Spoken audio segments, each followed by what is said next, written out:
Rebirth in S5, transformed into an exchange student. Jiang Li harbors a fierce desire to vanquish everyone present. Do not discuss operations with me is merely a game, and joy is paramount. This is essentially a tale of a prodigious girl navigating through the LCK with unbridled enthusiasm. Themes include esports, transformation, and a refusal to engage in trivial matters. Chapter 1. Intriguing Beginnings. On June 11th, 2015, in a parallel universe, at a subway station in the Yongsan district of Seoul, South Korea, a train from Gwanek district arrived smoothly at the platform, prompting a diverse array of passengers to orderly disembark. Among them was a petite young woman who caught the attention of many bystanders. Standing approximately 155 centimeters tall, her physique exuded an ethereal delicacy. Her facial features were extraordinarily refined, arched brows, almond-shaped eyes, a straight nose, and full lips framed a round face, slightly cherubic in stark contrast to the typical angular faces prevalent in South Korea. She donned an asymmetrically patterned black and white crop top, complemented by a short jacket adorned with a fur collar, which audaciously showcased her sculpted waist. Her lower attire consisted of plain black safety shorts, accentuating her slender, fair legs. Should a pioneer from a decade hence find themselves in this moment, they would undoubtedly be taken aback. Jiang Li. Gender. Well, female, 20 years of age, a reincarnated individual from a parallel realm. Details of her previous life are set aside for now. In her rebirth, her parents remain alive, and her family is harmonious. Unfortunately, her predecessor's academic performance was lackluster, barely scraping through the college entrance examination. Recognizing the dismal prospects for their precious daughter, and with a certain financial comfort, her parents decided to invest in her education abroad, sending her to Seoul for her studies. Now, Jiang Li is a second-year international student at Seoul National University, majoring in music and arts. Regarding her rebirth as a girl, to be frank, Jiang Li harbors no resentment. In her past life, she was a quintessential corporate drone, leading a monotonous existence with a woefully limited social circle. Work, home, online, sleep. These four simple words encapsulate her entire life, and the luxuries that most young people yearn for held no allure for her. High emotional intelligence, clear-headed amidst mediocrity. Low emotional intelligence, surrendering to lethargy, savoring fleeting moments of comfort. In stark contrast to her joyless existence, Jiang Li finds herself relishing her current life. However, her prowess in esports leaves much to be desired. This, of course, accounts for her prior life experiences. In her previous existence, Jiang Li was a notorious gaming addict, achieving master rank in League of Legends, Diamond in PUBG, and being a principal contributor in large-scale MMO raids. Compared to casual players, she might be considered quite talented. Yet, in the presence of professional players, she appeared quite ordinary. Following her rebirth, perhaps as a form of compensation for her gender transition, Jiang Li, though lacking the fabled golden finger, found her sports-related talents maximized. In CS:GO, she transformed into a sharpshooter, effortlessly dispatching opponents with precision. In League of Legends, she became a humanoid script, often landing non-target skills flawlessly throughout the match. As for MMO dungeons, she excelled without a single mistake over 8 hours of intense gameplay. Thanks to these inexplicably advantageous circumstances and her decade-advanced understanding of games, the former master of the national server ascended to the pinnacle of the Korean server in just 1 month. However, due to her somewhat restless nature, she often found herself diverting to other games after a couple of ranked matches. Otherwise, she mused that reaching the zenith of the Korean server would be a matter of days. Having lived alone in Seoul for nearly half a year, a mere half-hour ago, she had just concluded a ranked match in the Korean server and was preparing to indulge in some dungeon fighter online when an unexpected plea for help disrupted her plans. Kalo Smeb, a professional top laner she met during ranked matches. Kalo Smeb, hey, do you have time? I need urgent assistance. Silver.Wolf. KO.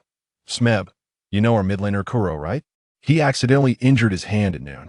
Can you help us by playing a few matches? Silver.Wolf, a match? LCK. Kalo Smeb, exactly. We've already informed the officials as long as we find a substitute before the match starts. We can register on site. Silver.Wolf. Interesting now. KO, Smeb, yes. The match starts at 4. Can you arrive by 3:30?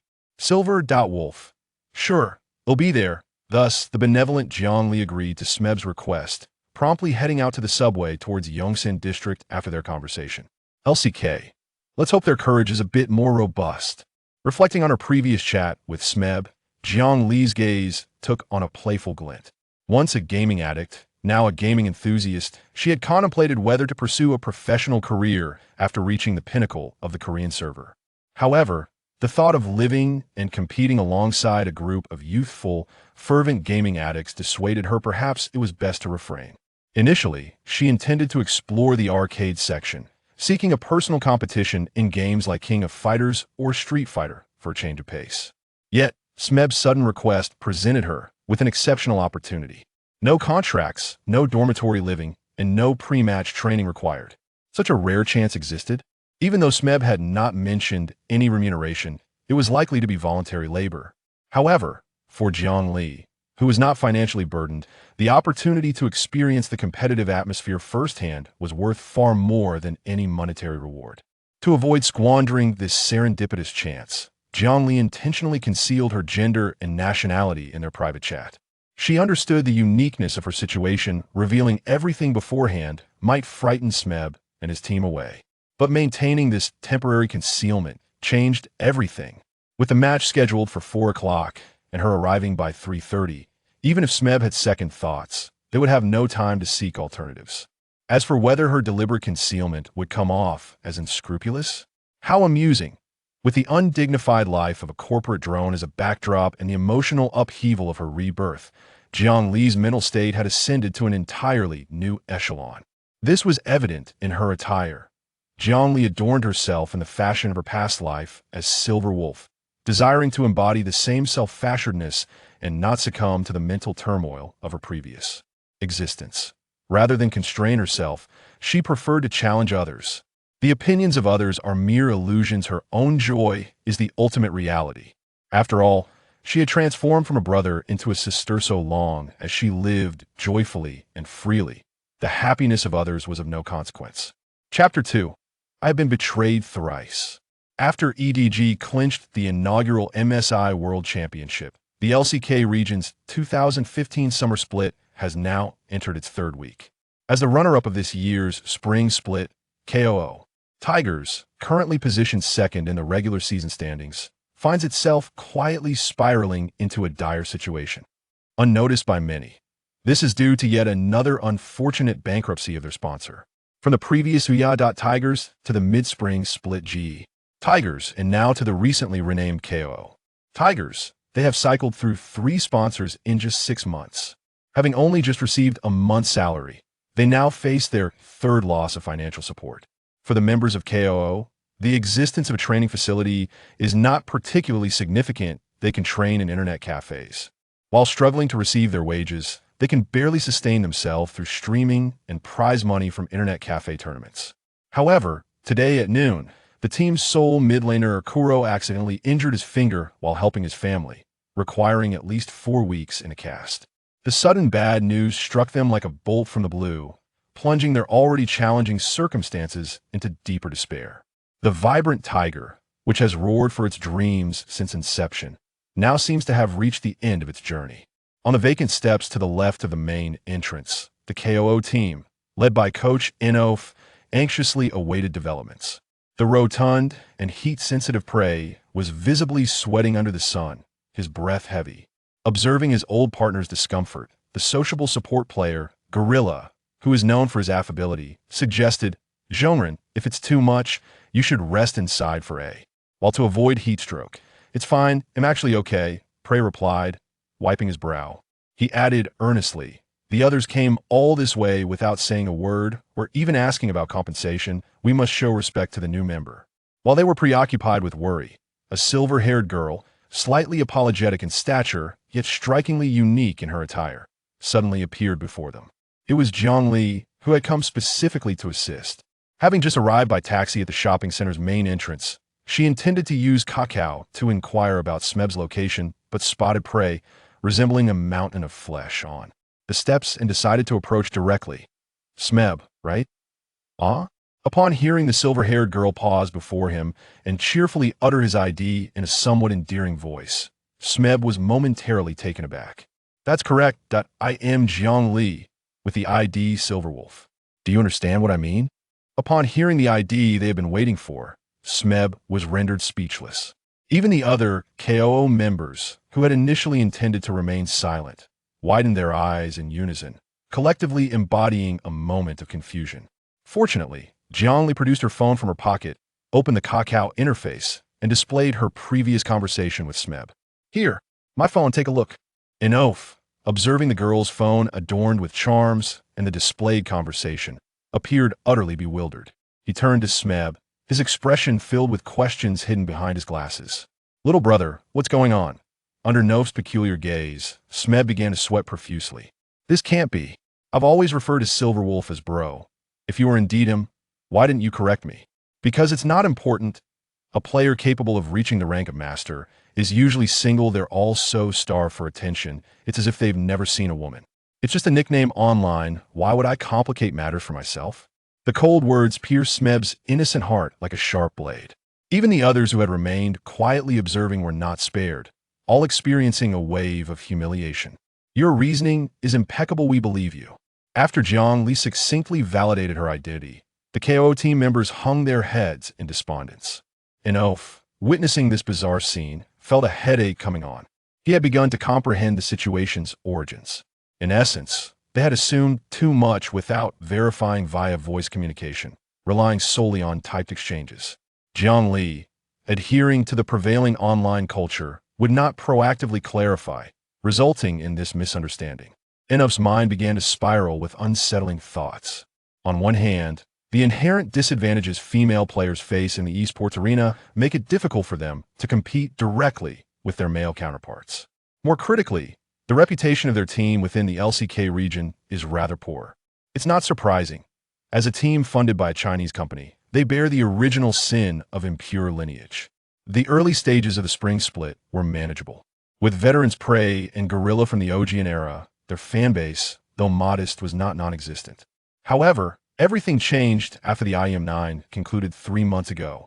As the team ranked first in the LCK regular season, named GE Tigers, they suffered a shocking defeat to the LPL's Wii team, who were then at the bottom of the LPL standings. A team from a 2-championship region lost to a team without any championships. First place fell to 12th. In a single night, their reputation within the LCK plummeted into the abyss. Even the losses from last month's MSI mid-season invitational saw many extreme fans blaming them for the team's misfortunes.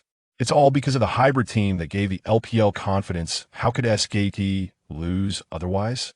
It's absurd, yet perfectly aligns with the consistent behavior of South Korean netizens.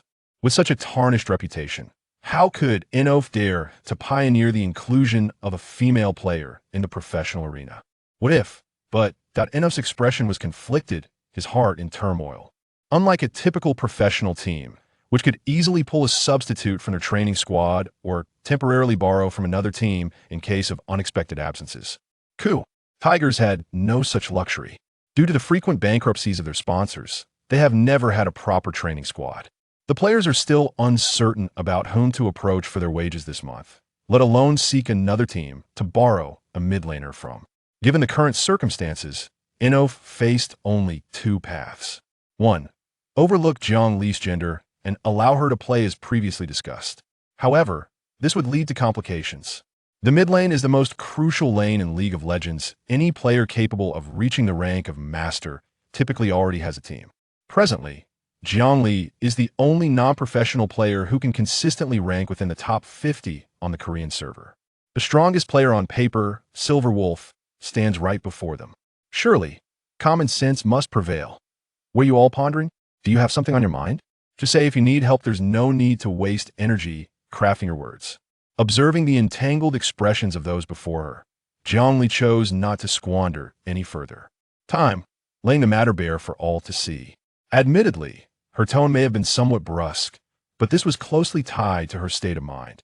For Jiang Li, professional competitions were merely a worthy experience, not a lifelong aspiration to strive for.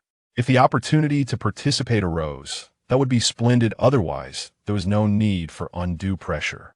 After all, there was a grand amusement park next door. Spending an entire afternoon indulging in its delights would certainly not be a wasted endeavor. No, absolutely not. Upon hearing Jiang Li's seemingly prepared remarks for a hasty retreat, Enof, who had been previously conflicted, appeared visibly anxious. It must be said, humanity is inherently capricious. When seeking assistance, one is all politeness, yet when help is rendered, one begins to nitpick, not considering how many coins lie in their own pockets. If one truly possessed the capability, matters would have been resolved long ago, necessitating no appeal to a stranger for aid. We were merely taken aback. There is no ulterior motive. Enof insisted earnestly, appearing as if he would swear an oath to prove his sincerity. Very well, Jiang Li replied, seemingly indifferent, with a dismissive huff as she glanced towards the main entrance. Where's the competition held? Inside, yes. The esports arena is on the 3rd floor. I will lead you there immediately. Enof hurriedly responded, as if fearing Jiang Li would change her mind, and he rushed ahead to guide her. However, after following for just a couple of steps, Jiang Li suddenly shifted her shoulder, her hand faltering as she handed her shoulder bag containing her mouse and keyboard. To pray. Carry this for me. Think of it as a way to lose weight. No need to thank me. Staring at the suddenly acquired small backpack in his hands and the bouncy spiral ponytail in front of him, Prey couldn't help but feel a sense of bewilderment. Asking a senior born in '94 to carry her bag upon their first meeting? Their new mid-laner certainly had a bold personality. Chapter 3. GNGSKT and the future expenditure of $25 million, a splendid contrast. Although in 2015, the phenomenon of League of Legends had begun to captivate audiences worldwide, it was still in its nascent stage, and many facilities had yet to keep pace. Currently, matches were held in a multimedia hall that could accommodate only 300 spectators, reminiscent of earlier times. Compared to the fully commercialized League of the past, today's atmosphere, albeit lacking in grandeur, brimmed with a certain purity. The simplicity infused with boundless enthusiasm perfectly mirrored the sentiments expressed by the South Korean esports community regarding the Dongshan Esports Arena, the birthplace of dreams. ZHNGRN. You and the others head to the lounge to prepare. I will accompany the young one to register for her professional qualifications. He led the group backstage at the esports venue, issuing this command. Young one, busy inside? Ji Ing-el raised an eyebrow, sensing an idol-like camaraderie.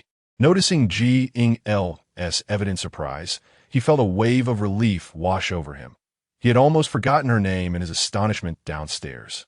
Fortunately, his quick wit had prompted him to use young one as a substitute, sparing him from an embarrassing slip. All right, thanks. You brought your documents, right? Yes, Ji Ing-el affirmed, reaching into the left pocket of her short jacket.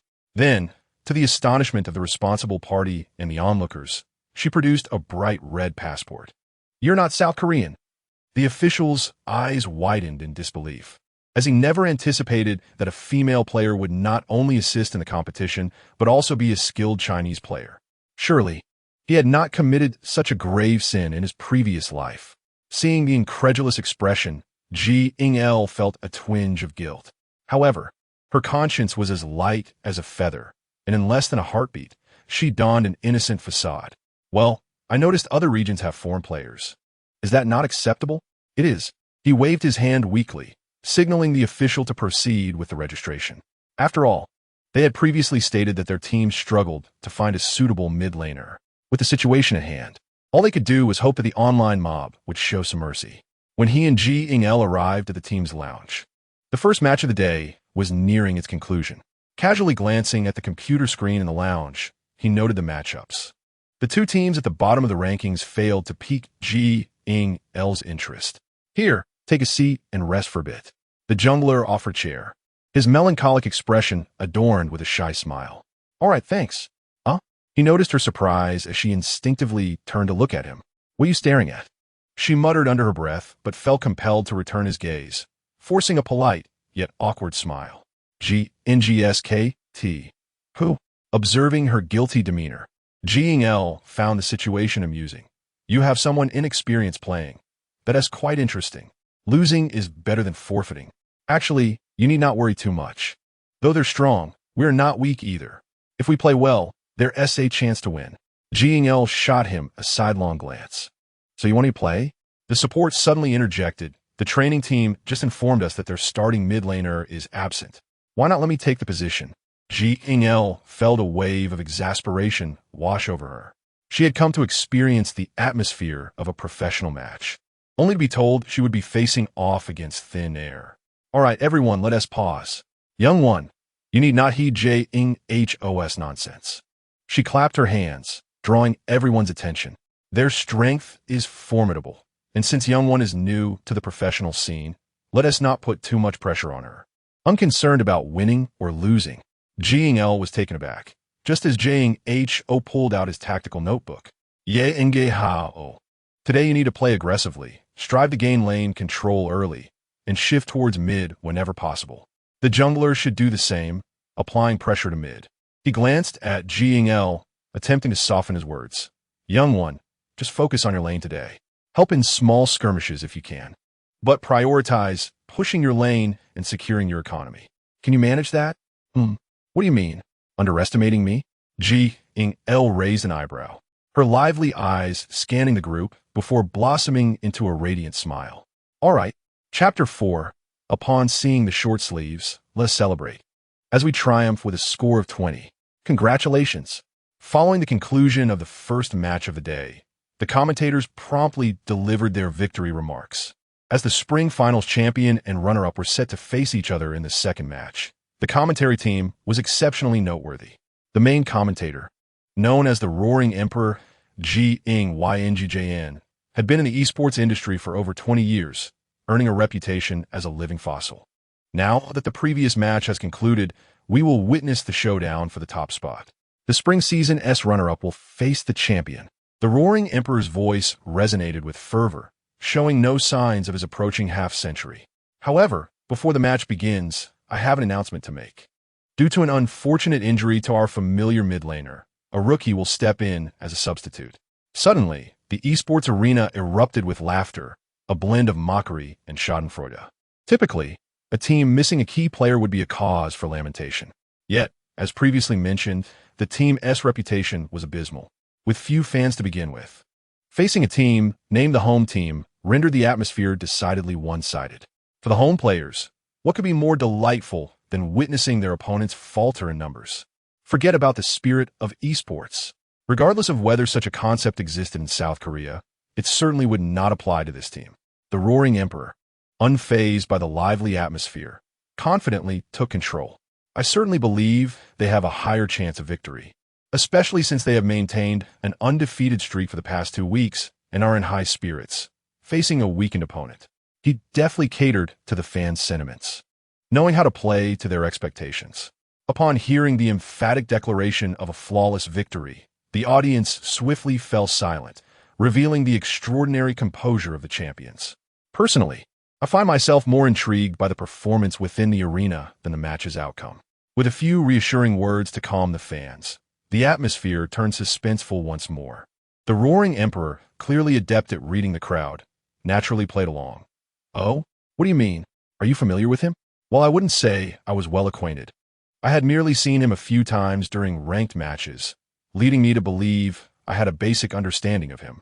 After some contemplation, I shared my insights. To put it simply, his hero pool is rather unconventional. He plays a variety of heroes, though not extensively. Moreover, his ranked win rate is truly astounding. Last week, when I checked his statistics, he had just reached 700 points in the rank. Yet his win rate stood an impressive 80. I almost thought my eyes were deceiving me.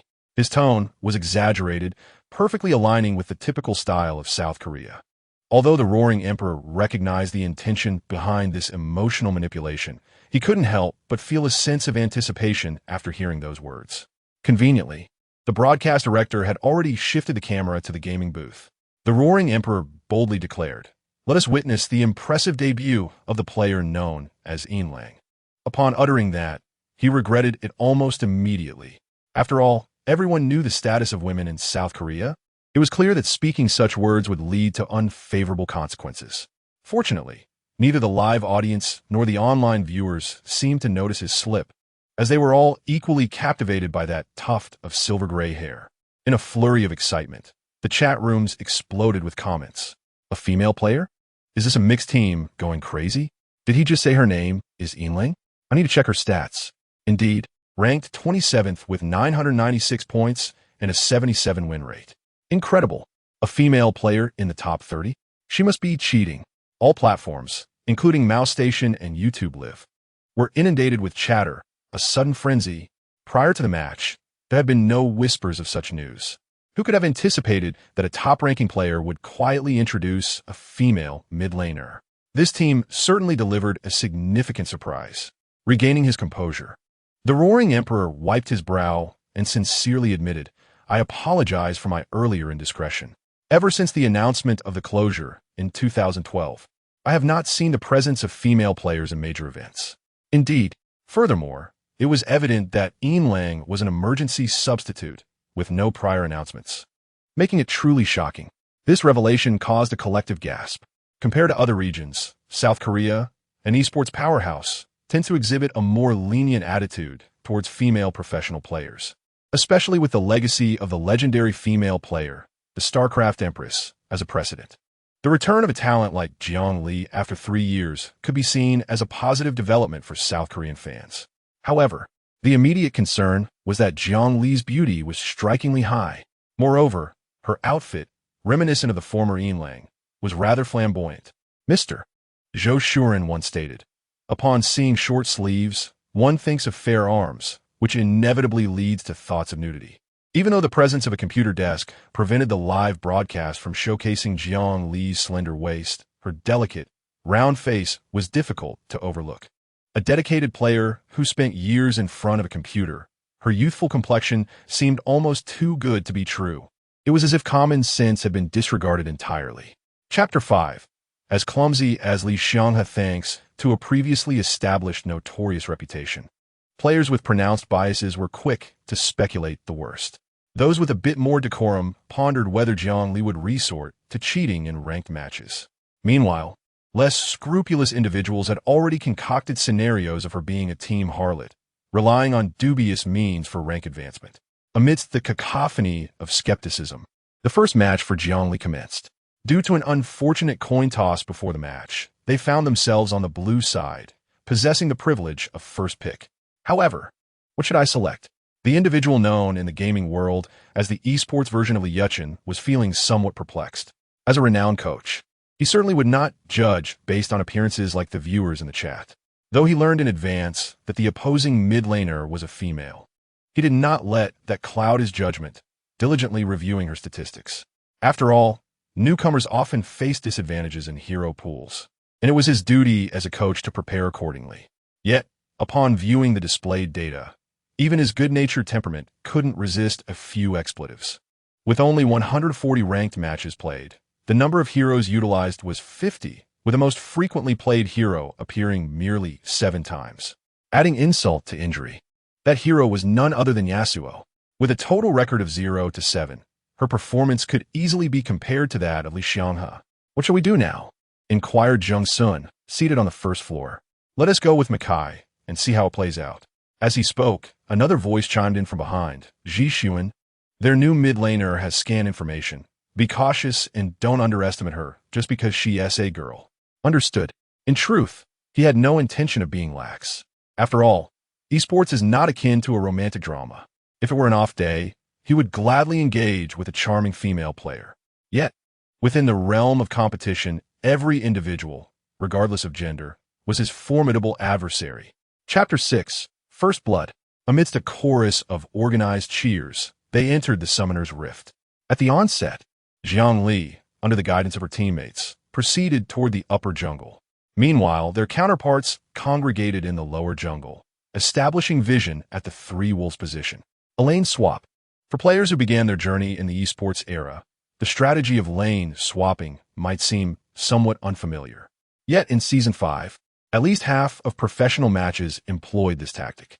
The advantages of such a strategy are evident when one lane exhibits a marked hero disadvantage. A lane swap can ensure economic stability early on. For instance, if the bottom lane features Vayne and Janna against Thresh and Lucian, a lane swap can prevent Vayne from suffering a devastating early game. The same principle applies to the top lane. If a Makai faces a Jace, both champions would struggle in a direct confrontation. Therefore, a lane swap would allow both top laners to avoid unfavorable matchups. Although Makai could still fulfill his role, a defeated Jace would serve no purpose. While I may not profit, your losses equate to my gains. This could be considered a form of relative theory in the Rift. As the middle minions converged, Jiang Li finally faced her opponent. Upon arrival, she took a moment to observe the stats of the Clockwork minion. This could be regarded as a minor technique. By checking the attributes of the Clockwork minion, one could ascertain which skills have been acquired at the beginning of the match. However, upon viewing the absurd statistics, health, 609, armor, 27, magic resistance, 52, Jiang Li couldn't help but feel a wave of disbelief wash over her. In 2015, League of Legends had yet to introduce Keystone runes. The pre-match setup still relied on rune pages and talent trees. Judging by the uneven health values and the impressively high magic resistance of the Clockwork minion, it was clear that a formidable opponent awaited her. Not only did I venture out to acquire skills, but the yellow symbols also carried the essence of growth, while the blue glyphs were abundant with enhanced magic resistance. What a scoundrel! The glyphs devoid of ability power. What use is that for a mage? Jiang Li muttered under her breath, her face stoic as she began to last-hit minions. The director, evidently astute, understood the audience's desire and promptly shifted the focus to the mid lane at the start of the match. However, the unfolding scene was somewhat unexpected. What is happening? Isn't Orianna supposed to pressure? She clearly could have engaged just now. Why the rush? RG Sun plays it safe. The true test will come in team fights. Seriously? You need to play cautiously against a female player? Just go all out against her. Do you think she SA pushover? Pressuring Rise while facing Rek'Sai? Has she lost her mind? The barrage of comments erupted within 2 minutes of the match. Contrary to the anticipated professional players thrashing a novice, the playstyle was markedly cautious. The above circumstances were precisely why she remained on the bench.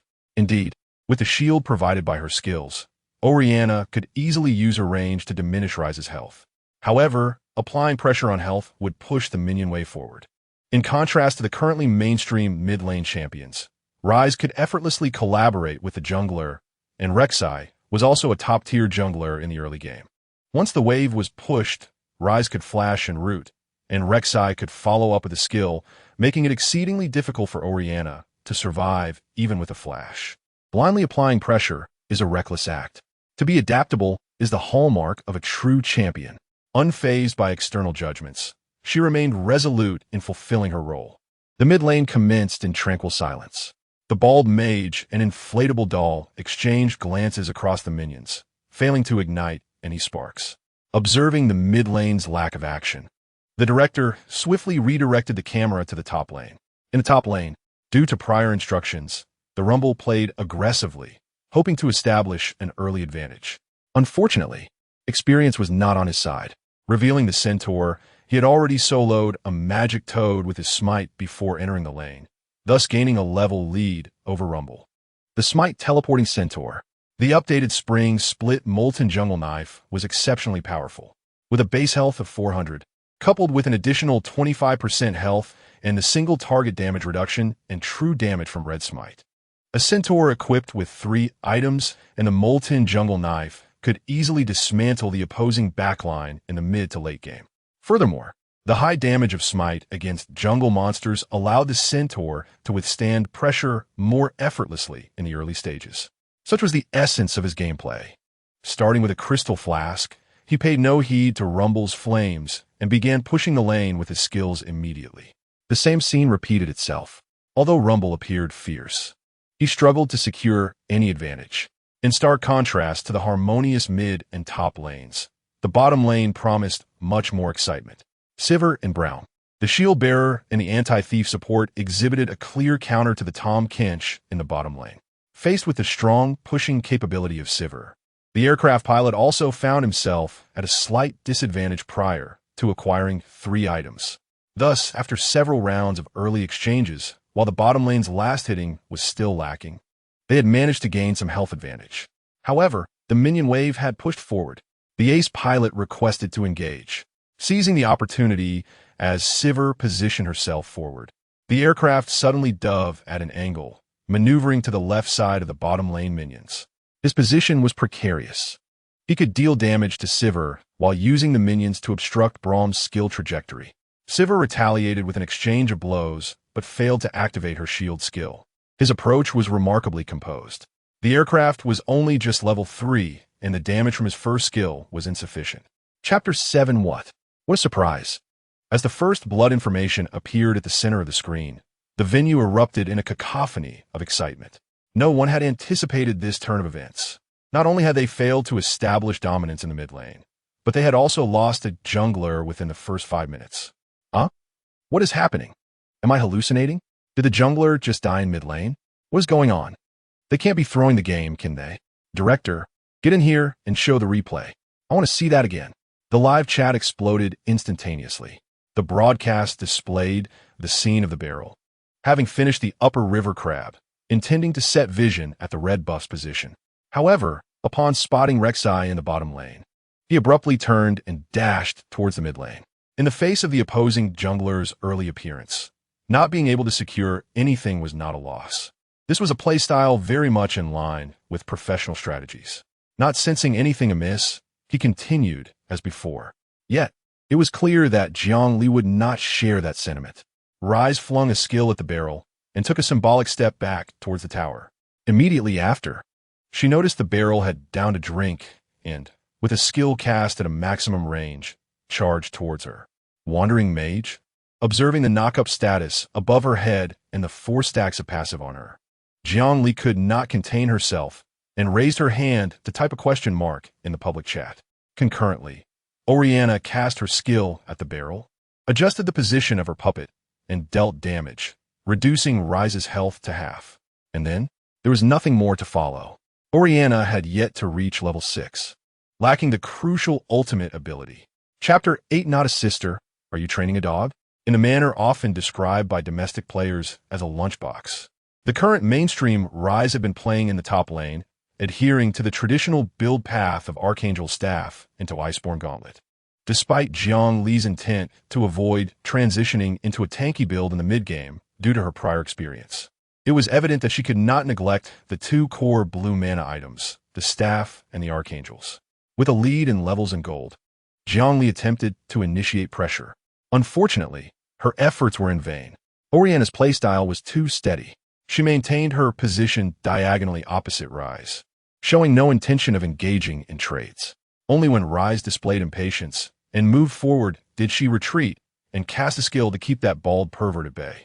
How frustrating. Jiang Li's hands itched with a desire to engage.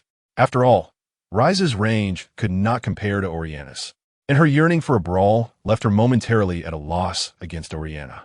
Fortunately, she had just reached level 6. With the speed boost granted by her ultimate, she could now seek opportunities elsewhere.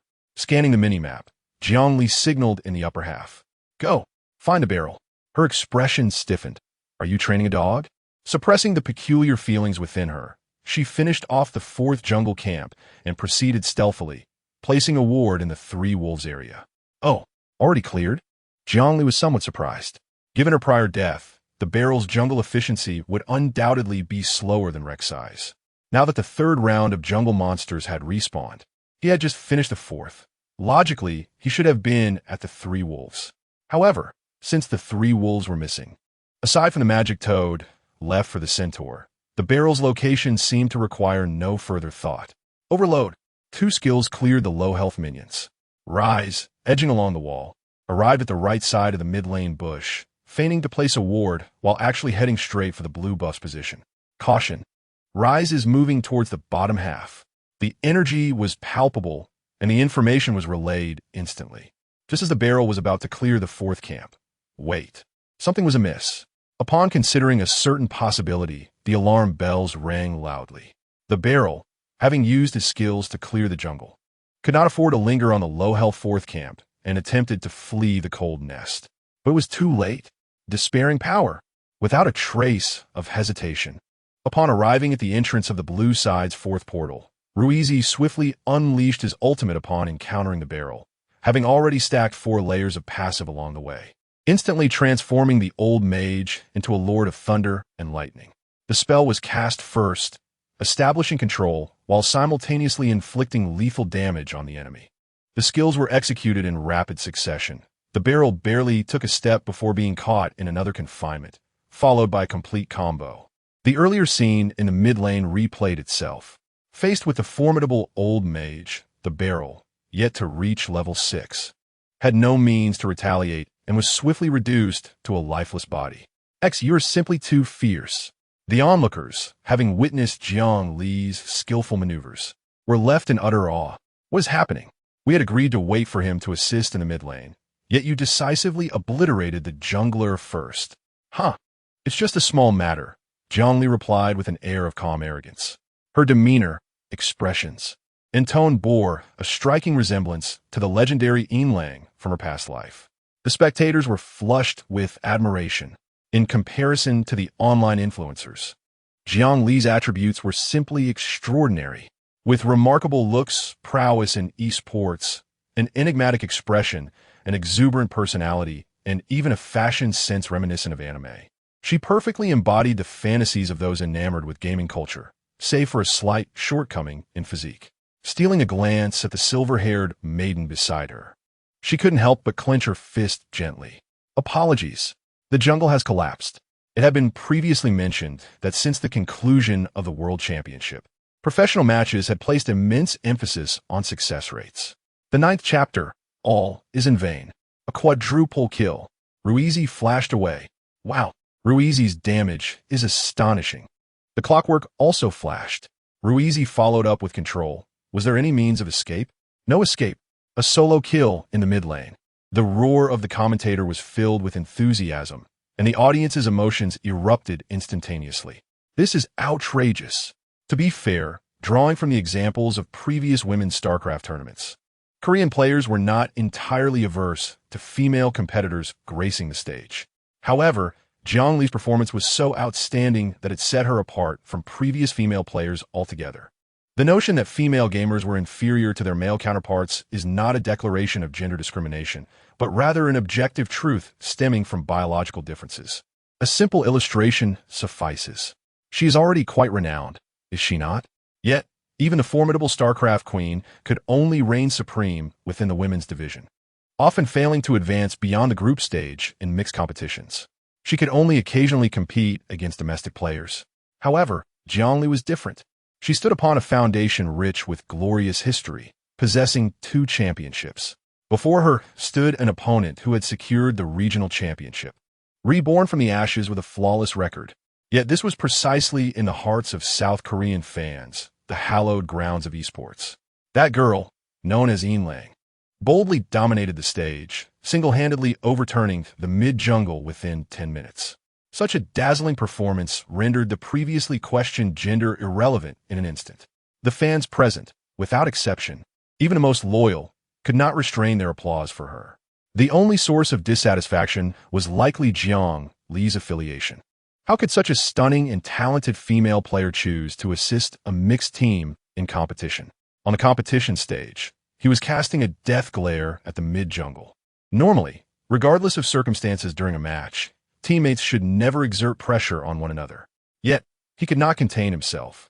He had toiled under pressure in the top lane, enduring the flames of Rambo, hoping to find vindication in team fights. Yet what was the result? Before he could even complete his build, dire news from other lanes arrived frequently. The situation in the bottom lane was relatively stable. Losing 1 kill to the jungler did not significantly affect their last hits. But what on earth was happening in the mid-jungle? How could a female player repeatedly fall victim to solo kills? Did she possess some sort of allure? He wore a grim expression, remaining silent. Unlike the camaraderie of shared dreams, those with the backing of a telecommunications sponsor, living carefree lives, naturally had the leisure to ponder hierarchy. Faced with the elder brothers questioning, they could find no excuses to shift blame. Let us find a way to take down Ruizi. In the 10th chapter, as expected of me, it's done, he commanded loudly over the voice chat. The centaur who unleashed his skills transformed into a small spinning top, closely trailing Ruizi. The clockwork spirit followed suit, adjusting the positioning of the puppet before relentlessly attacking Ruizi. However, the damage was insufficient. Compared to the mainstream mid laners, the Clockwork, who first built a Chalice of Harmony, dealt minimal damage in the early game. The 2800 gold chalice concentrated its benefits in mana, regeneration, and magic resistance, with merely 1,000 gold worth of attributes. Given that the barrel had already executed a significant play, coupled with the Clockwork's conservative build order, the primary source of damage in small skirmishes was none other than the tanky Centaur, equipped only with boots and a jungle item. Could he possibly take down Ruizi, who was ahead in levels and fortified by a Rod of Ages? What a futile endeavor. Ruizi absorbed 2 full rotations of skills and sustained a multitude of hits, yet still retained a quarter of his health. The combat experience clearly required optimization. Was this all? Jiang Li, brimming with confidence, wore a proud smile reminiscent of the Black Swan's grace. Having freed himself from confinement, Ruizi retaliated against the Centaur, combining his ultimate and the 2 remaining layers of passive to successfully trigger Arcane Mastery. A radiant blue shield encircled him, ignoring the now powerless barrel. Ruizi confined the Centaur and commenced a cycle of skill attacks. The reinforcements arrived decisively. Just upon reaching the mid lane, they flashed and knocked up the Centaur, joining Ruizi in their onslaught. Simultaneously, the top laner Rambo had also descended. He unleashed his ultimate upon the barrel and Centaur, promptly following up. Alarm! Alarm! The Clockwork, having exhausted her skills, could offer no further assistance, completing only a symbolic second rotation before retreating to sell off her jungle. The headcount was claimed by the mid and top of the team. We won, he shouted excitedly in the voice chat. All lanes are thriving. Mid lane is flourishing. He could hardly conceive how to turn the tide. In stark contrast to the elation of the top laner, the mood of the bottom duo was decidedly more perplexed. Despite their silence throughout, they harbored no confidence in the sudden emergence of a female player. Their deliberate disregard for Jiang Li's gender stemmed solely from a desire to preserve their dwindling dignity. Even in defeat, they aspired to lose with honor on the battlefield, never allowing the ludicrous excuse of being unable to locate someone to lead to forfeiture before the match. But now, gazing at the 60 global performance in the upper right corner, it felt almost surreal. A temporary addition to their ranks, a female player, could genuinely aid them in victory? How could it be that they had struggled to secure a single win in the spring season? Yet a mere change in mid laner transformed the match into a crushing victory. As the mid lane team fight concluded, the atmosphere in the arena erupted in a cacophony of disbelief. The defeat was utterly catastrophic. Since the revival of Season 5, they had never witnessed such a significant disadvantage in the early game. Yet now, 10 minutes in, 60 of the kills were concentrated in the mid lane. Had their championship dynasty truly allowed a female player to serve as fodder for destruction? My heavens, one astonishing Ruizi. Inlang's maneuvers are simply too stylish. The barrel evaded everything. Before her, it seems like a silver rank player. I declare, I've already taken a liking to her. Too late. Queue up behind me. Where's that little brat? Step up to the lane. As the saying goes, misfortune may lie in fortune, and fortune may hide in misfortune. As the first world champion of the competition, there is undoubtedly a vast fan base. However, due to the extreme remarks of certain fans, there has also been a considerable accumulation of detractors. Now, witnessing the team on the verge of collapse in the mid-game, those detractors who had been silently enduring since the summer competition have erupted, launching a frenzied celebration in the chat. The supporters are filled with anger. They long to engage in heated exchanges with the detractors in the chat, yet the dismal performance leaves them speechless, only able to offer silent reassurances to themselves. They believe that their team as composition is formidable, and if they can secure 3 core items for their carries, there may be a chance for a comeback in the late game. Fans praise silently, but Jiang Li swiftly delivers a harsh reality check. Stabilizing the game for a late comeback? Dream on. She is not an idealistic esports youth. The beautiful filter of professional competition has long shattered during her previous life's experiences. The primary motivation for her participation in the competition lies largely in her belief in her own capabilities. In Chapter 11, the atmosphere is electric. Rise has flashed. My goodness, Silver Wolf is playing fiercely. The commentator's voice rises in pitch, capturing the essence of the competition. The unique commentary style in the league is characterized by rapid descriptions during the early game, But once high-energy moments arise, the commentators erupt in fervent exclamations of the players' names, accentuated by emphatic interjections. To be fair, setting aside the professionalism of the commentary, the style truly engages the fans' emotions. When the commentator passionately shouts, "Silver Wolf," the audience instinctively clenches their fists, eyes glued to the screen, captivated by Rise's performance. But doesn't he end there? Wait, Rise is in action? And the top lane is engaging too. Rumble unleashes his ultimate, eager to fight. They want to wait for Rise to land. Rise has arrived. Silver Wolf's health is critically low. Is she being overly ambitious? Rise eliminates the barrel in one combo. No escape for him. Silver Wolf executes a stunning across-the-board quadruple kill. Oh my goodness.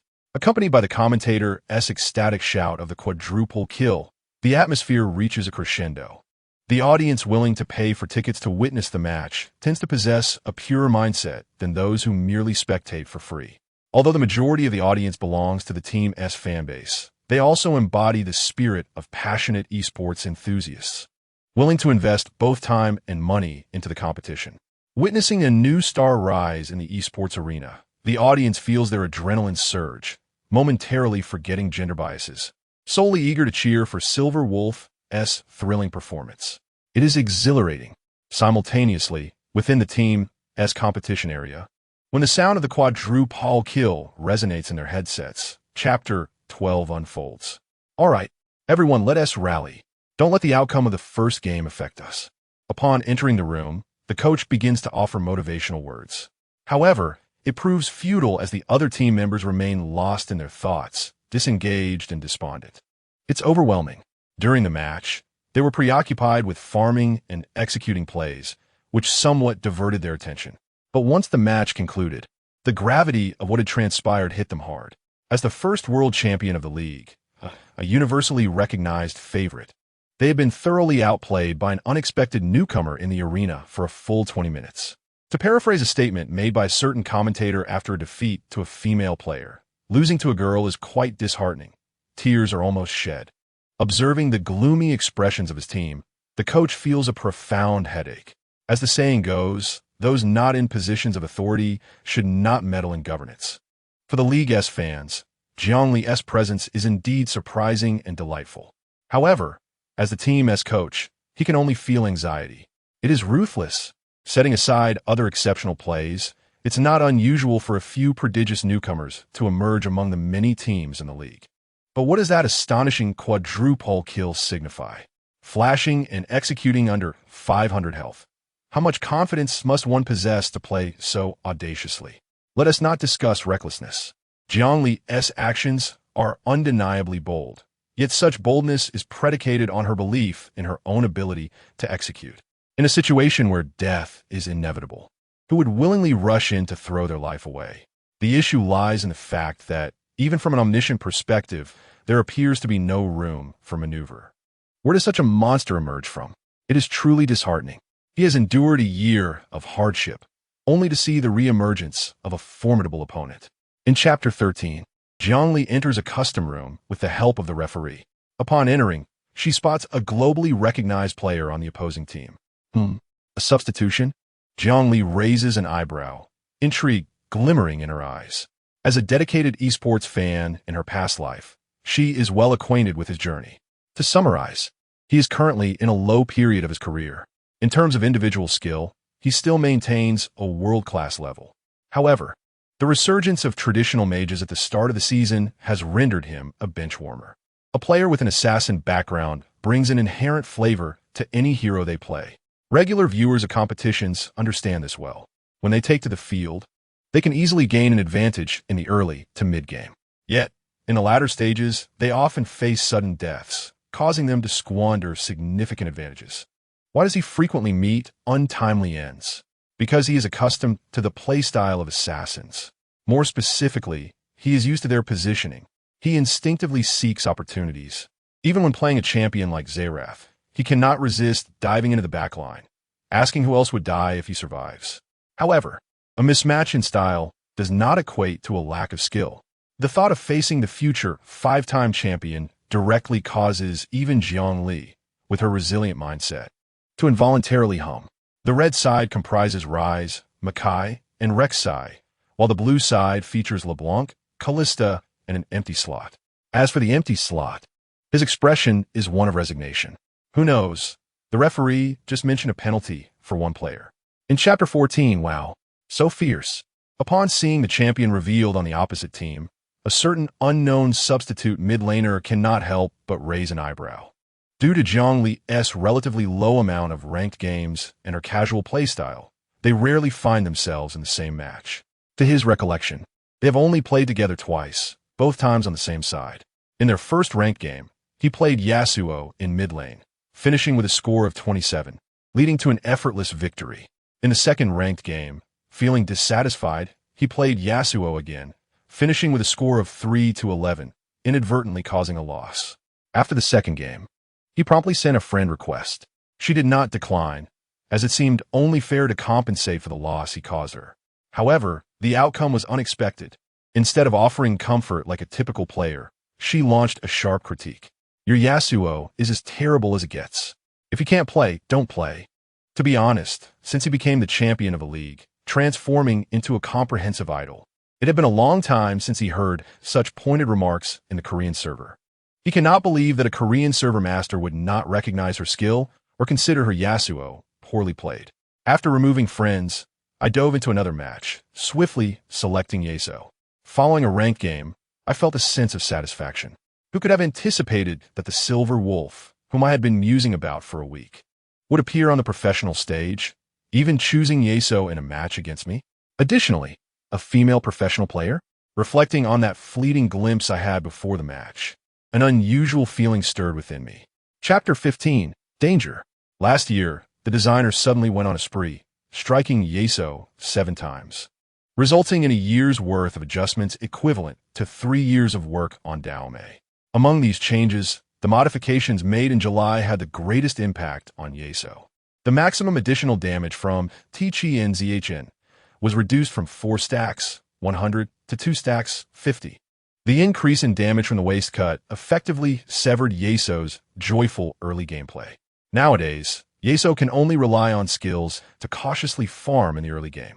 It is only upon reaching level 6 that Yasuo truly gains the ability to initiate attacks. However, something felt amiss. A faint frown formed on my brow. The interaction between the Clockwork and Yasuo is akin to the way Nair engages with Rinma in the top lane. It fundamentally revolves around leveraging range advantages to constantly poke. You retreat while I advance, and vice versa, utilizing shields and peace to gradually wear down Yasuo's health, even if not achieving a kill.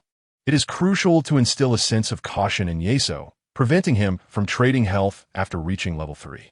A full health warrior charging in recklessly cannot be defeated by a mage. Clearly, she understood this, continuously seeking opportunities to pressure Yasuo once she hit the lane. Yet, the effectiveness of the suppression was markedly less than she had anticipated. It was as if Yasuo had activated a range indicator. Aside from the initial health pressure at the beginning, she struggled to land any hits on Yasuo throughout the match. The few basic attacks launched during the farming intervals were largely mitigated by Yasuo's passive. By the time both mid laners reached level 3, Yasuo's health remained at 3/4, maintaining an impressive state of well-being. What remarkable distance control! I was inwardly astounded. Since all members of the Samsung Blue and White teams departed from Korea, I had not felt such a potent sense of powerlessness for quite some time. Oof. Now, it was my turn to strike. Jiang Li stood upright, her eyes gleaming, unusually focused. To my surprise, Yasuo's sword energy was barely half full. Under normal circumstances, he should not be eager to trade blows. Nevertheless, surprise aside, her reaction was swift. Clockwork aimed at the moving Yasuo, executing a basic attack just as Yasuo completed his displacement. The damage from H-Ing and the shield mutually canceled each other out, while Yasuo was enveloped in a whirlwind. After landing a basic attack, he unleashed full damage against Clockwork. Not rushing to use other skills, Clockwork retreated while simultaneously moving closer to the ranged minions. From just observing her actions, it was evident that she differed from other mid laners. How should an ordinary mid laner respond when Yasuo approaches? Chapter 16. The world remembers her name. However, Her steadiness did not equate to complete passivity. There was no cause for surprise. Indeed, possessing a range advantage, as long as Clockwork relinquished lane control, she could easily stabilize her last hitting. Yet, how could one simply cede mid-lane control? Allowing Yasuo to push freely would equate to transferring pressure onto the jungler. Having witnessed the disastrous outcome in the previous match, she certainly would not repeat the same mistake. Had she already realized this? Jiang Li's eyes flickered. Season 5 professional players have gradually matured in their gameplay strategies, yet their understanding of minion waves remains rather superficial. It is common to see mid-laners facing early disadvantages, swiftly retreating to jungle camps to recover economically. While version changes do play a role, the neglect of lane control is a significant contributing factor. I recall that during the Season 5 World Championship, I truly grasped the importance of mid-lane push control and leveraged a superior understanding of minion waves to dominate other teams mercilessly. Why does the top lane, hailed as the king of the tank version, seem to have a higher presence than the top laners? The answer is simple. The first to recognize the influence of mid-lane pushing on the game. If I push the lane first, I possess the right to choose. I can roam to the side lanes or pressure your jungler. The impact of mid-lane pushing can even transcend the version. As long as the terrain of the mid lane remains unchanged, the mid laner can undoubtedly dominate the game through lane control. Alas, you seem to lack a certain depth. Jiang Li suddenly felt a wave of disinterest. Since her rebirth, life had undergone drastic changes, and there were few things that genuinely brought her joy. Gaining attention in games was one, and facing off against skilled opponents was another. However, judging from the early landing phase, while her transitional strength was formidable, it clearly paled in comparison to her peak. By that time, she would likely have departed from the professional scene. The intense landing phase continued. Determined not to burden the jungler, she remained focused, constantly seeking opportunities to wear down Yasuo's health. Jiang Li, of course, would not hold back. Aware that her time on the stage was limited, she regarded this match as her one chance to face off against a top player. Yasuo darted through the minion waves, also attempting to trade blows, aiming to secure an early kill. The mid lane was ablaze with action. Two ferocious mid laners refused to yield, continuously testing each other and executing various crafty maneuvers, elevating the entertainment value of the landing phase to its zenith. Yet, just as the audience became increasingly enthralled and the commentary grew more fervent, the other two lanes suddenly erupted simultaneously. Their mindset had not yet recovered. What is referred to as mindset is, in truth, a rather metaphysical concept. Some players, driven by shame, rise to the occasion, gaining enlightenment from adversity and leaping to the forefront of a league. Others, delicate as a gossamer wing, falter in the face of challenges, fading quietly into obscurity. As key members of a legendary team, the players certainly would not possess fragile hearts. However, time was too short. Just moments ago, a female player had dominated them, and now they were set to commence the second match in less than 10 minutes. Although they had received plenty of motivational speeches during the intermission, mere words could not erase the humiliation they felt. Feeling humiliated naturally incited a desire for revenge. A thirst for vengeance inevitably breeds impatience. Chapter 17. I shall not establish a family until this grudge is avenged. The team, carrying the Baron, pushed all three lanes, obliterating all of Yasuo's towers within 3 minutes. With the match clock at 24 minutes, the economic gap between the teams reached 9,000. After replenishing their items, they grouped to push mid. The overwhelming economic advantage rendered Yasuo's defenses futile. In a swift and decisive team fight, Yasuo effortlessly secured a triple kill. 804. Before Yasuo's base exploded, Jiang Li achieved an extraordinary feat. Let us extend our congratulations. With a score of 2-0, they triumphed over Yasuo, claiming victory in the top battle. Congratulations. As the match concluded, the commentators, as per tradition, offered their victorious accolades. The director, clearly astute, immediately switched the camera to the team's bench. What unfolded on screen was quite amusing. They entered the room, applauding and laughing, as if they had just won the World Championship. Several male players also appeared invigorated, laughing and conversing, while not forgetting to give a thumbs up to the mid laner. In contrast, Jiang Li's expression was somewhat nuanced. Her head held high, lips slightly upturned. Her fair face exuded a hint of pride while concealing a touch of arrogance, reminiscent of an anime character who embodies the essence of its tsundere. The spectators erupted in laughter. What a delightful young lady, so charming. The Silver Wolf player, please proceed to the stage for an interview.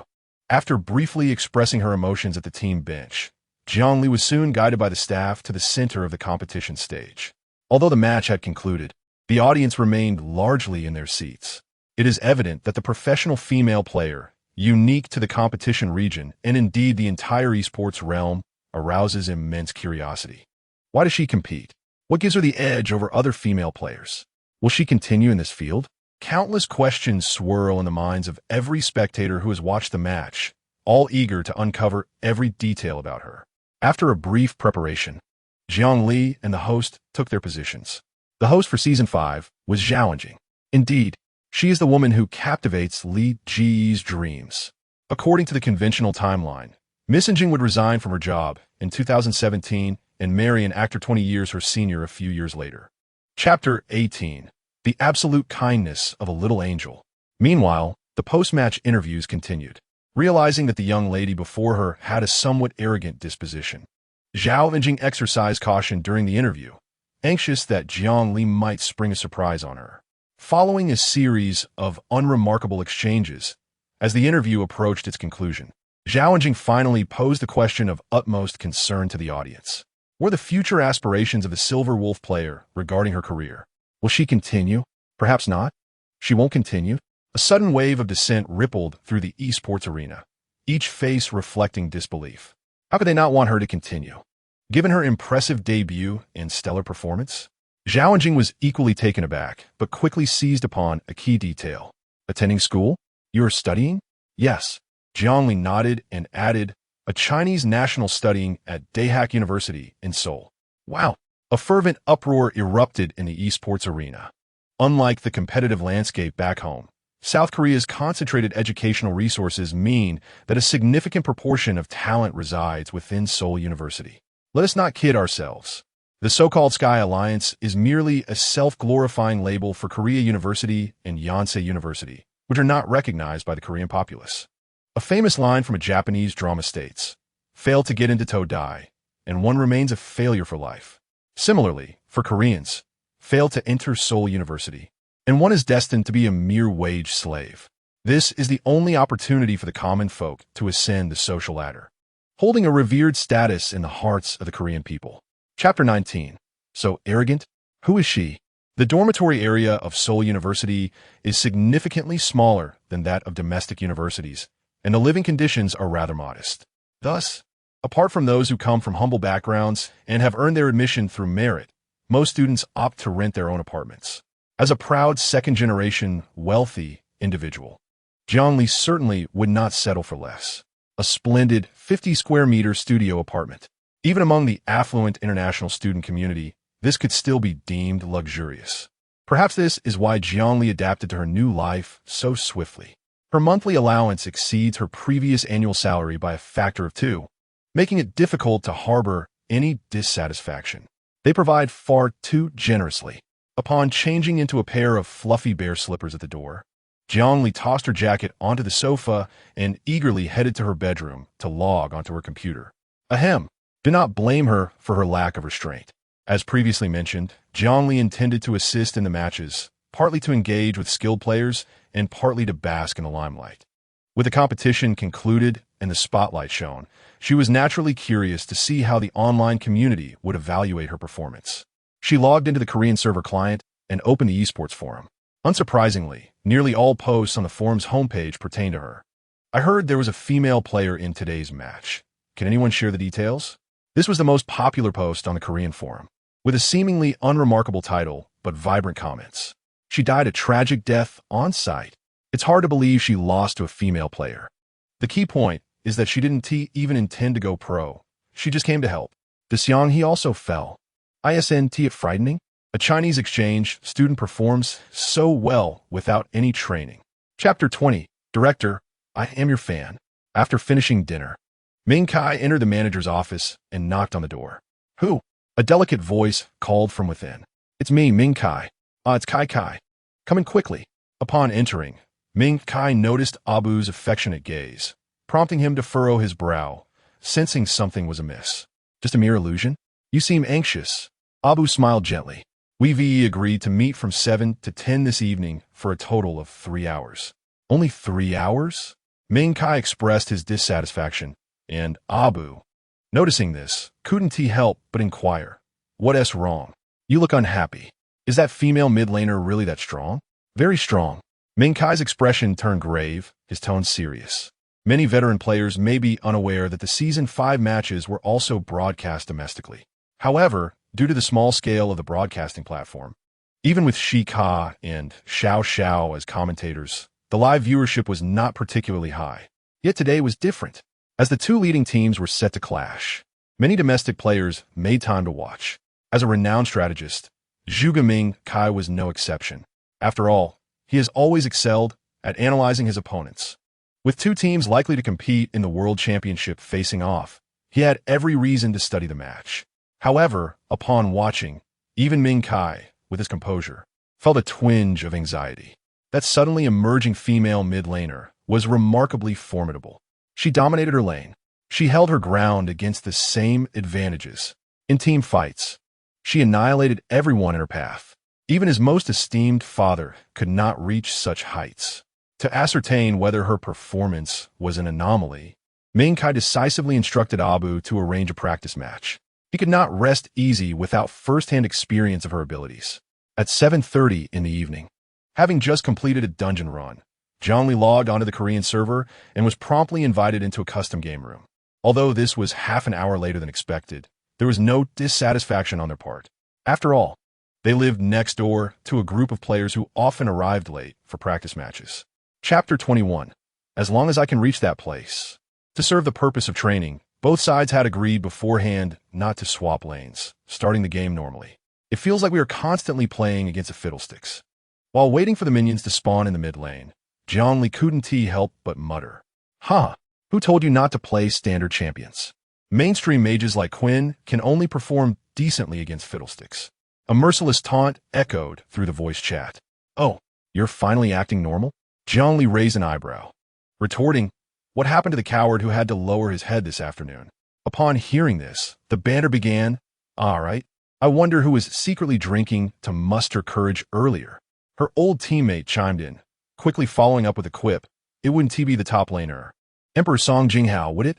Feigning disbelief, another added, "Impossible. Our Jinghao is a towering figure. He would never commit such a shameful act." Each senior chimed in, stirring the atmosphere. "Are you all annoying? The minions are about to arrive.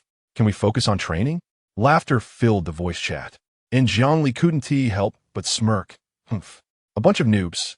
As they spoke, the minions had already reached the lane. Quinn and Fiddlesticks. This combination has a winning rate of approximately 60 to 40 in the early game, favoring Fiddlesticks. Fiddlestick's skills are exceptionally potent in the early stages, and her passive allows her to face physical champions without excessive fear. However, after level 3, Quinn's winning percentage would surge, as she could contend with Fiddlesticks from level 3 to 16 without any significant issues. However, at the cost of allowing the champion to smoothly conclude the vulnerable phase before the trio set, Quinn would no longer have any reason to participate. The infinite snowballing nature of her hero means that without an advantage, she is at a disadvantage, possessing a base health that is more fragile than that of a mage, rendering her capabilities virtually non-existent. There are indeed reasons why Quinn cannot appear in the match. As the landing phase commenced, Quinn was immediately targeted to disrupt her last-hitting motions, attempting to exploit her range advantage to whittle down her health. Jiang Li, however, remained undeterred. Quinn chose to forsake her last hits, directing her attacks, initially aimed at the minions, towards the opposing champion instead. Command, defense, spiral assault. Simultaneously, in the mid lane, the opposing champion activated her shield to absorb damage, while Quinn's skills ignored the delay of her basic attacks, inflicting damage before delivering a follow-up strike that dealt additional vulnerable damage. Both champions exchanged blows, with Quinn missing a minion last hit while the opposing champion lost a substantial amount of health. This approach was rather extreme, observing the mid-lane skirmish from the jungle. The jungler felt a sense of helplessness. Chapter 22. The version belongs to the answer. The demise of the barrel in the lower region signified an unguarded upper lane, prompting a swift advance to secure the river crab. A moment of carelessness occurred. In professional matches, peculiar blunders are frequently witnessed, predominantly stemming from overconfidence. Confidence may lead to reckless decisions, even when one should simply retreat. Moreover, there are instances where confidence leads to a belief in inevitable victory, prompting players to engage in unnecessary risks that could result in the loss of the match. Such failures due to misguided confidence are collectively referred to as a lack of discipline in professional competitions. It was evident that there was a certain lack of discipline in this instance. A risk that could have been avoided by sacrificing a wave of minions was carelessly undertaken. Not only did the player exhaust both summoner spells, but they also failed to garner any experience from the minions, resulting in a significant disadvantage in the upper lane. Has it already begun? Jiang Li's gaze flickered as she observed the upper lane. Her understanding of the legendary player Tong Wudi was somewhat limited. She was aware that he was the top laner favored by Ming Kai during the 4th season, initially performing poorly, yet gradually emerging under Ming Kai's guidance to make a remarkable comeback. Subsequently, he became overly confident, demanding a contract revision to match Ming Kai's salary, while neglecting training and becoming engrossed in World of Warcraft. Such bizarre behaviors left Jiang Li, in her past life, utterly astonished.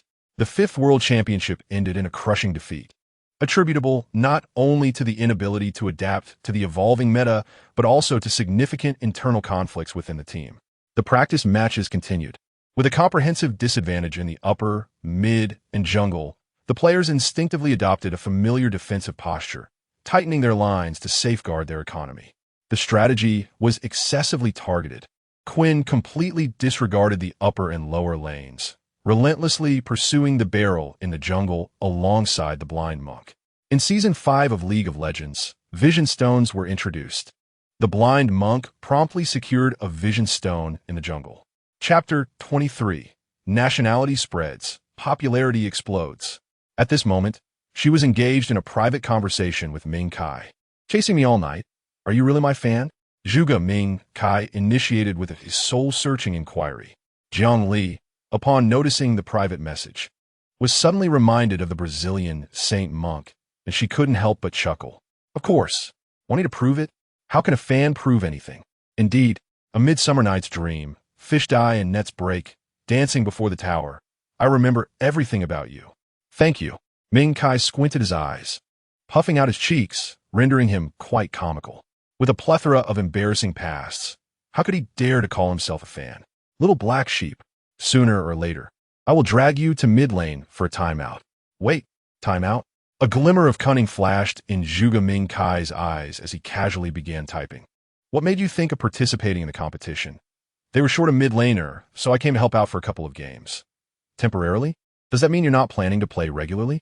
He instinctively glanced at the general beside him, a rebellious thought suddenly crossing his mind. Hiss!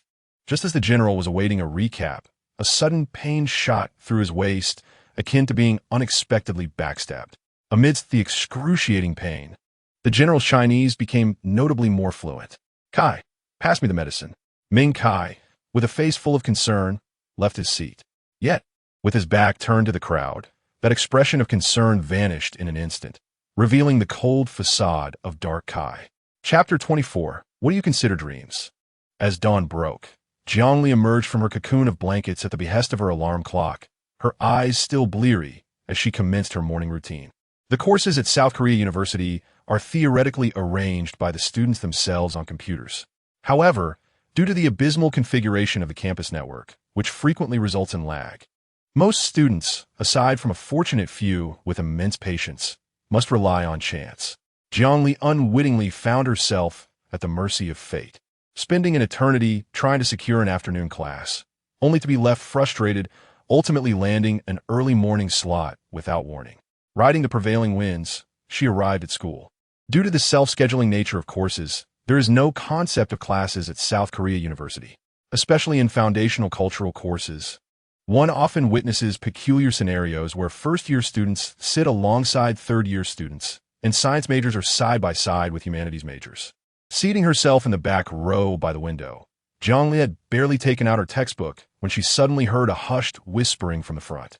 Is that her? With such an unmistakable silver ponytail, there's no need to ask. How cool. Even girls can be so stylish. Concentrating intently, Jiang Li listened for a moment, her expression shifting subtly. Although she had previously experienced taking photos with fans that had merely transpired outside the esports arena, where it was entirely normal for fans to seek pictures. However, the current situation felt entirely different. Hearing classmates quietly discuss her while seated in class gave Jiang Li a fleeting sensation of having achieved fame. She spent the entire morning in class. During that time, aside from students in her classroom, many others from different classrooms flocked in, brandishing various peculiar items in search of the legendary Silver Wolf's autograph. Naturally, Jiang Li did not refuse. After all, signing an autograph is a simple matter of a few swift strokes, unlike taking a photo, which requires more effort. Thank you very much. I will be there to cheer you on in the next match. All right. Next, skillfully signing her name as Silver Wolf, she promised to be present to cheer at the next match. Upon concluding her classes, Jiang Li shook her hand, packed her textbooks, and prepared to leave the classroom. However, just as she stepped out of the classroom door and was about to head towards the school gate, her phone vibrated intensely from her shorts pocket.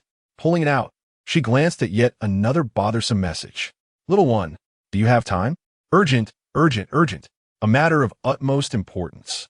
Chapter 25. Tell those high and mighty individuals. They cannot comprehend Chinese, nor do they understand what has just transpired.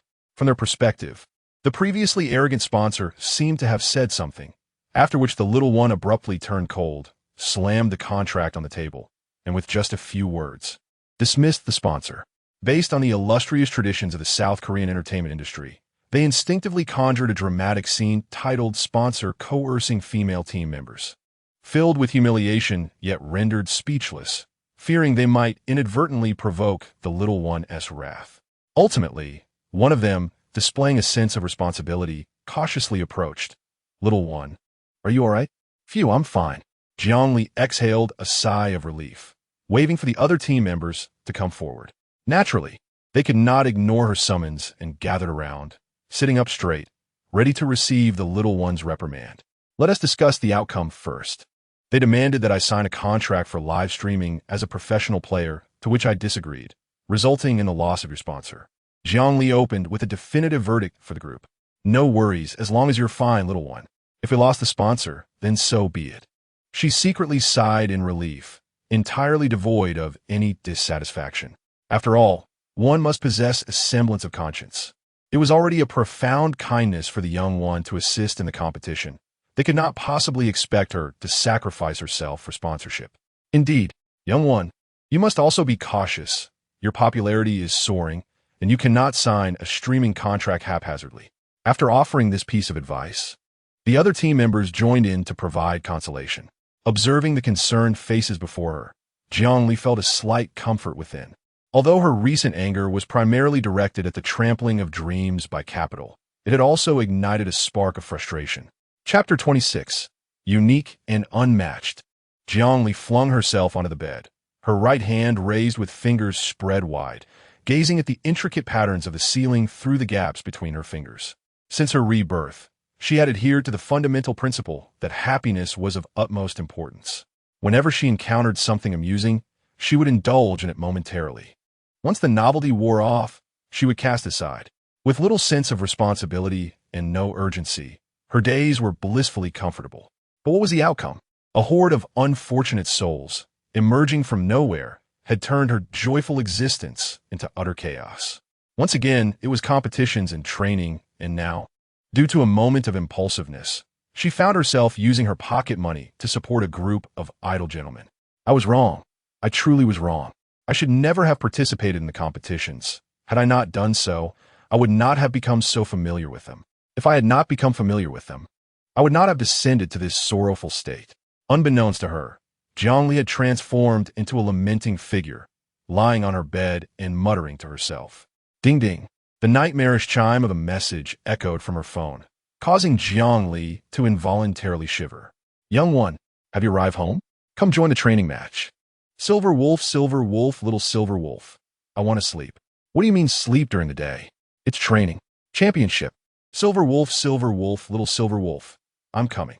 In a fit of self-pity, she tossed her phone onto the bed. Jiang Li vigorously rubbed her face, regaining her spirits before getting out of bed to open her computer. There was no choice. The team had already been acquired. She could not just abandon them, could she? Until her recovery and return to the team, the training matches would have to be managed by her. Chapter 27. Ming Kai. Have I lost my championship?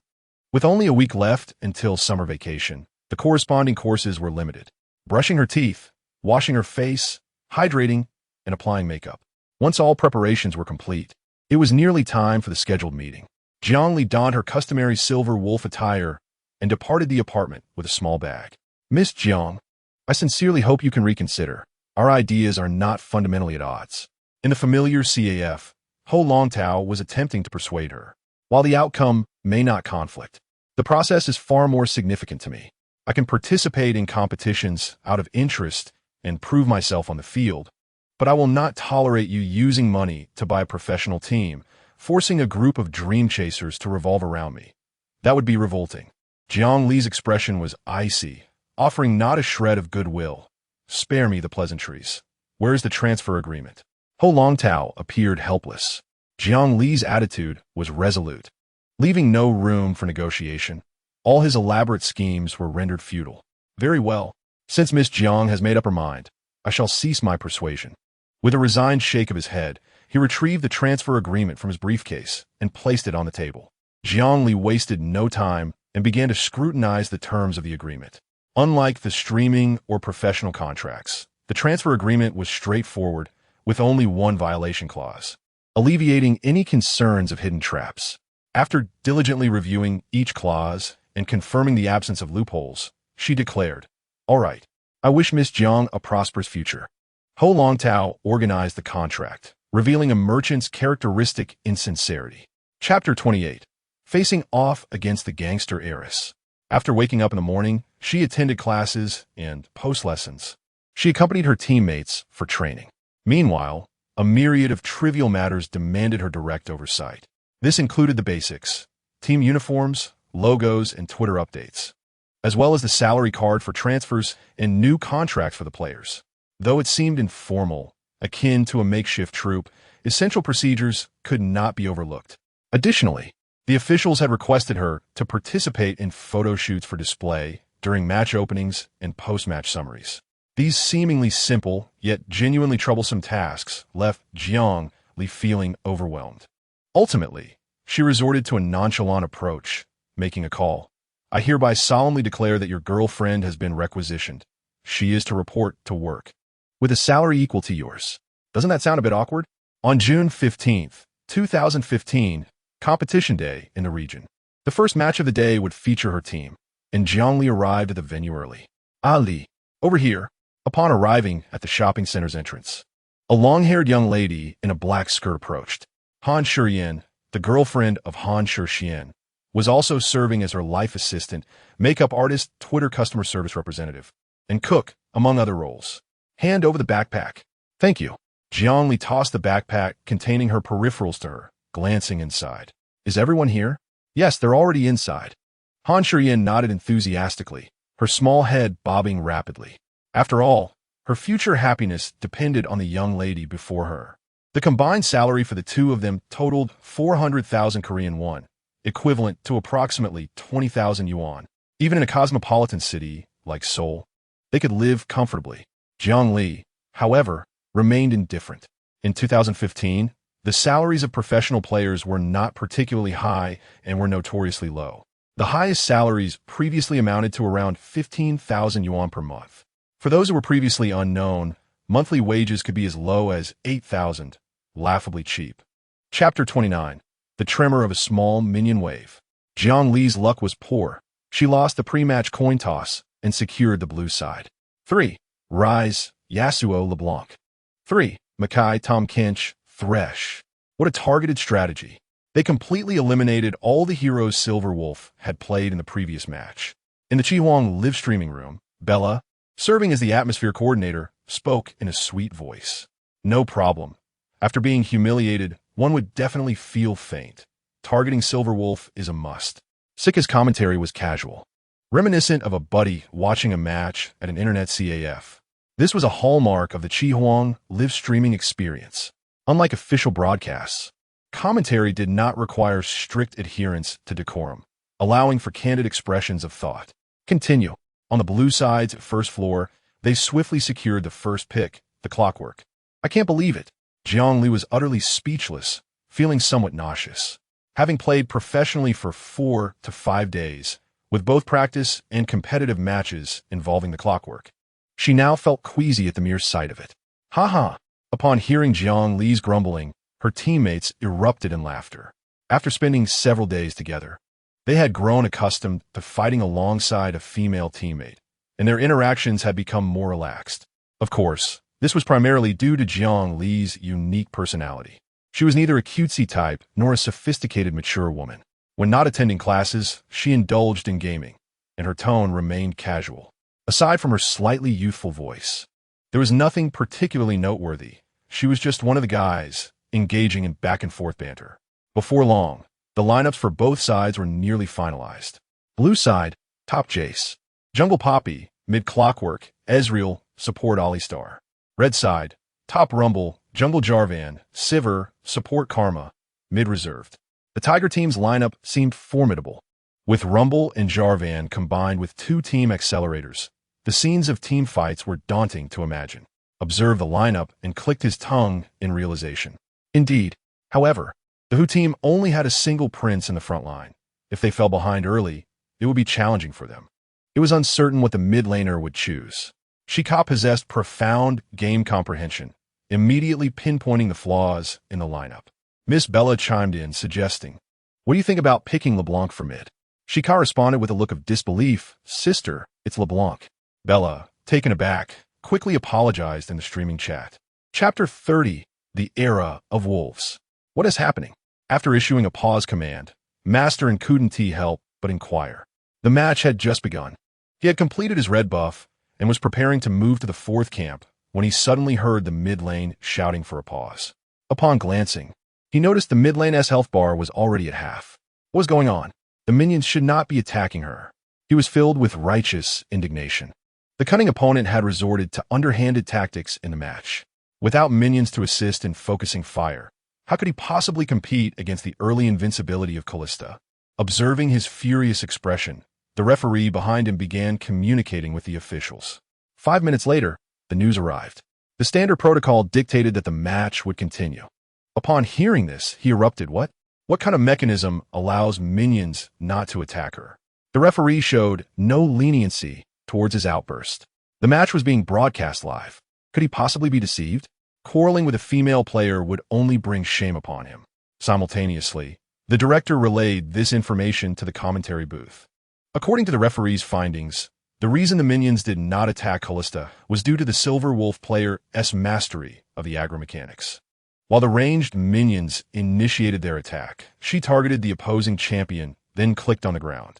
The minion's first aggro would be overwritten by her attack animation, and the second aggro would reset due to the ground click, creating an illusion of a unique mechanism.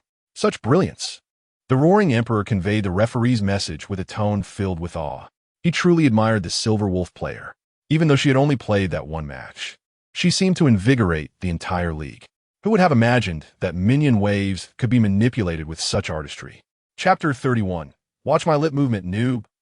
After replenishing a pair of boots and a long sword in the fountain, he felt a bit anxious, his palms sweating. Then, he noticed Kalista standing just outside the turret's attack range, motionless. The atmosphere in the arena erupted. Jiang Li's positioning was incredibly audacious. Facing the Clockwork Mage and flanked by the blue side's ranged minions, Kalista stood defiantly in the middle, denying the mage even a shred of experience. Shouldn't someone intervene? We can't let the mage be left to idle. The Roaring Emperor at the commentary desk was equally stunned. Having been in the esports industry for over 2 decades, he had never witnessed such a bizarre spectacle. Could someone help me out here? As he had anticipated, Master glanced at the mid lane after respawning from the upper jungle and felt his frustration swell. 5 minutes. The match had barely reached the 5-minute mark. How could they allow the mid lane to gain an advantage while he himself was deprived of experience. He seethed silently. During the match, he could not criticize his teammates. Such matters had to be reserved for after the game. After finishing the stone golem, the pig girl reached level 3 and, activating her vision, approached the right bush in mid lane. Confirming that there was no vision in the bush, Master began issuing commands. She has no flash. You slow her down. I'll follow up with my skills, get her to half health, then retreat. Be wary of the counter. Understood. The clockwork mage cautiously tested the waters, launching a spell at Callista from the edge of her range. The slow effect activated, and the pig girl promptly revealed herself. Callista, standing firm, utilized her passive to move left. The clockwork mage placed a vision ward in the left bush from behind the wall. Is the prince absent?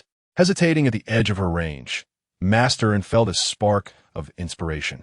The pig girl closed in on Callista, applying continuous pressure to reduce her health as much as possible. Chapter 32, 1557, Suffocating for Dreams. On the Chihuang live-streaming platform, Xiao Xiao watched the mid-lane action, utterly astonished. What fluidity in her movements! She had just executed 2 or 3 actions, gliding forward throughout. Incredible. Shika was completely awestruck. Although there were several skilled Callista players in the region, none could match her dazzling display of skill. A flawless series of maneuvers. How did she achieve such mastery? Domestic players found themselves entranced by the brilliance unfolding before them. Meanwhile, in the commentary booth, the Roaring Emperor was equally taken aback by the recent display. Undeniably, Silver Wolf was the most imaginative prodigy he had ever encountered in his career. His voice carried an emotional weight, reminiscent of a seasoned mentor witnessing a prodigy's rise. Before her, he had never envisioned a female player dominating against top-tier male competitors. He had never anticipated that a professional player's style could be so extravagantly beautiful. Every action she took challenged his perceptions of professional gameplay, yet it was undeniably pleasing to the eye. While it might seem selfish to say, he genuinely hoped she would remain in the arena for a long time, eager to witness just how high she could soar. Such heartfelt sentiments resonated with the audience, stirring their emotions. The allure and harshness of competitive gaming lay in stark contrast. Some players toiled for a decade, achieving little, leaving the scene with scars. Yet others shone brightly, boldly, etching their names in history within a single match. The thought of the star-like Silver Wolf potentially exiting the scene filled the fans with a desire to rush to the hospital and deliver a beating. Please, just stay in a hospital forever. As the clockwork mage completed her items and ventured out with barely any health remaining, she had already. Chapter 33, a masterpiece of the world. Where did this trash come from? Laughing heartily, he rushed into the glass room. Do not blame him for his excitement. With the experience from practice matches, he had anticipated that his teammates would perform admirably, but the match content was still somewhat exaggerated. 15 minutes to demolish the base. Han Shurian smiled as she helped her teammates switch water cups, a gentle smile gracing her moderately attractive face. As a bronze player, she did not quite grasp the intricacies of the match. However, the jubilant laughter was enough to convey that their future was filled with hope. Simultaneously, within the glass room of the other team, the atmosphere was starkly different. The 5 players sat in stunned silence, the air thick with tension. Suddenly, the sound of a door creaking open disrupted the stillness. I've already consulted others. It truly isn't fair, but in actual combat, minions need to attack simultaneously. Even 100 matches wouldn't yield a single occurrence. What's there to think about? The mid laner can come to ambush the jungler at level 2. What good is overthinking? Master could no longer contain his frustration and unleashed his fury. It was impossible to blame him for his temper. In that situation, regardless of who took on the role of jungler, they would inevitably feel a surge of frustration. Despite having made no mistakes throughout, a mid laner, KLST, managed to sabotage the game. By the end, the score revealed a disheartening outcome, a 0-1 for the Ornn and a 0-4 for myself. What disgrace! Was it I who caused your downfall? Terrified, I lowered my head, trembling and utterly speechless. The hierarchical nature of South Korean culture is palpable. Encountering an irascible senior truly evokes a suffocating sense akin to being trapped in a haunted house. The coach, witnessing this, remained silent.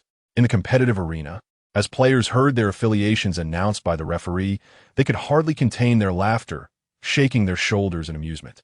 What is so amusing? Jiang Li's expression remained stoic, a hint of displeasure evident. Prior to the match, a team photo was taken, and though one member was hospitalized, the others gathered for a fresh snapshot. The thought of the photographer, striving to capture a semblance of professionalism, not only having me stand on a small box but also laying on the ground for the shot, caused a twinge of irritation. I had never cared much about height before, yet suddenly felt an urge to retaliate. As the halftime intermission concluded, the second match commenced. In this round, we transitioned from the blue side to the red. The champions selected included Thresh, Tom Kinch, and Oriana for the blue side, while the red side boasted Rise, KLST, and Jarvan. What's this? The Silver Wolf plays like a dog. What is Oriana doing? Zika couldn't help but express his confusion. What's wrong? The youngest is displeased. Am I not allowed to make her happy? With hands behind my back, I felt a swell of pride, thinking of the outdated players around me. In the initial picks, we secured Rek'Sai as the jungler, Ashe, and Braum as support. The opposing team picked Makai for top lane, Troll in the jungle, Caitlyn, and Lee Sandra mid. It was clear to me they wouldn't swap lanes. Jinghao, be aggressive and take Jace. Naturally, there were no objections, and he promptly grabbed Jace. When it came to mid lane, Jiang Li's unique style meant she hadn't designated a specific champion, only providing general guidance. Our composition is lacking. Team fights will be challenging, so youngest, could you pick a magic damage dealer? Fine, Jiang Li surveyed the opposing team's front line, noticing their resilience. Let us go with Azir for faster tank dismantling. All right, I'll take it. Jiang Li was unperturbed. Unlike the upper and lower lanes, mid lane features shorter minion waves, making wave control more challenging. Both teams began with an equal number of minions, and even if Caitlyn only secured last hits, she could control at most 2 rounds of minions. Azir remained passive onto the tower. In the top lane, Lee Sandra ignited a fire within me. This pathetic player. If you can't defeat the youngest, why come to me? What do you think? I thought to myself, refusing to indulge such behavior. There is a sense of chaos. Mid and top lanes differ significantly, and the top lane is characterized by high mechanical skill.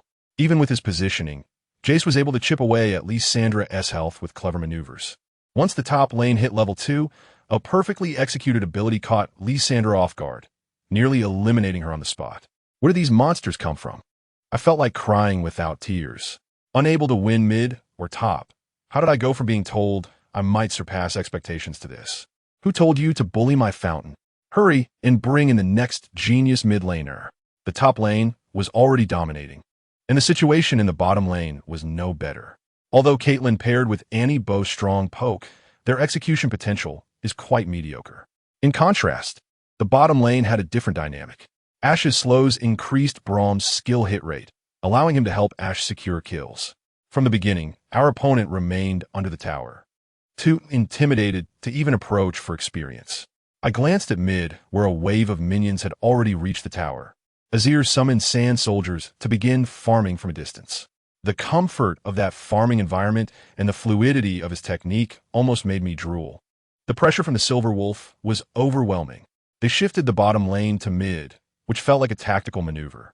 In the live broadcast, the exuberant commentary from Xiao Xiao echoed, noting the mid lane's unfolding drama.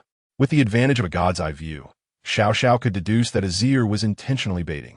However, the unexpectedness of Azir's play was impressive. Remember, it was 2015, a time focused on team strategy. Azir, a prevalent core mage, had a well-established approach. Players were preoccupied with stabilizing the early game and maximizing output in late-game team fights. The concept was straightforward. In typical ranked matches, opportunities to push lanes are seldom. Who has the leisure to study how to push lanes stylishly? But now, look at that smug little silver-haired player on the livestream. Just as Xiao Xiao described. What was going on in that head of his? With a classic maneuver, he secured 2 assists. I see now, little rat, observing Lee Sandra, who was a level behind me. A glimmer of mockery flickered in Jiang Li's eyes. Despite the lane swap not posing significant challenges, it was a novel experience for her, and she felt a twinge of anxiety at the start.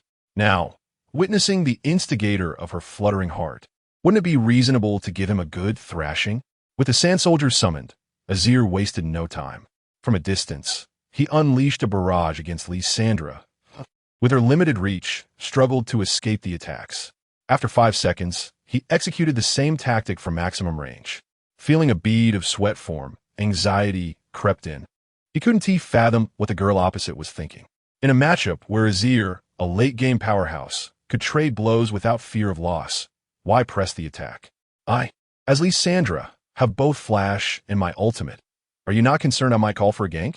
As it turned out, Jiang Li truly had no fear. After transitioning to the top lane, the jungler and support had already illuminated the entire upper quadrant. A jungler like Troll, lacking mobility, could never evade the vision. With a score of 2-0, we had crushed the opposition. Good team, just obliterated them. Silver Wolf is on fire. How is this even possible? Forget about being on fire. Just ask if you're enjoying it. I can't believe it. Do you all eat this well regularly? So cool. Wolf Baby is stunning. I'm mesmerized. The comments exploded on the platform. Indeed, Azir, a popular choice in competitive play, had seen numerous battles, showcasing his ability to push. However, as previously mentioned, 2015 emphasized strategic gameplay. What does strategy mean? It means outnumbering and overpowering.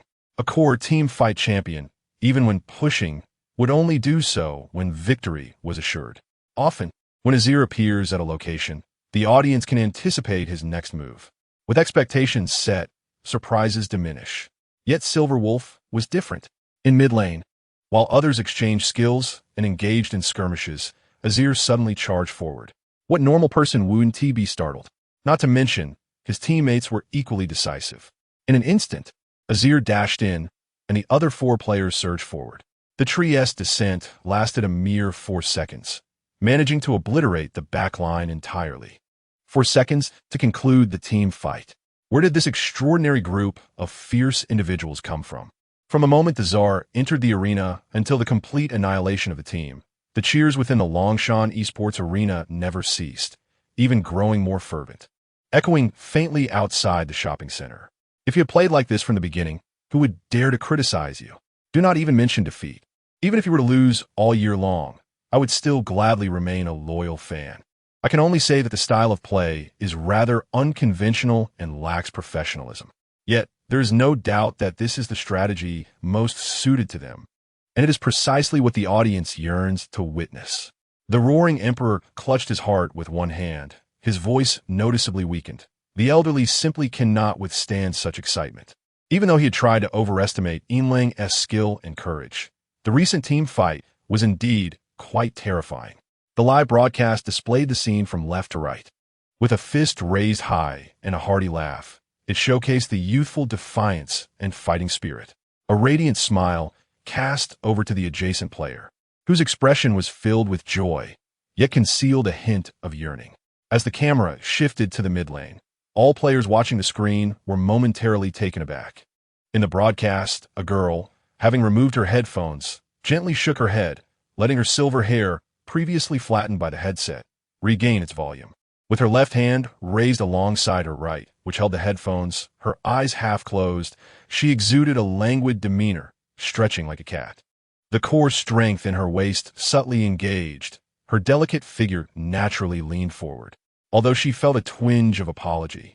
Even the ardent supporters of Yinlang could not help but think how beautiful she appeared.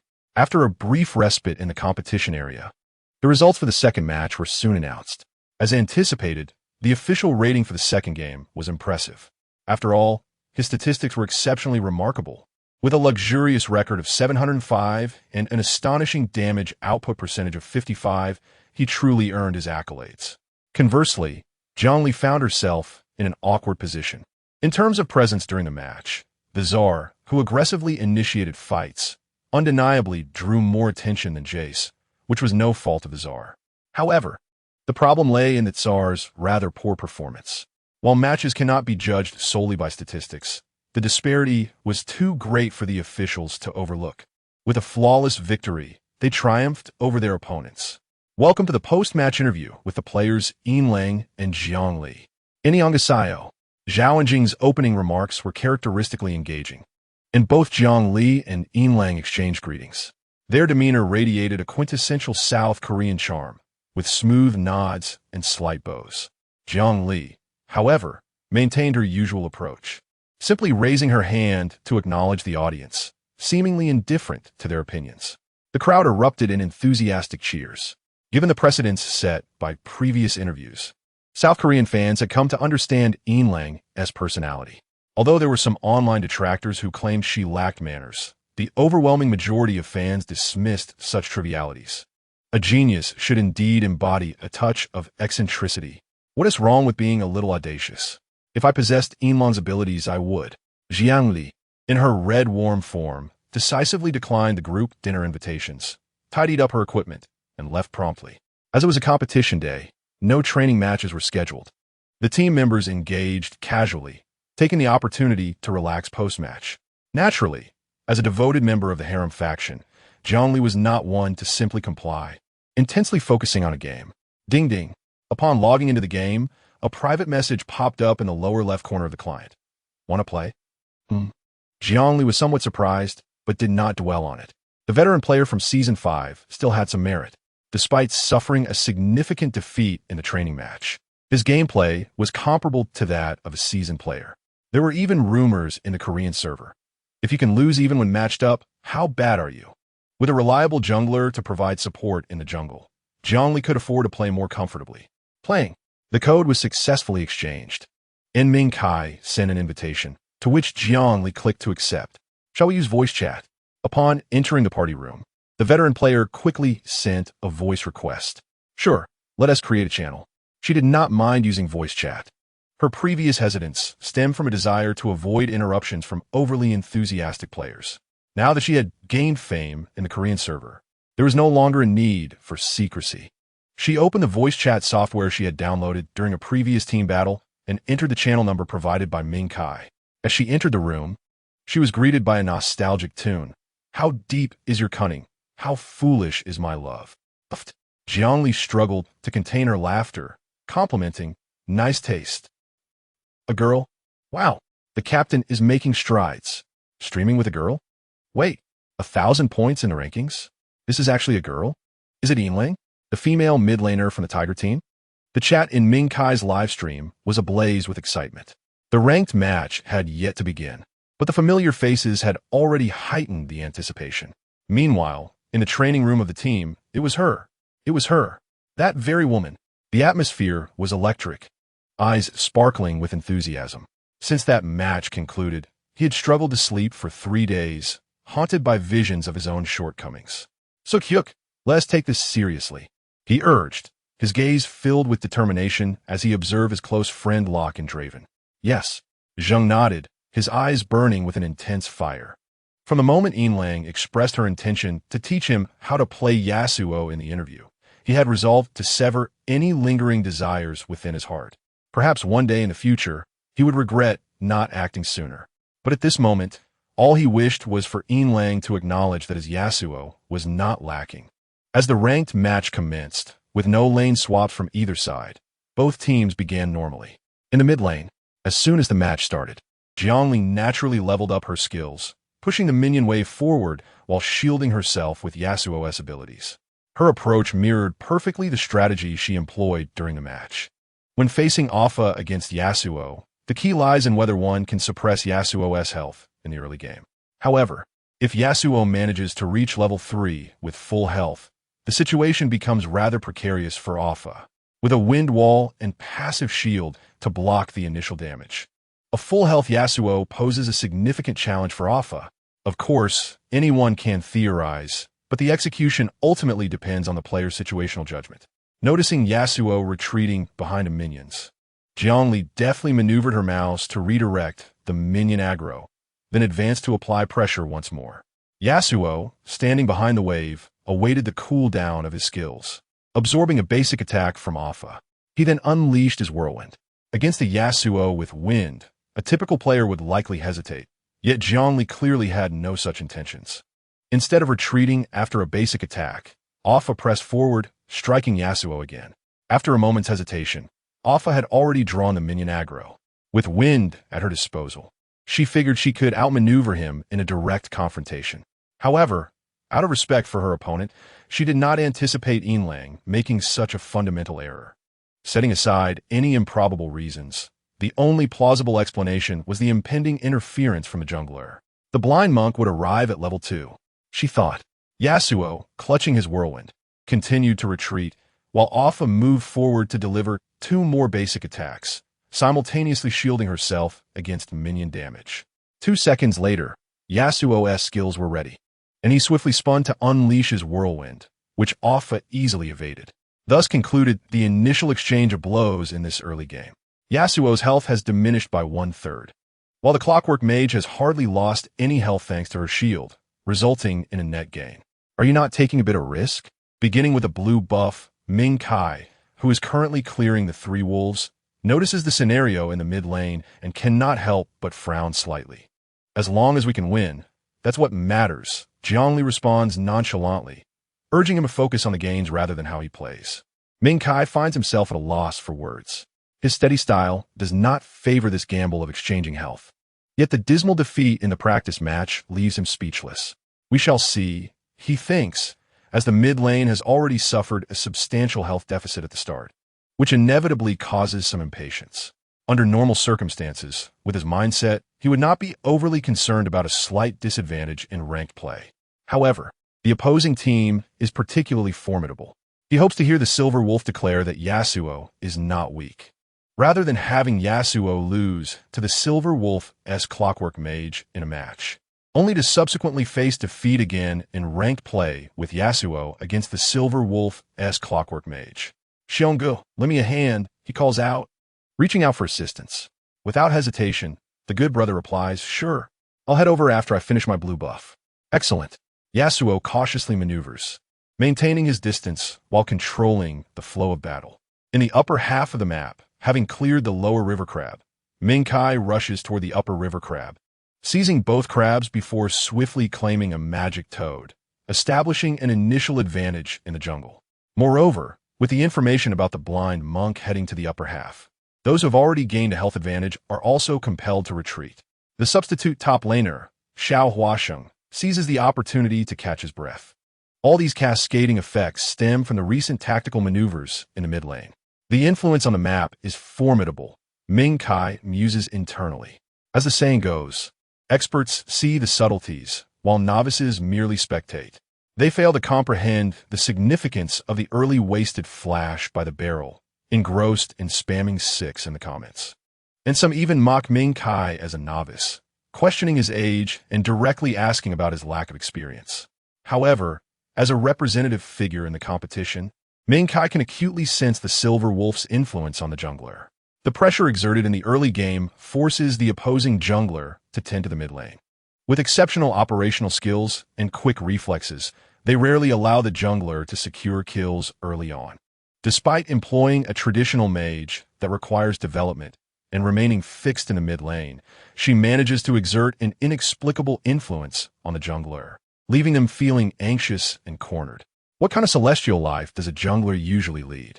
Ming Kai feels a pang of envy. He arrives at the top lane, sneaking a glance over the wall, and collaborates with Riven to secure the first blood against Rumble. A moment of awe escapes him, yet he pays it little mind. In their prime, they are indeed formidable, and the myriad of awareness skills they possess is utterly uncontainable. Dying at their hands is not a disgrace. Concurrently, in the mid lane, although the Silver Wolf's early game maneuvers are commendable, she does not feel disheartened. Yasuo, be careful, she warns. Accompanied by a curse from the ancient sage, the comments section erupts with question marks. Jiang Li remains unfazed, repositioning after landing to create distance, while simultaneously using her skills to graze Yasuo. Ding! A second later, the cooldown for the steel flash ends, and Yasuo, at the brink of his range, miscalculates. The Clockwork Mage executes an unreasonable lateral maneuver, narrowly evading the blade's edge. Though she frowns internally, she does not dwell on it. The skill judgment for Yasuo is narrow, and occasionally missing at maximum range is quite normal. Presently, she not only possesses a health advantage, but also boasts superior movement speed due to her boots, with the sustained output of a physical champion inherently surpassing that of a mage, augmented by the armor-piercing effect of her ultimate. With 4 advantages consolidated, victory seems assured. Confident in her odds, she unleashes her wind wall and pursues. At this moment, Jiang Li's skills have also cooled down. Both mid laners are critically low on health, and their heart rates rise slightly. A second later, the steel flash concludes, and she seizes the opportunity to strike once more. Hiss! A gasp resonates in the training room as eyes widen in disbelief. Another miss. Yasuo has now missed 2 consecutive strikes, allowing the Clockwork Mage to capitalize by landing a hit, erasing Yasuo's health advantage entirely. Realizing the precariousness of the situation, Yasuo turns toward the minion wave in an attempt to escape, but it is too late. The Clockwork Mage raises her hand and delivers a basic attack, and upon her skill's cooldown concluding, she unleashes a spell that completely depletes Yasuo's health bar. Clockwork Mage has slain Yasuo the Unforgiven. Fully concentrated on the duel, Jiang Li instinctively holds her breath and finally exhales in relief. She takes a hefty swig of the ice-cold cola on the table and quickly types in the chat. Well, okay. Jiang Li acknowledges that her actions may appear somewhat boastful, but it is inconsequential. It is a rare opportunity to single out a future 5-time champion, and not flaunting it would be a disservice to her revival. The ancient sage also spares no praise, lauding her in the voice chat. Jiang Li remains non-committal. In 2015, players generally lacked high game comprehension, with their assessments of team fights primarily based on numbers. Yet, as a proud Reborn player, Jiang Li understands that the decisive factor in determining victory lies not in numbers, but in the effective skills each side possesses. Take the recent team fight as an example. The blue team's composition is relatively weak, and their early disadvantage is too significant. To turn the tide, they must gamble on the Baron. As the sole frontliner for the blue team, the Beryl must bear the tanking responsibility in the Dragon Pit, while Yasuo and Jinx must continuously deal damage to the Baron. This implies that, overtly, the blue team appears fully equipped, but in reality, only Rumble can effectively intervene. A 2 versus 5 team fight sounds absurd. Yet, Jiang Li perceives the operational difficulty as relatively manageable, far less challenging than the earlier mid-lane duel. With the advantage of Baron's power, the economically superior red team is unlikely to encounter any unforeseen complications, swiftly demolishing the blue team's base. Having won the all-star match on their first collaborative venture, the two quickly dive into the next ranked match. Owing to her playful nature, Jiang Li's champion pool is quite eclectic. Over the course of 4 hours of gaming, aside from the initial match with the Clockwork Mage, she employs an array of peculiar mid-lane champions in the subsequent 6 games. For instance, mid-lane Thresh, mid-lane Alistar, mid-lane Heimerdinger. Regardless of the eccentric champion chosen, she consistently gains an advantage in the mid-lane, deftly transferring pressure onto the opposing jungler. Consequently, Ming Kai finds himself at a loss for direction by the end. Clearing their jungle, he follows the mid-laner into the enemy jungle, and by merely participating, he can effortlessly secure a victory. Thanks to Ming Kai's livestream, many domestic players who previously did not watch have gained a preliminary understanding of the Silver Wolf. Remarkably strong, yet also quite conceited. That's enough for now. I'm a bit tired. I'll play again when I have the chance. At 11 o'clock in the evening, having achieved 7 consecutive victories, Jiang Li bids farewell. All right, goodbye. Truly impressive. To be fair, as a fellow challenger in Korean servers, achieving a few standout plays occasionally is commendable. However, the issue lies in the Silver Wolf's consistency. Throughout the entire evening, across 7 ranked matches, she maintained an astonishing level of performance, exhibiting no visible mistakes. This is a rather daunting prospect, because the operational difficulty in League of Legends is not particularly high. Most errors arise from pressure exerted by the opponent. Challenger players dominating in silver leagues often feel as if they are playing against the mentally challenged, thoroughly understanding every move made by the opposition, thus avoiding blunders. To Ming Kai, the Silver Wolf embodies this essence of a challenger effortlessly overpowering weaker opponents. This simply cannot be allowed. This individual is truly remarkable. Even if she claims she will not continue to compete, it is imperative for the coaching staff to analyze her capabilities to avoid encountering her in the World Championship. Ming Kai, harboring a sense of caution, greeted briefly before disconnecting, intent on consulting with Abu. Simultaneously, the South Korean esports forum experienced a surge of activity after several hours of discussion, as the remarks made during the interview ignited a considerable uproar on Korean social media. The post titled Ian Lang, the most pure esports player, currently occupies the top spot on the homepage, featuring 3 provocative questions. Why did she extend her hand to a group of strangers? Why was she able to reject a lucrative sponsorship deal? Is there anyone else in the world besides Ian Lang who would act similarly? The comments section has been inundated with enthusiastic fans. Impossible. Absolutely impossible. Words cannot capture the astonishment. A live streaming contract worth at least $2 billion. She has shown me the most beautiful side of esports. Am I the only one who thinks Ian Lang is foolish? She could easily sign a contract and play a few matches, couldn't she? The focus is not on the matches, but on the content of the competition.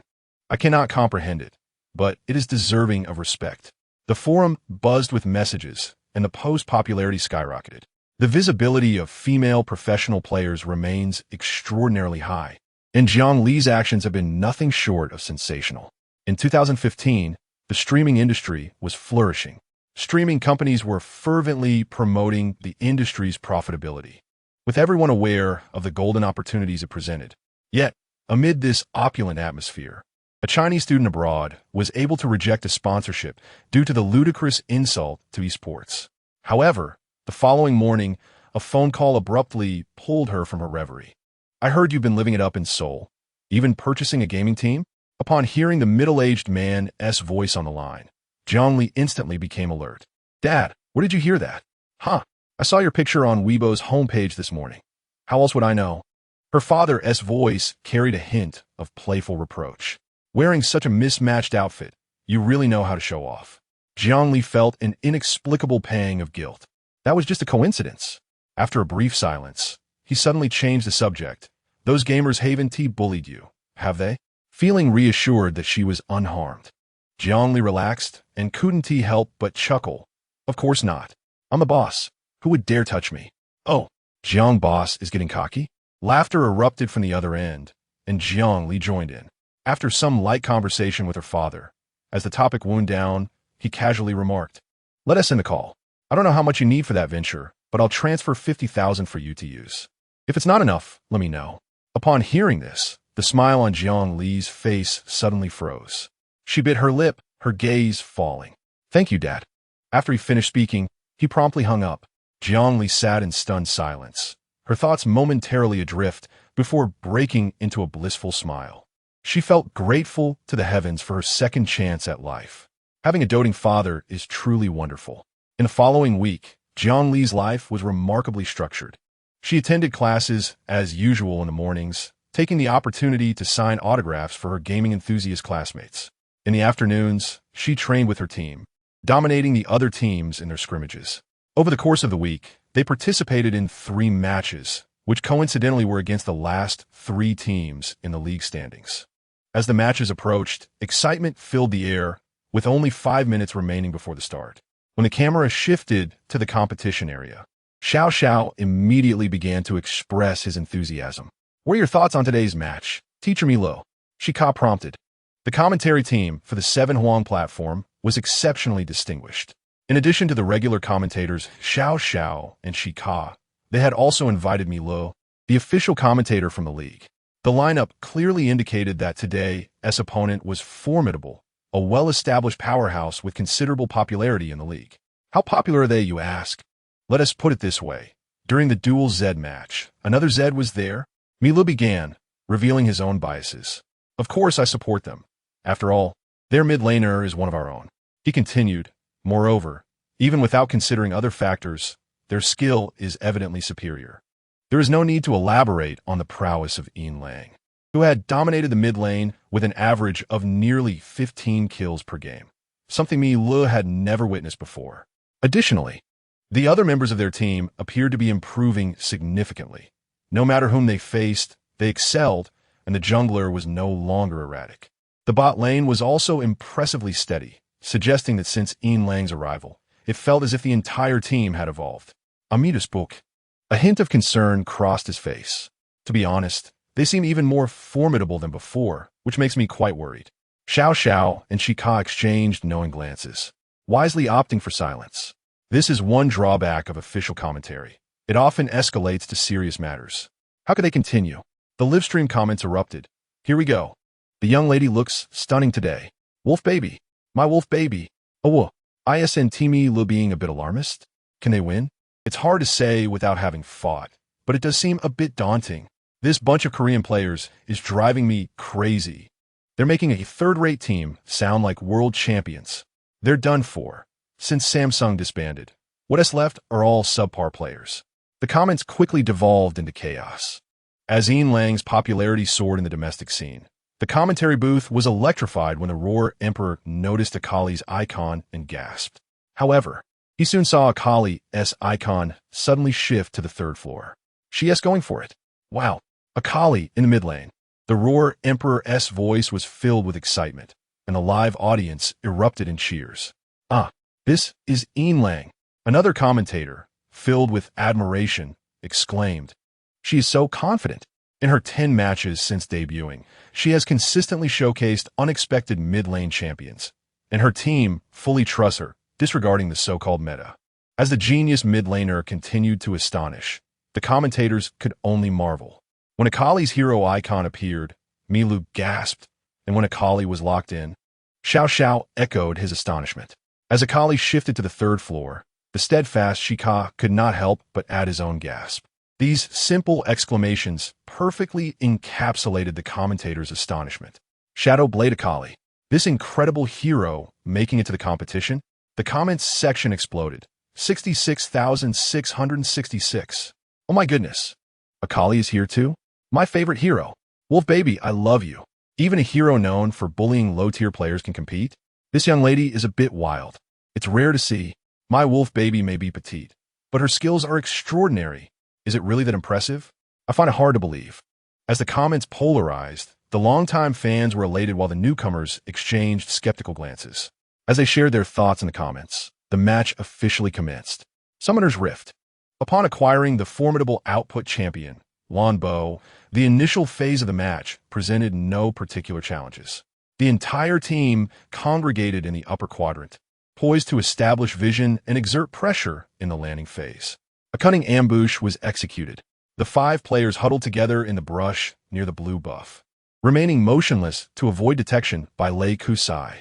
It was clear, with the presence of Braun, the Tiger team was in dire straits.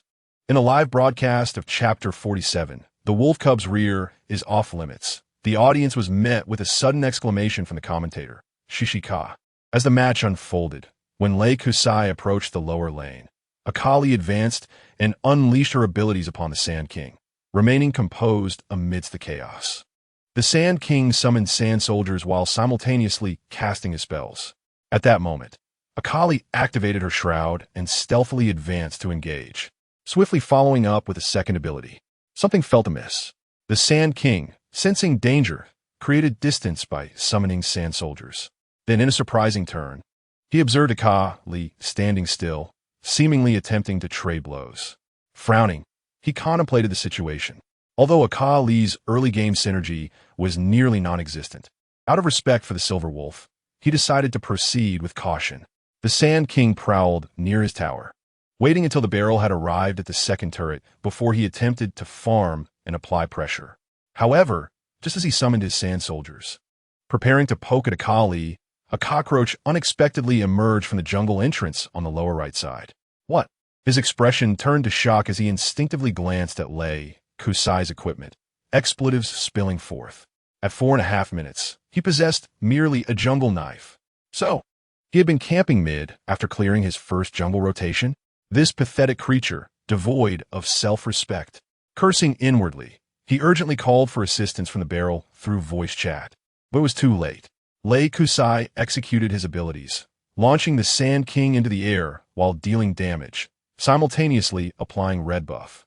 Akali, from a distance, unleashed her spells, closing in to maximize her output. With the flash already expended during the initial skirmish, the Sand King found himself unable to escape. Swiftly succumbing to Akali's sight, Shadow Blade claimed the life of the Desert Emperor. Devoted to his role, Lei Kusai dealt a final blow. reducing the Sand King's health to a sliver before relinquishing the kill to Akali. The barrel, arriving late, wore a baffled expression. "Are you abandoning your jungle?" Dismissing the concern, he responded, "The upper quadrant is yours. I am but a loyal dog of the Silver Wolf." Woof woof woof. What a display of patient hunting from Lei Kusai. The commentary booth erupted with the fervent exclamations of the South Korean commentators, while fans in the audience cheered exuberantly. This is the essence of competition. Bold, audacious. In Chapter 48, let the world be thrumming with excitement. Both mid and top lanes initiated a flanking maneuver. Nair deployed his skills, while both junglers congregated in the lower lane. Akali landed her ultimate, forcing Jiang Li to flash away. Lanbo unleashed his ultimate, roasting foes with fiery intensity. Jiang Li was eliminated. The 4-0 Jiang Li had not even fired a shot before being dispatched by Akali's kick. Yet, the spectacle was far from over. Utilizing 3 illusory blossoms to dispatch Jiang Li, Akali turned her attention towards the barrel with a swift kick. In a state of utter despair, the barrel had just expended his ultimate to protect Jiang Li and now found himself vulnerable, lacking both abilities and flash. With no room to maneuver against the imminent threat, the barrel's life was claimed by Akali. Simultaneously, Lei Kusai, the jungler, arrived at the battlefield. He burrowed through the terrain, closing the distance, disregarding the nearly defeated Braun, and flashed to launch Nair into the air. After concluding his red form, he charged at Nair, while Jiang Li prepared to assist with damage. However, just as she was ready to unleash her ultimate, she suddenly called out in voice chat. "Oldest, Braun, Akali, poistoatek Nair, executed a swift repositioning." Capitalizing on her kill on the barrel, she charged towards Braun, dispatching him with a single blow, then pivoted and unleashed her ultimate upon Nair. The vibrant red flashes danced across the summoner's rift. Within a mere 10 seconds, Akali unleashed 6 ultimates, obliterating the opposing formation completely. Wide-eyed, the opposing team found themselves in a state of bewilderment. They had performed admirably in the early game, and their statistics even suggested an advantage. Why, then, did they crumble upon engaging in team fights? Witnessing their teammates fall one by one, the now diminutive Nair hastily attempted to escape, but it was too late. Channeling the waters, the Titan's skill struck Nair from extreme distance, leading to a collective onslaught upon him. With his abilities depleted, Nair quickly followed suit into defeat. Akali claimed yet another kill. By the 7.5-minute mark, she had amassed 4 kills, and the atmosphere in the arena was electric. In Chapter 49, the cult's gathering, brazen and arrogant. The barrage of comments in the live chat reached a fever pitch. 20 layers of books in 10 minutes. Where's the fish? Wolf Cub is handsome.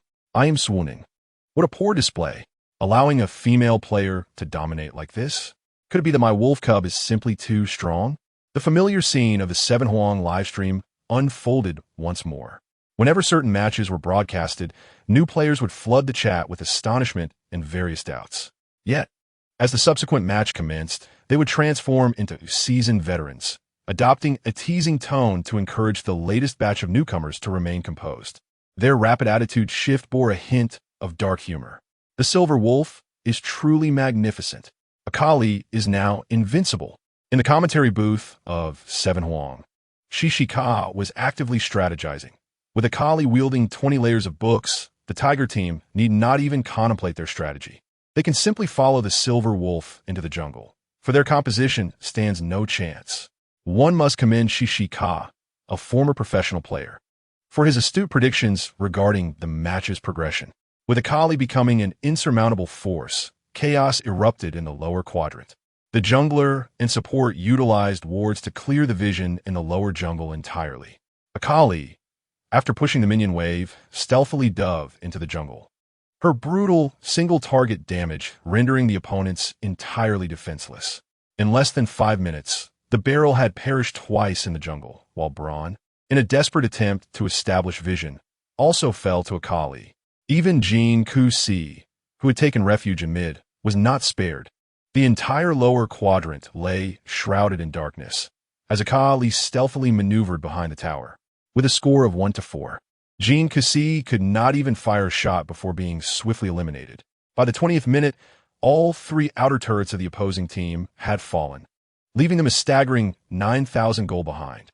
Akali boasted a score of 13-1-2, with her kills concentrated, and her items now included Sorcerer's Shoes, a Liandry's Anguish, a Rylai's Crystal Scepter, and a Zhonya's Hourglass. With these three items in 20 minutes, Akali's stats had soared to a terrifying 600, surpassing even the most formidable adversaries. In Chapter 50, Hockey Wolf, you rascal, the director clearly understood the situation, gesturing to the referee to momentarily refrain from intervening, allowing Jiang Li to revel in the spotlight. Only after the other teammates secured the Baron did he signal the referee to approach, prompting the audacious little silver-haired player to don her headphones once more. Simultaneously, in the training room of the opposing team, a substitute mid-laner, witnessing the live broadcast, clenched his fists in frustration. As the ultimate star of the league, he was not born with a stoic disposition.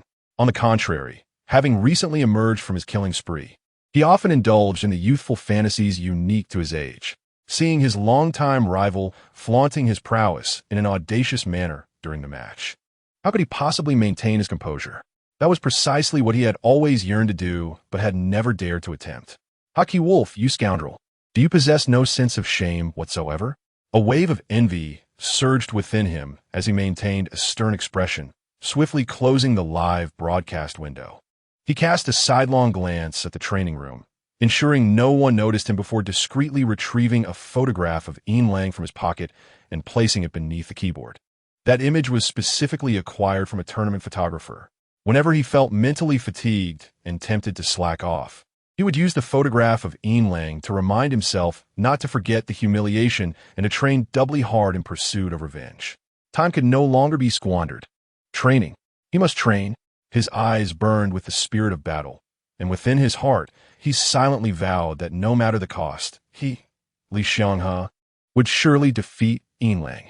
After the Baron's team suffered a crushing defeat, the prospect of a comeback vanished entirely. Having updated their equipment with great momentum, they charged directly down the mid lane. With the economy in shambles, they could only painfully concede the second tower and regroup to defend their high ground. But at the very moment the minion wave reached the high ground, Titan suddenly initiated his ultimate after repositioning himself, targeting Jinx with a devastating strike. Having prepared in advance, he unleashed his ultimate the moment it was possible, while Rumble simultaneously launched a rocket towards Jinx. The astonishingly skilled Akali and Rek'Sai entered the fray together. The immense economic disparity rendered the opposing team utterly incapable of mounting a defense. The team fight resulted in a 5-for-1 exchange. Sustained output under the high ground tower cost only the life of the support Titan. Yet they once again secured a team fight victory. As for the reason behind this, it was straightforward. Jiang Li was suspended. During the 2015 tournament, due to the soundproofing of the glass room, they did not implement the 3-minute delay popular in other regions. To prevent the audience from loudly giving information, the official rules explicitly prohibited players from removing their headsets during matches. Although Jiang Li had already achieved a team wipe when she removed her headset, the fans' reactions were inconsequential. Nevertheless, since the rules were clearly stated, the officials could not remain indifferent. Of course, out of consideration for star players and the emotions of the live audience, the officials would not impose overly strict penalties. A temporary suspension for Jiang Li was merely a symbolic measure, allowing Yin Lang to take the stage for the third game, maintaining face despite the loss of the second match. Yet, even so, the suspension for removing the headset felt somewhat abstract. Upon hearing the news, she was utterly bewildered. During the halftime break in the team's backstage lounge, the little one, you and I. He greatly admired Jiang Li's character. Beautiful and kind-hearted, both assertive and arrogant, always ready to lend a hand in their time of need, while instilling confidence in others during matches. The problem lay in her propensity for causing trouble. Previously, there had been penalties for typing during a match, and now a suspension for removing her headset. Oh, that spoiled and willful young lady. Stop swaying. Isn't your hand already healed? Just let her go and play. Jiang Li was growing impatient. She was somewhat unconventional, unconcerned with rules, yet not purely willful. If emotions ran high during a match and she removed her headset, she was naturally willing to bear the consequences of her actions. After all, she had thoroughly enjoyed the game, so a suspension was simply an accepted outcome. Sigh, it can only be this way.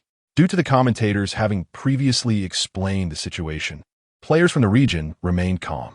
However, domestic and European American players were somewhat perplexed. Inlang had performed so admirably in the first game, yet suddenly, they switched players for the second. What did this signify? Was the coach incompetent? The barrage of comments erupted in outrage, with various insults directed at the coach. Even when informed that Inlang was the owner, it garnered little attention in the live chat. Achoo! The coach, who was giving instructions, rubbed his nose, sensing that someone was criticizing him from behind. The match commenced. In the second game, they adopted a relatively stable lineup. Top lane Nar, jungle Beryl, mid lane Victor, Varus, and support Tom. Just by observing the lineup, each position could be considered mainstream for the current version. However, when prefixed with the earlier context, it felt distinctly awkward. The match's content mirrored this sentiment. Within 5 minutes of the start, they actively invaded the jungle, but due to a late response, Beryl tragically fell victim to the opposing mid and jungle. 2 minutes later, the jungler attempted to pressure the top lane, but was too aggressive and failed to retreat in time, soon meeting the same fate. Moreover, with the consecutive deaths of the top and jungle duo, the previously stable duo in the bot lane lost their advantage as they rushed to capitalize. The two initiated an attack at the 10-minute mark, only to be caught off guard by a counter-gank from the jungle. Both top laners responded simultaneously, leveraging their numbers to win a small team fight with a 2-for-3 exchange. The evidence proved that Inlang's influence in the match was far greater than we had anticipated. Without Inlang drawing attention in the mid lane, the risks associated with jungle invasions increased significantly. If the jungle couldn't exert pressure, those accustomed to pushing lanes would find it easier to attract the jungler. The Roaring Emperor, in the commentary booth, calmly analyzed the situation, adding, "Of course, I do not mean to belittle anyone. As the fourth-ranked team the spring split, they are undoubtedly skilled." After a brief greeting on stage, the post-match interview commenced. Congratulations on winning the match. As of now, their regular season record stands at 9 wins and 1 loss, securing a playoff spot ahead of time.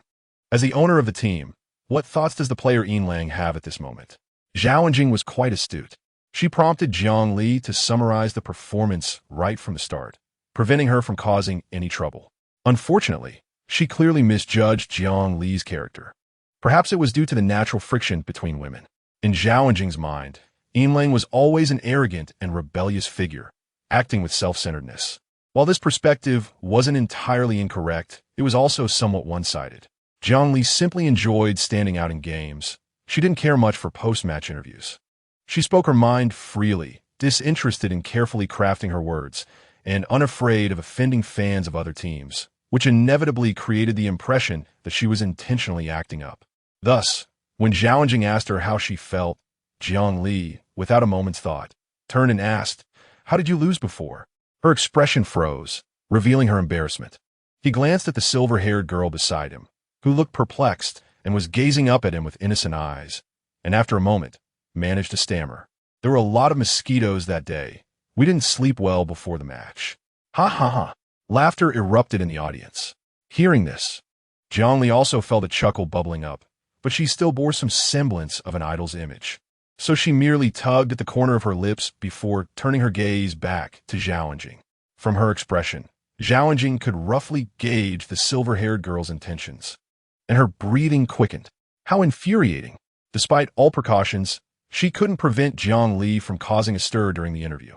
"I just want to collect my paycheck without hassle. Can't you let me have an easy time?" Zhao Enjing felt quite frustrated, yet she maintained a sweet smile on her face. All right, the second question goes to our player Inlang. In the first game, you achieved a stunning record of 21 kills with Akali, setting a new record for the most kills in a single game. What do you have to say about that? However, the fans in attendance may have been well-behaved, but that did not mean the fans in the live chat would follow suit. Merely 5 minutes after the post-match interview concluded, a post on the South Korean esports forum surged to the top of the trending topics with incredible speed. Title: The impact of Inlang's leave on the competitive scene. The seemingly solemn title conceals an intricate tapestry of sentiments within the comment section. Although the day was anticipated, it nonetheless brings a palpable sense of sorrow. The thought of a day without Lang is unfathomable. The accustomed style of play rendered other matches rather mundane. Indeed, Lang seldom regards other professional players, with only one person deemed worthy of being referred to as that person. The comments overflow with an array of whimsical and endearing emoticons, as fans subtly hint at names without uttering them, as if invoking a great terror by speaking the true name. Concurrently, within a live streaming platform, a different atmosphere prevails. Unlike the early days of domestic platforms characterized solely by GIFs, the live broadcasting landscape had already introduced a feature known as Dunii back in 2015. Fans could accompany their GIFs with messages, facilitating interaction through the host's reading. At this moment, a substitute mid laner, engaged in solo queue, received a Dunii notification. Ding! Inquired a viewer, Xiang Li, have you been watching the matches? Chapter 55. The pinnacle of competitive regions having resolved to play only the final match. Jiang Li had already procured her flight ticket days in advance. Immediately after the match concluded, she set out for the airport, boarding the flight with an effortless grace. A tender voice emanated from the kitchen, revealing a face characterized by soft lines. Qin Shiyan, Jiang Li's mother. Her name reflects her gentle and serene disposition, embodying the poetic elegance of a Jiangnan woman. Jiang Li's petite stature is undoubtedly inherited from her mother. No need. Flying isn't tiring. I'll assist you. Jiang Li feigned a readiness to help in the kitchen, only to be gently halted by her mother. Like many students returning home after a long absence, Jiang Li was treated like royalty, with all household chores conveniently excluded from her responsibilities. Even conversations were conducted in hushed tones, as if fearing to startle the family's cherished darling. However, as the warmth of their reunion faded, Jiang Li's standing within the household quickly diminished. At the dining table, her mother, with a gentle demeanor yet an undercurrent of discontent, broached the subject of Jiang Li's time in Seoul. I saw the news about you. I hadn't tea-called before, but now I wish to hear your thoughts. The air crackled with unspoken tension, stemming from the resentment towards her daughter's preoccupation with gaming. A delicate girl immersed in a world dominated by men, her mother's restraint was commendable. Jiang Li trembled, seeking her father's support with a furtive glance. Why discuss that? I can support her. If she wants to play, let her play. Jiang Li silently applauded her father's fortitude.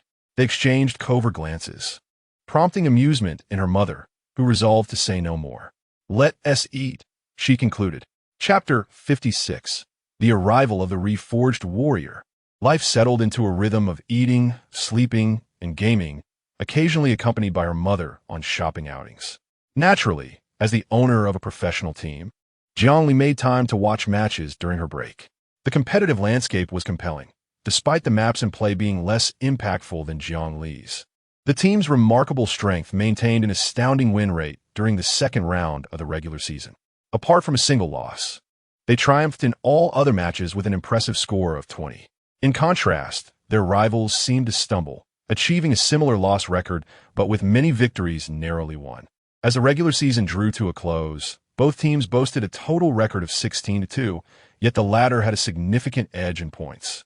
Additionally, the playoff format was quite intriguing, with the top 6 teams facing off in a series of matches culminating in the crowning of a champion. The summer champion would secure the first seed for the World Championship, while the aggregate points leader from spring and summer would earn the second seed. The third seed would be determined through a series of matches among the playoff losers, invoking an intense competition until a singular survivor emerged. As time gracefully slipped by during her leisurely break, the week leading up to the playoffs saw the announcement of the World Championship's preview version. Numerous adjustments to hero attributes hinted at significant shifts in the competitive meta, with substantial nerfs to dominant heroes and buffs to top laners. Chapter 57. The radiance of Lang will illuminate our path. Upon regaining focus, Jiang Li readily relinquished her mid-lane position, setting aside pride to seek guidance. This was no small feat, as her companion possessed a notably proud disposition. He respected Jiang Li as both a benefactor and comrade, offering care in both life and competition. However, he was reluctant to accept direction in his area of expertise, preferring to hone his skills independently rather than seeking counsel from others. This prideful nature was evident from Jiang Li's previous life experiences, having been the world's leading player during the 6th World Championship. On the night of the team's dissolution, he received an invitation from the 3-time champions, promising him the same treatment as before, without concern for salary, solely desiring to achieve a triple crown in the 7th season. However, despite the alluring invitation, he pivoted to join a rival team, viewing the former as a shadow looming over his career. Even at the cost of never winning a championship, he would carve out a piece of his dignity in the process.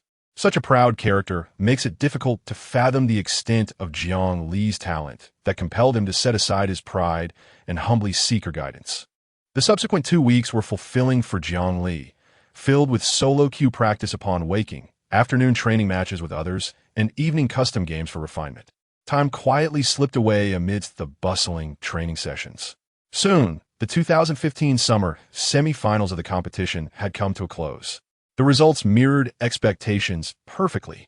The team that finished 3rd in the regular season had just clinched a victory, only to be met with a swift defeat of 3-0, leaving them dejectedly relegated to the bubble matches as mere spectators.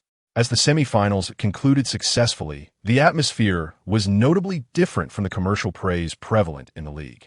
The banter was less restrained. Aside from avoiding foul language, there was little else to worry about. Indeed, everything progresses in a stepwise fashion, and one cannot leap directly into harsh provocations. Thus, following the opening montage, the first to grace the screen was the team's leader, smiling as he set the stage. Our team's most reliable vanguard, the top-ranked top laner. The scene promptly shifted to him, displaying his signature warm smile. Yet his words were surprisingly aggressive. Honestly, I fail to comprehend how he ranks first among top laners, for before the arrival of Jiang Li, he was merely an unremarkable third-rate player. Once the top laners finished their remarks, the focus swiftly shifted to the jungler, who chuckled lightly. Many players might refer to him as such, but I'm not concerned, for we have a jungler assassin on our team. After the junglers had their say, the camera curiously skipped the mid lane to land on the bot lane duo. With a bright smile, one exclaimed, "Junjia, did you notice my new hairstyle? This is what I call the summer victory hairstyle." The other replied shyly, "The hairstyle looks great, but Zhang, I won against you in the spring split without changing my hairstyle." The smile of the first instantly froze, transforming into a stoic expression. Then it was the support's turn, who launched into a flurry of compliments. He asked the ideal support for everyone. Honestly, I've been a bit worried, but then I remembered he asked with us, and my worries vanished.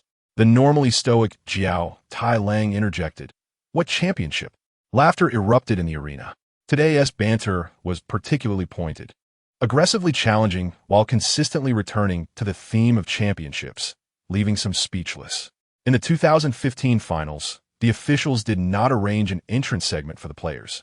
By the time the screen displayed the banter, the competitors had already entered and begun fine-tuning their equipment. This left Jiang Li feeling quite disappointed. She had even contemplated what pose to strike upon entering. Alas, it went unused. During the pre-match preparations, facing the formidable presence of the Wolf King, there was a clear inclination to play it safe and test the waters. They opted to let the first game unfold, while a certain popular substitute mid-laner remained backstage, guarding the water cooler. Seizing the moment to adjust runes and talents, he discreetly wiped his sweaty palms. Following several prior encounters that all ended in disaster in the jungle, an inexplicable sentiment toward Jiang Li had begun to brew within him.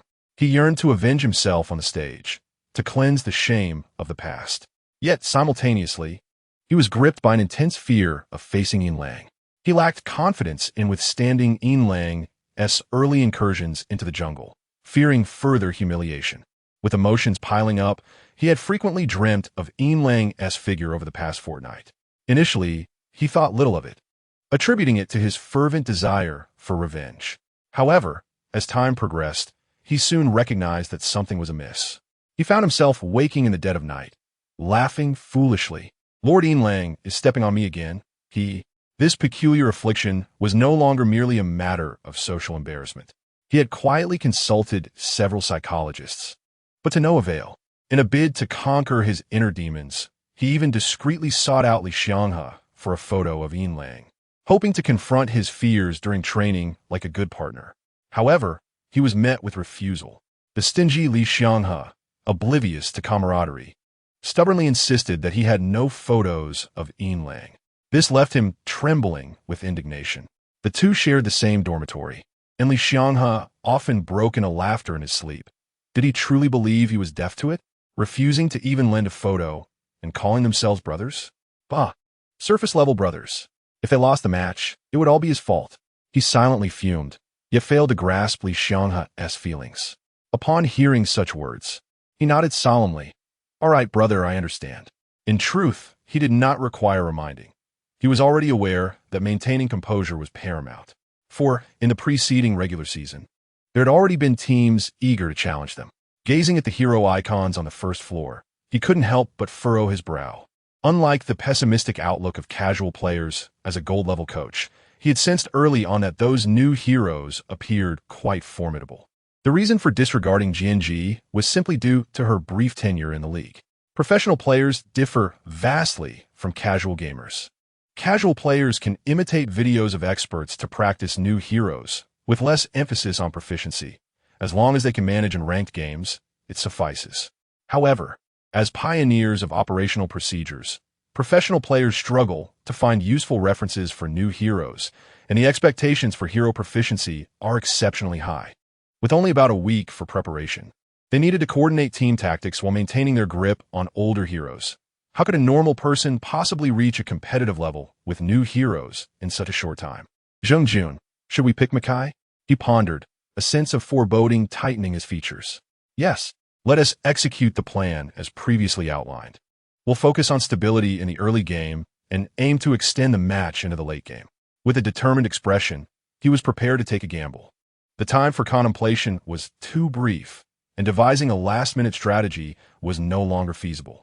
Thus, it seemed prudent to follow the original plan and test the waters. In a week, 4 new heroes. He doubted anyone could truly master them.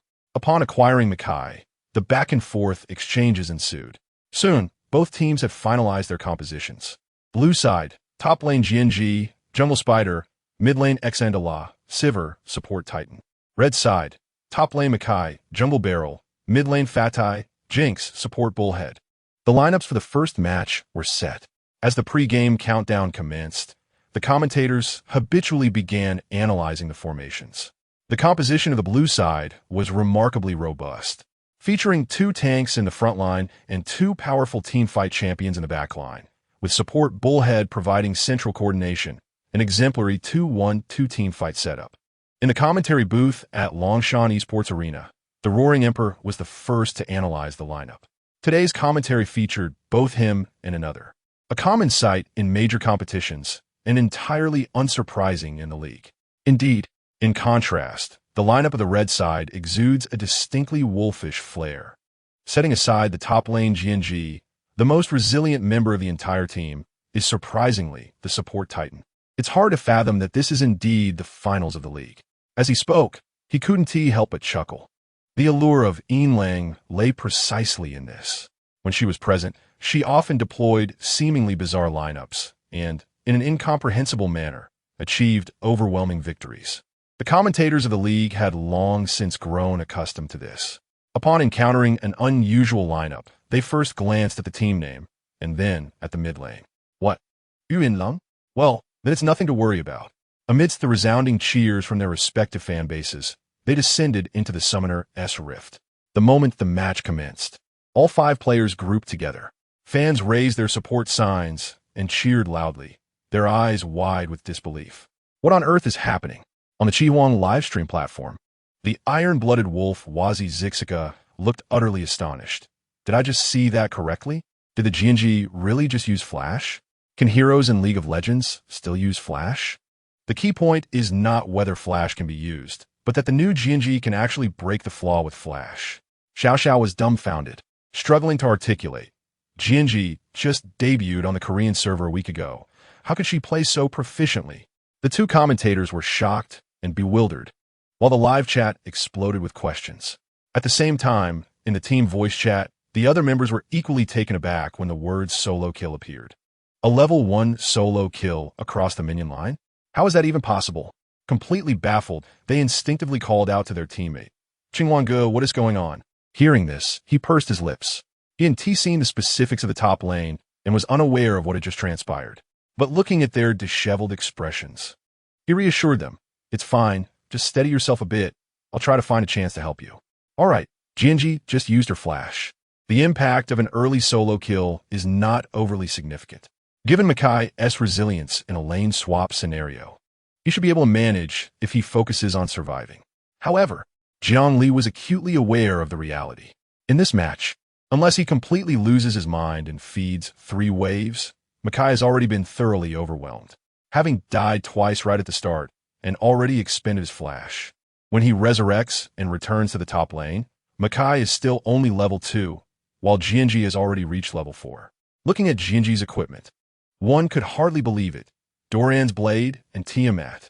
The level 4 Jiang immediately bought a semi-complete item, leaving the level 2 Makai, who started with Doran's ring, utterly unable to compete. The crisp sound of a parry echoed in the top lane. In a smooth and fluid sequence, Makai's health quickly diminished by 2/3. Sweat beaded on his forehead as his hands trembled slightly. The pressure in the match was immense, and even professional players are prone to mistakes. He had rushed forward for experience, only to unwittingly give his opponent the perfect opportunity, leading to a devastating combo that took away half of his health. Why is this happening? A storm of emotions surged within him. As the king of resilience throughout 5 seasons, Makai's presence is frequently felt in lane swap matches. It's not unheard of for him to face a level 6 opponent at level 2. Under normal circumstances, with Makai's skill mechanics and physique, as long as he focuses on surviving, he can endure even the most unfavorable lanes. Yet the new Jiang seems purposefully designed for felling trees. Her skills easily stick to the opponent, perfectly parrying Makai's abilities. While her critical hits combined with passive percentage damage render the disadvantaged Makai unable to secure even the most basic experience, let alone last hits. What kind of monstrous hero is this? Or were the designers even thinking? Under this suppression, he felt as though he were suffocating. In the mid lane, Jiang Li was not faring much better either. Despite spending considerable time assisting on the top lane at level 2, she found herself half a level behind the Clockwork Mage. However, the unique characteristics of mid-lane heroes and the disparity in raw power left Jiang Li feeling entirely unthreatened. This is due to the extraordinary mechanics of Syndra. With an 800 range casting distance, Syndra may have 15 yards less range than the Clockwork Mage, but she can move while casting. Moving and casting. These 4 simple words often signify boundless operational space for top-tier players. Given Jiang Li's reaction speed and predictive ability, she could ensure her skills hit at extreme distances while dodging the Clockwork Mage's abilities simultaneously. Players accustomed to mid-lane duels surely understand. If Syndra can secure a high hit rate for her skills early on, it becomes an exceedingly terrifying situation, rendering them unable to withstand Jiang Li's relentless barrage. As the match progressed, the audience erupted in applause. With 8 minutes gone and a kill score of 4-0, the economic disparity had reached 3,000 gold. Apart from the bounties from kills, the rest of the economic gap stemmed from the early advantages in farm from the top and mid lanes. Jiang Li was left in a daze. The mid-lane situation was so extraordinary that she momentarily forgot she too had been reduced to mere fodder, instinctively asking out loud for assistance. Syndra is not like the current mainstream traditional mages. With the presence of her high single-target damage ultimate, Syndra's hero attributes lean more towards that of a burst-type mid-laner like LeBlanc. Thanks to the kills she secured with her jungler's help, Jiang Li had already purchased the Hextech Revolver and Sorcerer's Shoes by the 12th minute. In contrast, the Clockwork Mage, having previously died once, had only managed to acquire a Chalice of Harmony and a Codex. Considering the damage calculations against Syndra, a half-health Clockwork Mage without the protection of the Chalice would surely fall to a full-powered ultimate from Jiang Li. "Can you come help me?" After calculating Syndra's potential damage, she decisively called for assistance. Hearing this, he hesitated. He truly did not want to confront that woman in the mid lane. The burst damage from Syndra in the early game is far too high, with the spider yet to reveal herself on the map. If he carelessly ventured into the mid lane to assist, A counter gank could very well lead to his demise. But looking at that potentially lethal expression near the second tower, he reluctantly agreed. All right, I'll help you clear the minion wave. Gritting his teeth, the barrel moved from the red side wolf camp towards the mid lane, preparing to alleviate some pressure. Finally, she has arrived. I was about to fall asleep waiting. Jiang Li raised her eyebrows, her gaze subtly shifting, seeing the barrel approach. Syndra did not retreat, but advanced instead, choosing to move toward the upper left, seemingly intent on flanking from the bush. Both junglers were momentarily stunned before simultaneously feeling a surge of anger. How arrogant! I acknowledge that your skills are impressive, but your positioning is utterly dismissive of us. There is nothing more to say. The opportunity to redeem past failures lay before him. Initially intent on merely safeguarding the mid lane's last hits, he swiftly altered his course. The barrel, with its belly leading the charge, rushed towards Xandala, executing a flash at the very moment of displacement's conclusion. Bang! The flash connected. His eyes sparkled with profound astonishment. How shameful it was. The psychological shadow cast by Yin Lang was so immense that he dared not even hope for a successful flash, merely wishing to provoke Xinda LA's own flash. Fortunately, his reflexes as a professional player were commendable, as Xinda was struck by the flash. The barrel immediately found the perfect angle to unleash its ultimate ability, sending Xinda soaring before the second turret. The clockwork mage followed suit, activating her ultimate in unison. The jungler and mid laner unleashed their combined firepower amidst the sudden call from the team voice, "Go. Eliminate them. Do not worry. Just focus on the turret." Jiang Li murmured softly, her calm demeanor evoking an overwhelming desire to embrace her. The commands of their lord were not to be trifled with, and so they concentrated on demolishing the turret. Meanwhile, the opposing team's four-man squad had already arrived at the barren pit, determined not to remain idle. They aimed to thwart the barren execution. With the dragon pit relinquished, they began to pull back, while GNG pushed the bottom lane. All they needed to do was delay. Wait, Mao Kai's here. He left a flank ward in the top lane. It was just out of range. The shoutcaster's enthusiasm was palpable, igniting the atmosphere. The match footage displayed a tug-of-war at the barren entrance, both sides tentatively exchanging skills. In the midst of this standoff, a crimson whirlwind suddenly erupted from the triangular brush in the red side's top lane. That was the vision left behind at great risk. It was this flank ward that emboldened him to command the team and engage in battle, with GNG absent from the front lines. If Mao Kai could ensnare Xinda from behind, even with a 10,000 gold deficit, victory in the team fight could still be secured. With a flourish, the crimson whirlwind descended, revealing Mao Kai's silhouette from the shadows. "I'm here, prepare to charge," he bellowed, activating his only item, the Justice's Glory. Tarjeting Jiang Li Shindala. The frontline team instantly coordinated their actions. The support, Bullhead, charged ahead, followed closely by the remaining three, ready to unleash their damage at the earliest opportunity. But at that moment, whoosh! Oh no! A flash of golden light suddenly erupted at the barren entrance, eliciting a wave of fervent cheers from the audience. They watched as Mao Kai, flanking Xandala, seized the dissipating dark orb with his skill, then flashed directly in front of Bullhead. In that instant, the base exploded and the venue erupted in jubilant applause.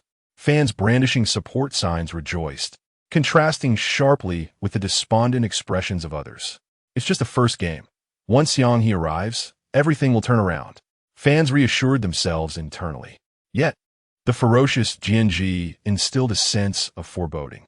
If a single Yin Lang was a formidable opponent, could Jiang Li truly lead them to victory? Next round, GNG, came a voice from the player's booth, a hint of frustration evident. In the first game, he had been utterly helpless, spinning like a top throughout the match. A top lane warrior, adept at mobility and damage sustainability, was truly challenging his comprehension of League of Legends. After a moment's reflection, he refrained from countering. GNG had appeared for too brief a time.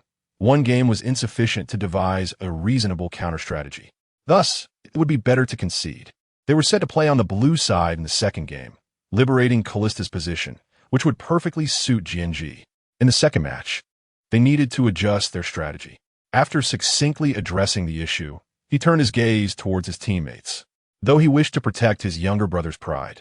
The events of the first match revealed the futility of solely seeking stability. To triumph, a conservative approach in the late game was undoubtedly correct, provided they could endure until that phase against Lang. However, that was precisely the impossible task at hand. It was uncertain whether Li Xiang he could indeed perform better. Yet at the very least, he would not allow Lang to roam freely across the map in the early game. Without further ado, he rose silently and vacated his position. That was his imaginary training adversary, the pure-hearted heroine who often graced his dreams, with her gentle silver hair swaying as it had when they first met during the regular season. Captain? He thought, brow furrowed, suddenly beset by a sense of foreboding. During the regular season, Lang had frequently deployed peculiar champions. Everyone understood that she was a prodigiously talented yet capricious genius. If Jiang Li could pose such a challenge, what chaos might the captain wield under Lang's command? Xiang He, be cautious, he could only offer a dry warning, devoid of substantial advice due to the scant information on the champion. All right, Li Xiang He cracked his knuckles, maintaining an air of aloof confidence. Despite having played a couple of matches with the updated captain, he honestly struggled to grasp the champion's nuances. However, his lack of understanding did not imply an inability to play the captain effectively. Armed with the currently popular Emperor of the Desert, he was confident he would not falter in the landing phase. Moreover, Lang's captain, a spark ignited within him as he recalled the charming visage of the silver-haired girl winking at him during their recent recording session. This image had become a frequent source of inspiration during his intense pre-match training. At long last, they would meet on the battlefield. If he could earn the championship honorably from her hands, perhaps he would finally deserve a conversation with her. Li Xianghe's eyes shimmered, the flames of ambition igniting within his gaze. The innocent musings of a novice were perplexing indeed. To seize the championship yet desire to engage in conversation was truly fearless. As the match commenced, seizing an output-oriented top laner like Rumble, he maintained his usual tactics, invading the jungle right from the start to prevent lane swaps. During this time, the commentators took note of the captain's starting items: blue crystal and 3 red buffs. What? Starting with a blue crystal? But they are facing. The incredulous tone reflected disbelief. Is Lang getting a bit too extravagant? 7 Star's live streaming platforms, Xiao remarked with a bemused expression. Iron-blooded wolf cub, CCK pondered, somewhat conflicted. As a retired player, yet to officially retire, he had played a couple of matches with the captain after the update, and was acutely aware that the captain's early game strength was not particularly high. Now witnessing the Lord of Wolves commencing with a blue crystal left him apprehensive, yet he refrained from uttering any words of despair, opting instead to say, "It's fine. Trust in Lang." Trust? Of course we must trust. Returning to the lounge, they beamed as they watched the live stream. If Jiang Li could likely secure victory, then the youngest captain was undoubtedly a surefire win. That was a champion that defied all basic logic. The reason for selecting Jiang Li in the first game was to reserve the captain for the second, aiming for a clean sweep. Kim Wun-kon, he mused with a sly smile. You have long taken advantage of our mid laner. Now it is my turn to shine. With an air of composure, he stifled a laugh, witnessing the unexpected damage output of the captain. As the newly updated captain made his debut in the league, the audience was utterly bewildered by his actions. All they witnessed was a chaotic flurry of explosions in the mid lane, reducing the health of the Emperor to a mere sliver in the blink of an eye. To make matters more embarrassing, flames were erupting from the Emperor. Why was that? Li Xianghe wore a dazed expression, grappling with the same existential questions he had faced in the previous match. The captain's gameplay was entirely at odds with his expectations. He could not fathom how Lang had managed to master the captain to such an extent within a week, yet did not diminish his awareness of his impending demise. The burning effects of the fire blade and ignite were simultaneously at work, steadily depleting the Emperor's health. The notification of oceanic disaster, eliminating one desert Emperor, flashed across the livestream, sending the venue into a frenzy. What on earth was happening? On the Chihuang livestream platform, Xiao was left speechless. Didn't he have more than half his health just a moment ago? Did Lang really just solo kill him? What a swift blade! Xiao, being the kind of person who relished the spectacle, immediately discerned the essence of Zika's banter and quipped, "Do you look down on me?" Zika pondered for a moment and replied, "All right, let's see who has better luck." The chat room erupted in laughter at their exchange. New viewers, unaware of the situation, were left confused. Chapter 69. Why is this happening in a previous life? Players often lamented on forums about the absurd attributes of the heavy armored warriors, feeling that other positions had become mere accessories. However, for professional players, the attributes of heroes like Genji Nuaku and other heavy armored warriors were not entirely insurmountable. High health and attack. With proficient positioning in team fights, one could kite them to death. Yet, there were two heroes that, regardless of the circumstances, would never allow their opponents any respite, even if a blade was held to the coach's neck. One was the captain, and the other was the Iron Man. Among these two, the captain's attributes were particularly exaggerated. His passive skill dealt true damage, and the fire blade could inflict 150 damage right at the start. His skill critical strikes came with additional attack effects, making his base damage incomparably superior. The skill's gunpowder barrels boasted 60 armor penetration, nearly double that of the essential armor-piercing bow. A level 2 solo kill on the Demon King, and a level 3 that left him unable to farm, might seem outrageous. However, in Jiang Li's eyes, it was merely the inevitable outcome. The attributes of a peak captain were so exaggerated, they hardly seemed like something that could exist in Season 5. With a game understanding that led the world, coupled with the captain's ahead-of-their-time attributes, Jiang Li facing Li Xianghe was akin to using Valletta to conquer Liu's dungeons. To kill any slower would be a disservice to the Dragon King. The mid-lane pressure continued unabated, faced with an early radiance from the captain. Even someone as formidable as Li Xianghe could not conceive a countermeasure. Each time the captain advanced to threaten, he was forced to sacrifice one or two low-health minions, causing the gap in last hits to widen. Yet, the captain also possessed a long-range gunpowder barrel. Whenever the barrel was fully charged, Jiang Li would unleash various peculiar maneuvers to inflict damage on the emperor, leaving Li Xianghe in a state of despair. It was important to note that only 7 minutes had passed in the match. The captain had achieved nearly perfect last hitting with 60, while the emperor trailed by 30, effectively putting the captain in a commanding position. Why was this happening? Li Xianghe's expression was one of disbelief. Indeed, the Demon King was more mature than other professional players, having grasped the responsibilities of an idol and serving as a role model for his fans. Yet, psychological maturity did not equate to being a naturally indifferent sage. As a 1996-born young man, just 19, Li Xianghe was in the throes of youthful fantasies, reuniting with Yin Lang in the competition after 2 months. He had imagined scenarios before the match. Chapter 70. The Heavy Armored Bunny. In the team's lounge, the tactical notebook slipped from his grasp and fell to the floor.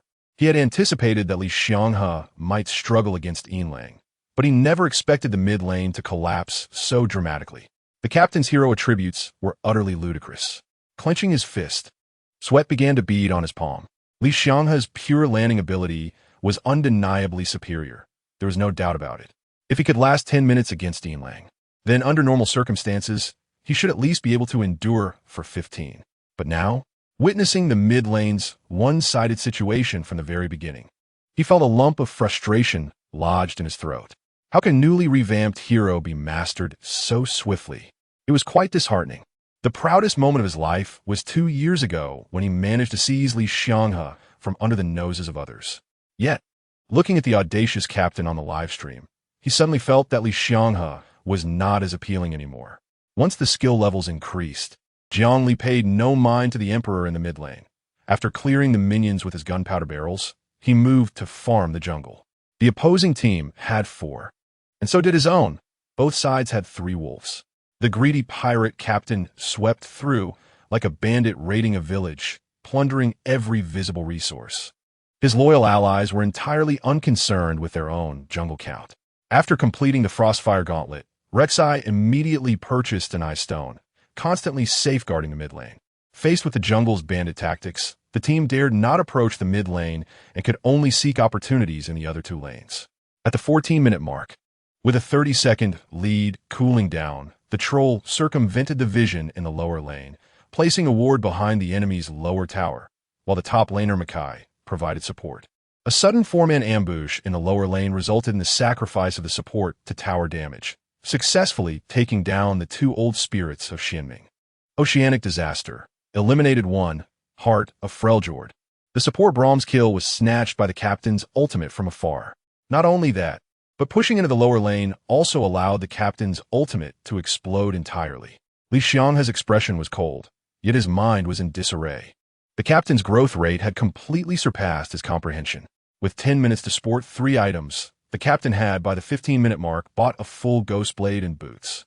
If allowed to continue unchecked, the captain would likely procure an infinity edge by the 20th minute. The captain's equipment was already becoming alarming. He had to think of a way to restrict Dianlang. In a slip of the tongue, the roaring emperor inadvertently uttered a nonsensical comment. Restrict? How could they restrict? At 15 minutes, the minions had low health, and with the captain's 3 items and Ghostblade, a single barrel could wipe a wave of minions. Appearing for merely 2 seconds before returning to jungle farming made it impossible for them to target him. As for ambushing in the jungle, they had attempted that once before, and it had been exceedingly discreet. The captain, using walls to execute a 2-barrel combo while farming, had left the troll with half health before he even showed up. Chapter 71, 2-0, The Way of Heaven, Overseer of All. After executing a 4-barrel combo, the captain raised his pistol to the sky and pulled the trigger. Side-firing. Rose fireworks. The exuberant voice of a middle-aged man and the melodramatic tone of a youthful girl resonated in the Dragon Pool and team voice chat. The captain's ultimate struck the front line of 3 opponents, landing a hit on Brown before charging towards the nearest troll. The other teammates followed suit, disregarding the low-health Brown. They marched past Brahm's entire world, leaving him trembling with rage, his hands and feet cold in the sweltering heat. Why? Full health evaporated in an instant. Brown, also at full health, was left to endure an explosive barrel and a basic attack, teetering on the brink of demise. 1 passive fire blade burned faster than 2 ignites combined. The designers had lost all sense of shame. Similar curses echoed within his mind. Upon witnessing the captain dispatching the bruiser, he raised his blade and charged towards himself. The troll instinctively thrust a pillar in front of the captain, attempting to escape the encroaching danger. Alas, it was all in vain. As the skill activated, Rek'Sai emerged with a flash, sending the troll flying. The support Lulu raised her hand and unleashed her ultimate, connecting with another knockup. Under an unrelenting onslaught of crowd control, the troll barely had time to descend from the air before the captain and Rumble emptied his health bar. The sound of a triple kill resonated through the headset, as both the fire-scorched bruiser and the troll collapsed simultaneously. With 2 of the 3 frontline champions eliminated, the remaining Makai found himself ensnared. Rumble flashed in with a harpoon, applying slow, while Lulu cast her spells to hasten the captain, and Ezreal followed suit to add to the damage. The team swiftly dispatched Makai, ignoring the fleeing Xayrath, and made their way down the mid lane towards Baron. A profound sense of exhilaration swept through, overwhelming the atmosphere with its intensity. A thunderous applause and cheers erupted in unison. As emotions surged, the Longshan Esports Arena, after a 42-day hiatus, resonated once more with the fervent howls reminiscent of a cult gathering. The fervent cheers reached a crescendo.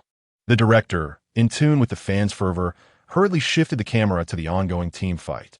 On screen, a silver-haired maiden sat gracefully, her expression blank, her lively eyes half open, exuding an air of indifference. Chapter 72. The game is merely a game, nothing more. At the moment the base exploded, jubilant cheers erupted from the team voice chat. The male players removed their headsets, raising their hands in celebration, their joy palpable. Was winning the match a source of happiness? Certainly. Yet, what brought them greater joy was the content of the match itself. Esports and gaming, though intertwined, are fundamentally opposing concepts. The realm of electronic sports is ruthlessly demanding. To achieve victory, professional players must endure relentless training, honing their skills on popular heroes until they are nearly sickened by the process. Yet they persevere through the nausea to practice fervently. However, a game is simply a game, nothing more. From a moment of its inception, it was designed to impart joy to players. Now, the existence of Silverwolf allowed them to relish the joy of gaming once more during matches. They no longer had to blindly practice the usual mainstream heroes or fixate on mundane team strategies. Under the guidance of the Angel, the players innovatively developed a new hero, each showcasing their prowess in their lanes, and when the time came, they rallied with an exuberant battle cry to engage in team fights. They felt akin to the protagonists of their favorite anime, emerging from obscure, distant villages, braving the elements, enduring hardships, and rallying around their bonds of friendship as they embarked on a quest to confront the Archfiend. This represented a starkly different professional attitude compared to traditional teams. It felt perfectly fitting for them. Simultaneously, in another match room, the atmosphere stood in stark contrast to the jubilation elsewhere. Several players fell silent after the match, the air thick with tension. With a creak, the soundproof door opened, and a figure entered, notebook in hand, without any companions trailing behind. Li Xianghe breathed a sigh of relief, only to clench his fists tightly. Even if he remained on the field, what difference would it make? With Silver Wolf's innate talent, could he truly lead them to a comeback from a 2-3 deficit? Li Xianghe understood the sentiments of other mid-laners towards him, feeling a deep sense of envy and frustration. If only I were a bit stronger. If only my talent were a tad greater. All right, everyone, let us rally and not let the score affect our mentality. He clapped his hands to garner the players' attention. Chapter 73. The Value Within Values. In the match room, upon seeing the Metal Master, his expression momentarily stiffened, and he nearly retched. He was utterly fatigued by this feeling of helplessness. 3 matches, 3 new heroes. How far must you push us away before you are satisfied? Another new hero. He had prepared extensively for the match. Roaring Emperor's spirits lifted, his voice resounding with enthusiasm. Now, he simply hoped for a swift victory, to conclude the summer finals on a high note. 3 matches, 3 new heroes, while other teams were still fumbling in the dark. They held the answers to the meta in their grasp, crushing the competition with tactics that led the world. Such revolutionary strategies were undoubtedly more exciting than exhausting all 5 games. Indeed, yet, uncertainty lingered regarding which position the Metal Master would occupy. There was palpable excitement, but with a lingering mystery. Typically, Metal Masters play in the top lane, but suddenly fielding a substitute. Could it be that this particular Metal Master possesses superior proficiency?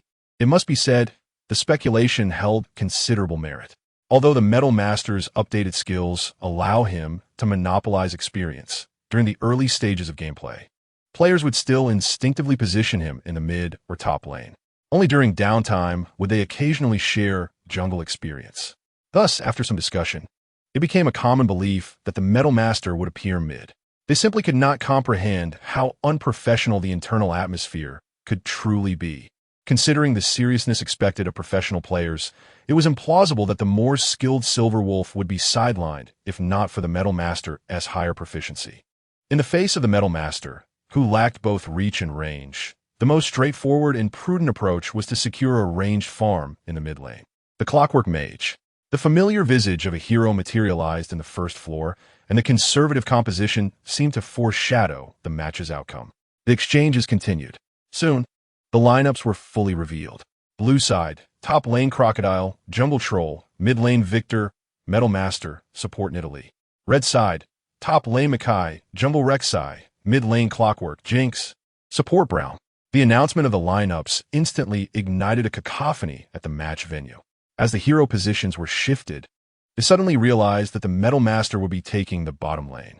A hero with short reach and legs could actually be used in that position, experience the allure of values. In the rest area, Jiang Li reclined with her legs crossed, her expression blank, yet she couldn't suppress a smile. The Metal Master, Mordekaiser. This hero would become renowned in the future league. Many players even found themselves compelled to inquire on forums. People often say that champions like Bear and Warlord are value monsters. But why do I never feel that way when playing Iron Man? A simple rhetorical question sufficed to demonstrate Iron Man's worth in the realm of values. Compared to the future value monster Iron Soul, who would share a grand ultimate, the Metal Master Season 5 was truly a paragon of values. To say nothing of it, the skill Puncturing Hammer inflicts damage in 3 successive strikes. The first strike deals 100 to 106 damage, sufficient to drain around 300 health at mid-game. The second strike triples the damage, inflicting a bearable 900 points of melee damage. Yet, what does it signify when the third strike's damage skyrockets ninefold? With 3 items, Iron Man's Flash Strike can easily deal over 2,500 health. Those extravagant numbers make one yearn to deliver a blow to the planners. Of course, despite the absurdly high skill values, Iron Man, unlike the captain, is not infallible. If faced with a world championship level, it would be impossible to select Iron Man. This hero requires no intricate maneuvers. The Metal Master can elevate a mediocre team to elite status through sheer values, yet it cannot transform an elite team into a top-tier one. A team with an overall rating of 80 can achieve a performance of 95 with Iron Man, while a team rated 99 can similarly only reach a performance of 95 with him. This is a hero equipped with a self-contained system, whose upper and lower limits are nearly equal and completely locked. In a previous life, they openly declared after winning 5 championships that they had never practiced with Tainan, as he would restrict their tactical execution. Currently, even with Lang, they do not rely on Tainan, having only conducted brief training sessions prior to the match. However, the issue during the playoffs is that it does not represent the peak of the World Championship period. The recently updated version of the Tank Warrior brings unfamiliar attributes and gameplay with a new hero. The entire team is in the dark, and when suddenly confronted by an unconventional ultimate value monster, it is nearly impossible to devise countermeasures during the match. Substituting in a backup for Lang? Irrelevant. Having the numbers is sufficient. The match begins. Upon obtaining the early reliance on the dragon with Tainan, he eagerly wishes to swap lanes and shows no interest in scouting the jungle at the outset. Unable to comprehend the significance of Tainan's position in the bottom lane, he conservatively refrains from making any rash lane swaps. The 5 players line up in the river, quietly awaiting the arrival of the minion wave. At 1 minute and 30 seconds, the entire army strikes. Immediately, Xianming's 2 elders deliver a small shockwave of numbers to the fans. Tainan, accompanied by Renew, arrives at the position of the stone golem in the lower area, using his skills on Renew as soon as the jungle monster respawns. The new skill of Tainan allows him to receive full experience when accompanied by a teammate. Consequently, Tainan can clear a group of jungle monsters and instantly level up to 2, while Renew receives a fraction of the experience as usual. Moreover, Tainan's skill-based damage is extraordinarily high. Ding! The glow of leveling up appears upon the Metal Master. 2 high-damage skills obliterate the jungle monsters, and Tainan, now level 2, heads to the bottom lane with Renew, just in time to acquire experience from 3 melee minions. Frowning, he retreats behind Brolin. As a professional player, although he has not played Tainan, he certainly keeps abreast to the update announcements. Upon seeing Tainan reach level 2, he instantly realizes that the bottom lane has cleared the stone golem, and Renew's experience will exceed that of Brolin. Before comprehending the implications of Tainan in the bottom lane, he decides to play it safe, lest he encounters a significant setback right at the beginning. However, the development of events takes an unexpected turn. The bottom lane does not push forward as he anticipated. Instead, they continuously clear the minion wave using skills. The 2 no-cost skills synergize, allowing Tainan to push the wave at an astonishing speed. Within a mere 3 waves, the minion wave has already reached the tower. Now level 3, Tainan turns on the spot and vanishes from sight with renewed confusion fills his mind. In just a few moments, they clear the minions under the tower. Meanwhile, Tainan and Renew have reached levels 4 and 3, respectively. Suddenly, a gasp resonates throughout the Longshan Esports arena, contributing yet another layer to global warming. Tainan inflicts 500 damage with a single strike in the early game. Exaggerated indeed. However, the exaggeration lies not solely in the damage values, but also in the operational finesse. In the second match, Lang, playing as captain, similarly showcases a form of numerical beauty by executing a solo kill on Sha Huang in the early game. Yet how does Lang achieve this? By initiating with skills, timing his barrel perfectly, hitting a fire knife in between, and then flashing to refresh another fire knife. The complexity of the operation is immense, demanding exceptional speed and vision, a level of expertise that would exhaust even the most seasoned players. Now, consider Tainan. He simply tosses a skill to the support, stands there while the opponent loses half their health, and retaliates with a hammer to secure a kill. The entire operation is devoid of difficulty. Any player with functional fingers could replicate it. What does it mean to embody numbers? Metal Master. It epitomizes the purest form of numerical representation in League of Legends. The teams participating in the bubble tournament must learn diligently. The strength of the new hero has been clearly demonstrated, and to secure the final ticket to the World Championship, they must follow in their footsteps. Roaring Emperor has sounded the alarm for the other teams. In truth, there is no need for him to remind them. The other teams in the region have already begun feverishly taking notes. It is an undeniable truth that great figures will inevitably inspire imitation. The two strongest teams in the region meet in the finals. Whether to defeat them or to pursue them, other teams must adopt their strategic approach. Their sustained success largely stems from possessing a super team that consistently plays the role of a leader at the forefront. This is true for Team 3 as well as for Team 4.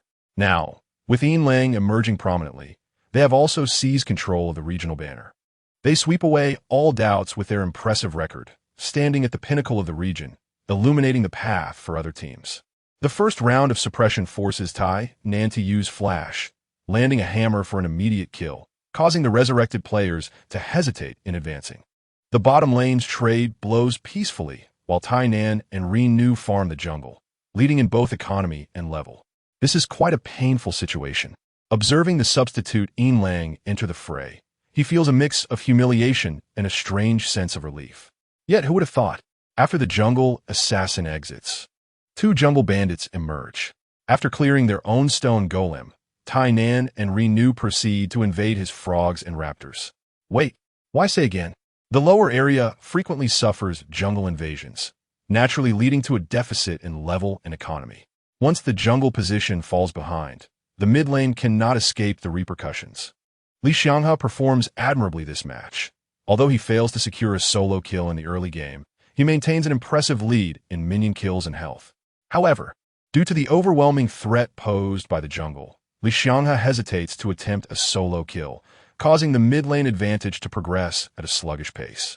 The only piece of good news for him is that the strategic focus is directed towards the bottom lane, being positioned at the bottom of the map.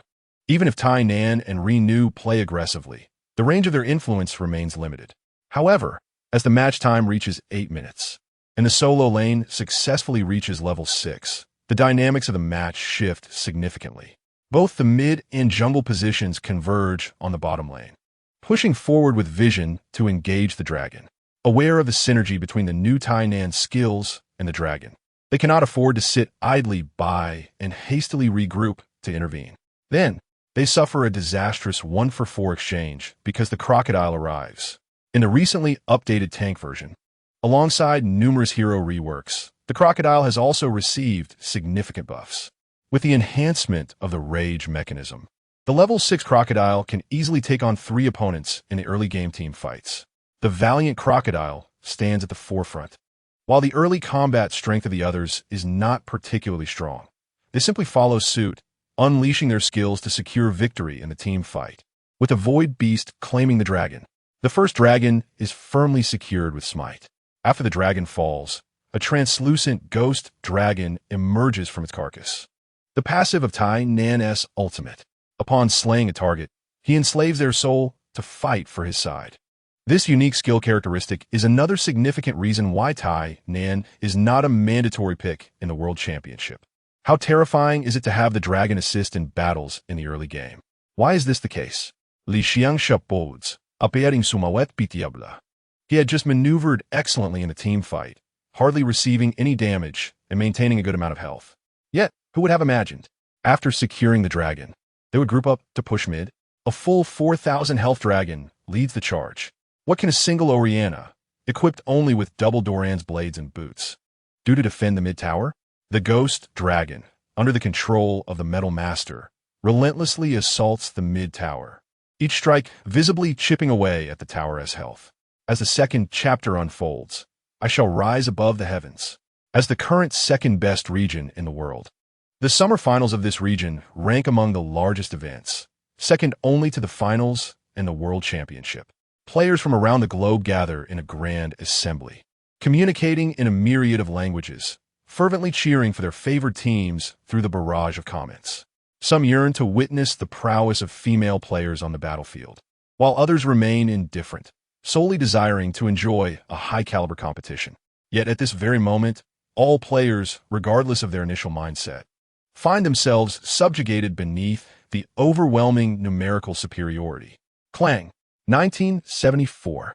This is the damage dealt by Tai Nan in the 19th minute, with the victim being the beloved Li Xianghe. Despite a fully charged skill set, the Clockwork Mage was utterly obliterated by Tai Nan's hammer strike. Why? Li Xianghe pressed his lips tightly together, crumbling under the weight of despair to the point of numbness. He knew he had muttered countless whys in his heart today, but he could not help but ask, why? Why did the reworked hero possess such outrageous attributes? Why could his teammates master their champions so swiftly? An avalanche of questions tormented Li Xianghe, yet time did not afford him the luxury to ponder. With 24 minutes on the clock, they pushed through the mid lane bearing the third dragon. The high ground tower had already succumbed to the second dragon prior. The staggering economic disparity of over 14,000 gold suggested that the third dragon, currently menacing in the mid lane, could very well seal their fate. The atmosphere within Longshan Esports Arena began to stir with palpable excitement. Fans of the team were exhilarated, eagerly anticipating the moment the crystal would shatter, erupting in celebration. A similar scene unfolded in the English broadcast room. Due to Inlang's flamboyant style, Western players, enamored by this spectacle, had long forsaken their former favorites, praying for a swift conclusion to the match. They had exhausted their final bullet. The advance was inexorable. The commentator for the day was the renowned Wolf Cub from the West. At that moment, as the live footage captured a flash and a decisive ultimate striking Jinx, he clenched his fists and bent over, roaring with fervor, veins bulging from his neck. Leona initiated the team fight with her ultimate, while Rek'Sai flashed in to join the fray. Victor unleashed a tempest amid the chaos, and Oriana's ultimate struck 3 champions on the front line. Jinx raised her hand to unleash her ultimate, but it did not activate. Mordekaiser flashed in with a hammer strike. The fully health Jinx vanished in an instant. Oh no! A thunderous cheer erupted from Longshan Esports Arena. As Jinx fell, the Clockwork Mage's ultimate had already concluded. No one had been eliminated thus far, and victory was tantalizingly close. And indeed, this was the case. A hammer strike felled Jinx beneath the tower, while the crocodile, empowered by his ultimate, absorbed the tower's aggro. The top and jungle duo, alongside the support, launched a relentless assault, forcibly dispatching Li Xianghe. The now vulnerable Mordekaiser wielded his hammer, swiftly dispatching the weakened Braum, and after gathering his strength, he advanced to deliver a crushing blow to Makai. Bang! 2,470. An absurd damage figure appeared on the screen, defying the norms of League of Legends, as the half-health Makai crumbled. See? Shocked, he uttered an expletive. With such a tremendous economic gap, he knew defeat was inevitable. Yet, the damage dealt by Mordekaiser was simply unacceptable. One hammer strike dealt 2,500 damage. The heavily armored Makai, laden with magic resistance, was instantaneously annihilated. Could this game even be played? The same curse echoed in his mind. In the first game, Syndra flashed to eliminate him. In the second, Gangplank's barrel sealed his fate. In the third, it was needless to elaborate. Mordekaiser flashed to strike, and even at full health, he was left on the brink of death. Can this world ever be salvaged? Do players like us deserve to kneel in submission to this game? On the battlefield, players harbored various thoughts, yet the atmosphere outside surged with intensity.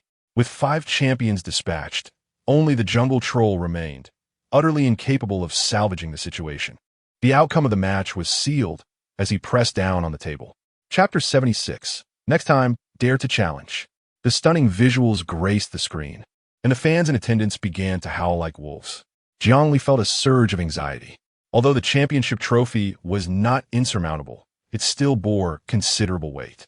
Suddenly, the audience erupted in a commotion, and the male players, initially poised to receive the trophy, continued to pose for the cameras.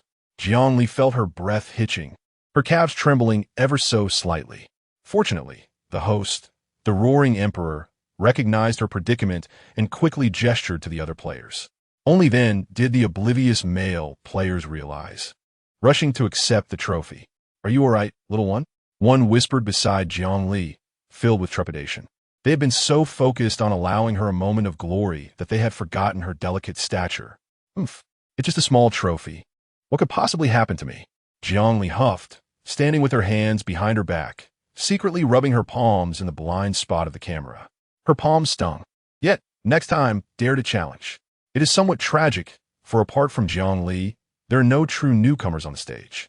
The two seasoned veterans have held professional experience since their early days, laboring in the secondary leagues, even since Season 3. Yet, this capable group of veterans had never achieved any notable accolades in professional competitions. Whenever they found themselves in good form, their teammates faltered. When their teammates shone, they fell short. This cycle repeated until today, when they finally secured an achievement worthy of being inscribed in their professional careers. Under Jiang Li's disdainful gaze, the men surrounded the trophy, embracing and kissing it, eliciting laughter from the audience. A gaggle of champions in waiting. Chapter 77. Listen to the roar of the sun. The elder brother, somewhat introverted, did not utter any grand proclamations during the interview, yet the fans found no lack of entertainment. His earnestness was simply too endearing. Interspersed with praises for Yin Lang, the interviewer's admiration was palpable, even spilling over into the broadcast. Following the jungler's interview, it was naturally time for the mid laner. The roaring emperor smiled and nodded at his younger sister, bypassing Jiang Li to commence the interview. "Oh," Jiang Li raised an eyebrow, her intuition stirring as her smug hair tuft perked up. But while she reveled in her delight, someone nearby struggled to contain their emotions. As the personal interview commenced, the roaring emperor inquired about his feelings. He uttered a single word, tears streaming down his face instantaneously. "I'm truly overjoyed, because before the match, I actually did not plan to play. The younger one, she is stronger than me. Everyone knows I feared letting the team down. It was the younger one who came to me after the second game, assuring me to play without fear of losing, for she would support me." As he spoke, his tears flowed more freely, his words became choppy, and he was soon overcome with emotion. The roaring emperor stood tall, holding the microphone low, a visage of caring and understanding for his junior. The poignant scene of sorrow and joy unfolded before the audience, moving many sentimental fans to tears. A profound fear of Li Xianghe. This was a reality that Li Xianghe had meticulously crafted through his various feats of dominance. A truth that all players across the leagues understood well. Before the third match commenced, everyone was perplexed as to why Li Xianghe would be allowed to take the stage. Due to the astonishing performance of Tiexin, the fans on-site inadvertently forgot about the matter at hand. Hearing the heartfelt explanation behind the scenes brought tears to their eyes, and they began to comprehend the pure and unblemished heart of an angel that resided within the petite form of Yin Lang. She had personally rescued her from the mire, exchanging her youth for the team's success and illuminating their path with her talent. She even willingly risked losing the championship by stepping back in crucial moments to assist her teammates in overcoming their inner demons. While her carefree and capricious demeanor may not align perfectly with professional standards, there's no doubt that she embodies the essence of a pure esports player, an ideal companion that no gaming enthusiast could resist. Suddenly, howls echoed through the esports arena. Jiang Li listened to the sounds, biting her lip, feeling somewhat at a loss. Although she felt inclined to show off a bit, her teammates nearby were in tears, making it seem inappropriate. Yet, she was incapable of offering comfort in the form of a backpat. Such sentimental gestures were beyond her. The emotionally charged atmosphere lingered for a full 10 seconds. When Chapter 78 arrived, the male team members, emboldened by their summer championship victory, mustered the courage to invite Jiang Li out for a celebratory meal. Under normal circumstances, it would be entirely reasonable to gather for a feast after 2 months of collective effort. However, Jiang Li decisively chose to decline. How awkward.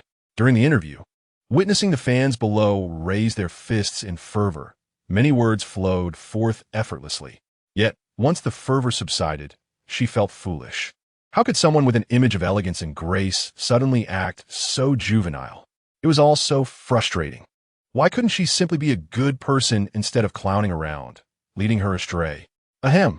Despite her moment of immaturity during the interview, Jiang Li was genuinely pleased with her performance that day. After executing dazzling maneuvers, what should she do next?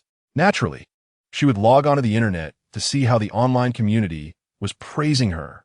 Upon opening her computer and logging into the Korean server to access the esports forum, Jiang Li quickly spotted a post titled "Listening to the Roar of the Sun" on the homepage. Staring at the most popular thread, she pouted, hesitated for a couple of seconds, and then, suppressing her embarrassment, clicked on it. To her surprise, the comment section did not mock her juvenile behavior. Instead, the onlookers seemed to revel in it. Yura, this is the power of Lord Wolf. Ah-hyuk is in despair, with a captain and a metal master. Even as a Wolf fan, I feel hopeless for him. No way. The efficiency of practicing a hero is also a reflection of skill. Skill, talent. The blood test results are in. There is not a trace of talent in Inlong's body, only hard work and sweat. Supreme God, love for Lord Wolf. Listening to the roar of the sun. Yura, hurry, hurry, hurry. An insider has leaked information. Chapter 79, Draw Lots and Grouping. The Wrath of the Demon King. The first guest to draw lots was the former world #1 Icebird, the original Mage King, who had famously cut the internet cables back in the day. It appeared that luck was on his side, as he drew his former team right off the bat. Following tradition, whenever a guest pulls a team, the company would broadcast a documentary about that team to help players from other regions understand their opponents during the World Championship. After a 3-minute documentary, the drawing continued. He reached into the lottery pool, felt around, and pulled out a ball, revealing a radiant smile upon opening it. The livestream zoomed in as he tugged on the label, and the roaring tiger figure engulfed in flames appeared on the stream. The strongest team in the world. From the Dream Chasers, the fierce warriors of the great Lord Wolf. Accompanied by a deafening roar, the figures of the team members emerged on the screen.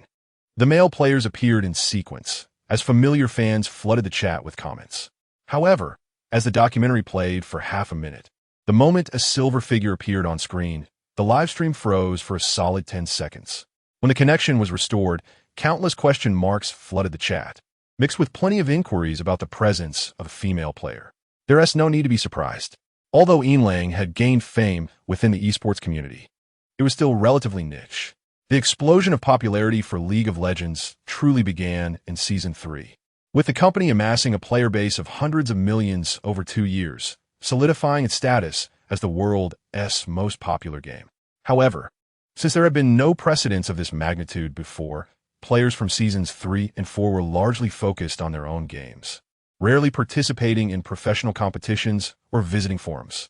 This year, however, was different. With a substantial player base now in place, the company began to emphasize professional competitions, doing everything possible to cultivate a viewing culture among players. Under an avalanche of publicity, the excitement surrounding the Season 5 World Championship skyrocketed, surpassing previous years by tenfold or more. Chapter 80, Why Are You Still Here? Why the sudden question? Because she started school. The start of the academic year in South Korea is slightly later than in China, typically beginning in early September. Jiang Li began her classes the day after the drawing ceremony, groggily making her way to school in the morning. Upon entering the classroom, the first words from her teacher left her utterly bewildered. Why are you still here? Jiang Li, confused, replied, Am I not supposed to be here? Of course. You shouldn't be. Who will compete if you're here? After saying this, the teacher pulled out their phone, murmured a few words, and then, looking at Jiang Li, said, I've arranged for you. Hurry and take a leave of absence. I heard the World Championship is being held in France. You should go early to adjust to the time difference and not embarrass the school. Suddenly, the classroom erupted in laughter. A group of uniformed university students cheered for their senior and junior, leaving Jiang Li completely dazed. With a perplexed expression, she obtained a leave of absence from the department's assistant. After stepping out of the school gate, Jiang Li looked up at the sky, dazed for a moment before pulling out her phone. Ah, Seiya, is there something up? Booking tickets, departing. Loyalty. 3 days later, on September 18th, 2015. As a silvery international flight landed in Paris, the esteemed Lord Wolf from the competition region was about to embark on a new journey. The stylish, silver-haired girl, wearing sunglasses and with her hands in her pockets, led the way, followed closely by her burly entourage, all dressed in the team's uniform, resembling a group ready to take control. As they walked through the safety corridor to the airport exit, the moment they stepped outside, they were greeted by staff from the company responsible for their reception. The company displayed immense generosity towards the professional players participating in the World Championship. They had specifically rented a luxurious vehicle for their pickup and arranged accommodations in a 5-star hotel costing $2,000 per night, with each player enjoying a single room. The level of treatment clearly indicated the company's high regard for this year's World Championship. Chapter 81. She smiled at me today. Jiang Li and her teammates had just finished their morning training when they heard the news and gathered to take a look. The first thing they opened was the team rankings. As the webpage loaded, the emblem of their beloved Tiger team came into view. In introducing this team, it is essential to note that they embody a blend of misfortune and remarkable fortune. During the spring split, they faced bankruptcy thrice, at times struggling to cover their daily expenses. They have never possessed their own training facility. The 5 players and their coach reside together in a cramped rental apartment, honing their skills through relentless practice at Internet CAFS, ultimately securing the runner-up position in the spring split. They are the most steadfast dream chasers, yet divine favor has eluded them. In the 3rd week of the summer split, misfortune struck again when their mid-laner suffered an injury. Their dire circumstances precluded them from borrowing a substitute from other teams, forcing them to rely on unseasoned players from the streets. It must be said, this was a rather audacious strategy. Yet, it was precisely this boldness that transformed them from the most unfortunate team in the league to its most fortunate. For an angel had descended upon them. We must apologize for our inability to fully articulate the greatness of Miss Yinlang, the angel. That is the realm of professional players. You need only to know that whenever Yinlang graces the arena, they have never tasted defeat. They effortlessly crushed the formidable teams in their division, sweeping the former champions with a decisive 3-0 victory. This is a team of miraculous flair, and we eagerly anticipate their splendid performance at the World Championship. It must be acknowledged that they possess undeniable prowess. While players from around the globe express confidence in them, they remain unhesitant in securing the top position. The subsequent rankings reveal a different narrative. The 2nd place is occupied by another team from their division. 3rd place belongs to yet another. And 4th is claimed by the reigning European champions. As the 2nd seed from their division, they find themselves only in 5th place on the leaderboard. The 3rd seeds from the other 2 divisions rank 8th and 10th, respectively. This overall ranking indicates a strong belief in their potential while placing them in a higher standing. Having reviewed the team rankings, the next step is to delve into Chapter 82, titled Group Stage Commencement. The Pursuit of the Hunt. The professional players participating in the World Championship resemble candidates awaiting their annual examinations. They yearn for the competition to commence swiftly, eager to showcase their skills before a global audience, yet simultaneously wish for a delay, desiring more preparation time. Of course, Jiang Li does not fall into this category. She is utterly exhausted from the grueling regimen of early mornings and late-night training sessions. Were it not for the occasional assistance from others, she would almost consider fleeing with her luggage. No one had forewarned her about the exhausting nature of competing at the World Championship.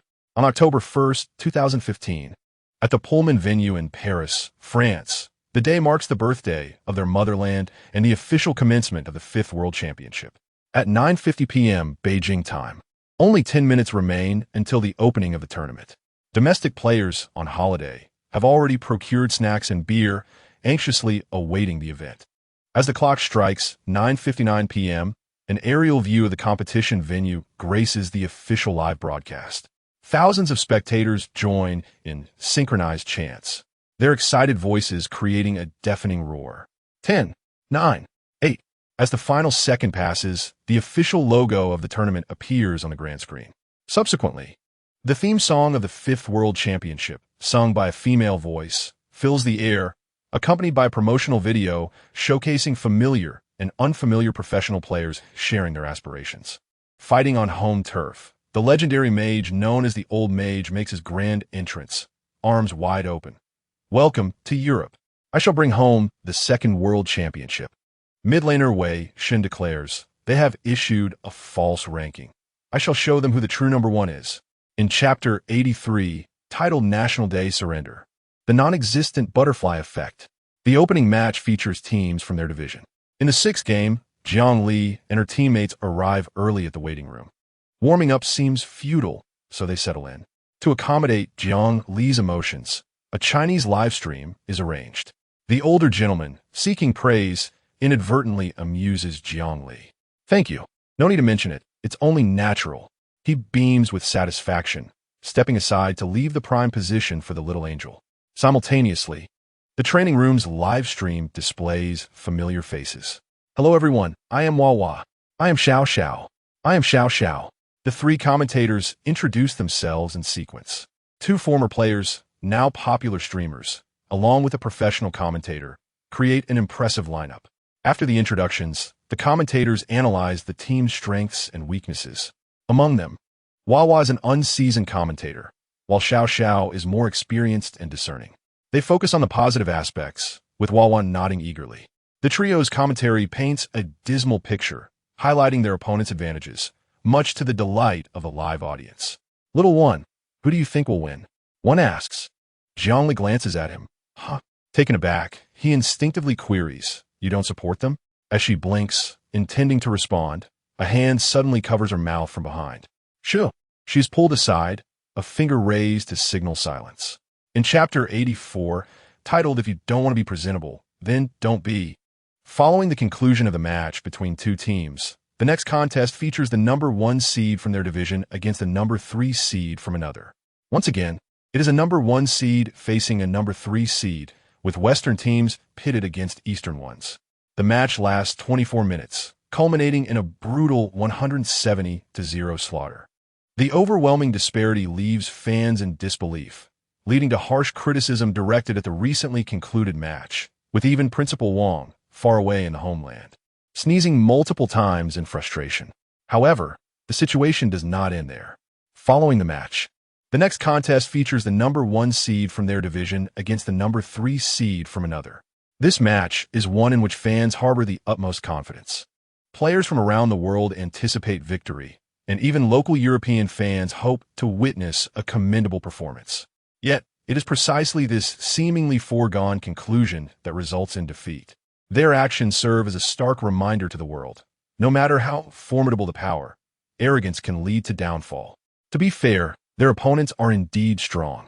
They secure the blue side, selecting Gangplank and first picking Lulu, conceding the strongest ADC, Kalista, to their adversaries.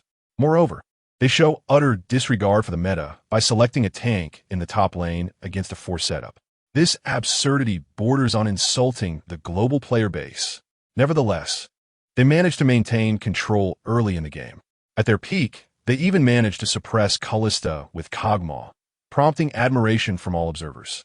However, as the clock strikes 35 minutes, the old mage lands a game-changing ultimate, hitting 4 opponents and securing 4 kills, erasing the early advantage in an instant. No one anticipated this outcome, and it is disheartening to witness that the team, which had garnered the fans' immense hopes, has not only failed to secure a resounding victory, but has also added another mark of disgrace. The fans within the region have begun to feel a sense of panic. Despite the claims of being the world's premier competitive region, why does the reality of the matches diverge from the expectations? As the participating teams take to the stage, the commentators commence their pre-match analyses. Typically, the commentary team for the group stages is divided into 2 groups. For today's first half of 3 matches, the commentators are Xiao Xiao and Wawa. In the second half, they will be replaced by Mi Lu, Chang Mao, and the ever-familiar leader of the Wolf fans, Tai Shuelang, Zai Shishika.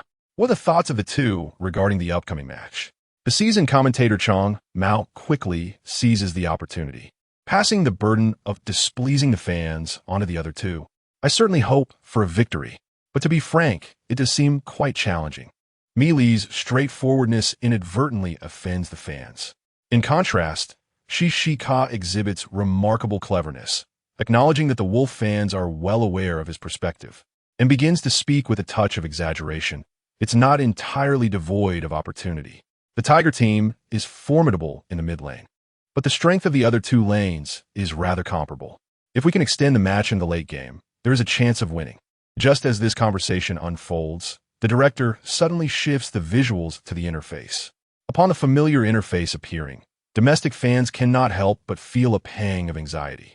On the red side, in this version, the red side is at a significant disadvantage. Due to the presence of Captain and Iron Man, the red side cannot afford to let them go, effectively resulting in a natural deficit of 2 positions. Additionally, the blue side can seize the opportunity to pick powerful champions in this version. For instance, just a single jungle spider can cause considerable headaches for the top laner on the red side. The match begins. The blue side's champions, Lulu, Rek'Sai, and LeBlanc. The red side's champions, Captain, Iron Man, and Fiora. Huh? Fiora? Chong Mao expresses his confusion. What is wrong with Fiora? Many teams have utilized her. According to convention, the director will provide close-up shots of the players in similar positions. The domestic players' anxiety deepens as their expressions reveal a clear lack of confidence. Each team member appears solemn, and the tense atmosphere is palpable even through the screen. In stark contrast, the opposing players display resolute expressions and fierce gazes, their spirits rivaling those of cinematic protagonists. Remember my words, Jiang Li states, clutching a hand warmer, her expression devoid of compassion. Play aggressively, do not fear mistakes. I will take the blame if anything goes awry. Understood. The match commences. Having just completed their starting items, the team groups up to invade the lower jungle and establish vision, focusing on securing advantageous lanes. With experience gained from strategic maneuvering, the opening tactics are executed with precision. They pay particular attention to the early game combat strength to ensure a high probability of success in invading the enemy's jungle. As anticipated, they observe Thresh leading the double marksman into the jungle, showing no intent to resist, and they leave behind 2 wards before relinquishing their position. They charge forward with great momentum. All 5 champions, except for the top laner, the Crocodile, have placed their wards in the lower jungle, making it impossible to switch lanes without exposing themselves unless they sacrifice the first 2 minion waves in the bottom lane. 30 seconds later, after establishing vision, Jinx and Nami appear in the lower jungle. They do not force a lane swap, opting for a standard early game. In the mid lane, having acquired the long-awaited Quinn, Jiang Li plays aggressively right from the start. Quinn positions herself at the side of the minion wave, applying pressure and utilizing her auto attacks to trade blows with Azir. Theoretically, Azir holds the advantage against Quinn. Indeed, while Quinn's skill set offers higher burst damage early on, that advantage only materializes after reaching level 3. As the match unfolds, the mid lane becomes a fierce battleground. Quinn and Azir exchange blows, fiercely depleting each other's health. The jungle monsters in the half-jungle have yet to spawn. With a sudden shift of the camera, a shocking scene unfolds before the domestic fans. The Crocodile, with a substantial amount of health and a full rage bar, pushes forward with a massive minion wave towards the tower. The full health spider, in human form, stealthily positions itself behind the tower, clearly intent on securing a kill. Can you come and save me? The top laner has palms sweat and his scalp tingles. As a mid-tier top laner accustomed to the grind, he cherishes the opportunity to fill in. However, as the match progresses, he realizes that facing a truly top-tier opponent requires an innate talent for resilience. The individual skill of his opponent is overwhelming. In the matchup between Nar and the Crocodile, the latter usually holds the advantage until the Crocodile reaches level 3. Nar begins the lane with the upper hand, having dealt significant damage to the Crocodile, well, before reaching level 2, forcing the Crocodile to hide behind the minion wave for experience. He had thought that once the minions reached the tower, he could safely secure farm. However, he never anticipated this scenario. I only want to earn a living to support my sister's education. Must you not spare my life? With anxiety mounting to the point of trembling hands, Ming Kai, witnessing the action in the top lane, feels a surge of dread. He questions why Silverwolf, despite having a health disadvantage, persists in pushing forward. After much deliberation, he realizes that the Crocodile is intentionally sacrificing health early on to bait him into the mid lane. As long as the barrel appears in the lower jungle, the Spider and Crocodile can execute a kill in the top lane without worry. Currently, 3 waves of minions have built up in the top lane, and should Shinar fall beneath the tower, it could be disastrous. Hold on, wait for me. He utters an ineffectual encouragement over voice chat. Typically engrossed in farming, Minkai pays no mind to the river crab in the lower jungle and heads straight for the top lane to lend support. Unfortunately, it is all in vain. The enemy jungler displays no hesitation. Just as the minion wave reaches the tower, the spider strikes Gnar with a basic attack. The tower instantly locks onto the spider, while the enraged crocodile, now in close proximity, retaliates with a fierce blow. To prevent Gnar from using his abilities to create distance, the spider refrains from indulging in a basic attack. At the Pullman venue, the atmosphere suddenly erupts. The reputation of professional players is, to a degree, reliant on the commentators. Aside from a few hardcore fans, most viewers simply wish to enjoy the spectacle. The commentators' endorsements of certain players influence the audience's focus. Unfortunately, the commentator for today's event happens to be a fervent fan of the European and American Wolf teams. Prior to the match, he has been extolling Silver Wolf's various accomplishments to the European and American audience, with Li Xiang, he vouching for the team's reputation and data reinforcing their prowess. The expectations of European and American fans for Silver Wolf had already reached a crescendo. Now, witnessing Jiang Li's ferocious performance as promised, the anticipation of the European and American audience transforms instantaneously into admiration. What happens when admiration reaches its peak? Naturally, they must express it vocally. Thus, a scene unfolds that leaves the fans in awe. The battered Quinn and the healthy spider, having dispatched the barrel, maneuver behind the scenes, while the moderately healthy crocodile pushes the lane from the front. Young Gnar stands obediently beneath the tower, solely focused on weathering the pressure. 5 seconds later, the new wave of minions reaches the tower, and the enraged crocodile, brimming with fury, advances while the spider and Quinn appear from behind the tower. At the same time, the deafening roar of tens of thousands of spectators surged through the arena, akin to the sound of thunder, instantly igniting the fighting spirit within. The audacious half-health champion, Bang Xiuping, approached the defensive tower, closely followed by the crocodile, who unleashed a furious attack. The initial strike of the tower landed, reducing Bang Xiuping to a precarious state. Undeterred, the spider executed its human form skill, swiftly transitioning into its arachnid form, and at the opportune moment, leaped into the air as the crocodile lifted its hand.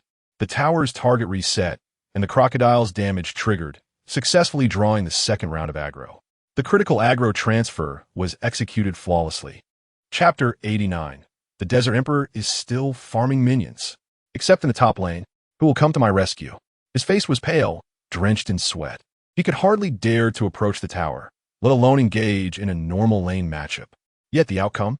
The vision had indeed detected the spider's movements, prompting him to abandon the first tower and rush towards the second.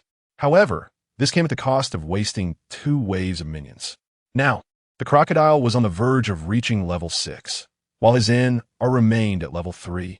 The disparity in levels was glaring. The difference in last hits was equally staggering. The crocodile no longer required the spider's assistance and could easily dispatch NR. By the 5-minute mark, the top lane NR had already been reduced to a mere bystander, and the jungler's situation was equally dire. Sensing that the crocodile no longer needed his help, he turned and slipped into the upper jungle. Initially, Minkai felt relatively secure. After all, his jungling awareness was not unfounded. Despite the spider's formidable early-game presence, Minkai managed to navigate the jungle efficiently. However, as the game reached the 7.5-minute mark and the mid-lane Quinn hit level 6, a sense of despair enveloped Minkai, akin to being ensnared by a serpent. But it was too late. With keen perception, a sharp cry of the hawk echoed from the left side of the dragon pit. Quinn, in her ultimate form, surged forth like an arrow, her wings propelling her directly towards the barrel as she unleashed her skills. Minkai's heart raced. In a panic, he executed a rather foolish maneuver. Instead of saving his skill for a close encounter, he fled towards his blue jungle entrance, naively attempting to distance himself from Quinn. The bird form of Quinn deftly sidestepped the rolling barrel and pursued him relentlessly. In 2015, Quinn's ultimate mechanism had yet to be reworked.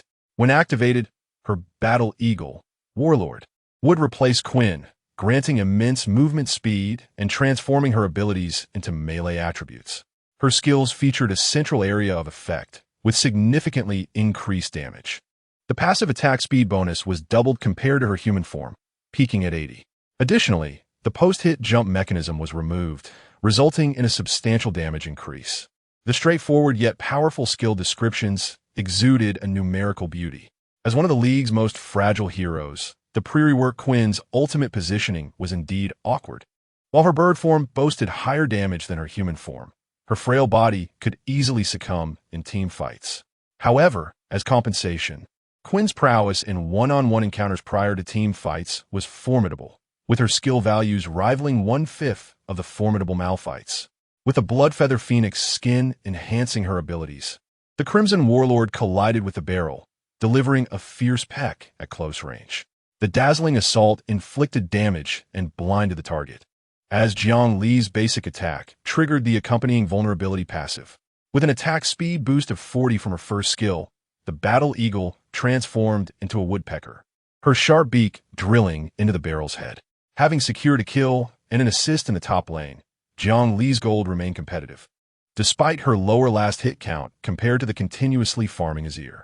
At level 6, Quinn, empowered and donning a pair of boots, combined her high base damage with the skill's attack speed increase, causing the barrel's health to plummet at an alarming rate. "Help me." A sense of looming crisis enveloped Minkai, instinctively prompting him to call for assistance from his teammates. Heya, ever the reliable ally, despite being mired in a chaotic lane, still made his way from behind the tower to the jungle for support. However, with a resounding smack, the death sentence ensnared him as he entered the jungle, coordinating with Thresh to unleash damage on Jinx. In an instant, the lower half of the battlefield was divided into two distinct fronts. On the left, the Battle Eagle Warlord was mercilessly targeting the barrel. Chapter 90. The collapse of adulthood occurs in an instant. With a score of 90 at the 10-minute mark, the economic deficit had ballooned to 5,000. Such a colossal early-game gap could not merely be described as a collapse. It was an utter catastrophe, particularly for the top lane NR. After 3 consecutive deaths beneath the tower, interspersed with various bouts of isolation at the second tower, NR's last hit count stood at a mere 20, and his level was only 4, leading one to question whether he was even participating in a legitimate match. What on earth was happening? Can he even play? If not, then let him leave. In the lounge, a bespectacled rotund man watched the live broadcast, his expression darkening as he incessantly criticized. Abu, wearing an impassive expression, initially intended to ignore him, but to his dismay, the man grew bolder, directly questioning him about the team's performance. Abu glared at his manager, his voice tinged with barely restrained anger. "Do you think we are in this position because of us? Without any prior notice, you took the team for an advertisement shoot just 10 days before the group stage. Have you considered that we need training?" The manager's face shifted between shades of pale and flushed, struggling to retort. "Are you trying to shift the blame? Fine. I'll call the boss right now. If you have the guts, confront the boss with the same bravado. Come on, let's fight. Right now." Abu trembled with rage, slamming his phone onto the table. He genuinely felt indignant for Minkai, who, despite being the most professionally dedicated, was surrounded by such oddities. The top laner was an ungrateful wretch, swelling with pride after a minor achievement, neglecting practice. The high-handed Korean player had yet to learn a word of Chinese after an entire year of competition. The team manager was a rotund figure, merely flailing about and drawing attention with his diary, utterly clueless about the game. How could a carbon-based life form manage a team 10 days before the World Championship to shoot advertisements? The backstage erupted into a verbal conflict, but the match on the field continued unabated. At the 10-minute mark, a European referee stepped forward, his gaze towards Jiang Li brimming with zeal akin to a cultist. "You just made the opposing top laner cry. They're requesting a humanitarian adjustment." "Huh?" Jiang Li was momentarily taken aback. She tiptoed to glance at the scene, only to behold a chaotic spectacle. "What did the referee say?" the curious young one inquired softly. The referee's earlier English was incomprehensible to the academically challenged team members. Jiang Li shot him a glance and unabashedly began to shift blame. "He said you made the opposing top laner cry." "Huh?" The team members were equally bewildered. The 4 gentlemen, like Jiang Li moments ago, peered over the monitor, quietly observing the unfolding chaos. At the same time, within the live broadcast room of the competition zone, when a countdown for the pause appeared on the screen, the commentators were momentarily taken aback. However, as the camera shifted to the players' seats, all three commentators fell into an unexpected silence. Just moments before, they had been desperately attempting to salvage the situation, trying to paint a glimmer of non-existent hope for a comeback in dire straits. Yet, who could have anticipated the shocking turn of events? A professional player had paused the game due to being reduced to tears, and he was none other than a chubby fellow. This scene inevitably reminded fans of a bygone era. The online comments poured in, "Unbelievable. Is he really crying? What a disgrace. I don't even want to criticize anymore. LCK's moves were too ruthless. Why would he flank from the high ground? I just don't understand. Why exert so much effort against a fellow Chinese? What does this mean? LCK, Chapter 92, practice more if you're not good." The sight of the player's distress even brought a hint of redness to ML's eyes. Tell me, why not train? She genuinely could not comprehend. It's one thing to neglect tactical research, as those two aspects were notoriously lax in the past. But with MNGKI, who excelled at studying opponents at the helm, it was inconceivable not to analyze the matches. There was simply no justification for maintaining previous strategies. Indeed, their prowess was lacking, and even focusing on the top lane would not guarantee success. However, the reigning theme of the World Championship being the supremacy of the top lane suggested that there was at least a sliver of hope in that direction, while neglecting it would undoubtedly lead to defeat. The only rationale that Jiang Li could surmise was that infrequent scrims and a lack of practice had left them with a misguided belief that they could triumph in the bottom lane as well. As she gazed at the mid laner she once idolized, MNGK, I felt a pang of shame. He longed to mention how their manager had dragged them into advertising shoots before the World Championship, but upon opening his mouth, he found it a feeble excuse and could only lower his head to evade Jiang Li's gaze. Alas, he could not escape her piercing eyes. With her stature being somewhat diminutive, no matter how low he bowed, he could still see her sparkling, captivating eyes. The choice for the interview was predictable. It had to be Jiang Li. The world's top-ranked female player made her dazzling debut at the World Championship and ruthlessly slaughtered her opponents like a deity. The overwhelming attention was palpable, and there was no way the official organizers could squander such a golden opportunity. Accompanied by the official translator, Jiang Li stepped onto the stage. She certainly understood English, but today she wished to speak in Chinese. "Welcome to the post-match interview. I am your host." Was she angry? Certainly. Although Jiang Li refrained from uttering a single curse word, her series of sarcastic questions proved to be even more injurious to their pride than outright insults. This was a post-match interview at the World Championship, thanks to the extensive promotion by the official organizers. This year's viewership had skyrocketed to more than tenfold compared to previous years. On the opening day of the group stage, a staggering 25 million viewers tuned in simultaneously.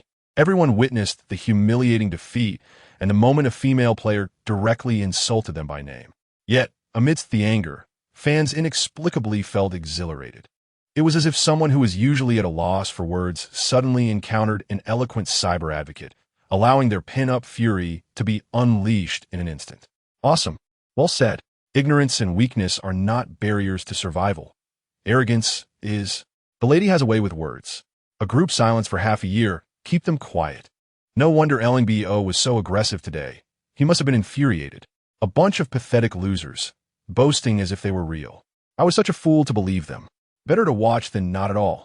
At least we have one of our own. Heartbroken fans online seeking adoption. Any old LCK fans want to guide me? The comments flooded in, and hidden among the crowd, LCK fans rose up, eager to embrace the forlorn supporters. The three commentators in the live broadcast room displayed varied expressions. CHMO looked astonished. L's eyes were red with sorrow. And the staunch LCK was anxiously gripping her thigh, fearful that she might inadvertently utter a well-deserved insult. Simultaneously, at the PRMN venue, as the Chinese translator relayed the interview's original words, an astonishing wave of enthusiasm erupted from the crowd. The fervent atmosphere was so intense that it could penetrate walls, causing passers-by outside to pause in astonishment. It was simply exhilarating. The following day marked the second day of the World Championship group stage. The first round of the group stage spanned 4 days, with each team allotted a day of rest. On this day, there would be no matches, allowing the players to continue their training while occasionally catching the live streams during breaks. All 3 teams from the competition zone were set to appear today. The first match featured the Old Brothers facing the second seed from the European region. Before the match, fans remained confident, but after the previous day's crushing defeat, even ML, a seasoned veteran of 10 years, felt a twinge of anxiety. They had just been obliterated in 15 minutes, and now they were expected to compete again the very next day. Could they recover in time? As it turned out, they could not. Perhaps due to the shock of the previous day, the Old Brothers hastily adjusted their strategy, opting for a top lane champion. However, an adjustment in lineup did not guarantee mastery of the corresponding tactics. NGK, I continued to gravitate toward the bottom lane, while the player in the top lane, having selected a champion, instinctively bore the brunt of the pressure alone. At 35 minutes into the match, the prime time for that champion had passed. The opposing team capitalized on their top laner's brilliant performance in team fights, decisively claiming the Baron. Following the conclusion of a fierce battle between Europe and North America, it was time for the competition zone to take the stage again, facing off against the third seed from North America. Another match that appeared devoid of suspense before the World Championship began, and even now, the atmosphere remained tense. The opening was once again a European clash. After the conclusion of the 2 matches, the second seed from the competition zone made their entrance. Although they were technically playing on European soil, the entire audience cheered fervently for the Asian team. The deafening roar was akin to a home ground advantage that could pierce through the clouds, leaving the players from the opposing team visibly shaken. What an exaggeration! The veteran with the moniker Dual Thief was utterly astonished. Having fought through the ages, he had never witnessed such a frenzied spectacle in an esports match, especially not for an Asian team. Only a team like YNL Ing could turn the tide and sway the entire European crowd. Here they came. The members of the Lao Hu team have taken the stage. Today, the commentary for the first half is once again provided by Shika, Xiao Xiao, and Milo. As they face off against a non-regional team, the iron-willed wolf cub, Shika, no longer needs to conceal his identity. The players have just made their entrance when Shika lets out a sharp cry of excitement, his enthusiasm practically spilling over from a screen. The domestic bullet screen is filled with a lively atmosphere, following their disheartening defeat a few days prior. The despondent domestic fans have now begun to adopt the role of a half-hearted home team. After all, their mid-lane player does have a legitimate identity. Should the Lao Hu team indeed secure the World Championship, as part of the Yinlang family, domestic fans might feel a sense of involvement. The despair is palpable among the European and American fans, who have turned their backs on their team, while the domestic fans remain focused on their own team. As the fervent cheers reminiscent of a cult fill the air, they enter the Summoner's Rift. Maintaining their usual style, they purchase their starting items and head straight to the lower jungle of the red side. The opposing team has no intention of stopping them. Indeed, with the presence of Brown, their early game strength is not to be underestimated, yet the opposing lineup is even more ferocious. Ezreal and Karma. The appearance of these 2 champions signals a clear message. There's no point in swapping lanes, just playing normally. In mid lane, as the first wave of minions emerges, the mid laners from both sides clash. With a gentlemanly demeanor, the tanky champion does not rely on his range to bully his opponent, but instead reveals his team's emblem. During the 2015 World Championship, to promote the event, Riot Games added team logos to the client. Players can configure expressions at the start of the game to support their favorite teams. Contestants often showcase their team logos as the match begins, making an appearance before fans worldwide. However, this time is different. The emblem revealed is that of the fierce Lao Hu team, Sika Tuchkuslichtli, responding with his own team logo. The domestic audience erupts in laughter and amusement.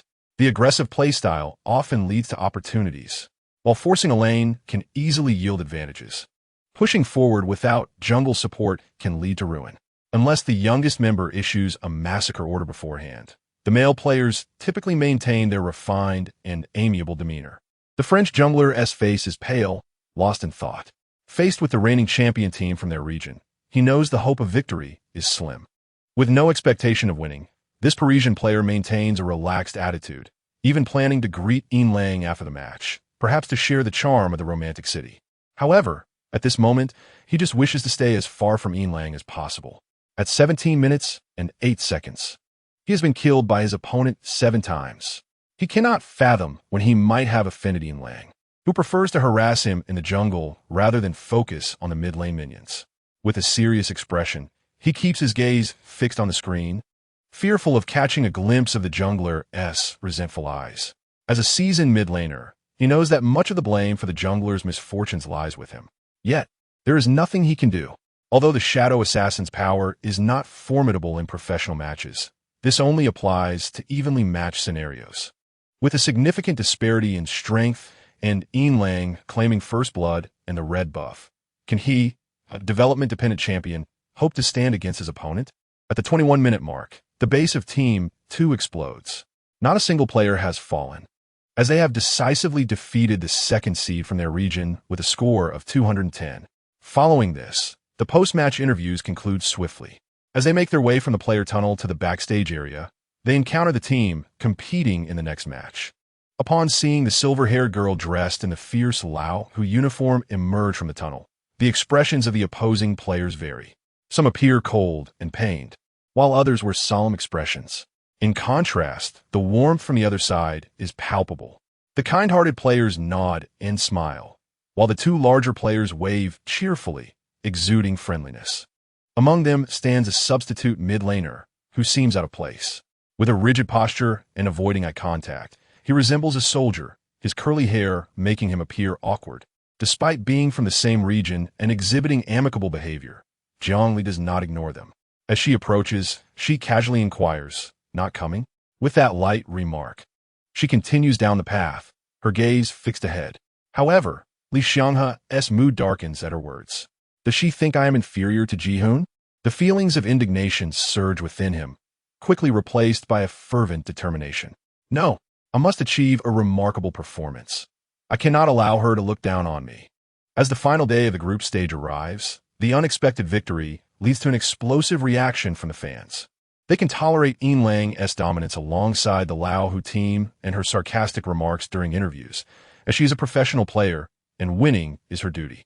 Yet, the nature of another player's actions is entirely different. He disclosed tactical preparations ahead of time, even detailing specific heroes. This behavior is a classic case of self-serving opportunism, using the already meager accomplishments of his region to showcase his own knowledge. To put it dramatically, revealing the strategies of the Chinese team on a European commentary platform is akin to treason. Outrageous voices rise in protest. Even Jiang Li, who seldom frequents the forums, has heard whispers of the turmoil, having initially forgotten about this incident due to her stellar performance in the 5 World Championship. The situation resurfaces in her mind. Until the trending topic emerged, Jiang Li gradually recalled the humorous meme surrounding the esports figure, Lao Wang. Following the link from the forum, she found a video of the commentary booth. Although she had seen it once in her previous life, the familiar scenes evoked an involuntary chuckle from her. The 3 foreign commentators were humorously hinting to a Chinese player not to betray his teammates, and the scene was undeniably delightful and rather amusing. After the Lao Wang incident, the first round of the group stage concluded. There was also a match today featuring the wildcard teams. The wildcard players faced a devastating defeat, and the match was too gruesome to elaborate upon.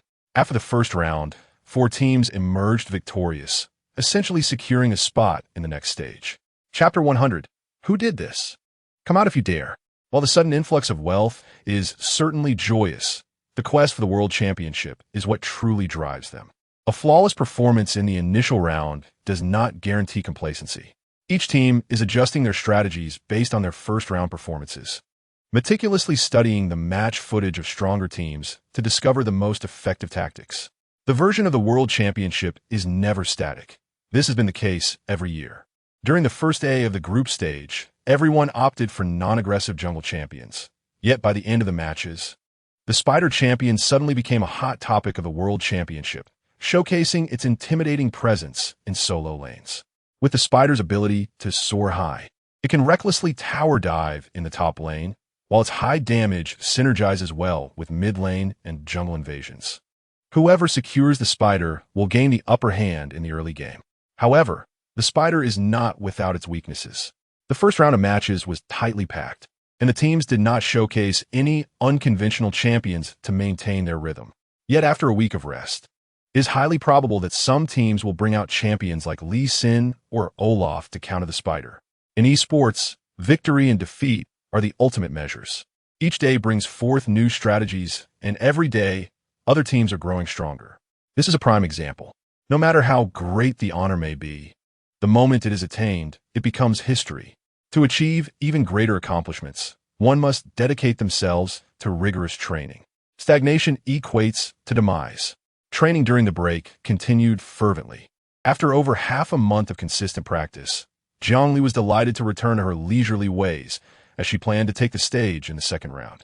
Naturally, as the dream angel in the eyes of South Korean players, her intentions were not solely for self-indulgence. Her decision to participate in the second round stemmed purely from her benevolence. After all, she was a top-tier mid laner in the competitive scene. Barring misfortune, she held an advantage against any opponent. A mid laner ranked among the top 5 globally would undoubtedly treat herself with utmost respect. Jiang Li, with her kind heart, also wished for her teammate to shine before a global audience and perhaps snag a championship skin in the process. To prove she was not merely slacking off, she made it a point to train diligently each day. Chapter 101, Heavenly Light. Unlike the chaotic format of the first round, the second round of the group stage adopted a more structured grouping system. Each team in the group would play 3 matches, with tiebreakers if necessary. Compared to the first round, the second round's intensity was significantly heightened. In the first round, each team played only 1 match, regardless of victory or defeat, allowing room for adjustments. However, the second round was different. Should a team be slaughtered in their initial match, they would face a daunting challenge against the wildcard teams. The second round proceeded in a sequential manner. The matches of the first day in this group did not feature any teams from the region and lacked pure-blooded players, garnering little attention from domestic fans. The results of the matches deviated somewhat from expectations. The Taiwanese team, Flash Wolves, unexpectedly rose in the second round, not only defeating North American teams and wildcard contenders, but even claiming a game against them. In the subsequent tiebreaker, the Flash Wolves, fueled by their fierce lineage, unleashed their full potential, decisively winning once again in 30 minutes. The group stage concluded with the Flash Wolves finishing first in their group, while the other 2 teams faced elimination.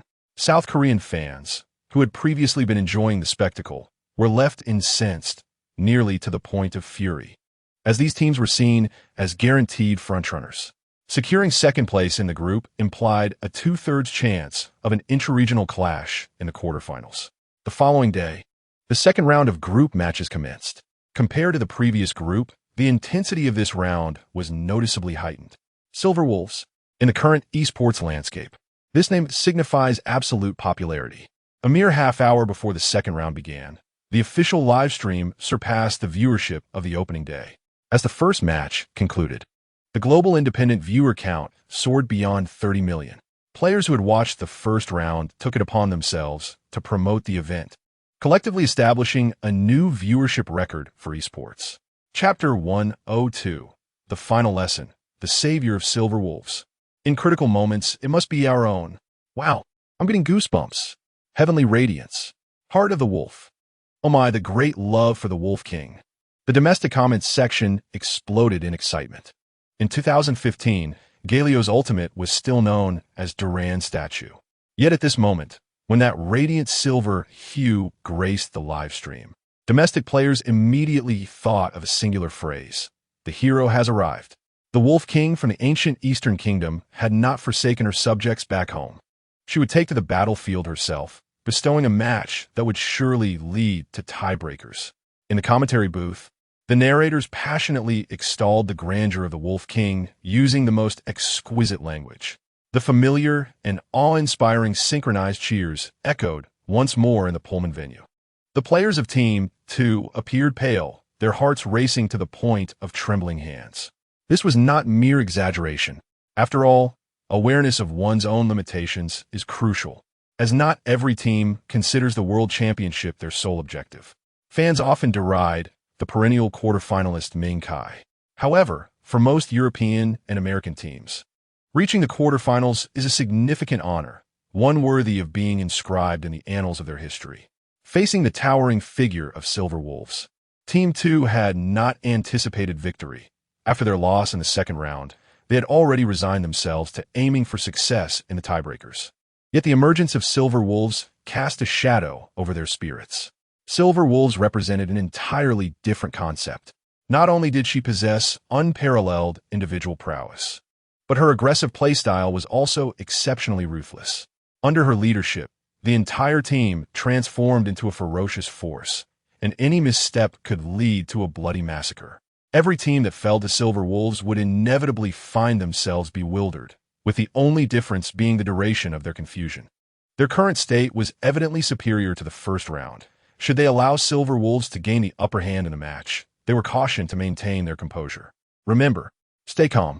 Don't worry about losing face. If you feel there's no chance, surrender immediately and conserve your energy for the tiebreakers.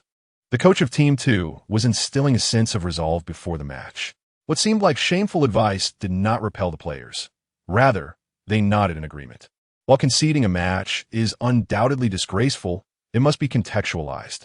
In a scenario where victory is clearly unattainable, persisting futilely only invites disaster. As long as they could triumph in the tiebreakers, European fans would understand. The match commenced. At 19 minutes and 55 seconds, the match concluded. The ruthless Wang Yi of the Wolves did not afford Team 2 any chance to surrender, concluding the match in under 20 minutes with a bloody scoreline of 193. Throughout the game, Team 2 was subjected to relentless humiliation, and the only 3 kills they managed were gifts during the fountain dive. After the match, the broadcast naturally shifted to the participating players, where the atmosphere was light and carefree. The male players exchanged celebratory high fives, and the silver-haired girl stretched her arms overhead, basking in the moment. In stark contrast, Team 2's mood was heavy with tension. Despite repeatedly self-hypnotizing before the match to disregard the outcome, they were still unable to escape the overwhelming pressure once the game commenced, leading to moments of mental blankness. Appreciation was extended for the diligent efforts of Ian Lang. Team 2 appeared utterly bewildered, yet there was a glimmer of hope for victory in the tiebreaker. In a live stream, Miller noticed the expressions of Team 2's players and felt a surge of excitement. The chat was flooded with emotional messages expressing gratitude towards Ian Lang. It seemed a cruel irony that the very individuals who lauded them before the match, professing patriotism, were the ones who had pushed them into despair. After Jiang Li's interview concluded, the tiebreaker commenced swiftly, just as Miller had predicted. Team 2 was indeed left in a daze. Their commendable performance in the group stage faltered in the tiebreaker, leading to frequent mistakes and a staggering economic deficit of 5,000 in just 15 minutes. By the 34th minute, Team 2's base was obliterated. Thus, the group stage concluded with an undefeated record for the top seed and a second-place finish in the tiebreaker. Domestic fans collectively exhaled in relief, finally securing a spot in the next round.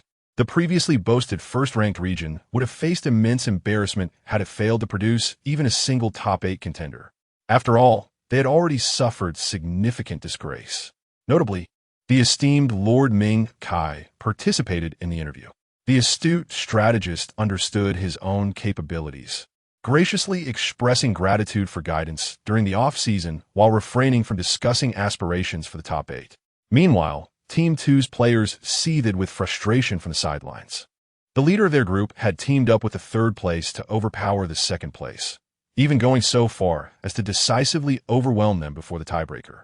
Was there any difference between this and cheating? The next day, the second round of the group stage began. To be candid, domestic fans harbored no expectations for today's match. Despite a lackluster first round, they had managed to secure a wild card and a point.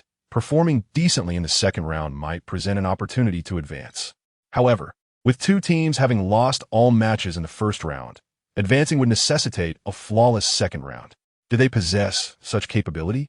Chapter 104. The draw for the top 8, a celebration for all. In this match, they emerged victorious, and quite splendidly so. They executed all 3 lanes with finesse. and the team battles exhibited remarkable synergy, finally showcasing the prowess expected of a strong team. Domestic fans were filled with even greater ire, as this final match proved their strength, revealing that even if they could not triumph, they could easily best their Western competitors.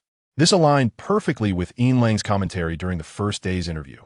Ignorance and weakness are not barriers to survival, but rather, it is arrogance that poses the greatest threat.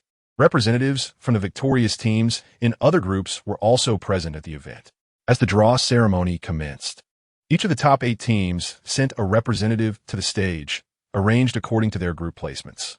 Whenever a guest drew a matchup, the representatives would gather at the center of the stage for a photo op, adding a touch of ceremony for the fans. A certain substitute mid-laner was particularly delighted, as the draw did not adhere strictly to the group arrangements. Standing beside Ian Lang, he felt an inexplicable sweetness in the air, despite being unable to detect any scent. After a brief wait, the draw ceremony commenced following the host's enthusiastic introduction of the 8 teams. The guest for the draw was a former jungler from the renowned Team 5, who had made waves globally. In the era of 212 teams, it was Team 5 that first introduced the concept of jungling. This individual had pioneered significant tactical systems, such as counter-jungling and dual roaming. In a sense, he was the progenitor of jungling in League of Legends, and every jungler has inherited his legacy. The young and handsome Russian stepped onto the stage amidst thunderous applause. And after a few deft maneuvers, the top 8th division quickly emerged. Upper bracket, lower bracket. The results of the draw elicited mixed reactions, with some rejoicing and others disheartened. Given the group stage matches held in Paris, the top 8 tournament would take place in London, the semi-finals in Brussels, and the finals in Berlin, spanning 4 countries across the European continent. The official organizers aimed to immerse all of Europe in the electric atmosphere of esports, further expanding the influence of League of Legends. However, while the prospect of reimbursed airfare and free travel sounded appealing, the frequent changes of venue imposed a heavy burden on the participating teams. Any signs of discomfort could jeopardize an entire year of effort. To mitigate potential mishaps, the team intentionally suspended training on the day of the draw, allowing the players to rest early in preparation for the following day's flight. Considering the relatively weaker constitution of female players, they even contributed their girlfriends to the coach. Embracing a warm pillow, she unconsciously fidgeted in her sleep. That evening, after the draw concluded, Jiang Li enjoyed a restful sleep while Han Shurian grappled with insomnia. The following day, they boarded the flight arranged by the officials to London, where Jiang Li and the team took a brief respite at the hotel before commencing training for battle. It had been previously noted that the meta for the World Championship would evolve throughout the tournament, but this year, the pace of change was particularly swift. Popular jungle picks like Trundle and Elise had vanished by the second round, replaced by aggressive champions like Lee Sin and Olaf. As the upper bracket became more aggressive, champions like Lulu and Tahm Kench emerged as favored picks for the second round. The former offered strong early game presence in the mid lane, while augmenting the power of their top laner, and the latter, though not particularly strong early on, ensured that their backline remained safe from being eliminated in team fights. The sudden shifts in popularity were met with widespread acclaim from esports media, as during the first round of the group stage, all participating teams had relied heavily on Lulu and Tahm Kench, showcasing the foresight of the coaches. This realization brought a sense of shame, as they had initially perceived the other teams in their group as relatively weak. There is no need for targeted strategies. Let's simply utilize 2 champions with formidable protective capabilities. Chapter 106. The hunt is about to begin. The competitors from the will confront each other. The outcome of the matches aligns entirely with the predictions made prior to the games. Commanded by the formidable, the team achieved a decisive victory in just 2 hours. With a score of 3-0, S performance during the matches astounded players worldwide. With scores of 1005, 503, and 804, he achieved 2 extraordinary feats without dying even once throughout the 3 games, culminating in a staggering total of 35. Who watched the live broadcast alongside her teammates, was momentarily bewildered. In her past life, had indeed been a formidable player, yet he often fell victim to during their encounters. The images of single-handedly defeating have lingered in the forums for ages. How could he have transformed so drastically in this new life? As pondered this mystery, the acclaimed took the stage for an interview. He began with the familiar official rhetoric. When asked about the source of his remarkable prowess, without hesitation, responded, "I have made a pact with to meet in the finals. Until that promise is fulfilled, I shall not concede to anyone." His resolute voice resonated through the live broadcast across the globe.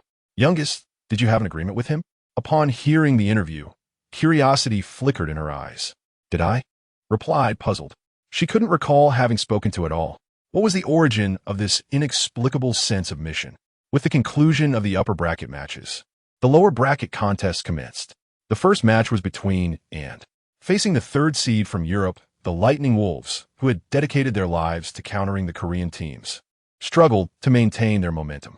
The very next day, the final match of the quarterfinals would unfold, featuring the first seed from against the third seed from the same region. Anticipation for this match had built up among global players for quite some time. This was not only due to the popularity of the team, but also because of their formidable strength. Having witnessed their prowess in the group stages, fans were eager to see how they would perform against strong opponents. On October 21st, 2015, in the domestic time zone, Chapter 107. Are you trying to destroy esports? Forget about it being second-rate. Just ask if they're handsome. Indeed, they are handsome, but considering how is so small, yet calls everyone, it's a bit hard to grasp. Courage. Do you dare to believe that the Wolf fans will come for you? As the pre-match video concluded, the domestic chat exploded with enthusiasm. The venue in London echoed with the howls of wolves, the fervent cheers surging towards the stage, overwhelming the players. Being a team from their fans did not exhibit the same fervor as their Western counterparts. This was partly due to the inherent reserve of Eastern fans, and partly because they had long grown accustomed to it. Men are, after all, creatures easily swayed by novelty. Sharing the same, they frequently encountered each other in the regular season. Thus, even the most attractive teams could become mundane with time. However, what truly elicited envy from all professional players was exceptional ability to stir up excitement. Most professional players are around 20 years old, an age when one longs to shine brightly and be perceived as cool by fans. Yet, S appeal stemmed from her beauty. A pretty girl in any endeavor is simply viewed as endearing. When expresses her youthful bravado, fans perceive her as feisty and charmingly self-assured. But if they were to imitate her, they would merely appear foolish. "If only I were a girl," sighed, inadvertently voicing his thoughts. The old captain, engrossed in discussion with the coach, was taken aback and instinctively shifted his chair away from the mid-lane position. "This fellow seems a bit off. I must remember to lock the door at night." With pre-match preparations concluded, the match officially commenced. As they had emerged as the top seed, they retained the privilege of selecting sides for the quarterfinals. Given the current meta, it was no surprise that they opted for the blue side. The blue side selection consisted of and Chapter 108. The upper lane reigns supreme. The mid lane is just a dog. After the match concluded, taking advantage of the last 30 seconds to adjust, the coach continuously reminded the players to assist the top lane. Even with a super mid laner alike and a jungler in the mid lane, the synergy had noticeably declined. This was a signal for victory, a chance to triumph against the odds. Not all teams possess the strength of 5 world-class players in every position like. If the World Championship were to assess overall strength, there would be no contest. The lineup would already render other teams conceding.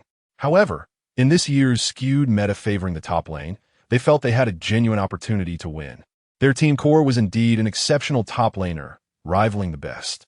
Amidst the overwhelmingly supportive cheers from the London fans, both teams entered the Summoner's Rift.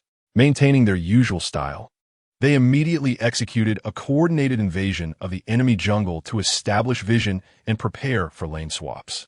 They remained unfazed, even amused, securing the champions and in the top and jungle roles respectively, and pairing them within the mid lane.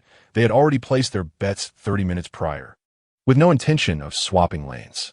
To them, the act of invading the jungle was merely a waste of early game resources, devoid of any meaning. Yet, wow, the Tiger's sudden lane swap is quite audacious. In the domestic livestream, exclaimed as he observed their movements, and exchanged bewildered glances. Was there a rationale behind this? There must be. Slammed the table, speaking rapidly as he analyzed.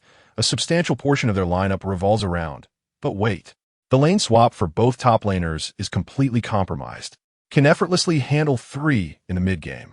Not to mention that their jungle support consists of, and cannot withstand the pressure, and even if stands under the tower. He is doomed. Their lineup was clearly meticulously crafted. They were certainly planning something. Chapter 109. The so-called mid-lane and jungle game. Can they secure kills? In response to the inquiry, confidently affirmed that it was possible, but only if they dove the tower. The moment the Lord spoke, understanding dawned upon her. The spider, initially positioned at the fore entrance to control vision, swiftly moved forward to await at the inner wall of the red side's fore. Simultaneously, began pushing the wave in the mid lane. The mid laner was secretly relieved. Facing once more after 4 months, the pressure was immense. As fame soared, so did the external attention on this match. To prevent being utterly defeated by in front of the global audience, he meticulously controlled the minion wave from the outset, fearing that might suddenly leap in with a combo, accompanied by a spider. Indeed, although this year's World Championship favored top lane champions, he had an inexplicable feeling that a gank would occur in the mid lane. It was merely an instinct. With a desire for stability, he willingly relinquished his position, allowing to push the wave forward. 10 seconds later, as the minion wave reached the tower, having stacked 4 passive charges, advanced alongside the wave. Suddenly, a flash of golden light. The spider, hidden in the 4-bird nest, executed a flash cocoon to ensnare, transitioning to spider form to strike. In that crucial moment before the cocoon hit, preemptively used her own flash. The skill hit the card, dealing damage and activating its passive. After using flash to close the distance, it unleashed the spell mana surge. Due to the cocoon control on the card, Jiang Li did not rush to connect with the imprisonment. After Rise, executed a full barrage and cleared the magic resistance. He raised his hand to imprison just as the cocoon's limit time was about to expire.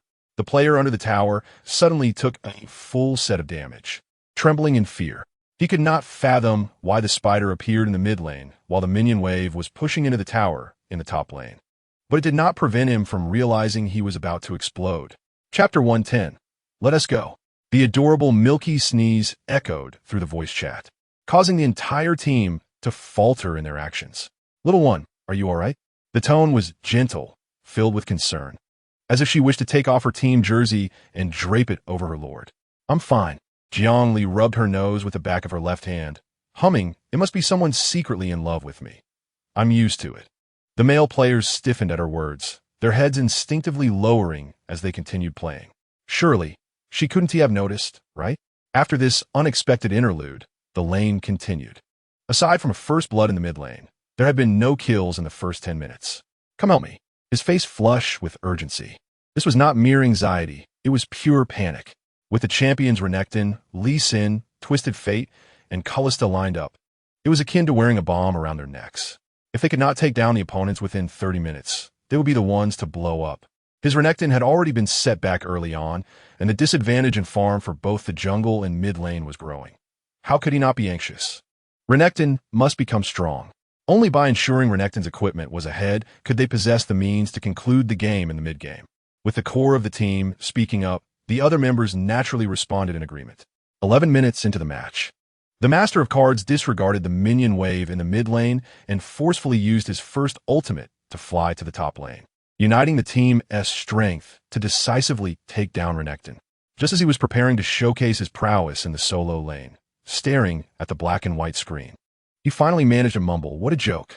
He seriously suspected that those esports media promoting the top lane supremacy had brainwashed them, gathering the whole team's might just to help Renekton secure a kill. Did they really think they could win a team fight 5 against 1? Meanwhile, in the lower half of the map, the support Alistar made an appearance in the top lane, using his ultimate to force Callista to flash away while dismantling the tower alongside Thresh. As for the mid-jungle, Little One, the enemy blue is still there. Go grab it. Little One, the enemy 4 will respawn in 10 seconds. Remember to go eat it after you push the wave. All right, Little One, our 4 has respawn too. You go ahead, I'll take the enemy's 3 wolves. Got it, understood, stop being so naggy. All of the above transpired within 40 seconds. For a brief moment, he genuinely wished to tell his great brother, a sycophant meets a tragic end. They gathered their strength to slay Renekton, and subsequently pushed down the top outer tower, leaving the gold for Renekton to claim. 3 minutes later, they executed the same tactic. Alistar and Lee Sin launched a surprise attack from the side, while the Master of Cards used his ultimate to cover the retreat, and with everyone but the orphan present, they helped Renekton take down Renekton once more. They were clearly anxious now, placing all their hopes on Renekton's team fighting capability in the mid-game. In the domestic livestream, Ka spoke lightly, seemingly unconcerned with Renekton's death. From the vantage point of the observer, it was apparent that the aggressive moves not only helped the top lane gain an economic advantage, but the other lanes were suffering losses. The two veterans had long since demolished the bottom outer tower, utilizing various tactics to harass Vision, causing the Blade Emperor to struggle with farming for a full 2 minutes. As for Ryze in the mid lane, it went without saying. He already held an absolute advantage in lane, and with Twisted Fate and Lee Sin frequently forcing their way to assist the top lane, Ryze was able to clear minion waves and farm in the jungle at an accelerated rate, his economic growth surpassing even that of Renekton. 15 minutes into the match. At the same time, Zhou Tian's Renekton had equipped the Black Cleaver, Mercury Treads, and Tiamat, officially entering his peak phase. We can't stall any longer. I have what I need. You all go force a fight at the dragon. His voice was cold, his gaze burning with intensity at Ryze's farm count. A perfectly farmed Ryze in the mid to late game was terrifying, having already amassed 180 minions in just 15 minutes. If he continued to farm, he could single-handedly end the game. They had to strike now. With Renekton's strength in the mid-game, they could win the team fight even while behind economically. Fiercely, he approached the top lane, ready to split push while coordinating with his teammates for a team fight. However, just as he pushed the minion wave to the remnants of the blue side's top outer tower, something suddenly emerged before him. Chapter 111. I will remember this grudge. The damage from Renekton was formidable. Silver Wolf appeared to be in peril. In a London commentary booth, the voice of the black commentator abruptly ceased. The iron-blooded wolf cub immediately seized the moment, passionately exclaiming, "Look at her damage. Look at her skill." The great Wolf King never feared any challenge. Sunday was paying the price for his actions. All who offend the Wolf King shall be severely punished. Oh, along with that wild roar, the arena erupted in a thunderous cheer. But it was not over yet. As Ryze unleashed his ability, the director swiftly switched the camera to the lower half of the map. There, the other 8 players were tangled in a skirmish near the dragon.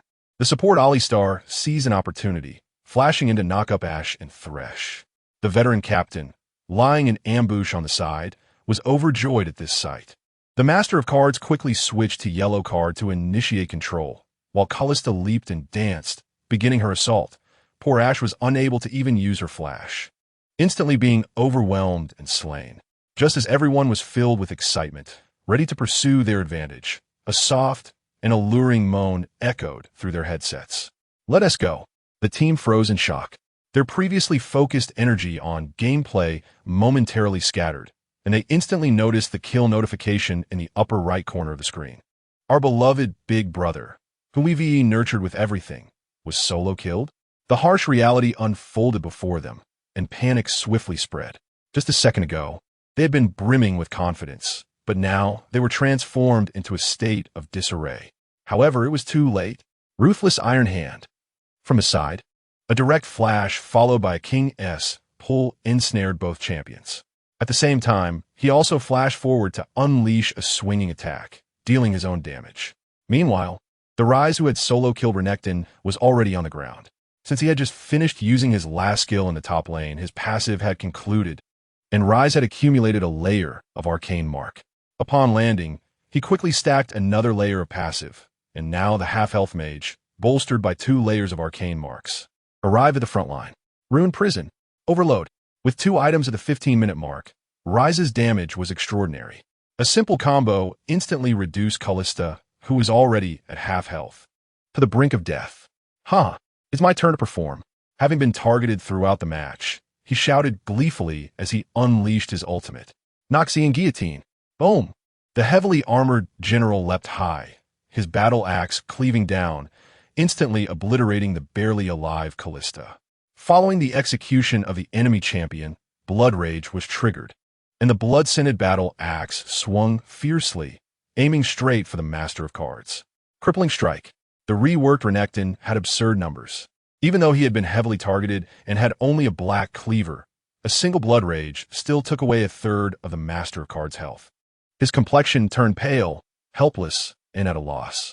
Due to having previously utilized Flash against Nua's show, he now finds himself unable to use his summoner's spell, helplessly watching as Nua's show leaps into action once more. Nua cases C Duan 2 die. A devastating ultimate strike, imbued with 5 stacks of bleeding, cleaves into the already weakened Ka. Chapter 112, Another Simpleton. The commentary echoes with playful banter. With a single stroke, a child meets his end. One man's blood rage sends the whole family to the afterlife. Ka wishes he could throw away his playing cards. It's utterly hilarious. Poor wolf baby, having traveled such a distance, yet unable to secure a single kill. Not to worry, single-handedly taking down the crocodile is a monumental achievement. The domestic streaming room resonates with laughter and joy. Before the Dragon Team fight commenced, domestic players harbored deep concerns. From a god's perspective, aside from a substantial lead in mid-jungle economy, the advantages in the bot lane and disadvantages in the top lane were nearly balanced. Despite Shika's constant emphasis on the significance of mid-jungle economy, domestic players remained apprehensive. After all, during the group stage, domestic commentators often echoed similar sentiments, only to witness the opposing top laner swiftly perish. Words of profit and blood gain had nearly worn thin among domestic players. Yet now, witnessing the effortless triumph in team fights, they finally realized that the previous claims of not losing were indeed true, and the assertions of profit were genuinely valid. What accounted for this? They played with remarkable intelligence, fully aware of their team's strengths. The iron-blooded wolf cub, Shika, succinctly articulated the reason. Why did the silver wolf, famed for its support, anomalously transform into a farming beast? This was due to the unique attributes of Nua's show. While both the champions represent heavy armored warriors, the lone fighter Jiang Li requires an equipment advantage, and the team fight Vanguard Crocodile equally demands high gear.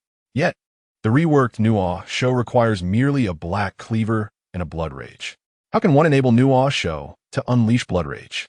The answer is simple. Find a mid-lane powerhouse. Both output roles. The marksman has a later power spike and a more stable output pattern, easily providing the enemy with opportunities to maneuver. However, the mid-lane mage is different. An advantageous mage can instantly decimate an opponent in team fights, allowing Nua's show to flash in and unleash his ultimate for blood rage, slaying enemies even while trailing behind in item acquisition. A fully supported crocodile allows Rise to solo farm, while the diligently suppressed Nua's show can claim a kill and soar to greatness. Perhaps the ideology of top laners reign supreme has clouded their judgment, when they rashly sacrificed mid lane to excessively bolster the top lane.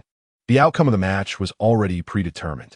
Chapter 113, The Commander of the Flying Tigers.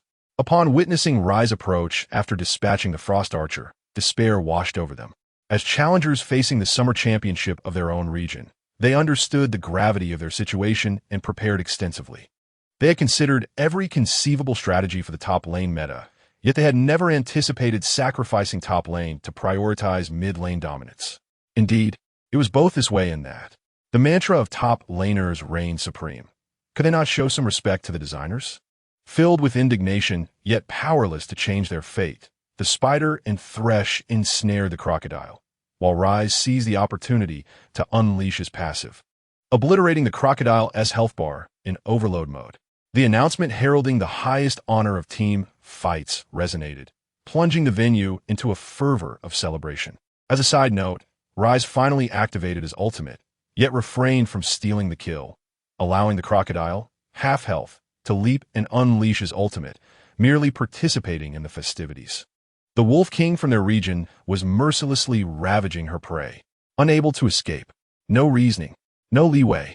The iron-blooded wolf cub loudly recited the Wolf Lord's famous saying from the pre-match video, further igniting the atmosphere. At the 25-minute mark, a team fight before the outer turret resulted in a 2-for-5 exchange. Before concluding the match, they achieved a complete team wipe, with Rise claiming a triple kill. 1006.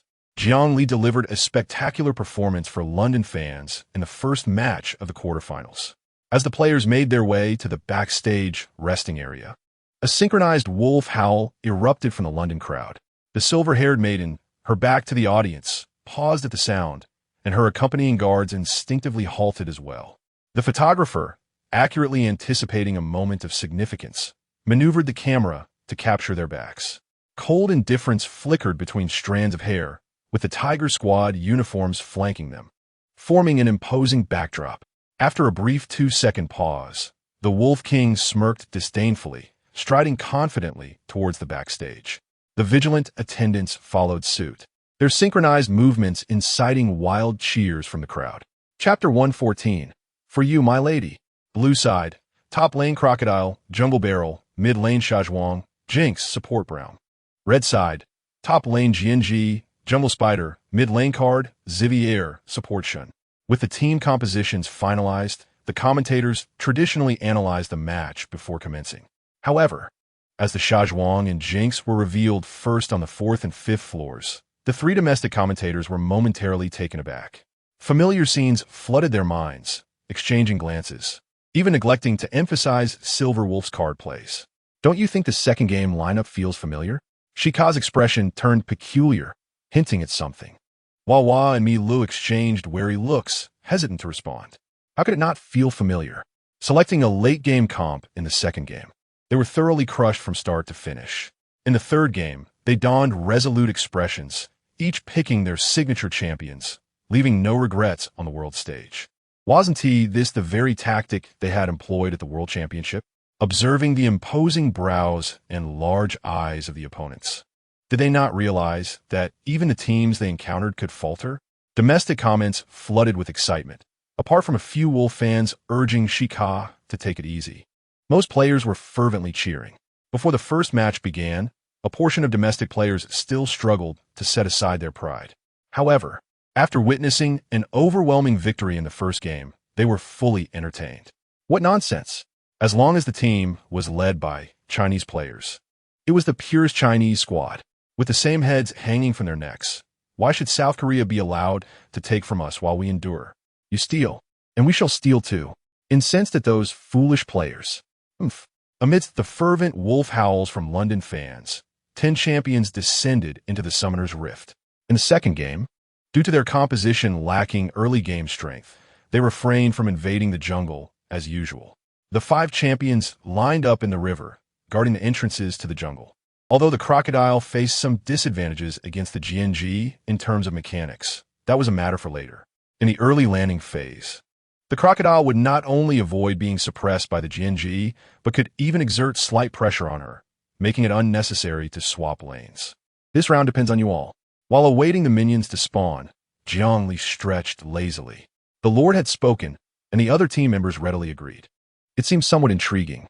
The eldest brother likely understood that his physique and looks held no hope, thus adopting a more casual demeanor than the others, openly requesting Jiang Li to encourage them.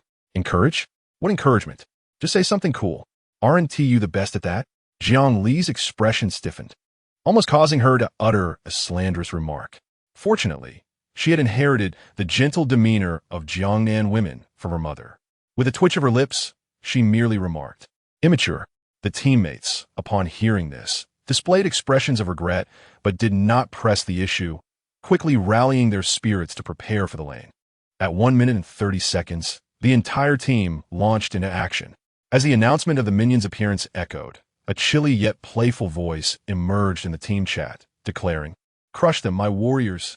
The clear voice rang out like the enchanting sound of elven waters, invigorating the male players. "For you, my lady." With the introductory interlude at an end, the match officially commenced. As the minion waves collided, the director habitually focused the camera on the mid lane. Regrettably, the matchup between the Cardmaster and the Emperor of the Sands produced no sparks in the early game.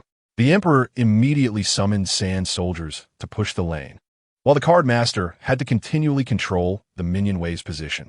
The two stood behind their respective minions, engrossed in their tasks, communicating solely through their glances. creating a harmonious scene reminiscent of a clandestine rendezvous on the Magpie Bridge. Noticing the mid lane lacked any signs of aggression, the director swiftly shifted the camera to the top lane. In the top lane, the duel between Jiang and AOU appeared to favor AOU marginally in the early game. However, this slight advantage only materialized after reaching level 3. Before mastering all 3 of his skills, AOU's strength was even inferior to that of his brother, the Doghead. Conversely, Jiang was renowned for her dominance at level 1, making it impossible for her to squander such an opportunity. Theoretically, the matchup between the Emperor of the Sands and the Cardmaster should grant the former absolute initiative. After all, the Cardmaster's skill combination is exceedingly simple, with slow projectiles that even bronze players could evade. Yet League of Legends is not merely a theoretical game. A certain well-known bald figure in the domestic scene once sang, "Fried rice is both simple and incredibly difficult." The same can be said for the early game in League of Legends. Factors such as distance control, minion wave comprehension, jungle pressure, and hero proficiency all influence the dynamics of a lane. At this moment, a sense of intellectual suppression enveloped him. Although he should have had the upper hand based on hero attributes, every time he attempted to poke at the Cardmaster, the latter always positioned himself in a way that made it uncomfortable to engage. In contrast, the Cardmaster often seized the opportunity when the minions were low on health to draw cards and feign an impending jungle ambush, intimidating him into retreat. Yet, he had to play the fool, as the jungler was a spider renowned for her penchant for aiding the mid lane. Having experienced a previous tower dive, he dared not gamble on the 100th time that the spider wouldn't be present. Sigh. This individual had become timid. Observing the Emperor's cautious demeanor, Jiang Li felt a sense of ennui. While utilizing skills to farm the lane, she instructed the jungler, "Sweep the river for vision, prepare to head top." "Understood," replied the blade-wielding attendant eagerly. In this match, the strategy was not to rush a level 3 gank, but to greedily clear the jungle camps. Given that Jiang's synergy with the jungler was not strong, and she had excellent self-preservation abilities, forcing a gank on AOU would likely fail. Instead, it was better to prioritize her own economy, perhaps even catching up with the barrel in terms of timing. At this point, the spider had reached level 4 after clearing the stone golem and found the river crab still intact. It seemed the barrel had started in the upper half. Pushing the lane, she prepared to dive the tower. "I'm heading to the top lane," she announced in voice chat. The Cardmaster quickly cleared the minion wave with his red card and, without any pretense, made his way directly toward the top lane through the left bush. Given that Silver Wolf often had memorable early game moments, it was hard to believe she was simply placing vision in the river. As soon as the Cardmaster's figure vanished, a warning rang out in chat. "Be careful, the Cardmaster might be heading top." Just reaching level 4 and having already died once, the Emperor found himself in dire straits. Anyone could see that he had been thoroughly overwhelmed. In contrast, while the Cardmaster wasted some time in the top lane, he had secured 2 assists and was only half a level behind the Emperor in experience. He was not a champion that required an advantage to excel, and the Emperor's lane damage was also not particularly high. The domestic chat was harmonious, with praises for Silver Wolf amidst mockery. Indeed, the Emperor was weak in the early game and could not contribute much when falling to the top lane. However, judging by the results, the Cardmaster had indeed dismantled the top lane, while the Emperor had accomplished nothing. The chat members were not kind enough to offer excuses for a Korean player. Bad is just bad. Silver Wolf's audacity was undeniably impressive. The iron-willed young wolf, CCK, expressed his admiration. Only Silver Wolf would dare to play so boldly with a level 4 Cardmaster camping in the top lane. Indeed, she possessed the capability to back it up. At the 7-minute mark, the kill count stood at 20, with a gold lead of 1,000. At first glance, the economic advantage seemed modest, but the game's dynamics were terrifying. Most of that 1,000 gold was concentrated in the hands of a single individual. Inwardly cursing, he wondered why he was so leisurely. It was because he was idly waiting in a bush. Although Jiang's synergy with the jungler could not compare to AOU's. Context mattered. This match had not rushed to push the high ground. Centering around Jiang, they consistently secured dragons and towers while invading the jungle, ensuring that any jungle camps accessible to Jiang were left exclusively for her. The top tower fell, and, After pushing the minion wave, GNG proceeded to farm the frog and the 3 wolves, then claimed the blue buff before heading to the mid lane for another wave of minions, subsequently sweeping through the lower jungle. Within 5 minutes, the barrel had been caught and killed twice in the jungle, and the support Braum had also met his demise once, further amplifying GNG's advantage. Due to frequent assists and shared team economy, the equipment for the others had not stagnated. Even the Sivir, amidst her farming, had managed to acquire the Infinity Edge and Gale Force, while the Cardmaster, benefiting from his passive gold generation, had swiftly obtained the Locket and the Lich Bane. As for GNG, at the 20-minute mark, she had already evolved her items into Ninja Tabi, Black Cleaver, and Ravenous Hydra, and was on the verge of acquiring the Bloodthirster. As the Nashor spawned, the 4 gathered to contest it, while GNG continued to push the bottom lane. Should they protect the Nashor or the high ground? Faced with the dilemma often depicted in idol dramas, they hesitated briefly before deciding to prioritize the Nashor. The disadvantage on the battlefield was too significant, one that could not be remedied simply by taking down GNG. Should they secure the Nashor? Even if they managed to eliminate GNG, it would not prevent a siege on their towers. Now, they had a gamble. They needed to hope for a miraculous team fight at the Nashor. The 4 charged towards the Nashor with fervor, while AOU remained in the bottom lane to guard the tower, taking a cautious position. He understood that he could never defeat GNG, so he stood atop the high ground, intent only on using his skills to clear minions. However, fate awaited. The sudden appearance of the pupil emblem above instilled in Min Gran a foreboding sense of dread. Within the backstage lounge of the card game, titled Chapter 118, Life as the Youngest Dog, Death as the Youngest, the atmosphere felt mundane and unexciting. Upon entering, Jiang Li casually commented, "Boring, not fun," and sprawled onto the boss chair in the lounge, a carton of yogurt from Han Shurian dangling from his mouth. He pointed decisively at a companion, commanding, "You, go take care of that." Loyalty. He saluted with a radiant smile. Initially, at the onset of the World Championship, he grappled with inner turmoil, for his strength was genuinely formidable. Excluding the detestable Li Xianghe and his own boss, he believed he could triumph over anyone. Out of camaraderie forged through arduous battles and gratitude towards the youngest for their salvation, he had never entertained the disloyal thought of ousting the youngest for a position.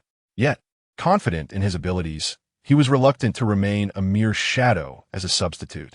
However, as the World Championship progressed, and his little angel continually summoned him to the arena for various peculiar reasons, he soon found himself at ease.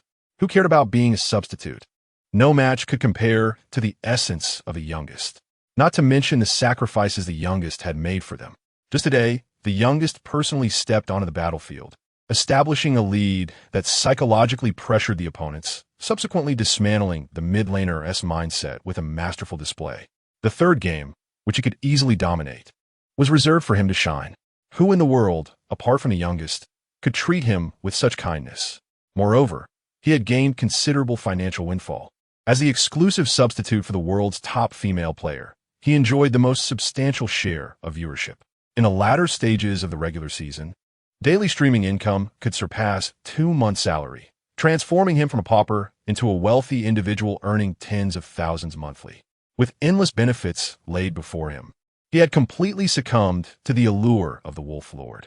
Given that girls often face certain inconveniences each month, he declared, from now on, I, Li Ruihong, shall be the youngest dog in life and the youngest sanitary napkin in death. No one shall cast me aside. As the 10-minute halftime concluded, the third match commenced on schedule. On one hand, the presence of Yinlang fostered connections with their home country, while on the other, they had proven their mettle. Emerging from a career marked by abandonment, neglect, and disdain, they clawed their way from the abyss under the radiance of the angel, seizing the championship with a brutal yet magnificent flair. Even amidst the world's elite competitors, they remained one of the brightest stars. The group stage matches were often bloody massacres, and in the quarterfinals, they displayed the same ferocity against rival teams. Humanity has always been drawn to strength, and in esports, this is even more pronounced. Regardless of Yinlang's uniqueness, it was hard to reject such a pure team, especially with Yinlang's undeniable influence. That very evening, News of their advancement to the semifinals hit the domestic trending charts. Inlong's remark about one-third of the championship skyrocketed to the top of the trending list. Excited comments flooded in from domestic players, unable to contain their enthusiasm. Before the post-match interview, while domestic players felt joy, a sense of emptiness lingered. Despite their claims of being led by a Chinese team, everyone understood it was merely an excuse for domestic players to feel connected. But now, the narrative had shifted. The semifinals of the Season 5 World Championship were set to commence today. Thousands of esports fans braved the rain to queue outside the Brussels Museum in Belgium, which was filled to capacity. The year 2015 marked a surge in enthusiasm among League of Legends viewers, and the climactic duel between the Angel and the Demon further ignited this fervor, drawing even non-players to witness the spectacle. At 10:20 p.m. local time, with 10 minutes remaining until the match, the peak viewing period had yet to begin, yet Riot Games had already recorded 35 million unique viewers, a number expected to soar to 50 million by the third game.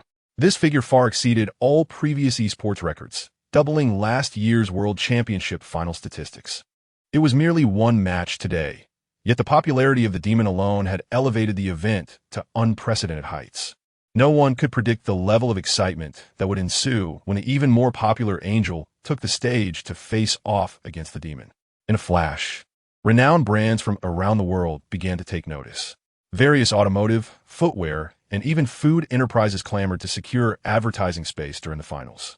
In the age of the internet, where traffic reigns supreme, any ambitious company could not resist the opportunity to establish their presence before the youth of the world. As the clock struck 10:30 p.m., the pre-match countdown concluded. The venue's screens illuminated, showcasing promotional clips and banter for the semifinals. Thunderous applause erupted each time a competitor appeared on screen. As the promotional video approached its climax, the familiar broccoli-headed figure that all League of Legends players recognized graced the screen, igniting an explosive atmosphere akin to a powder keg. While the team boasted an array of exceptionally skilled players, they would inevitably fall short this year. For this year, he possessed an unwavering reason to reach the finals. The pre-match montage froze on Jiang Li's striking pose, fist clenched in determination. A wave of frenzied screams resonated throughout the Brussels Museum. Legendary players often leave behind iconic moments at their peaks. Even in the year of their championship, future stars would have their own remarkable highlights captured in time. Due to Jiang Li's overwhelming prowess, apart from the final playful match with Quinn, he completely dominated the game. His control over the mid lane was even more exaggerated than in Season 3. The performance of his teammates was equally impressive. Having learned from past failures, they showcased a glimpse of their former glory.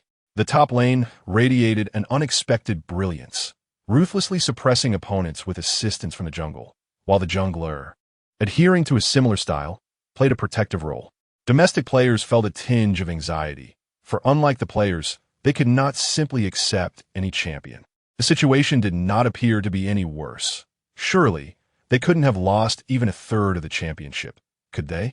The following day, the matches of the lower bracket of the semifinals commenced as scheduled. The skies over Brussels were clear and bright, with sunlight cascading through the clouds, radiating warmth akin to the heavenly light of angels. Thousands of esports enthusiasts lined up to enter the venue, their hands raised high, clutching support items for their teams. At precisely 10 o'clock in the evening, local time, the matches began half an hour earlier than the upper bracket. As the countdown on the giant screen concluded, a pre-match video for the lower bracket commenced. One by one, renowned professional stars from the esports realm appeared in the video, their bold declarations eliciting waves of excitement from the crowd. After pledging their loyalty with practiced ease, Han Shirin's poised figure graced the screen. Clad in a secretary's uniform, the urban beauty gently knocked on a hotel room door, soon followed by a silver-haired girl barely reaching her shoulder. Isn't it just about handling the semifinals? A slightly impatient voice emerged from the screen, and the chapter entitled Licking the Dog, "That's truly a flow of filth," echoed the sentiments of yesterday's spectators. Facing the inevitable rivals destined to appear in the finals, they also gathered to observe. As the three matches concluded, frustration overcame them, their brows furrowed in exasperation. So weak. The semifinals have been a relentless onslaught, leaving no indication of the preparations made. Lost in thought, the post-match interviews began.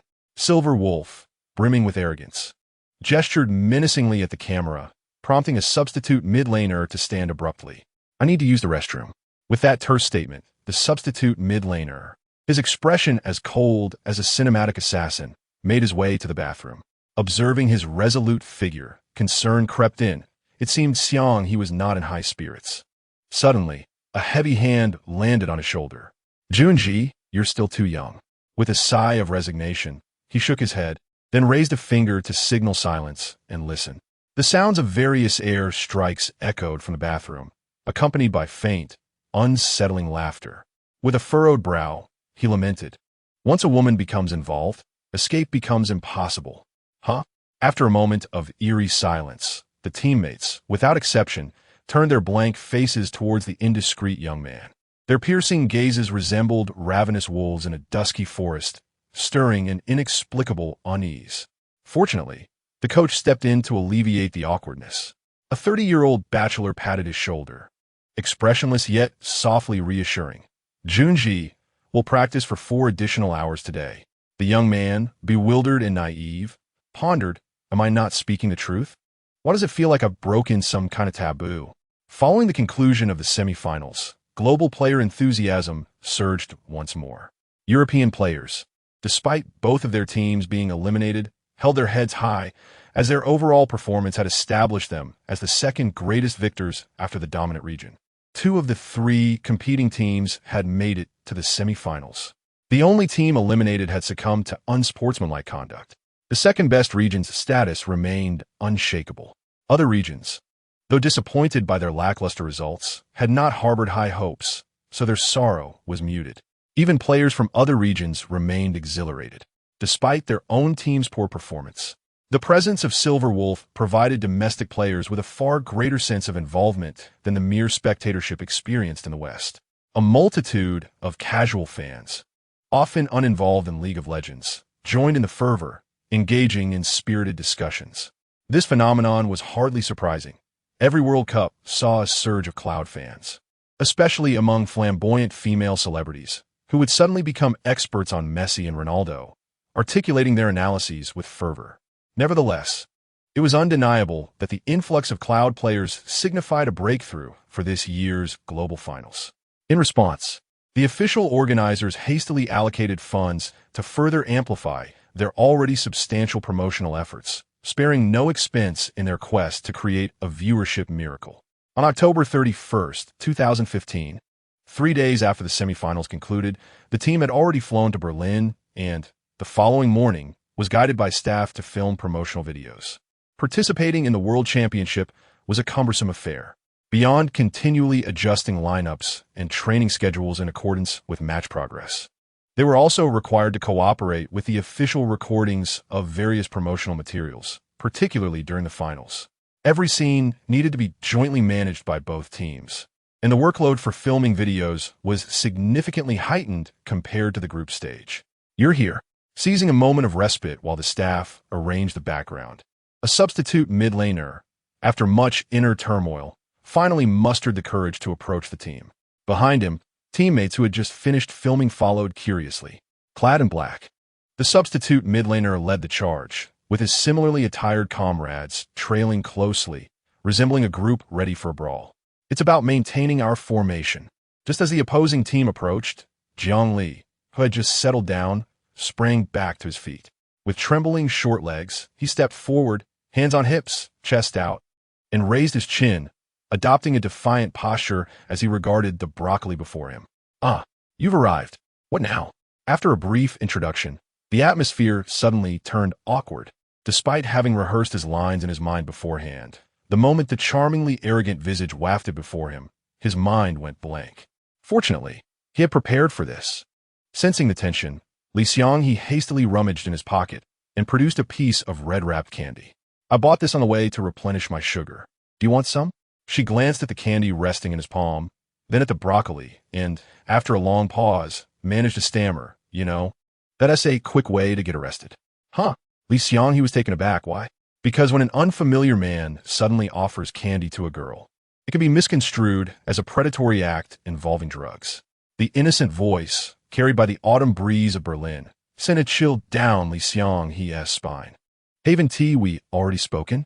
Why do you still see me as an unfamiliar stranger?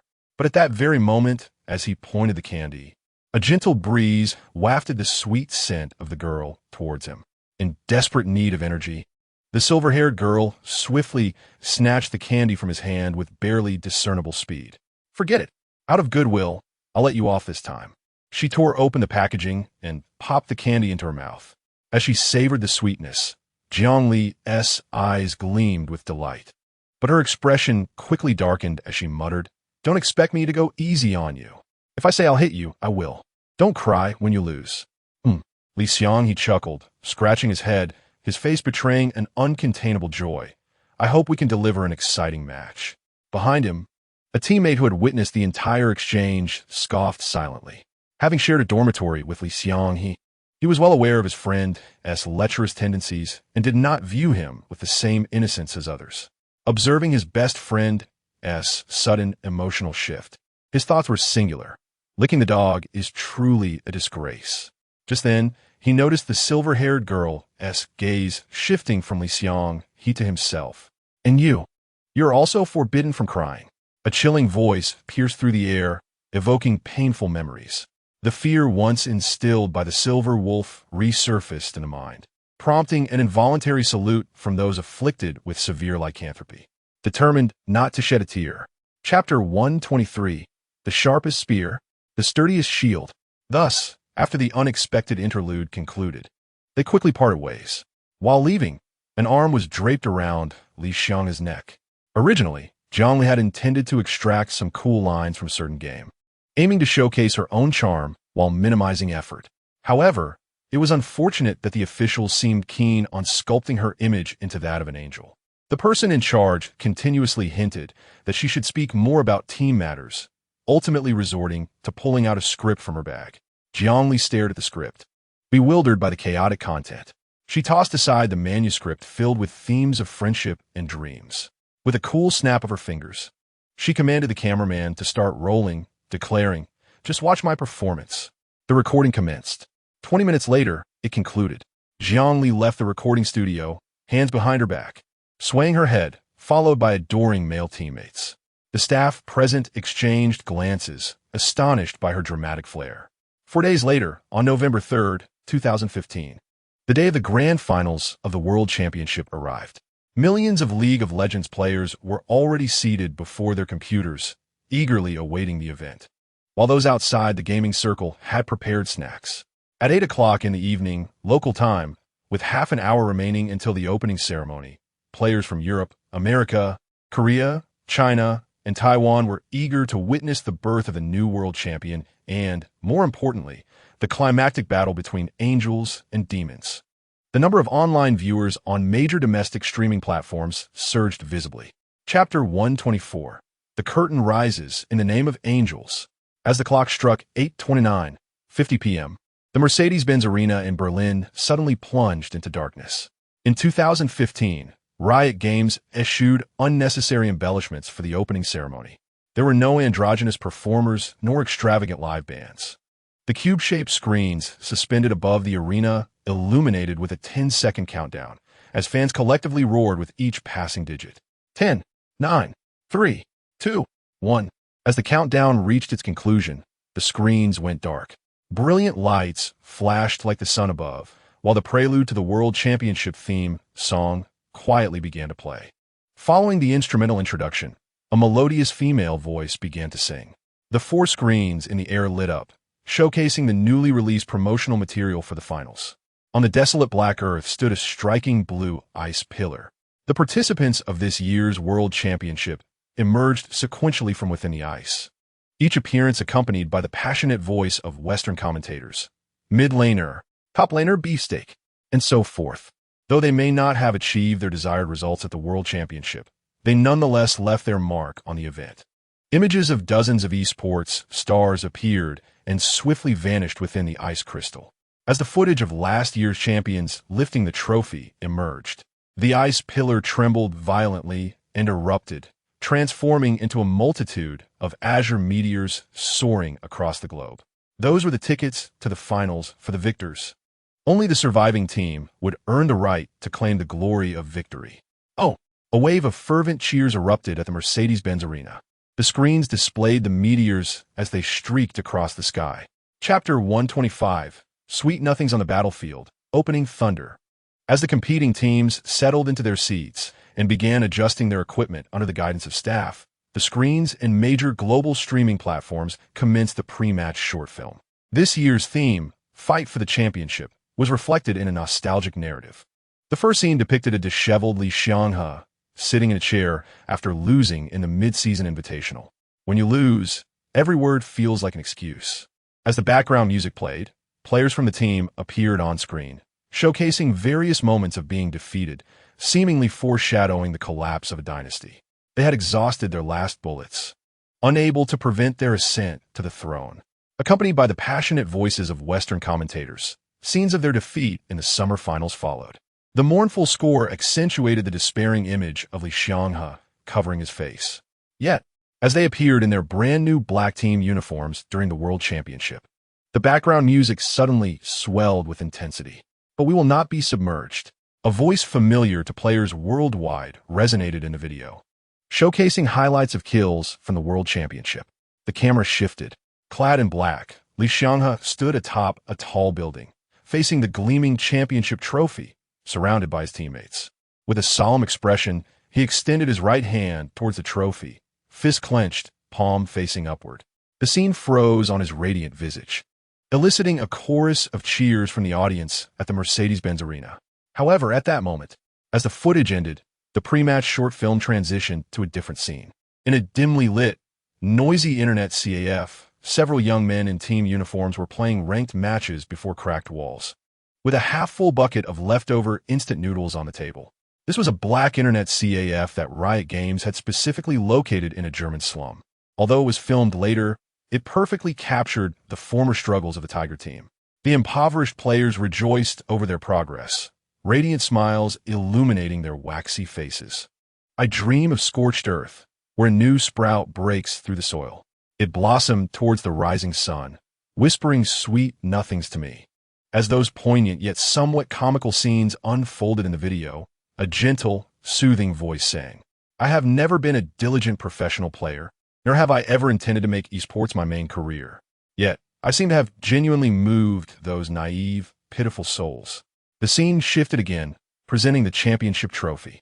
Chapter 126. The game begins, ultimate abilities unleashed.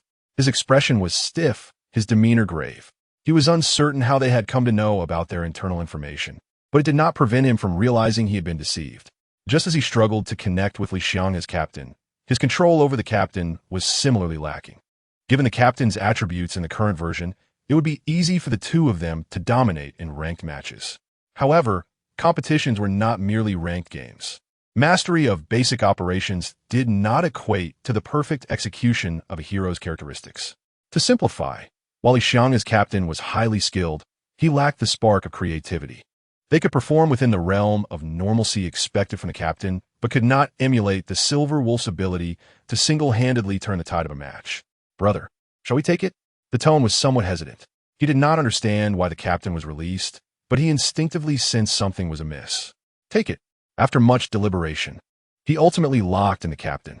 Even though he anticipated subsequent strategies, the vivid memory of the Silver Wolf annihilating their team remained fresh in his mind, making it impossible to forego picking the captain. As the captain was revealed in the final seconds, the atmosphere in the arena erupted. They hesitated for quite a while. They seemed a bit dazed. Miller observed the unfolding analysis, but as he spoke halfway, a sudden shock gripped him. It was a direct lock. The Desert Butcher, the Spider Queen, the formidable Desert Spider, feared by numerous top laners in the World Championship, emerged in the red faction, causing cold sweat to break out instantly. He had probably surmised the strategy.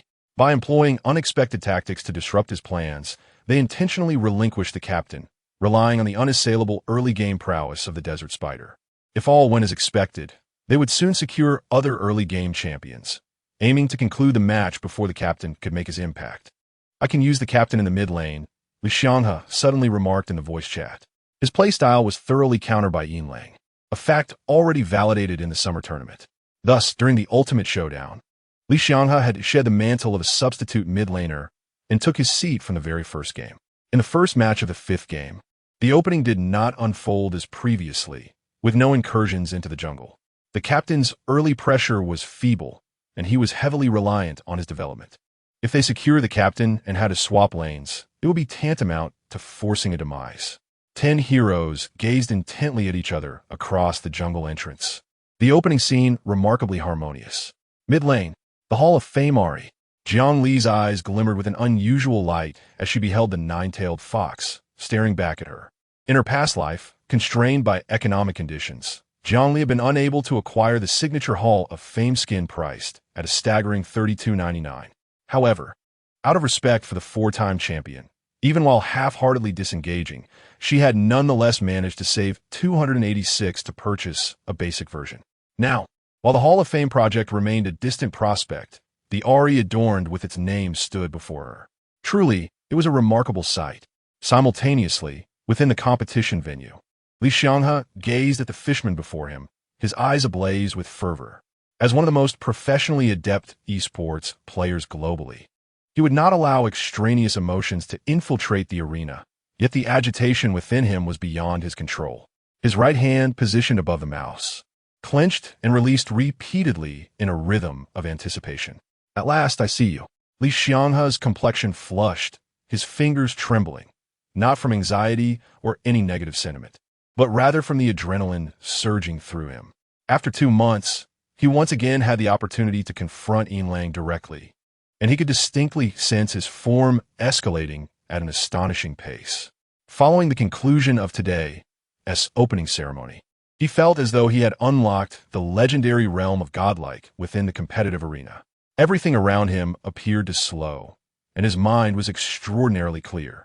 Although the landing phase had yet to commence, Li Xianghe was acutely aware. He was capable of anything. I will prove that I possess the strength to match you. With a fervent aspiration and boiling combat spirit, Li Xianghe gently grasped the mouse, advancing his minion wave forward. The landing phase commenced. The notorious Oceanic Plague made its debut on the final stage, and naturally, the broadcast shifted focus to the top lane. The captain occupied the most favorable last-hitting position, intermittently using skills to harass the crocodile. His frequent repositioning created space for last hits, unwilling to engage in a trade with the captain. Domestic players often quipped, Level 1 Captain, Level 2 Exine, Level 3 Crocodile takes your life. Here, the captain applies to both the boss captain and the new version. A crocodile lacking rage is akin to a mere dog. Forcing an early trade will only diminish his threat post-level 3, sacrificing some last hits early to maintain health. Accumulating rage to suppress alongside the jungler after reaching level 3. That is the strategy. In the domestic livestream, Miller gazed at the mid lane with astonishment. He had just witnessed the fishman flash backward while simultaneously countering, successfully charming the advancing fishman. After all, he was the renowned Demon King. Wawa also felt a twinge of apprehension. The Demon King's performance today seemed amiss, and Yinlang evidently did not anticipate his counterplay. Now, the little fishman had squandered a flash, and with 2 health potions already consumed, caution was imperative for the upcoming landing phase. The unexpected scene sparked concern among domestic players while simultaneously invigorating a small faction of fans. Flashing into oneself. Is this the so-called world's #1 mid laner? Just a traffic-generating mid laner, right? Surely no one believes she can win. A freelo player clinging to the jungler's coattails. What a joke. 1/3 champion? 1/3 runner-up. Critiqued as inferior. Domestic bullet screens suddenly erupted in chaos. Yinlang's comments during the group stage interviews had incited ire among many domestic players. Yet they had also offended numerous fans of domestic teams. These individuals cared little for the notion of 1/3 champions. To these die-hard fans, once their favorite team was eliminated, all domestic teams should meet an early demise. Only if everyone else performed poorly would their favored team appear less disgraceful.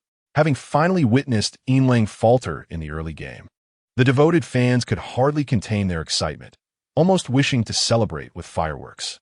They had even developed a cycle of clinging to the jungler's coattails theory before it became mainstream, intent on portraying Lang as merely a player who capitalizes on favorable circumstances to inflate her stats. One should not be surprised. With a population of 13 billion, it is hardly extraordinary to find a few who believe they live in paradise. Little one, shall I assist you with a gank? Observing the mid lane while farming, the loyal one could not help but feel concerned. No need. Jiang Li chewed on her bubblegum, her fair visage displaying a hint of displeasure. It was merely a moment of carelessness. Just focus on ganking top. The Lord's intent to prove his strength naturally outweighed any doubts he had about the little one. After finishing the red buff in the lower quadrant, the spider proceeded directly to the upper river crab and, after clearing it, swiftly dove into the blue side's upper jungle. Simultaneously, the crocodile, now level 3, had emerged from his vulnerable phase. Having amassed a significant portion of rage, the crocodile now held control over the wave, leading a fresh minion wave towards the top tower. Come protect me. He immediately called for assistance. The captain was the sole reliance of the composition in the late game, while the spider and crocodile were notorious for their tower diving tendencies. Although he currently had ample health and possessed oranges to cleanse control effects, he still opted to summon the jungler for protection as a precaution. Understood. The unique sound effect of the sea stone trident echoed in the mid lane. Li Xianghe now found himself in an awkward position. With a flash available, he certainly would not fall victim to the fishman, yet he had failed to bait out the fishman's skills, leaving the fox at a disadvantage against the activated fishman. The fox, aided by minions, retreated while the little fishman pursued with raised trident.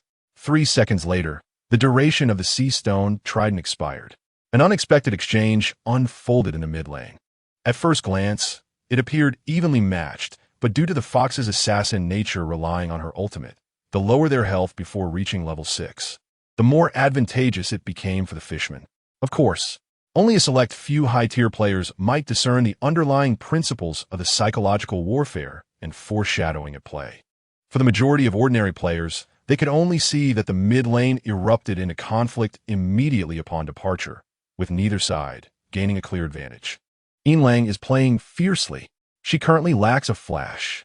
Miller observed the mid lane, and the earlier joy from the top lane's first blood swiftly transformed into concern. Indeed, both mid laners were left with low health, and the junglers could arrive at any moment. Lang needed to be cautious with her skills and avoid giving away an opportunity. Suddenly, in the midst of the conversation, she gasped in astonishment. What did Lang's positioning mean? Did she intend to secure a kill? A wave of intense exclamations erupted from the live audience in Berlin, seemingly in response to the unfolding drama on screen. The match replay revealed that the blue side's minions had been focused on Fishman, while the red side's minions were methodically pushing the wave, resulting in a disparity in minion health. Unexpectedly, instead of retreating to the jungle to assist, Lang followed the minions to the blue tower. She wants to kill me. Li Xianghe felt a rush of tension. With 2 waves of red minions still intact at the tower, the previously slightly ahead fox found herself at a temporary level disadvantage against Fishman. At this moment, Fishman had already reached level 5 after pushing the wave into the tower, boasting significant sustained damage alongside Ignite, creating a high kill threshold early in the game.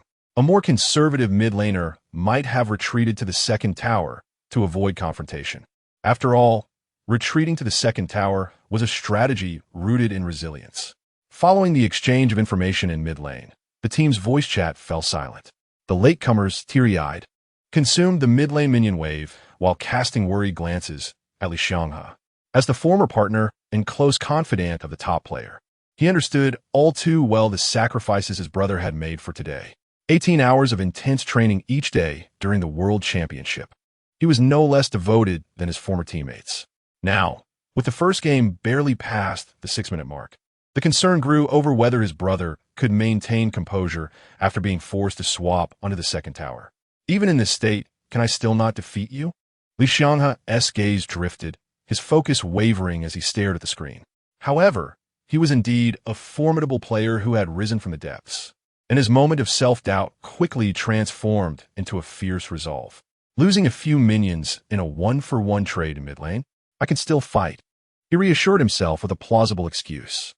Suddenly, the piercing shriek of the shark echoed through mid lane.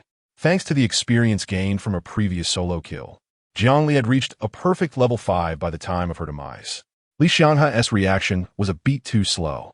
Or perhaps he had underestimated Yinlang's desire to attack.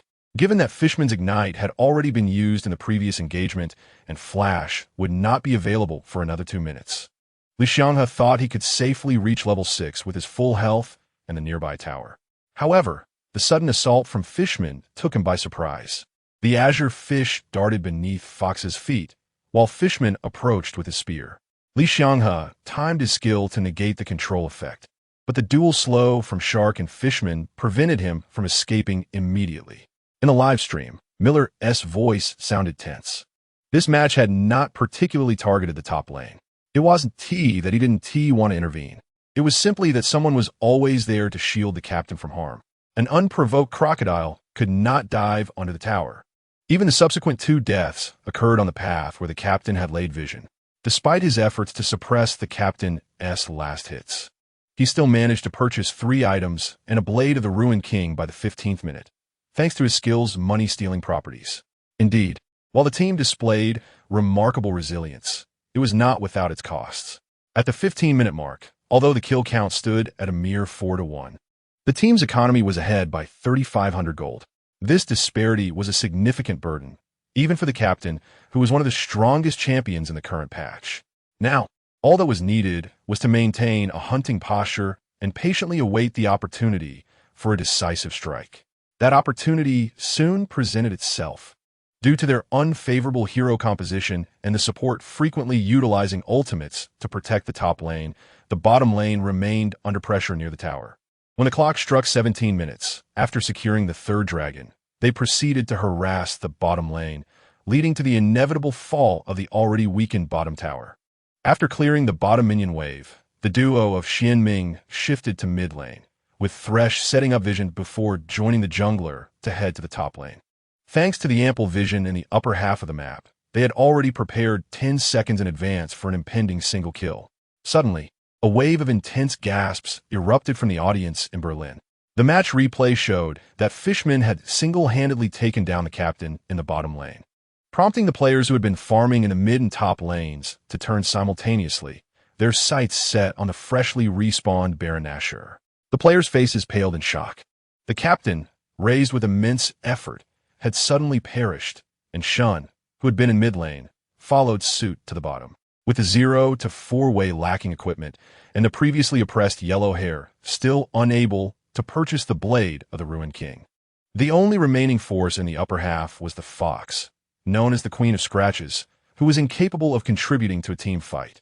However, despite their inability to engage, they had no choice but to fight. After all, their team composition included Callista, with her spear combined with the smite, capable of dealing up to 3,000 damage. Hoping to steal the dragon was nothing short of fantasy. We must unite and not wait for Baron to be low. We should directly kill Callista. Li Xianghe's expression hardened as he issued commands in the team voice chat. The aircraft combination, dominated by Yinlang throughout the game, demonstrated astonishing power in their dire situation. With a charge punch to close the distance and an ultimate to lock on, Li Xianghe followed up with a precise barrage from afar. The synergy of the mid lane, bot lane, and jungle trio left Callista's health bar dwindling to a mere 1/3. However, then, Li Xianghe was swiftly focused down. It was no joke. The opposing players were no novices, and they certainly would not let a squishy fox ride over them without consequence. They immediately flashed and stunned the fox. Unfortunately, it proved futile. The crocodile's stun had already been triggered, and although the fox managed to distance herself with a flash, she still found herself ensnared in the subsequent stun. Thresh flashed in, and the spider emerged to cocoon him, executing a combination that obliterated Li Xianghe's full health bar. Want to show off? You must first have the space to do so. The combination of single target control and brutal damage brought even the formidable Demon King down to the ground. To be honest, even if Jiang Li had personally participated, they could only rely on luck and prediction. As the match concluded, the players exchanged high fives in celebration, their faces aglow with excitement. Their joy stemmed not solely from securing a win in Game 1, but also from having shattered the blue team's momentum. The abstract nature of this year's World Championship red side had been made clear to viewers who had watched the preceding matches. The Iron Man and Captain Champions had to face the inevitable presence of Quinn. In the second game, they would essentially have to play without a core champion. As long as no significant mistakes occurred, there was a strong possibility of winning the second match as well. Amidst the cheers of fans, the players exited the stage. Upon returning to the locker room, they briefly celebrated before promptly beginning a review of the previous game under the guidance of their coach. Although the first game appeared to be a complete domination, it was, in fact, fraught with danger. It was evident that the opposing team had conducted thorough research on them beforehand. The peculiar and intricate vision placements made it difficult to execute their plan of collapsing the captain. Had it not been for Jiang Li seizing the critical opportunity for a solo kill that secured the Baron for the team, they might have been dragged down without a champion to push towers once the captain acquired his 3 core items. In the upcoming match, we must pay particular attention to several key positions. The critical ward locations that were overlooked in the first game have been marked on the computer screen, and everyone, including Jiang Li, is listening attentively. The officials have assigned staff to capture the indoor scenes with cameras intended for a potential championship documentary. Meanwhile, in the lounge, following a significant defeat, Li Xianghe appears despondent and self-reproachful, while the others were expressions of bewilderment. Facing the number 1 seed from the same division, they had mentally prepared for a full 5-game series and even anticipated an initial loss. However, the manner of their first game defeat felt particularly unjust. As the second game commences, both teams switch sides, with the blue team comprising Tom Kinch, Lulu, and Elise, while the red team features Malphite, Gangplank, and Quinn. Upon the familiar ban list's emergence, the domestic commentators erupt with excitement, noting that they dared not let Malphite and Gangplank through. Miller's voice booms with enthusiasm. Indeed, this grants a considerable advantage to the blue side. Dahl nods in agreement, albeit perplexed by the decision to ban Elise, which is rather unusual. As the blue team swiftly locks in Fiora, followed by Callista and Rumble, the selection process unfolds at a brisk pace. Rumble, aside from Makai, is another signature champion in the league. Unlike typical tank selections, he can also serve as a signal for aggression. Miller frowns at the sight of Rumble, aware that his ultimate has yet to be nerfed in Season 5. While the overall damage remains consistent, the initial burst from his ultimate is exceptionally high, categorizing him as a mid-game teamfight powerhouse. Choosing Rumble in the presence of Fiora suggests a clear intent to conclude the match before Fiora can begin split pushing. With Sivir and Alistar being selected on the second and third picks, the jungle and mid positions are left for later decisions. On the fourth and fifth picks, Thresh and Rek'Sai are chosen, and the overall lineup takes shape. The blue team's composition appears fearsome during the early game. Miller expresses his bewilderment over the Callista-Thresh duo in the bot lane and the Rumble-Rek'Sai combination, which gives the impression of a formidable setup. Just as Dahl is about to respond, an unexpected uproar erupts from the Mercedes-Benz Arena in Berlin. The screen reveals that as Rek'Sai is locked in, the fourth and fifth picks can currently reveal champions. Nine-Tailed Fox, Piltover Enforcer. It is evident that these champions were the very ones used in the previous match's counter-strategy. The second game begins without an invasion into the jungle. This is due to the blue team's relatively weak early game composition, which poses a risk of counterattacks. Additionally, the red team's early game power is formidable. The Callista-Thresh duo in the bot lane needs no elaboration, unless facing an unconventional support like Brand. They are virtually unbeatable in standard matchups. Although Rumble is seldom seen in tank meta, he is exceptionally strong in early lane confrontations. His skills can counter Fiora's abilities while maintaining pressure on the minion wave without fear of retaliation. It seems they intend to swap lanes, sending the bot lane to the upper half of the map. From a god's eye view, Miller is taken aback by this maneuver.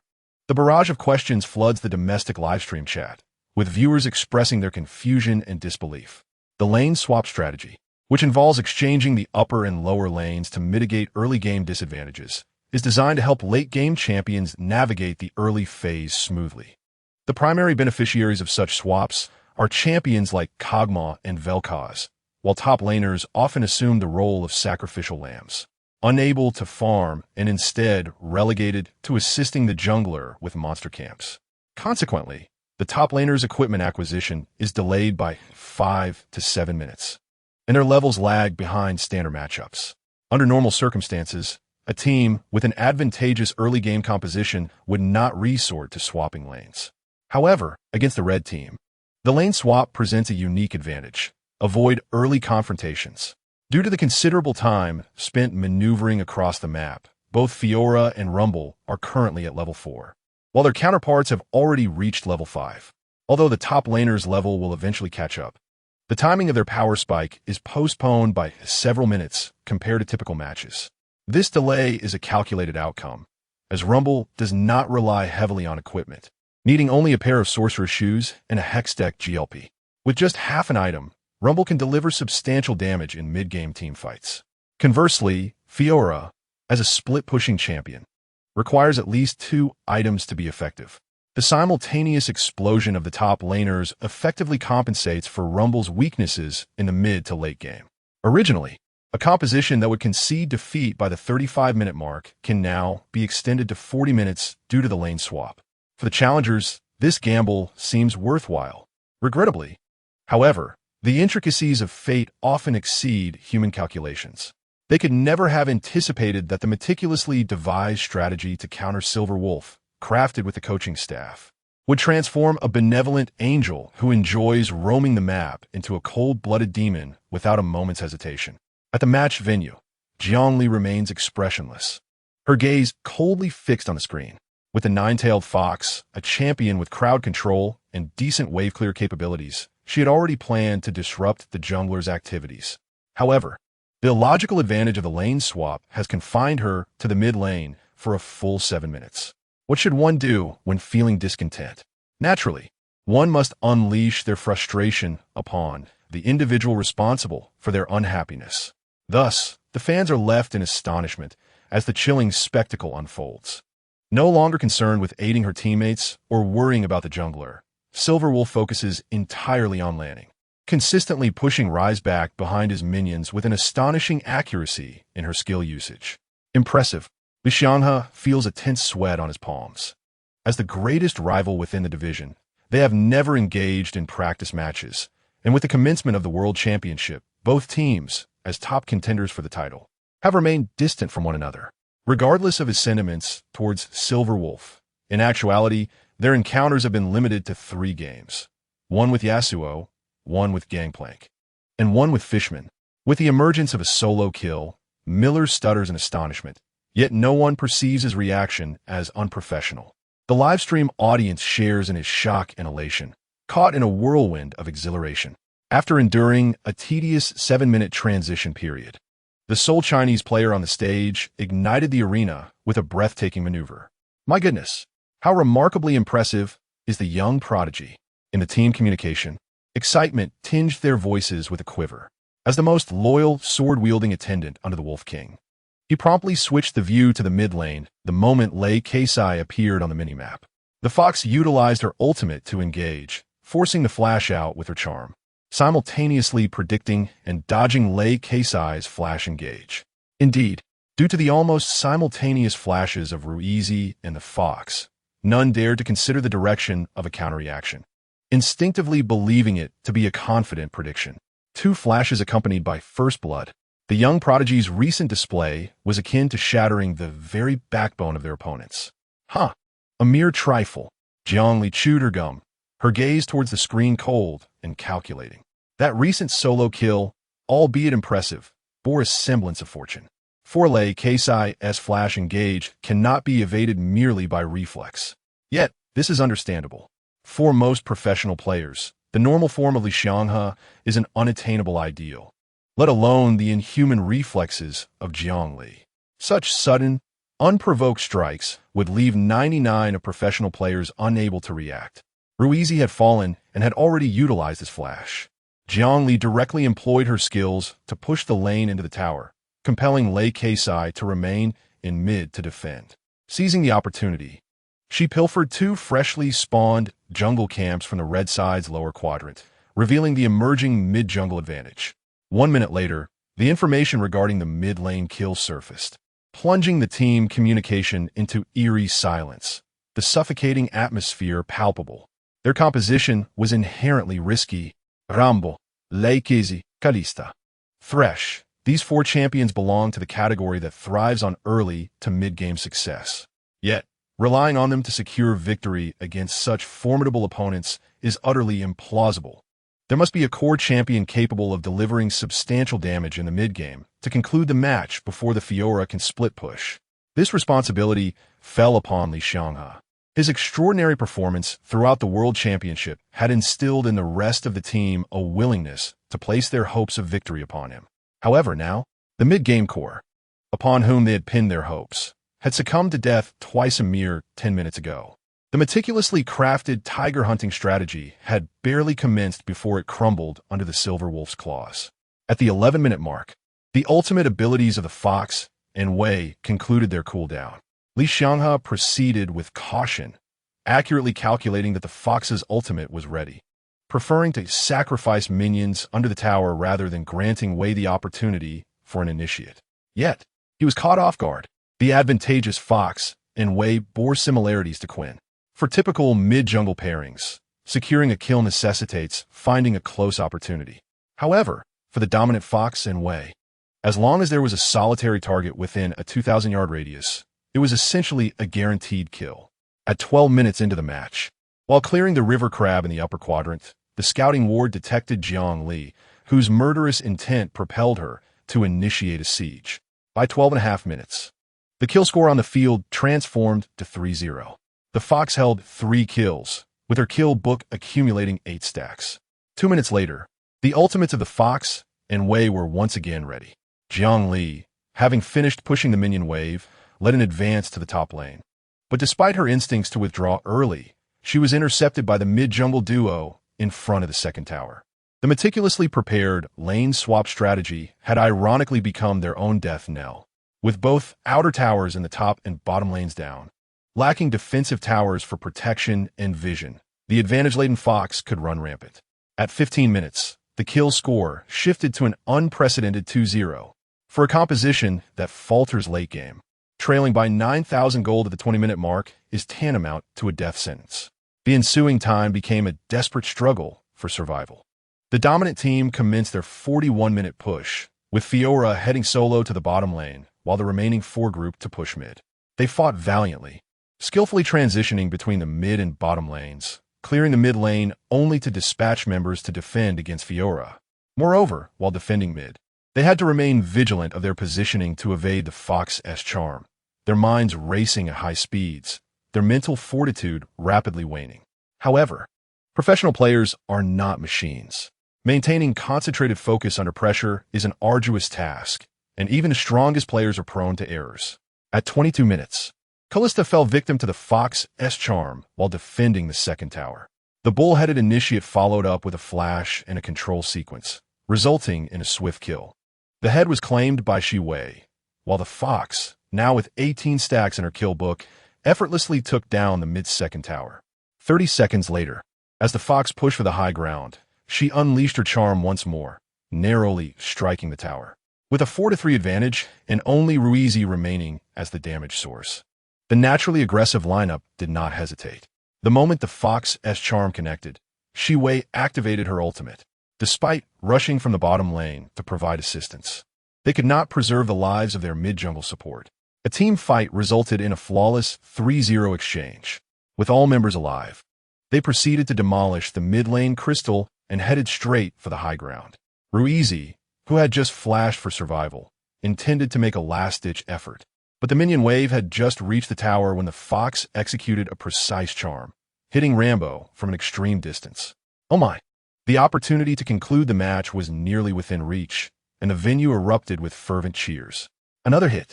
As the domestic commentators shared the news, commentators of other languages simultaneously announced the information. A flawless victory. Just 4 simple words ignited anticipation among players worldwide. After all, esports is still competitive, and in any competitive endeavor, records and rankings are perennial sources of passion for fans. The fleeting disappointment from the previous match's overwhelming loss vanished in an instant upon the announcement. Except for a handful of die-hard fans, most players eagerly anticipated a sweeping victory.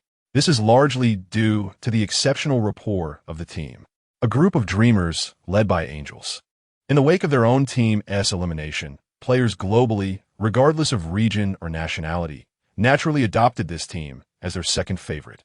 They yearned to witness new legends emerge on the stage and hoped for a perfect conclusion for this miraculous team. Familiar cheers suddenly erupted at the venue. Although the participating teams had already stepped off the stage to prepare, the fans spontaneously began chanting in unison. Simultaneously, in the backstage lounge of the team, upon hearing the synchronized cheers faintly resonating from the front, the recently entered players wore expressions of joy. Had they not witnessed it firsthand? Who could have imagined that a cluster once scorned as the disgrace of the region a mere 6 months ago would evolve into the most popular dream team in the world? And all of this was bestowed upon them by the silver-haired maiden, who had just flopped onto the sofa, observing the silver-haired youth, who was resting against his girlfriend's lap. Relishing a massage at his temples, their eyes brimmed with admiration. Having learned from the lesson of the first match, it is unlikely they will select captain again. They will most likely ban Captain, Iron Man, and Quinn in the blue side, while continuing to utilize the red side. Suddenly, Jiang Li, reclining on Han Shurin's lap, spoke up. "I'm tired. Let me play the next match." Upon receiving the news from the staff, everyone was momentarily stunned. Shame, relief, anger, reluctance, indifference, an array of emotions surged within the players, creating a chilling silence in the atmosphere. I am aware that everyone is presently filled with anger, for my sentiments mirror yours. Gazing at my teammates, I can discern a blend of humiliation and helplessness inherent in being the weaker party. However, it must be acknowledged that the substitution of the mid laner is indeed a positive development for us. Yes, it is undoubtedly good news. Setting aside the disparity in skill between the two mid laners, the mere change itself is cause enough for celebration. They can finally be liberated from that cursed Quinn and possess a role of their own on the blue side. This is a matter of both joy and shame. Never have I harbored such disdain for my own talents. Since the start of the World Championship, I have been the sole captain among all participating teams to have suffered defeat, merely due to the loss in the first match. I have already contemplated banning Iron Man Captain Quinn in the third game. The thought of banning the strongest champions in the current meta from the blue side is unfathomable. I can hardly imagine the extent to which the Korean forums would belittle themselves. The same sentiments arise within me. Each encounter inevitably leads to a scene of disgrace, and I truly lack the courage to face Yin Lang. Upon hearing that I would be replacing Yin Lang, I feel no shame whatsoever. Instead, I am filled with a sense of relief akin to surviving a catastrophe. Since I will be taking his place, our tactics must also adapt accordingly. I take out my notebook, swiftly and clearly outlining every crucial detail as the break approaches its end. I direct my gaze toward my beloved younger brother, Seong Hee, and encourage him for this match. Since the announcement of the substitution, he has remained dejected. The synergy of the airplane duo is delightful.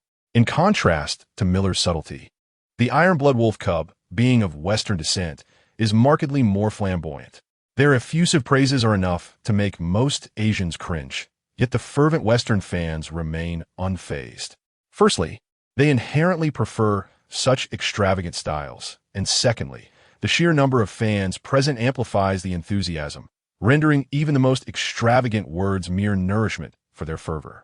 Amidst the overwhelming cheers of the fans, the third match commences. The moment it begins, the first to fall is the Blade Dancer. The clever maneuvering results in the initial ban on Tom Kench, disregarding Iron Man Captain. As the draft continues, it becomes evident from a live broadcast that the situation is indeed precarious. I can vaguely surmise that the previous team lacked the capability to counter Iron Man Captain. Yet, trailing 0-2 while teetering on the edge of despair, I possess neither the courage nor the inclination to gamble on a minuscule chance. After a full 20 seconds of hesitation, I ultimately choose to trust my instincts and actively ban Captain in the second round. I counter with Lee Seong Hee-S LeBlanc. The internal conflict resumes, and after another 20 seconds, I ban Iron Man, granting the third pick to Rek'Sai. After a series of back-and-forth exchanges, the match roster is finalized. Blue side, top lane Aatrox, jungle Lee Sin, mid lane Orianna, Sivir, support Shun. Red side, top lane Draven, jungle Elise, Mid lane Lulu, Jinx support Alistar. Upon seeing the match lineup, Jiang Li is infuriated. How could they be so uncooperative? Leading by 2 games, what do they fear? They should select a strong champion and crush him. Han Yin chuckles slightly. Though concern lingers, Ali, is the lineup not favorable? The composition is acceptable. The outcome depends on execution. Soon after, her well-honed hearing picks up the sound of footsteps, and she suddenly leans against Han Yin's leg, shutting her phone and closing her eyes. Within the team atmosphere, the other players would not cast blame. They only hold themselves accountable for not aiding their comrade in overcoming his inner demons. As they enter the room, Jiang Li is greeted in the classic manner by a South Korean player, a profound bow, accompanied by an apology. Jiang Li's lips twitch, her expression stiffening. The male players share a startled look. After squatting in the restroom for half an hour, one limps forward, exclaiming, "Little one, are you not playing the next match?" "I'm worn out. I don't want to play," she replies, a habitual tone of defiance evident in her voice. Noticing the hesitation to speak, Jiang Li interjects, "Do you know what the best gaming equipment in the world is?" The men exchange puzzled glances, unsure of Jiang Li's intent. It is the friends who trust each other, ready to team up at any moment. Upon hearing this, the small crybaby's eyes well up with tears. "I don't want to. But if we lose the next match, then what?" Jiang Li interrupts him. The silver-haired girl on the sofa crosses her arms, her demeanor as brazen as when we first met, exuding confidence. "Even if the match extends to a 5th game, I am here, right? Do you doubt my ability to secure victory when I take the stage?" The small crybaby's eyes brim with tears. He yearns to convey to the younger one that there is no need to take risks. Yet, gazing into her sparkling eyes, he finds himself unable to voice his concerns. The older brother pats his shoulder. "Rui Xing, since the younger one has spoken, you should play one more game." Due to the earlier relaxation of her proud facade, Han Yin sits closely beside Jiang Li, both engrossed in their phones. Observing the 2 girls side by side on the sofa, a peculiar feeling washes over me. Why do I feel somewhat superfluous? Amidst these thoughts, I find myself isolated at the computer, watching the match live stream alone. The cameraman deftly adjusts the angle, isolating me from the frame. As the 4th match commences, Miller can no longer restrain himself and begins to pray, "Please, do not switch lanes." The lanes swap at the outset. This tactic is arguably the most detrimental strategy in the history of League of Legends. For fans and viewers, a lane swap at the beginning renders the anticipated thrilling landing phase utterly mundane. For teams that primarily focus on the upper half of the map, such a strategy is the epitome of toxicity, as it denies the advantageous top laner any operational space early on, forcing them to merely share experience with the jungler. In a lane swap, individual skill takes a back seat. Teamwork becomes paramount. This is precisely the weakness of our team and the strength of theirs. Thanks to Miller's alert, domestic players turn their attention to the minimap. Initially, the match screen displays normal lane assignments, and both sides even encounter one another in the river. However, as time reaches 1 minute and 30 seconds, our duo unexpectedly heads to the top lane. This is bad. They intend to swap lanes, completely unaware. Upon seeing this, Miller's heart tightens. Yet, the keen-eyed Wawan notices the positions of the Blade Dancer and Lee Sin on the minimap. Wait, Lee Sin is starting blue. He must have anticipated the lane swap. The Blade Dancer is accompanying Lee Sin in the jungle. Blade Dancer and Rumble. This combination should not be swapping lanes.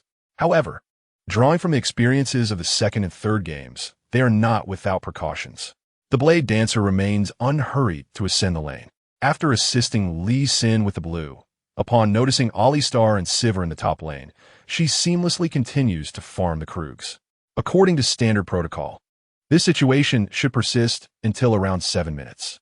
Yet, as the match time reaches 5 minutes, with the top lane turret being taken down and heading to the bottom lane, a monumental team fight unexpectedly erupts as they encounter Thresh while setting up vision at the blue side. Rek'Sai's skill set severely damages Thresh, but in pursuit, they fall victim to a hook. The courage to seize the moment surges forth as the previously weak Kassadin swiftly provides support. And then, he coordinated with Li Xianghe's Lulu to weaken and force out the flash of the enemy jungler. But just as the domestic commentators and fans were cursing his lack of determination, A turning point arrived. The blind monk's skill struck a half-health Rek'Sai, and with a perfect flurry of damage, he secured first blood with a flash. Due to all his skills being used on Kassadin, the support was unable to contain the blind monk, resulting in a rapid decline in their own health. Just as he was preparing to push the bottom lane, he hurriedly rushed to the river, crossing the wall in his jungle with a flash to arrive first at the scene. The arrow barrage slowed down Lulu and Alistar, aiding the blind monk in achieving a triple kill. Seeing the impending doom, Sivir and Rumble attempted to retreat, but the well-timed hook from Thresh caught Rumble, allowing his teammates to secure Sivir as well. In the ensuing team fight, the blind monk showcased astonishing prowess, landing all 5 of his skills. Apart from Li Xianghe's Lulu being slain by Ashe, the remaining 4 kills all went to the blind monk. It was a 1-for-5 trade in the jungle skirmish. With Fiora already heading to the top lane to farm, they managed to wipe out the enemy team despite being outnumbered. Cheers erupted from the crowd, and Jiang Li, watching the livestream, couldn't help but smile. I knew you could do it. Look, haven't we already won? After the jungle skirmish concluded, the members of the opposing team were pale, and the team voice chat fell into a deathly silence. In the League of Legends esports forums, one often encounters the phrase, "The blind monk getting kills is futile." Logically, this statement holds some truth, yet is often followed by an unspoken second half. While the blind monk's kills may seem inconsequential, if he accumulates too many, the game is effectively over. The blind monk possesses a terrifying snowball potential, not to mention that the player wielding him is none other than a renowned jungler, famed for his erratic playstyle, known for being a god in favorable situations and a demon in unfavorable ones. Having such a player secure 4 kills with the blind monk at the start guarantees a foregone conclusion. Merely half a minute elapsed since the 4 kills. Having updated his equipment, the blind monk ventured into the mid lane without clearing a single camp, accompanied by Thresh to create chaos. Newly emerged Li Xianghe could not anticipate the blind monk's direct approach to mid. Upon witnessing Lulu speeding away in frantic maneuvers, he failed to evade Thresh's hook. This may well be the fate of a god. Every professional player endowed with divine prowess is destined to be struck by the sinister minions. At 5.5 minutes into the match, Lulu's stats stood at 0 kills and 2 deaths, lagging behind Kassadin by half a level. Typically composed, Li Xianghe buried his face in despair. He had once glimpsed hope of a comeback, only to see it shattered by an impulsive team fight. The championship was lost. The decisive match was gone. He hadn't even fallen to the Silver Wolf, instead succumbing to those whom he had previously deemed inconsequential. The subsequent matches transformed into a mere display of dominance. The blind monk, taking advantage of his equipment, rampaged through the jungle, frequently assisting the mid lane. At 9.5 minutes, he returned to mid with his support. The duo executed their skills together, unleashing a devastating kick that left Lulu with minuscule health, allowing Kassadin to secure a kill. 2 minutes later, the blind monk ventured to the bottom lane. Both mid and top attempted to assist, yet they could not withstand the blind monk's early game damage, leading to a Lister's sacrifice. In dire straits, Li Xianghe fought valiantly. Within 0-3 record, Lulu managed to maintain a steady farm against Kassadin, even finding an opportunity for an incredible solo kill at the 15-minute mark. However, it was all for naught. The early game advantage was insurmountable. To assist his friend in overcoming the psychological struggle and to expedite Kassadin's growth chapter 144, when dreams shine through reality in a certain apartment in the country. Upon seeing Jiang Li on screen, Jiang Li snorted disdainfully, yet felt a sense of relief. Heaven knows how uncomfortable he felt seeing his daughter in those clothes. Were it not for the concern over her feelings, he would have likely made a transcontinental phone call to address the matter directly. Qin Shiyan looked at her husband with affectionate amusement, thinking how petty men can be. That team uniform is hardly intimate apparel. Even if it were new, what difference would it make if he lent it to a teammate? But recalling her long-planned second child initiative, she decided to let it slide for now. The storm of public opinion brought on by the championship victory swept across the globe the moment it occurred. The final match of the championship was a crushing victory. Minutes before, fans around the world were already fervently sharing the news across their social media platforms. When the champion finally emerged, News related to the championship instantly dominated the front pages of media outlets worldwide, with the most fervent coverage occurring in both the domestic and South Korean press. By the time the match concluded, it was already 1 in the morning domestically.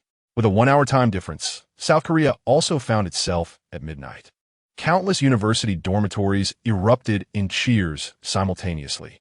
An incalculable number of internet-addicted youths, clad in shorts and slippers, roamed the hallways, letting out their exhilaration. The fervent cheers even roused the girls in the adjacent dormitory. Many teenage girls, secretly soothing their restless hearts under their covers, were startled into fits. In their joy, they couldn't help but curse. Are those boys next door out of their minds? It's the middle of the night, and they're howling instead of using that energy to chase girls during the day. Excitement surged like a tidal wave across both nations. South Korean and domestic players felt akin to characters from Fong Yun, both believing themselves to be fathers of a newborn. Tears of joy welled up as they wished to embrace one another. Countless League of Legends players, glued to their screens, roared with glee, and the live stream chat exploded with comments. 666, amazing. Chapter 145, as expected of me, combined. Amidst the fervent cheers of the fans present, the players, having perfected their appearances, gathered in a circle around the trophy. The photographer moved in closer, capturing the moment. With prior experience in championship victories, the male players, while eager for Jiang Li to lift the trophy first, were considerate enough to test its weight. Upon attempting to lift it, those with the best physiques found themselves turning red from the effort. The Global Championship trophy was simply too heavy. The North American company, Riot Games, evidently did not understand the frail bodies of Asian youths, as the trophy's weight seemed arbitrarily assigned. Observing the players' struggles, Jiang Li felt indifferent. League of Legends is a team game. What significance does it hold for one person to lift the trophy? Everyone contributed to the victory, and the trophy should be shared. She pulled Han Shurian, who was standing on the periphery, to join them by the trophy. With 6 men and 2 women, they placed their hands on the trophy, all wearing radiant smiles. At some point, one of the founders of Riot Games, Rise, appeared on stage. Seeing the circle preparing to lift the trophy, Rise casually took the microphone from the host. Now, I declare that the global champions of League of Legends in 2015 are the #1 seed from the tournament. As the founder personally announced the team name, everyone raised the trophy in unison. The arena erupted in enthusiastic cheers once more, soon transforming into gentle laughter. Jiang Li felt a slight flush. Those heartless men seemed to be so caught up in excitement that they completely disregarded her height when lifting the trophy. With an average height exceeding 180 centimeters, the male players hoisted the trophy above their heads. Jiang Li initially exerted some effort, but suddenly realized the trophy had slipped from her grip. To make matters worse, she had foolishly jumped at that moment. Even her jump failed to touch the trophy. Ha ha ha! The affectionate laughter from the audience echoed persistently. Jiang Li stood beneath the trophy, her fists tightly clenched, her fair round face adorned with a delicate blush. What a scoundrel! I'll unleash everything upon your return. Ruizi personally draped the championship medals around the necks of each team member. Even Han Shurian, who served in a logistical capacity, received her share as the team manager, her face brimming with astonishment. She never imagined that a player who could barely achieve silver would find herself crowned a world champion. Domestic players watched with envy, yet simultaneously felt an overwhelming pride. For within the medal hanging before Yinlang, a third of its glory belonged to them. The fervent excitement gradually subsided. The host wore a smile, and the translator was prepared. The interview commenced in order of position, starting with the top laner. Congratulations, player. 2 months ago at the championship ceremony, you declared your intention to elevate Yinlang to the pinnacle of the world. Now that you have fulfilled that promise, what would you like to say? Facing a blonde-haired, blue-eyed beauty at her peak, the player, consumed by thoughts of battle, remained unfazed. He glanced at the youngest member, who seemed to sense impending trouble and was silently warning him to refrain from reckless speech, and wore a defiant grin. I will ensure our little angel remains perpetually elevated. As long as I can still compete, and she is not retired, her name shall grace every championship trophy each year. The audacious declaration sent the audience into a frenzy of cheers. Westerners are not accustomed to modesty. They revel in such boldness. A champion must exude the pride deserving of their status, regardless of whether the promise can ultimately be fulfilled, at least on the day of victory. One must demonstrate the demeanor befitting the world's best. Following the interview, it was the turn of the jungler. Chapter 146. The aftermath of victory. Nearly 2 weeks had passed since they secured their 5th world championship. The fervor of victory was beginning to wane, yet its aftermath continued to escalate. The foremost concern was the allegiance of the championship team. It was evident to players worldwide that they were an impromptu ensemble. Through fervent passion and unwavering dedication to their dreams, they had ascended to greatness under the favor of Miss Angel. The miraculous journey and the fantastical conclusion moved players globally to tears while simultaneously inciting envy from various prestigious teams. The day after the World Championship concluded, as a transfer period began across all major leagues, Hanshurian's managerial phone exploded with activity. All the players' contracts were set to expire at the end of 2016. The official rules stipulated that during the transfer period, only private discussions with free agents were permitted, while any attempts to recruit players with ongoing contracts required direct communication with the respective team's management. Thus, shocking news emerged due to the online discourse stirred by Angel and the Demon King, as well as the emotional impact of Dream Team's championship victory. The viewership of League of Legends soared to unprecedented heights following the conclusion of the 5th World Championship, far surpassing anything Jiang Li had experienced in her previous life. According to official reports, the total viewing time for this year's World Championship reached an astounding 7.6 billion hours, quadrupling the 1.9 billion hours of the 4th World Championship. The independent viewership from the group stages to the finals reached 5.4 billion, doubling the 2.8 billion from the previous year. The average online presence during the championship soared to 8.6 million, with the finals achieving a staggering 47 million concurrent viewers. All these dazzling figures affirmed that the already popular League of Legends was poised to dominate the global scene. Player numbers surged across the 5 major regions: Korea, Europe, North America, and Taiwan, while previously underwhelming areas like Brazil and Turkey experienced exponential growth. The worldwide fervor attracted a multitude of investors. For those unfamiliar with esports and merely seeking to advertise to a younger demographic, the risks of forming their own teams were too great. Investing in or acquiring a team with an established fan base was undoubtedly the most cost-effective choice. And who could rival the fame of a team led by Miss Angel? On the very night following the championship, numerous e-commerce platforms and renowned corporations expressed their desire to sponsor or acquire the team through official channels, including giants like Mercedes-Benz and Dell, who ranked among the Fortune 500. Consequently, major teams receiving capital investment eagerly extended olive branches to the players. Chapter 147. The gathering of the unrefined. This job was not initially part of Jiang Li's plans. Her demeanor was well known. Apart from her parents, she treated everyone with a casual arrogance, even towards teammates she had grown familiar with. Her care was expressed only through actions, never words. A person like Jiang Li would likely dismiss any extravagant gifts from a boss. Normally, she would not associate with the streaming world. However, the sheer audacity of that Wong fellow was simply too grand.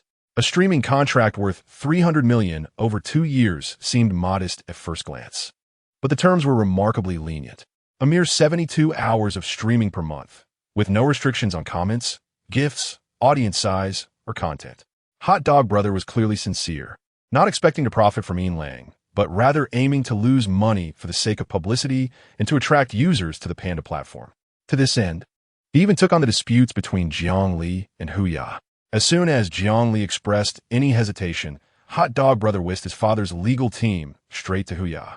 The CEO of Huya was infuriated. Given the slightest chance, he would have sought to keep Lang out of the streaming realm altogether. Unfortunately, the law has its own reasoning. The team, which could have been sold for $1 million at the time of signing, would not be recognized by the courts if the breach of contract penalty exceeded tenfold.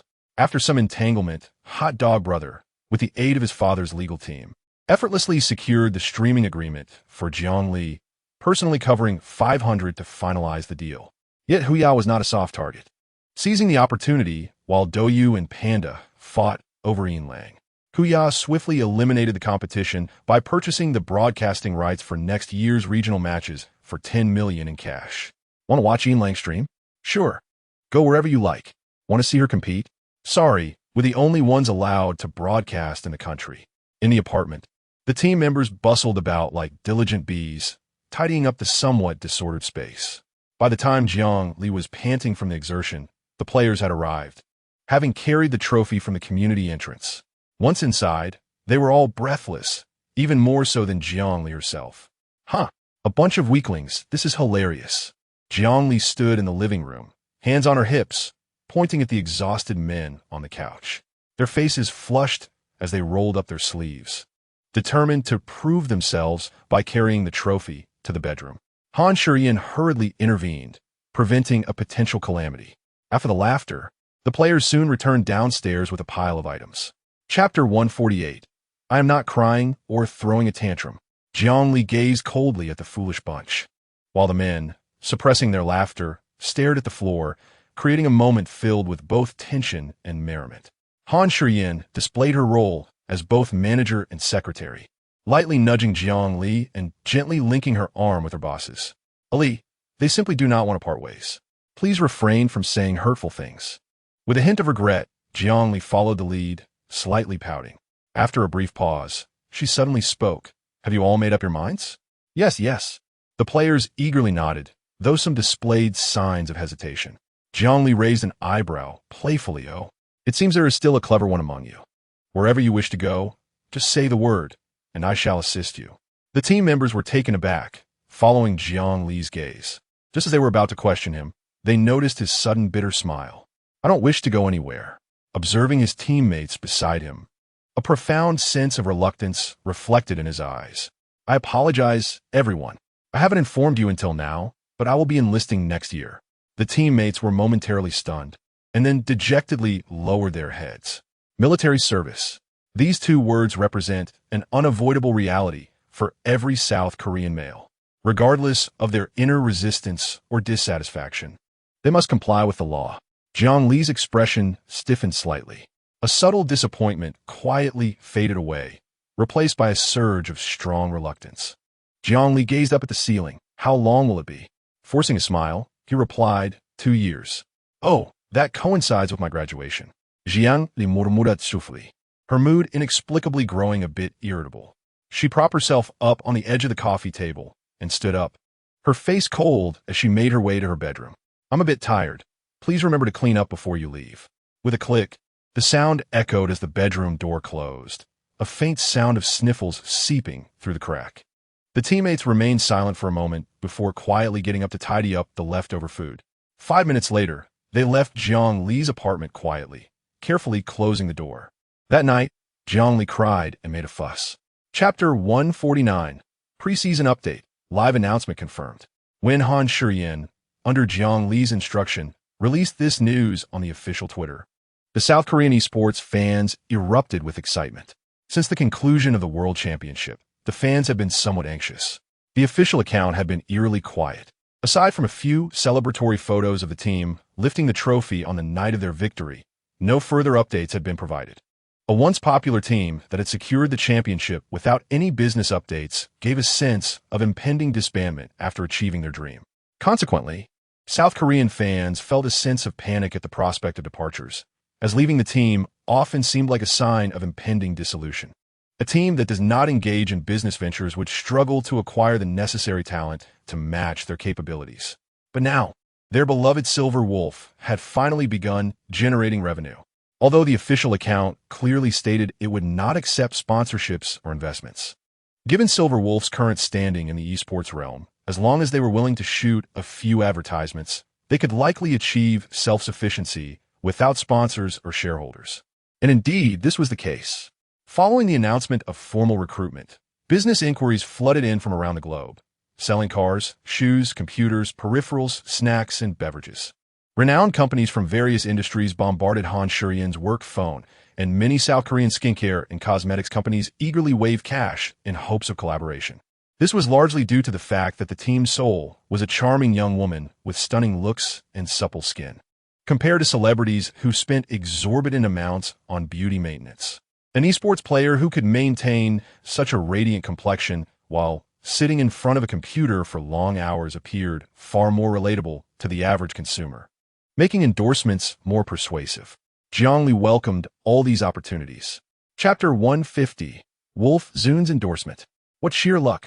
After 3 long years of failures in the World Championship, the esports powerhouse finally assembled an all-star lineup, only to achieve a dismal third-to-last position in their region. The disheartened sponsor, a major electronics retailer, reflected on their decision. They announced yesterday that in the new season, they would add a small logo to the team's uniforms in the name of sponsorship. As for the team that had been under their banner for 4 years, they had seen 6 seasons with no success, wishing them good luck. The atmosphere in the dimly lit training room was bleak. The withdrawal of funding was not a spur-of-the-moment decision. It had been anticipated since the end of the summer season when contracts expired. Once a prestigious team, they were now experiencing the repercussions of a tragic turn of events 6 months prior. Without a chef to prepare dinner and no staff to fix the broken air conditioning, the 2 remaining players faced starkly different circumstances. As a top-tier top laner, second only to the best during the summer season, one could afford to be selective about their next move. Eager to compete for the championship, they needed a formidable top laner to stand strong. With no concerns about next year's employment, they merely awaited a higher offer to join a prestigious team. However, the substitute player, who had remained unnoticed during the summer season, found themselves with nowhere to turn. Returning home? Seeking other teams? A substitute jungler who couldn't even secure a starting position on a bottom-tier team and had failed to make any noteworthy impact throughout the summer season, who would come looking for them.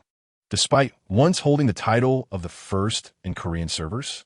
I truly envy you, remarked a voice from the corner of the training room, where a player was live-streaming ranked matches.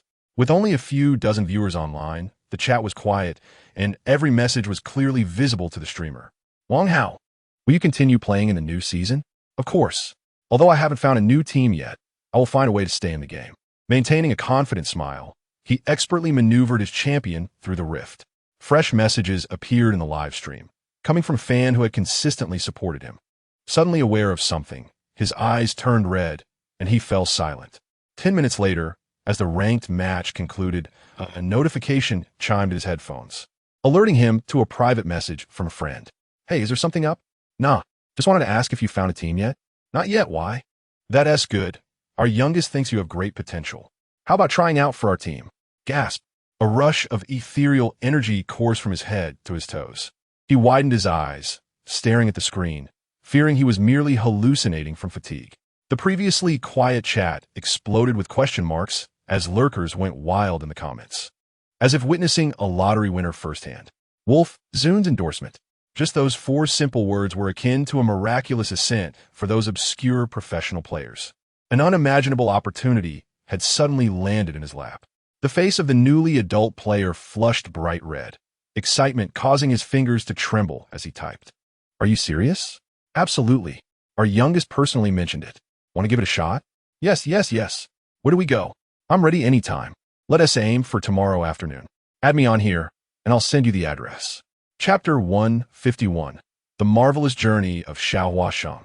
With only a few dozen viewers online in the live stream, typically, it would take time for news to spread.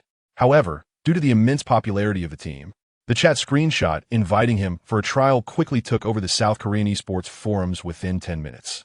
Fans flocked to the comment section, eager to know who the team was. Simultaneously, in the Mangu Internet CAF located in the Longshan district, the CAF where they frequently trained became a pilgrimage site for fans following their World Championship victory. After the spring season, the low-cost Internet CAF was shut down for tax evasion and allowing minors to surf the Internet, leading to unfortunate consequences for the owner. In contrast, the upscale CAF that had risen in popularity during the summer season seized the opportunity, purchasing an entire building while they were in France for the World Championship and incorporating all 7 floors into the CAF space. The building proudly displayed the name Mangu. The training area on the 2nd floor has been transformed into a relaxation zone, featuring a large screen at its center for broadcasting matches, with profits generated from beverages and popcorn. The 7th floor remains inaccessible to the public. A total of 15 fully equipped computers occupy the space, with the majority of the remaining area converted into accommodation, offered free of charge for training purposes. The team members are taken aback by this change. Yet the Internet CAF owner is filled with gratitude.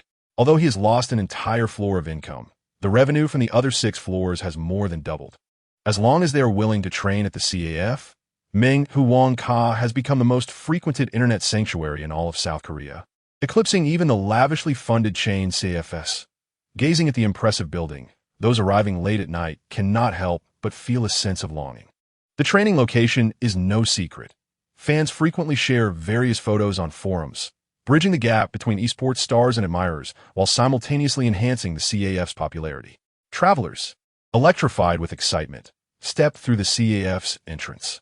Upon reaching the front desk, they faintly hear someone inside mentioning their name. Perhaps it was a mistake? Uncertain, they scrutinize the pricing on the self-service terminal, seeking an affordable area for a night's stay. Just as they prepare to print a ticket, a surprised exclamation from a stranger causes an uproar on the first floor. Users in the internet area stand up, bending over their computers while stealing glances towards the entrance. With a gulp, they freeze in place, overcome with shock. Fortunately, the front desk attendant alleviates their fright, asking if they are there for a trial training session, and offers to guide them to the 7th floor. Oh, no need. They quickly wave their hands, explaining that their scheduled time is tomorrow, and they arrived early to avoid being late. The attendant chuckles. No worries, you left your live stream on when you stepped out. They already know you're coming and have mentioned it in advance. A flush of embarrassment spreads across their face. How mortifying. After receiving the confirmation for the trial, they hurriedly exit, never expecting their first moment of fame would come in such a way. Under the guidance of the front desk attendant, amid the cheers from users on the first floor, they lower their head, face flushed, and awkwardly step into the elevator. The attendant swipes her work card and, after illuminating the 7th floor button, steps out of the elevator, saying, "I want to intrude. Good luck. Looking forward to your performance in the new season. Thank you." Chapter 152. As long as meals and accommodation are provided. Does it seem a bit timid? Is that acceptable? Since the youngest personally named them, it should be fine, right? If they're not good enough, we'll know after a couple of rounds. As they brought the newcomer into the room, several male team members exchanged glances. Having climbed from the depths of struggle, they would never judge someone by appearance or engage in bullying. However, the jungler position holds immense significance. It is not merely about connecting the entire team. More importantly, the jungler must have seamless synergy with the mid laner. A player who struggles to secure a main position in a lower-tier team raises genuine concerns among the members about adequately supporting their cherished teammate. They share this concern. But ultimately, this story exists because of Yin Lang. If Yin Lang personally names them, even if they're not up to par, they must find a way to make it work. Let us start with a training match to see how it goes. You can observe from the back and note anything off. All right, with a slight raise of an eyebrow, they mirror the indifferent expression of the youngest member. With 2 months left before their military service officially begins, despite the official announcement of a temporary departure, they're reluctant to leave just yet. The jungler that the Lord personally requested, right? Let us see if you possess the qualifications. With an expressionless face, they harbor a blend of anticipation and subtle jealousy, silently relinquishing their position. Trembling slightly, they bow and take a seat at the previous computer. Their demeanor, often gloomy, can easily instill a sense of pressure in newcomers when they wear a cold expression. Simultaneously, they begin placing calls to arrange training matches. Their casual attitude only amplifies the tension in the room. Previously ranked 3rd from the bottom in the league, they have always needed to plead with other teams for practice matches, often waiting 3 to 5 days to schedule a game, with opponents of mediocre rank at best. Let's see. Late at night, at 11 o'clock, they make a last-minute call for a practice match, wrapping up the conversation in under 30 seconds. All right, everyone log in and get ready. We want to be looking for strong teams right away, just a light match to get a feel for it. With a swallow, their throat tightens and their mind goes blank. What kind of confidence allows the coach to say such a thing? Heart pounding with anxiety, they log into their Korean server account. They create a custom room, and the other team members follow suit. As game invitations are sent out and they enter the room, their nerves transform into intense determination, as the allure of their prefix is simply irresistible. Among 4 world champions, They feel an overwhelming urge to change their prefix to match theirs. 5 minutes after creating the custom room, the main team members arrive promptly. Upon seeing the unfamiliar face in the formation, the old captain types in the chat. All right. Practicing against us at this hour, are we? Huh, don't be angry. I'll treat you to a meal when we meet in the spring season. You little rascal. Does that mean if you win, you'll treat me? Make sure your new jungler is ready. I'll show him a thing or two. Don't. They just arrived today. Give them a break. The top-tier veterans banter amiably while the newcomer trembles with admiration. The training match quickly commences. 15 minutes later, both teams exit the game simultaneously. The jungler's area was devastated, a result of their intense nervousness and, more importantly, their current lack of strength. Not everyone can reach the peak right upon debut. Talent does not equate to battle prowess. The future silver-haired spider was merely an unremarkable substitute jungler during the preseason 6 seasons ago. Aside from decent operational skills, they were outclassed in every aspect of the jungler role. With a despondent expression, they acknowledge their struggles but remain unperturbed, signaling for another round. As this year's fresh world champion, the entire team is in peak competitive form. Even with an unfamiliar jungler, they maintain a 70% win rate against their training partner. In contrast, their own performance falls short.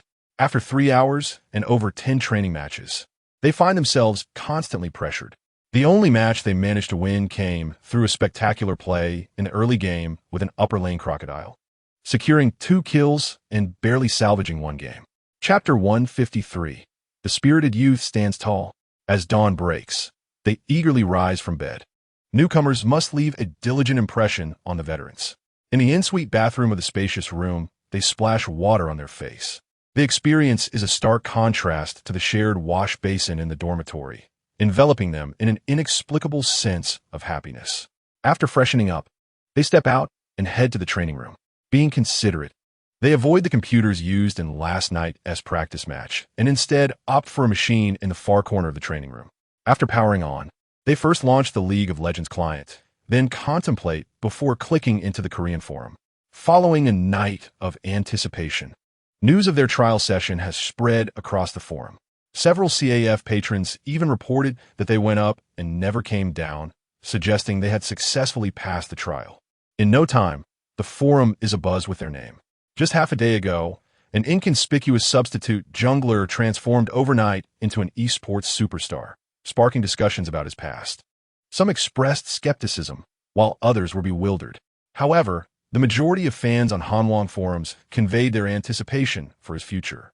After all, he was personally summoned by the esteemed Long Zuen. This single piece of information was sufficient to grant him a temporary endearment among the fans.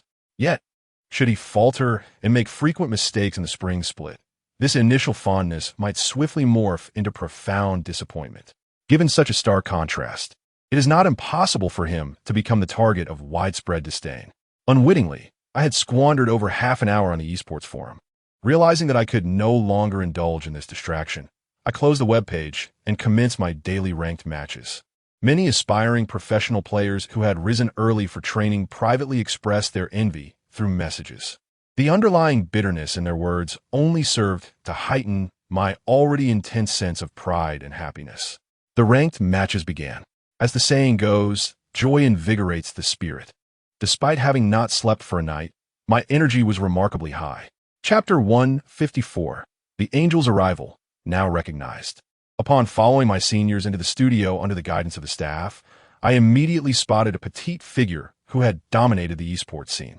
Clad in a silver-gray turbocharged jacket and black shorts, she appeared just as she did when fans first laid eyes on her. Jiang Li was not wearing the team uniform today. Instead, she donned the silver wolf outfit she had worn during her debut on stage. This was a request specifically made by the sponsor. Rather than emphasizing team style with standardized uniforms, they prefer to showcase the charm of the silver wolf herself. Dreams and camaraderie are undoubtedly admirable, but the allure of success is the true driving force behind human progress. Regardless, they had invited the entire team. The uniforms were meant for the male players.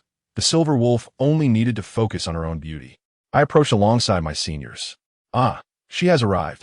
Jiang Li greeted the team members with a gentle nod before directing her gaze towards the newcomers. Following that, a familiar 90-degree bow. Silver Wolf Sr. Jiang Li, expresionless, looked at the giggling teammates. You did that on purpose, didn't you? Their response was a series of silly, cheeky grins. Jiang Li rolled her eyes. With her right hand, adorned with black half-finger gloves, she raised it slightly, tapping her index finger at the back of her head. Get up. I'm not playing this game. They quickly stood upright, covering the spot where the superstar had touched with their right hand, their faces blooming with blissful, silly smiles. It is a well-known fact among all esports players that the Silver Wolf is kind-hearted. Clearly, the angelic persona of Miss Jiang Li was indeed well-deserved. With the Silver Wolf setting an example, it is no wonder the team atmosphere was so harmonious. Through the lens of idolization, all the reasons for admiration were directed towards this petite figure in front of them. Meanwhile, the veteran team members had already been led by the staff to the makeup room, preparing to shoot an advertisement. Today's sponsor was Razer, a globally renowned peripheral manufacturer.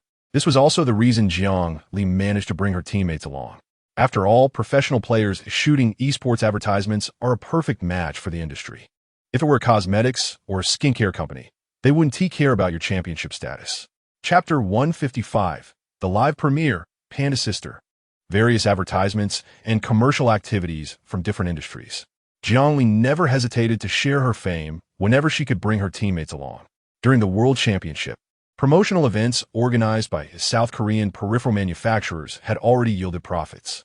The earnings amounted to approximately 200 million won, and Jiang Li was not greedy.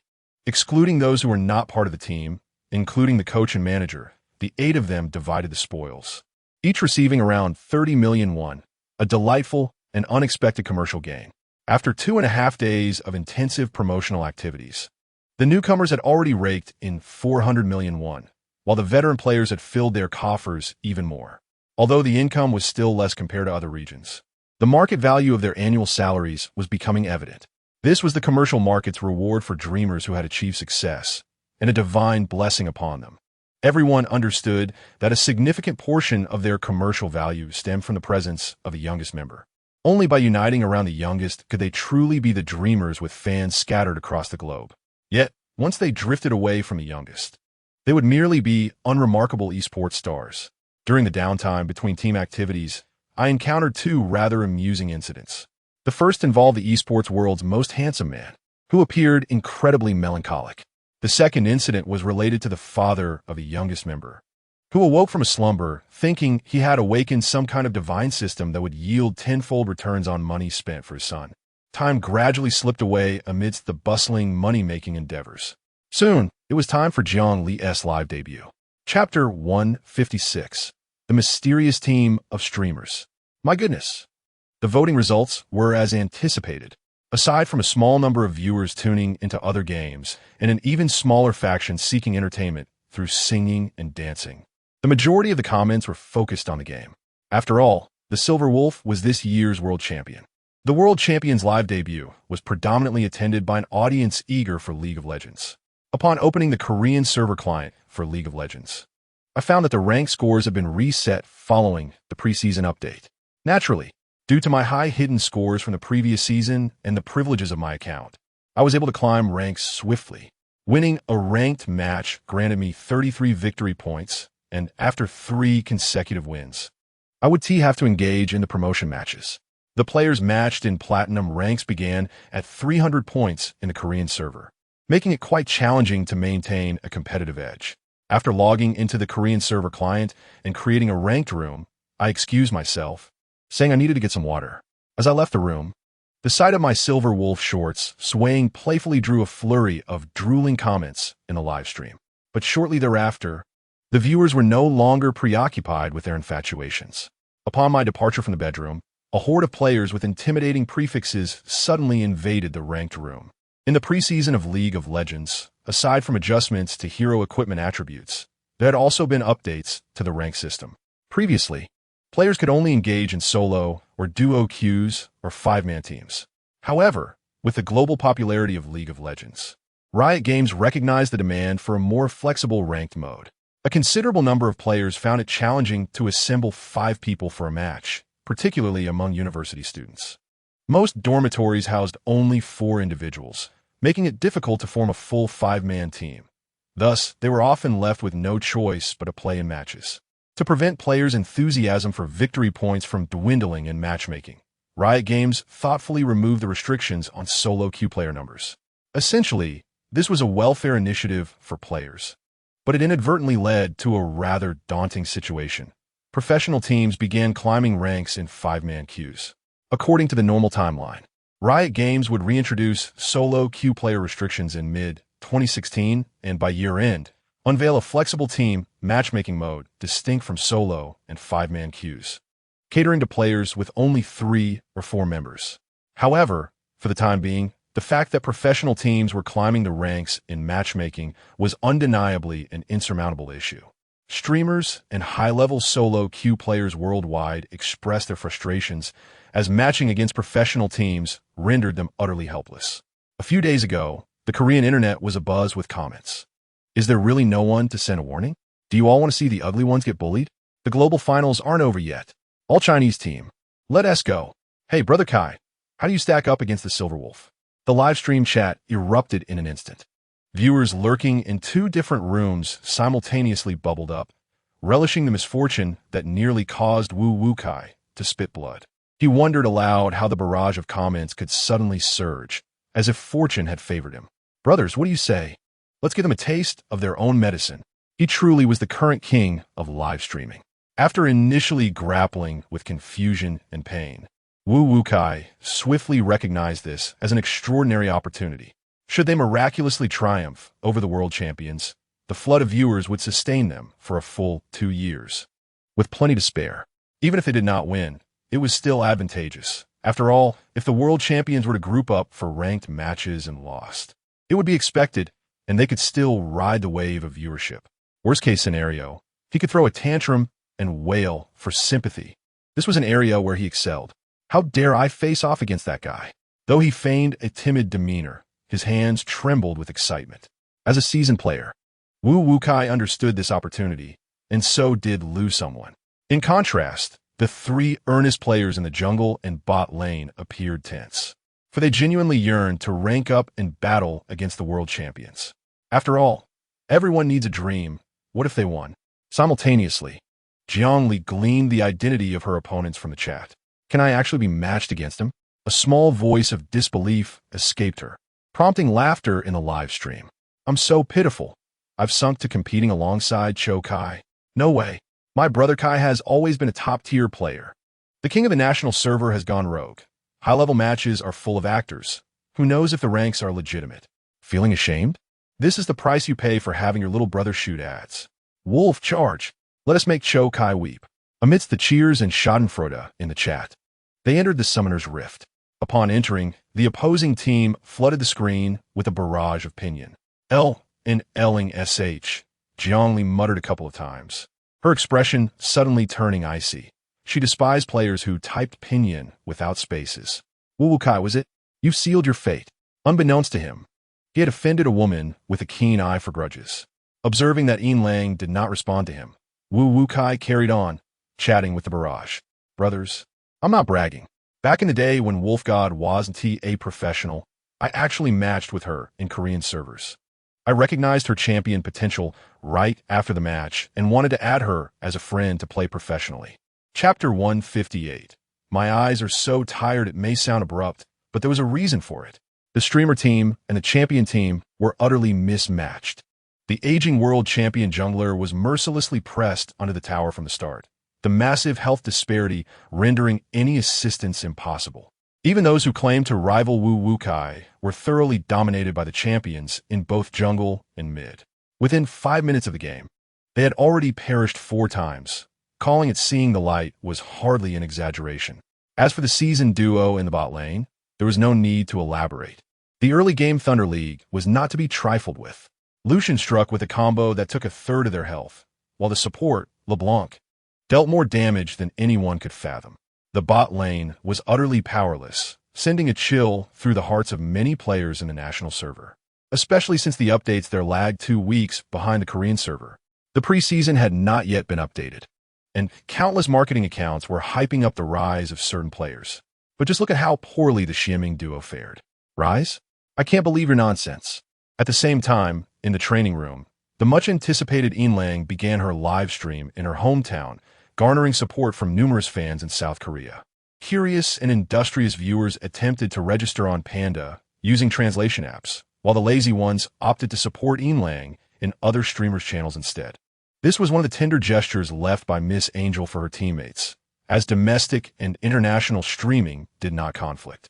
She signed contracts with Douyu and 2 other streaming platforms, one for the domestic market and the other for the 4 markets of Europe, America, and Japan.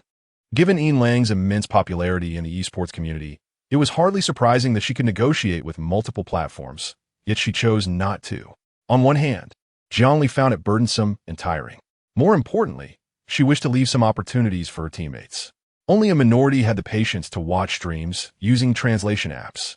For the majority of fans in the European, American, and Japanese regions, Chapter 159, striking it rich overnight. What could be so difficult? It must be said that the success of the major streamers was indeed due to their talent. After the ranked matches concluded, the 3 lesser-known players expressed their awe at the champion's terrifying prowess, while Wu Wukai was absorbed in his own antics. As the pre-match bravado faded, he clicked the report button next to Lang's name the moment he exited the ranked match, drafting a report in Chinese on the Korean server for an audience of at least 10,000 viewers. Lang and her gang of thugs are rampaging through ranked matches, killing me 15 times in 17 minutes. This is a rebellion against a harmonious society and a cruel blow to my fragile heart. I beseech you, dear Rito, to take action. His simultaneously pitiful and humorous report, coupled with the 5 exclamation marks, sent the audience into fits of laughter. Meanwhile, in the adjacent channel, things escalated even further. A fellow streamer slumped into his chair as soon as the ranked match ended, his ample flesh sliding down as he assumed a pose reminiscent of a dead pig. With no strength left, the half-burnt cigarette he had been holding fell to the ground. Looking utterly despondent, he bent to pick it up and weakly exclaimed, "Brothers, why don't I have my rumble?" After voicing his frustration, he presumably wished to emphasize his helplessness. His thick lips pouted slightly, and in front of thousands of viewers, he placed the burning cigarette into his mouth. A howl akin to a pig being slaughtered erupted, accompanied by the exaggerated gesture of slapping himself in the face. The chat flooded with comments, and gifs poured down like snowflakes. A moment of brilliance outweighed 1,000 deliberations. Wu Wukai could never have imagined that his meticulously crafted report would only rank second, while the streamer team emerged as the true victors. He had exchanged his soft, pink lips for an esports meme that would endure for ages. What is a reverse brother? Reverse smoking is what real men do. With a flurry of punches and kicks, the streamer team was brought to their knees, and Jiang Li proceeded to engage in 7 consecutive ranked matches. As for the results, there was no need for elaboration. The world champions were simply too formidable in the game. Even though they were not playing seriously, their casual gameplay was far beyond what mere casual players could endure. On the very first day of streaming, they achieved 8 consecutive victories, with each match lasting less than 20 minutes. Chapter 160, New Season Team Uniforms. All-Star live streaming first and foremost. The bubble of live streaming continued to expand. The first day's revenue reached 4,000. This financial report, even in the 2015 internet industry, was astonishingly impressive. Even after deducting the bonuses for Hot Dog and the impulsive spending from the premiere, the remaining funds were enough to make every streaming platform drool with envy. Internet companies adhere to no logic. Compared to the analyses from professionals regarding various unreplicable coincidences, they place their faith in big data. Female streamers with high attractiveness and skill draw infinite viewership. This formula suddenly appeared in the boardrooms of major streaming platforms overnight. Was Lang's unparalleled talent irreplicable? Not important. If they couldn't find a female streamer of the same caliber, could they not unearth a comparable streaming duo? In an instant, the value of female streamers focusing on League of Legends skyrocketed, with major platforms themselves orchestrating deceptions. The female streamer sits before her computer, engaging in lighthearted banter, while a cadre of skilled esports players take turns playing on her behalf. The emergence of numerous female champions, proficient in all heroes, has become as common as mushrooms sprouting after rain, all eager to ride on Yinlang's coattails for a taste of success. The humor lies in the fact that these newly risen female prodigies invariably adorn themselves with the title of Yinlang's fan. This is a dual strategy, to win the favor of Yinlang's followers and to express their genuine admiration and envy for her. If given even the slightest chance, who would wish to command the arena with the same prowess as Yinlang? While the seat may yield immediate gains, once the truth is unveiled, it spells the end of one's streaming career. These streamers are essentially wagering their professional lives on a game of deception. Beneath their anxious exteriors lies a yearning admiration, perhaps even more fervent than that of true fans. Overnight, Yinlang ascended to become the spiritual leader of female gamers in the country. The heartfelt affection of male players is mirrored by female players, who, under the guidance of the streamers, revere her as a deity. Should anyone dare to bring up the disparity in talent between genders, they can swiftly counter with the example of Miss Angel. Are female players inherently inept? If female players are so confident, why not challenge Yinlang directly? You'll surely find yourselves in a pickle. As this new trend swept through the domestic internet, Jiang Li, though perturbed, chose to remain indifferent. After all, she typically does not engage in a national server. While the streamers possess some talent, they are, at best, of national server king level. When it comes to the Korean server, they barely reach master rank, and since they hardly encounter it during regular matches, there is no need for her to champion justice. Of course, this assumes that the streamers have the sense to avoid her. Should any of them brazenly seek to leech off her fame, Jiang Li would dismiss the industry's unspoken rules entirely. She would simply expose their deceitful practices and challenge them to meet her on the global stage. The next 2 weeks of Jiang Li's life were remarkably structured. Her tranquil routine was accompanied by the delightful sound of money flowing into her pockets, making for a rather enjoyable existence. With the gradual arrival of sponsors and advertisers, the new team uniforms for Season 6 were also designed. The male players' attire predominantly featured black, adorned with golden flame patterns at the cuffs, and the familiar emblem of the Tiger team emblazoned on the back, topped with their names and a star symbolizing world champions. The shoulders and chest bore the logos of various sponsors, sized according to their contributions. While the uniforms appeared somewhat cluttered compared to last year, they did not elicit any disdain from fans. Rather, the popularity of sponsorship opportunities brought them joy. After all, it was a team that had risen to prominence right before their very eyes, a fairy tale squad scaling the heights of the world. If even they could not secure their due rewards, then what was the point of striving in this world? On the day following the announcement of the male team uniforms, the Captain's attire, exclusive to Yinlang, was also revealed on the official account. The navy blue jacket was clean and neat, with no hint of the team emblem in sight. Its overall design was simple, reminiscent of naval uniforms, featuring a wolf's head that symbolized Yinlang herself on the back. This not only accentuated her transcendent status, but also made her previously flat chest appear less conspicuous. The unveiling of the unique new season uniform sparked fervent discussions among fans worldwide. Comments in various languages flooded the official website, eagerly anticipating the moment it would be available for purchase, ensuring that fans across the globe would snatch it up without delay. On December 15, 2015, a day after the announcement of Yinlang's team uniform, the League of Legends 2015 All-Star event commenced. The globally renowned Miss Angel garnered the most votes for the mid-lane position with an overwhelming tally of 87. Unfortunately, Jiang Li could not attend, as the backlog of assignments from the World Championship was far too extensive. The officials at Riot Games expressed their disappointment, but understood the circumstances, recognizing that Miss Angel's global fame was greatly aided by her status as a student at Seoul University. In a gaming industry often dominated by lower-educated individuals, the emergence of a high-achieving student was a rare and celebrated occurrence, and Riot Games hoped more than anyone that Yinlang would graduate successfully. On the evening of the All-Star opening, Jiang Li opted to stream, engaging with her domestic fans. Unlike previous years where regions competed against one another, this year's All-Star event featured an intriguing team distribution. The Infinite Flame team was formed alongside the wildcard regions, and collectively they formed the Absolute Zero team. The conglomeration of 3 regions resulted in a less combative atmosphere, as esports stars from around the world reveled in the game. Everyone was playing and laughing, except for Jiang Li's loyal follower Ming Kai, who was enduring a rough time.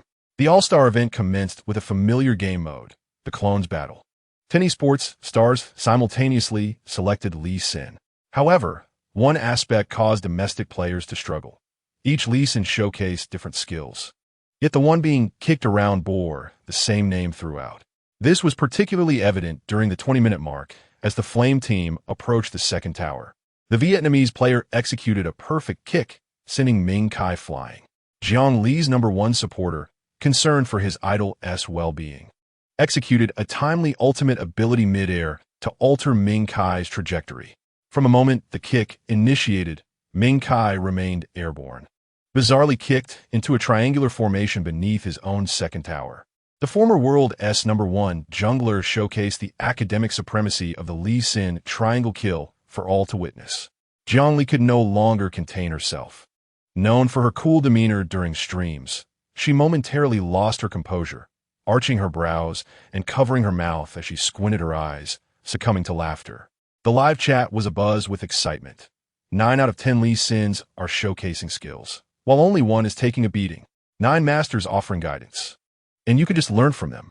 I can't take it anymore. Is this the designated use ball for the All-Star? I just don't understand. Everyone is enjoying the game. Why do some insist on spamming the veteran doesn't die? Exactly. Is Ball Sauce not performing well? Why must he be criticized?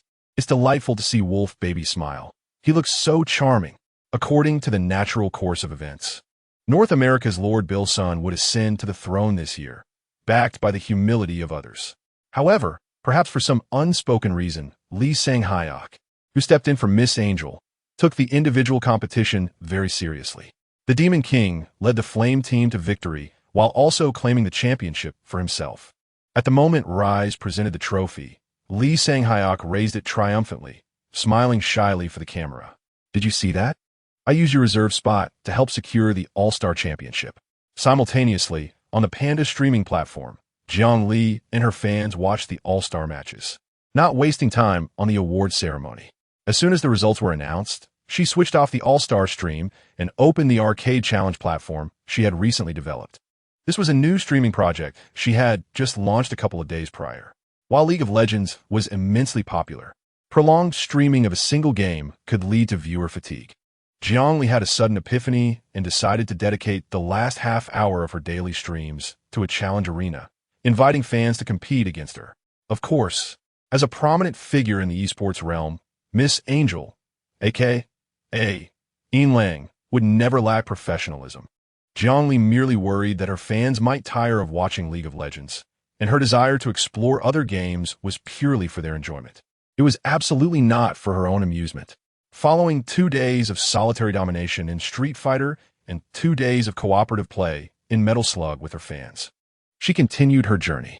According to the internal gaming sequence of a Yuezhan platform, today features a game that many internet-addicted youths played during their childhood. This is a horizontally scrolling fighting arcade game developed by a company, which has garnered immense popularity in China, surpassing even Street Fighter by a considerable margin. Upon opening the game library, I clicked on Quan Wong 98 and created a battle room.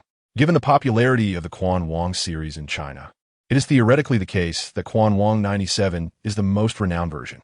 However, the multitude of infinite combos and various unscrupulous characters in the 97 version, along with an abundance of community rules, made it less appealing. Engaging in a game where one could be chastised for using a finishing move is simply not enjoyable. I couldn't be bothered to argue with those village dwellers and swiftly moved on after just 2 days. As per tradition, the password was 5/8, with a best of 5 matches and no ban moves. Those unafraid of embarrassment were welcome to join. Once the room was created, I tossed out a boastful provocation and stood up to fetch some water. Arcade games typically come with stakes. I did not indulge in gambling, nor enjoy watching others gamble, so I refrained from incorporating material stakes. Instead, the loser must declare 3 times in the game that the victor is impressive. While this may seem childish at first glance, for most men, publicly acknowledging someone else's prowess holds a certain significance. As the child logged into the Yuezhan platform and opened a room list for 98, my position was conveniently vacant. Utilizing the password relayed through the barrage of comments, the child entered the room. To avoid inviting trouble, the child deliberately logged into an alternate account that was rarely used. With over 7,000 total matches played in the arcade realm, this was not particularly high. Yet a win rate exceeding 70% was quite remarkable. Observing the opponent's win rate, I raised an eyebrow, intrigued by the apparent expertise. The child's prideful smile accompanied my compliment. With a hint of anticipation, I clicked to start and navigated directly to the character selection screen, where the child also opted for the 3-question opening. After a series of random selections, our lineups were revealed. The child was fortunate. Kyo Kusanagi, Terry Bogard, and Dong Zong, all solid characters. As for myself, I had Yuki Sakazuki, Mai Shiranui, and the last but not least, Iori Yagami, a quintessential character indispensable in all iterations of Quan Wong. With a light chuckle, I placed Iori Yagami in the first position, preparing for a seamless triumph against my opponent. The child arranged Kyo, Terry, and Dong in their random order. The game commenced. Right from the start, Kyo executed a venomous strike, sending Iori, who had attempted a forward jump kick, to seize position. Flying. I raised an eyebrow. A standard Iori combo swiftly depleted Kyo's health by half. Iori is an exceptionally powerful character, with long limbs, impressive speed, and a variety of flashy combos. Any contact results in significant damage. The child displayed slight surprise, but remained composed. Iori continued to leap in search of opportunities, while Kyo moved cautiously. Players with a foundation in Quan Wong or fighting games would understand that Kyo's movement was a classic signal for an uppercut, using the numeric keypad to denote directions. The uppercut input sequence is 623, representing forward, down, forward. Kyo's tentative movements signified an anticipatory input command. Once Iori pressed forward, Kyo could unleash an uppercut with a swift downward forward motion. It was all too evident, I mused. Did you really think I would be cautious about jumping forward? I was determined to show you. I deftly maneuvered the joystick from position 2 to position 1, followed by a brief transition to position 9. This maneuver, a small shadow jump from position 1, is significantly quicker than a standard jump, making it difficult for ordinary players to react in time. Yet, Kyo unleashed the Yaiba, a fiery uppercut that sent Iori soaring. The reaction was impressively swift. I was taken aback, but soon found myself stunned. For Kyo, having landed first, quickly pressed forward and initiated a flurry of light punches and kicks with remarkable fluidity, leaving even my adept skills somewhat flustered. In a relentless exchange of blows, Iori, having built up his energy, attempted to counter Kyo's onslaught, but just as he commenced his heavy strike, Kyo executed a perfectly timed counterattack, pinning Iori down and delivering a punishing blow.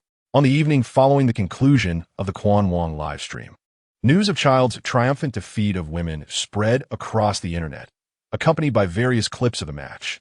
After the stream ended, the Child's eloquent remarks garnered admiration from fans, who treated them as sacred texts, with fans frequently commenting with playful jests.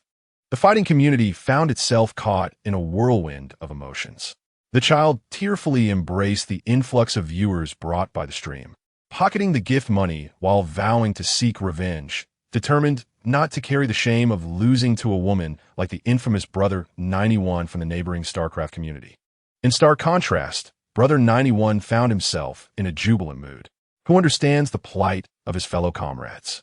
Waking in the middle of the night, he scrolled through his phone only to discover yet another victim of a woman's prowess.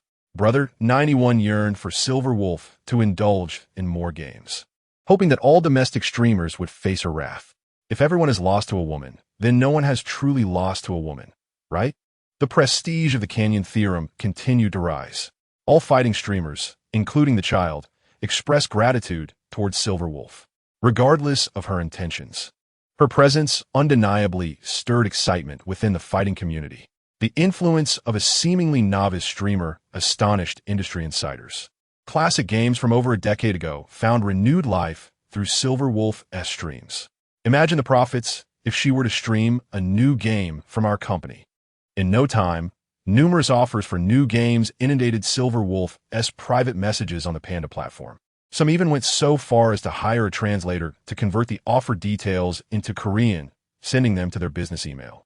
Simultaneously, At Tianming Technology Company located in Modu, a young man in a suit, destined for future fame, sat in his office, passionately discussing proposals with his partners. What do you think of my suggestion? Our new game is about to enter internal testing. Having her as our spokesperson would be far more effective than spending on advertisements. A quirky science enthusiast, nicknamed Kai Miao, raised an eyebrow. That's all well and good. But do you have the funds to hire her? No, the suited young man retorted confidently, only to follow up with, but I have dreams. Her history is readily available for anyone to find. She is an esports angel who personally funded her team to victory. What if she is willing to sprinkle some of her light onto us? Huh? Another bald young man stared in disbelief. After the team captain's introduction, as the director signaled to start, Ms. Zhao Enjing promptly delivered the opening remarks. The 5 captains, led by the host, greeted the audience in unison. This time, I made no exception. My previous indifference stemmed from feeling like a mere passerby, unworthy of bowing and scraping during interviews. Now, I find myself bound to the team, earning money through fans to support my partner. So uttering a polite phrase is hardly a compromise. Of course, bowing and scraping is out of the question. My nature is resilient, aside from my parents. I cannot bend for anyone. In light of a slight deviation from the planned rules, the officials implemented a new rule to accommodate the weaker teams, mandating that captains select players in a serpentine order from the top lane captain to the support captain, and then back again. The players selected by the captains will be temporarily disabled until each team has chosen a player, at which point all teams will be reactivated. From a rational perspective, the official rules are remarkably humane. The serpentine selection process, which prohibits repetition, ensures that every team has players who can participate, providing evident support to weaker teams. While a roster of superstars can indeed attract more attention, neglecting the foundational environment may lead to a future gap in emerging talent. As a world-renowned esports powerhouse, there is a willingness to sacrifice short-term gains to provide opportunities for the new generation of prodigies. Yet, understanding does not equate to acceptance. Under normal circumstances, it would be inconceivable for him to be overlooked. However, under the serpentine selection rules, it is entirely possible for him to face exclusion. Being exceptionally strong, and with no captains during the preseason, if other teams select their players first, Yin Lang would be compelled to step aside, even if he wished to choose himself. Have some respect. Don't select our players. The mid laner with the surname Li silently prayed. The response came as a simple acknowledgement. For the top laner, who ranks just below in the summer split, it was a long-awaited connection. The summer split had been lackluster, and the preseason was an opportunity to rekindle relationships. The old captain promptly made his selection. Noticing the interest, Zhao Enjing inquired about the reasoning behind the choice, given that it was a player personally favored by Yin Lang. Many fans laughed heartily at this. Jiang Li's choice to forego team attire was not an act of eccentricity, but a directive from the officials to dress formally. All the male captains appeared in suits and ties, which indeed gave them an air of dignity. However, Jiang Li was unimpressed, and her protective words ignited a flurry of comments on the live stream. Living in the same South Korean environment, fans tormented by bullying longed for a leader like Yin Lang, who would stand up for them, and they felt a deep emotional resonance while watching the live broadcast. Under the influence of this mindset, he vowed to prioritize the mid lane in the new season, aspiring to ensure that Yin Lang's jungler would always be within 1,000 meters. Yet now, it seemed that 1,000 meters was a tad too conservative. Having already decided to focus on the mid lane, why not shorten that distance to 500 meters? The top and jungle captains took turns making their selections, and the choice then fell to the mid lane team. Under the curious gazes of the crowd, Jiang Li pondered. What is the name of that mid laner? Oh, Jiang Li nodded slightly. Then it shall be him. Zhao Enjing blinked. Can you share the reason? Is that even a question? A chorus of excitement erupted from the captains, including the host, and the live comments flooded in. Viewers of the broadcast felt a pang of frustration. While it was indeed a surprise that Yin Lang was the first choice, the reasoning behind the selection seemed rather peculiar. Li, the mid laner, shared in this frustration.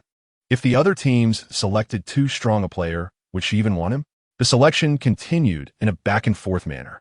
Several captains adhered to the serpentine selection rules, with the strongest teams always taking precedence. In contrast, Jiang Li maintained a charitable approach, choosing players in reverse order according to last season's rankings. Her distinctive style incited solidarity among the captains, who, in front of the cameras, clamored to teach the arrogant mid laner a lesson. The older brother even boldly provoked the youngest, stating, "As our leader, you can't cry if you lose." Jiang Li scoffed. "When did you have the right to speak?" Chapter 165. The Grand Censor Li Xianghe, the mid-lane team's meeting, was recorded on the third day. The mid-laner with the surname, Li specifically styled his hair in a mature fashion and arrived early in a well-fitted suit. The other three mid-laners did the same. Although South Korea's hierarchy is primarily based on age, significant differences in status render age less important. Being in the same team as the renowned Angel Demon, anyone who arrived less than half an hour early could be said to have given up on their career.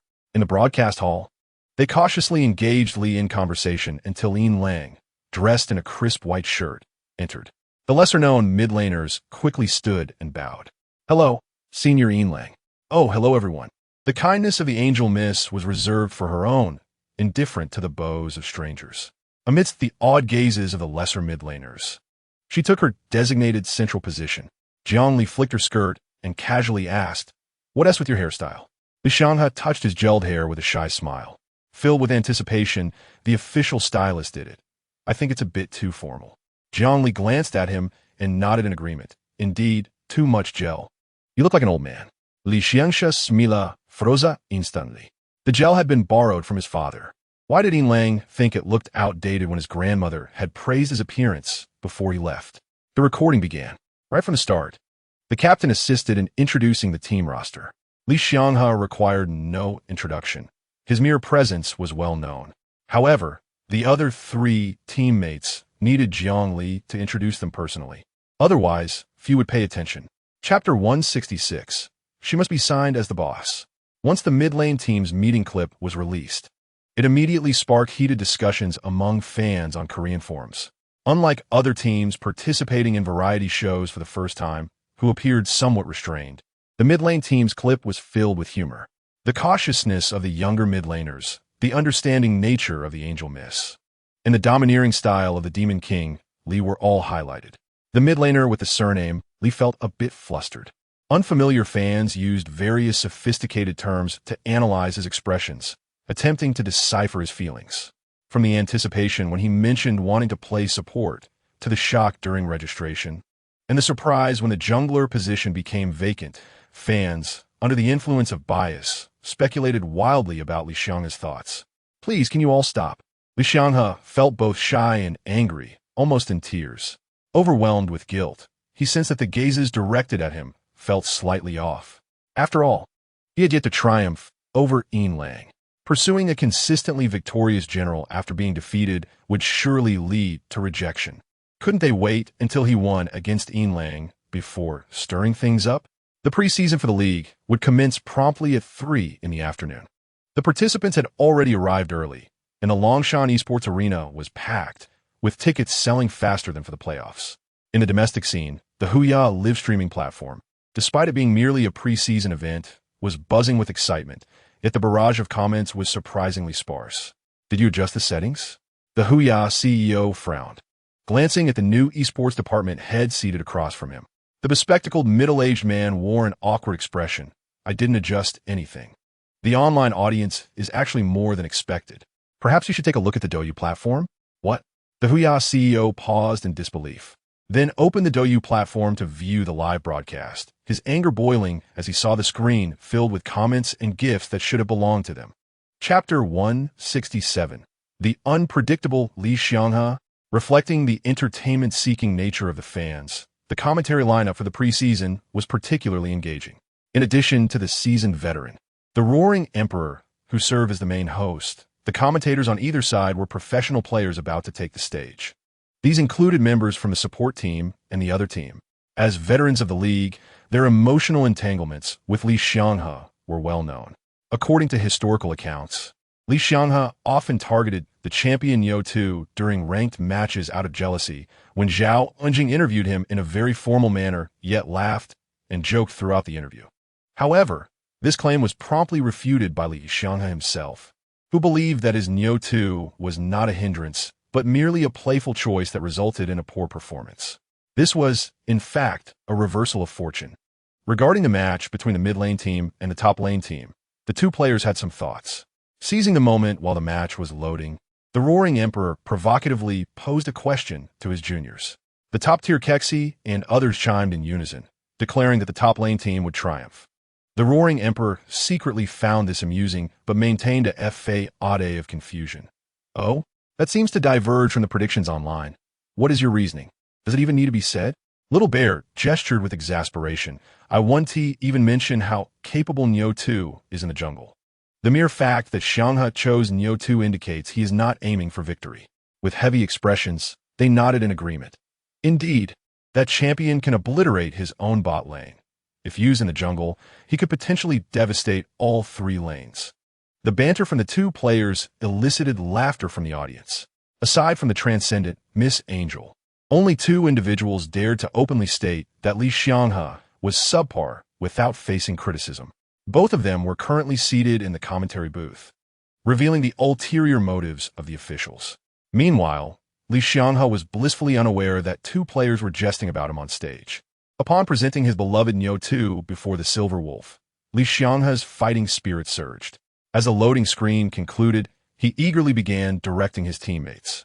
Our composition is strong in the early game. We can invade their jungle. Jiang Li was momentarily taken aback. With no consecutive moves from the prince, only the sand soldiers from the Sand King, she questioned how he discerned their early strength. However, observing the mid laners who obediently followed orders under the Tyrant-S rule, she conceded, all right. After all, the preseason is primarily for entertainment. I'll give you this one. A group of them charged towards the blue side's lower jungle. The jungle Neo 2 led the way, and upon reaching the blue side's lower jungle, he placed a ward at the edge of the red wall S bush. Subsequently, this was something that had been agreed upon before the match began. After all, the distribution of players was based on their positions, and the officials hoped the players would cooperate to create some fun, making comments like the top lane player has poor awareness or the support player has terrible mechanics after securing kills. However, the dialogue was limited to 2 sentences, delivered in a tone reminiscent of an old married couple, which made the director hesitant to air it. Just as the director was in a quandary, the Longshan Sports Hall erupted with cheers. On the screen, Jiang Li observed with a peculiar expression, "Are you looking down on my top laner?" The prince, having just dispatched Rumble and nearing level 3, was pushing the minion wave towards the blue side. "Just push the lane normally. I'm baiting Qianjue." Li Xianghe's demeanor was serious, his voice calm. Jiang Li felt it unnecessary, but refrained from arguing, even harboring a hint of admiration. After all, in the world before her rebirth, the aged Li, who bore the remnants of ancient gods, often sacrificed minions to create advantages for his teammates. Displaying such dedication even in a casual match, it was no wonder he could reclaim his peak in his twilight years.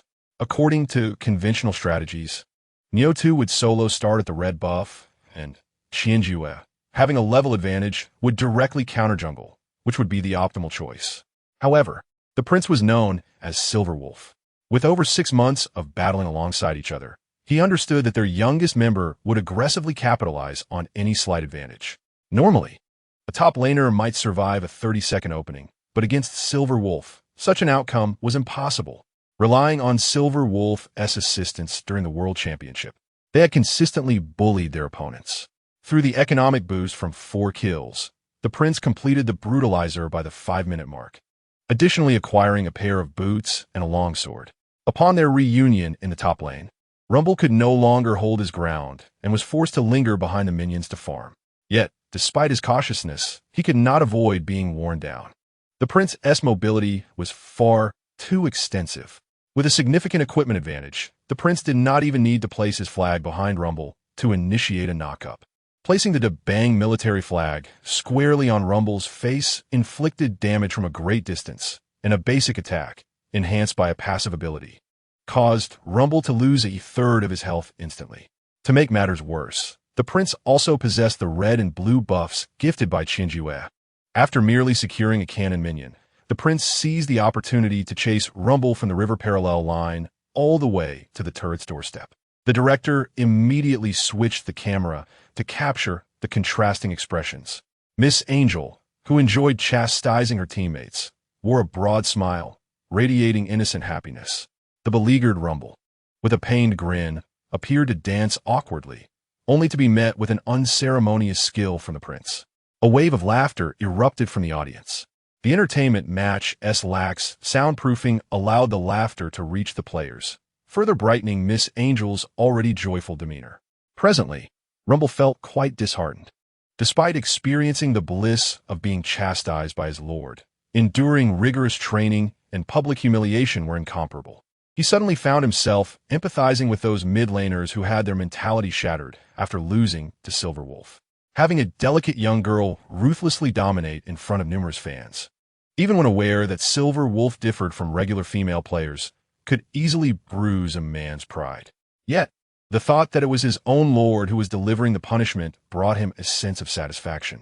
After all, Silver Wolf's dominance under the new talent system was evidently more formidable than the previous year. The more Silver Wolf relentlessly pressured him, the greater their chances of winning consecutive championships. This was all part of the calculations, wasn't it? The lively atmosphere in the Dune Color live streaming room was palpable, with fans of the Wolf frequently switching screens to send comments on Douyu, each person busily engaged. My goodness, Wolf Bao holds such a high status. Only she could enjoy such treatment. The iron-blooded wolf cub Zixika was left speechless, yet felt a peculiar sense of pride. Another seasoned player, Xiao Xiao, wore a strange expression. Unlike Zixika, as an iron-blooded passerby, Xiao Xiao sensed something was amiss. After all, while Nyo Tu was a typical damage-dealing jungler, his unwavering focus on a single lane felt rather extraordinary. Could he be acting as a sycophant? Xiao Xiao had vaguely touched upon the truth, but chose not to voice it, as Li Xianghe's pure-hearted persona was deeply ingrained in the public's perception. However, due to the demonic title and Miss Angel's intense association, Li Xianghe's fanbase had swelled beyond that of the previous season. Without concrete evidence in hand, the astute Xiao Xiao wisely refrained from inviting trouble. One could not help but commend his foresight.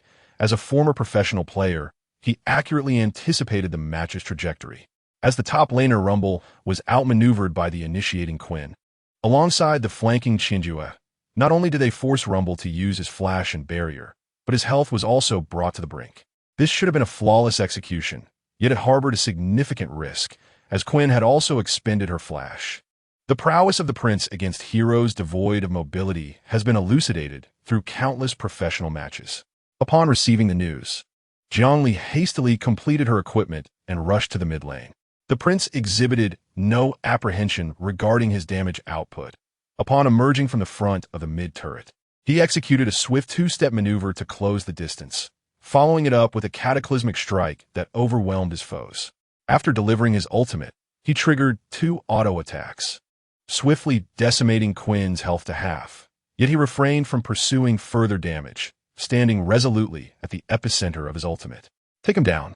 Miss Angel proactively offered her assistance, while the mid laner on the side could not afford to be negligent. The Emperor of Sand summoned 3 sand soldiers to poke through the wall, swiftly dispatching Quinn with ease.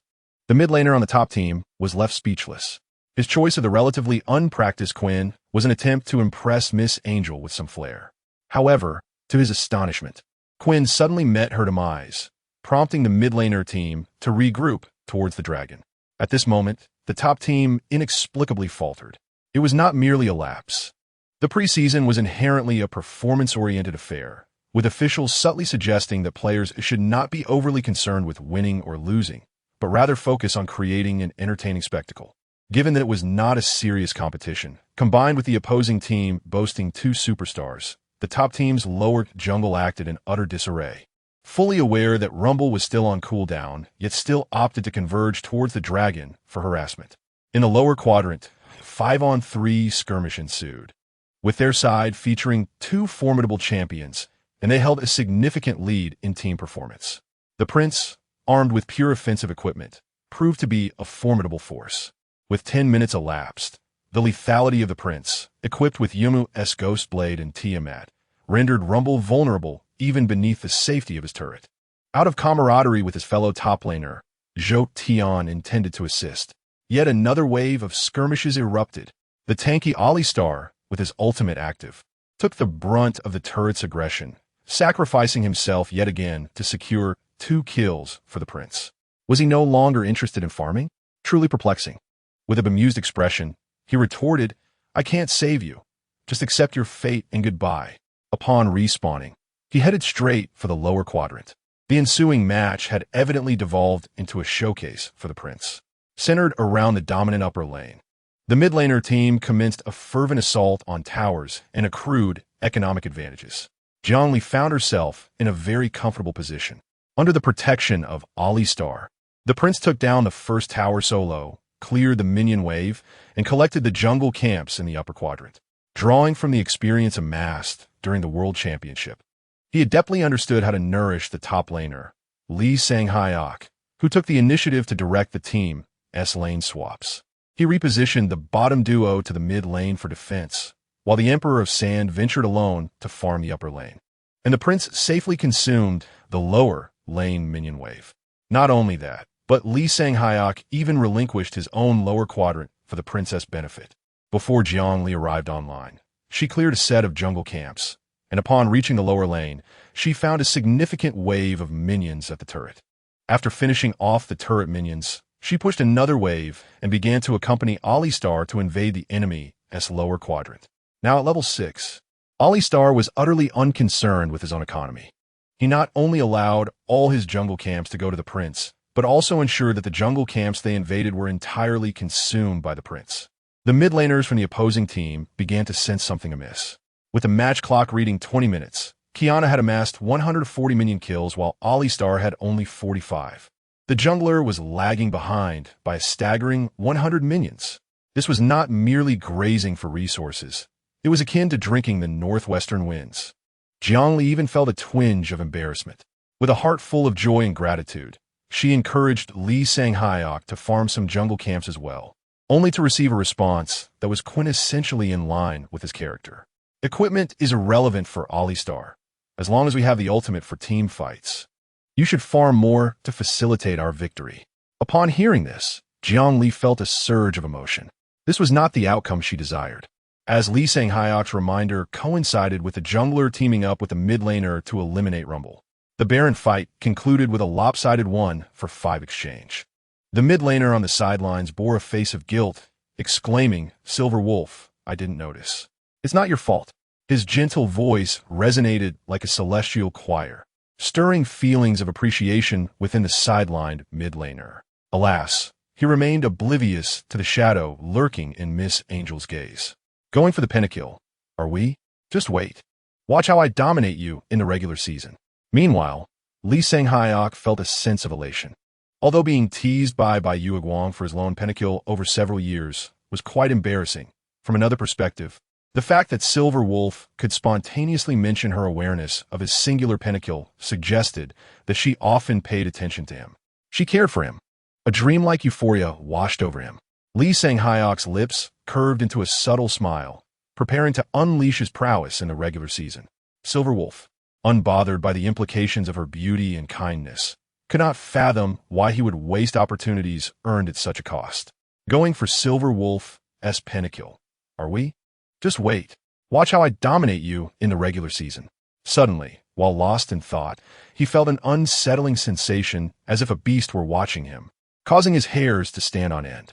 Fortunately, Miss Angel was seated beside him.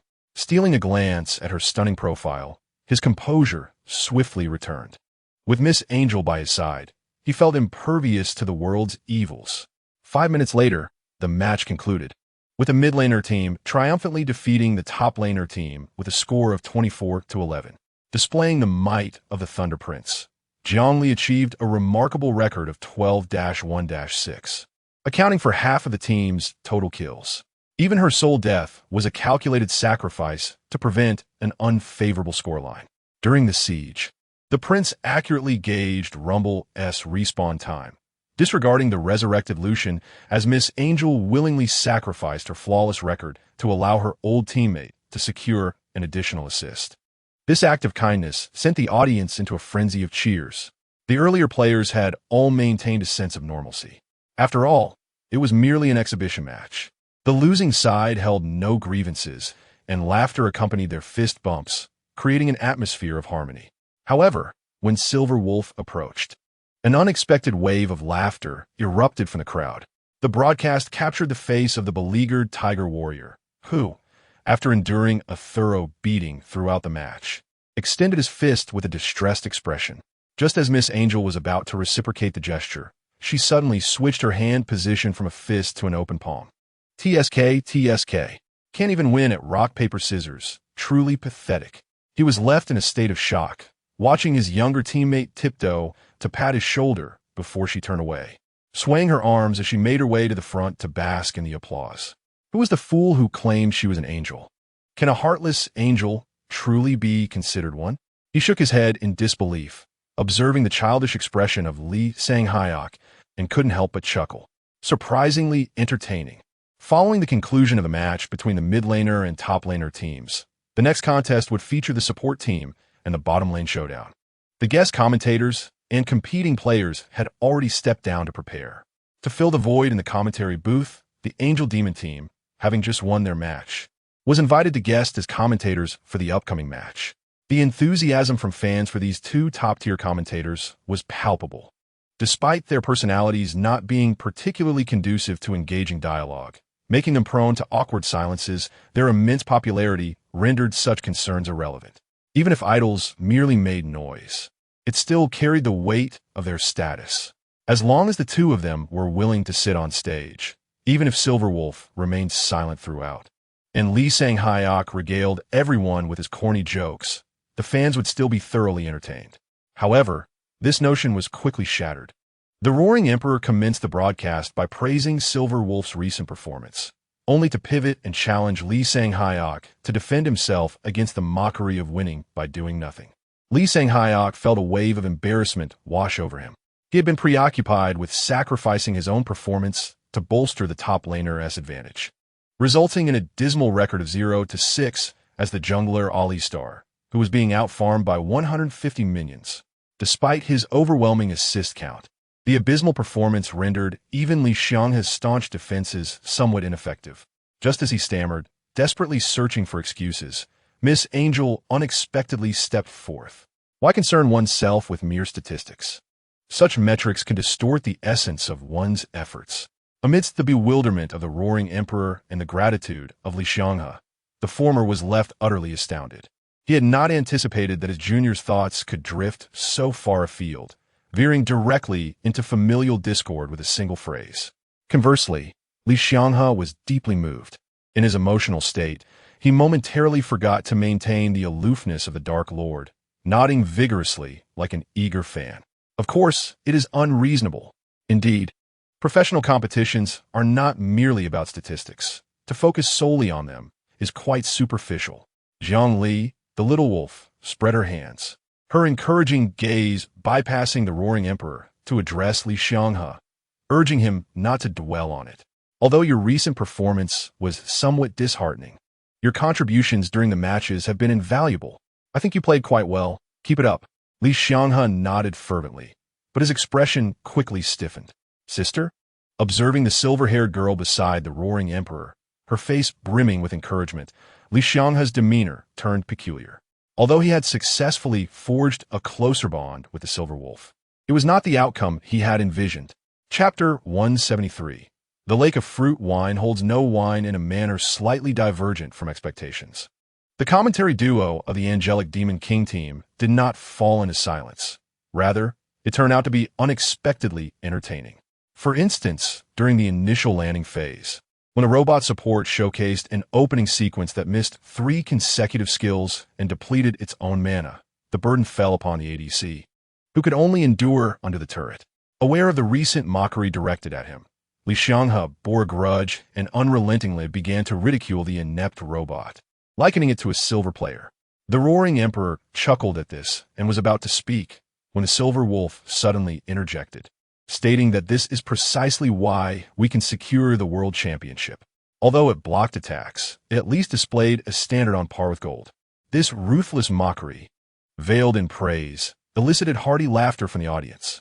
Not long after, within a mere 5 minutes, as the support team took advantage of their vision to ambush and win a skirmish over the dragon, Li Xianghe could not help but comment that the players lived too comfortably.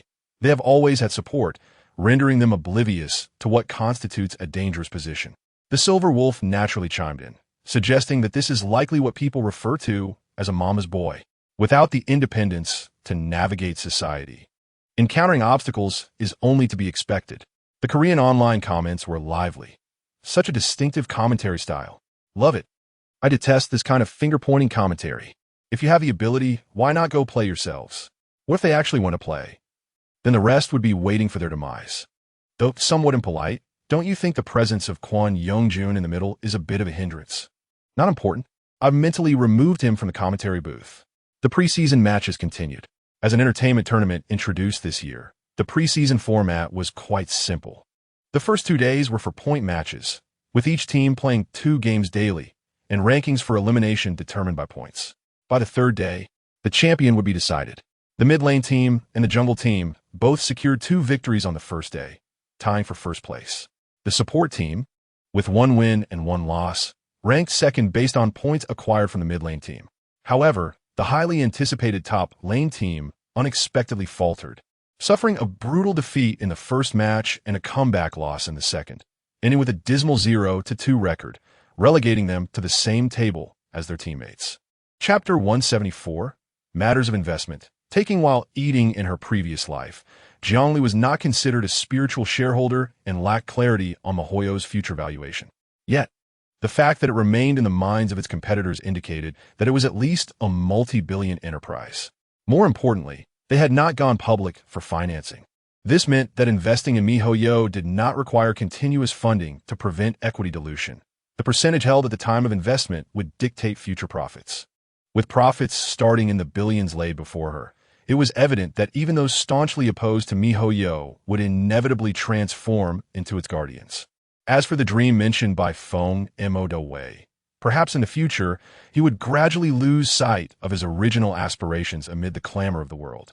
But for now, MiHoYo undeniably embodies a company with dreams. Otherwise, it could not have ascended from an obscure third-rate studio to a giant within the gaming industry in just a few years. Dreams. This term may sound cliché. Yet for those entrepreneurs who started from scratch, pure dreams are essential foundational conditions for success. A person without dreams cannot attract like-minded companions who share genuine passion. Seeing the acknowledgement of the dream from the esports fans, Miss Angel nodded in agreement, causing Feng Mo-do-wei to beam with delight. He, leveraging his impressive education, extemporaneously praised the Silver Wolf's kindness and greatness in a 500-word soliloquy, before subtly adding, "You see, you're already our boss. Would you consider buying more shares?" Jiang Li was somewhat bewildered. What does this mean? Feng Mo-do-wei, with a bashful demeanor, confessed that they had inadvertently overspent while developing new games, leading to difficulties in paying employee salaries, and inquired if she could lend a hand. Jiang Li was left speechless. Taking while eating, is it? Were it not for her foresight into MiHoYo's future value, Feng Mo-do-wei's sudden shift would have appeared as nothing short of a deceitful ploy. Reflecting on her past life, she often regretted not investing in MiHoYo earlier. Could this be the opportunity? How much do you need? 5 million will suffice. We can round it up for you, including the endorsement fee. Chapter 175. The world seeks to dominate all despite having once furiously declared intentions to litigate during the preseason. The CEO of HUYA quickly abandoned such provocative behavior upon regaining composure. After all, the streaming industry relies heavily on traffic. While legal actions could certainly curtail the thieving behavior of the Yonsei, they would equally exacerbate tensions between HUYA and the Wolf fans. At least 70% of the domestic audience tuning in were there for the Silver Wolf. He could not afford to alienate a significant portion of his fanbase over fleeting indignation. Thus, despite his inner turmoil and humiliation, the CEO penned an invitation for the top Wolf fan, Zixika, to serve as a district commentator. "I do not wish to offend you. Could you please consider it?" Zixika did not decline. On one hand, he had suffered during his professional career due to inadequate commentary. When the support Scarecrow executed a 4-man ultimate, amateur commentators focused solely on the top lane's high damage output, while clueless fans followed suit, oblivious to the perfect team fight that should have unfolded in Season 10. Having such an unforgettable experience As a Wolf fan, Zixika naturally wished for someone on the commentary team to advocate for the Silver Wolf. Not to unfairly claim credit for the Silver Wolf, but at the very least, to ensure that his rightful highlights would not be overlooked due to poor commentary. As for the second reason, the compensation from Huya was simply too generous. As a rational fan with mature sensibilities, Zixika also needed to earn a living. After all, whether he participated or not, others would certainly take the spot. Since commentary would inevitably be monetized through the Silver Wolf, why not let himself, as a Wolf fan, benefit as well? The capital. The Shanghai Circle. Engaging in light banter with the Huya team, they navigated the pre-match processes. As the clock struck 3 in the afternoon, the new season promotional video was set to premiere during the livestream. This year's theme was Heritage.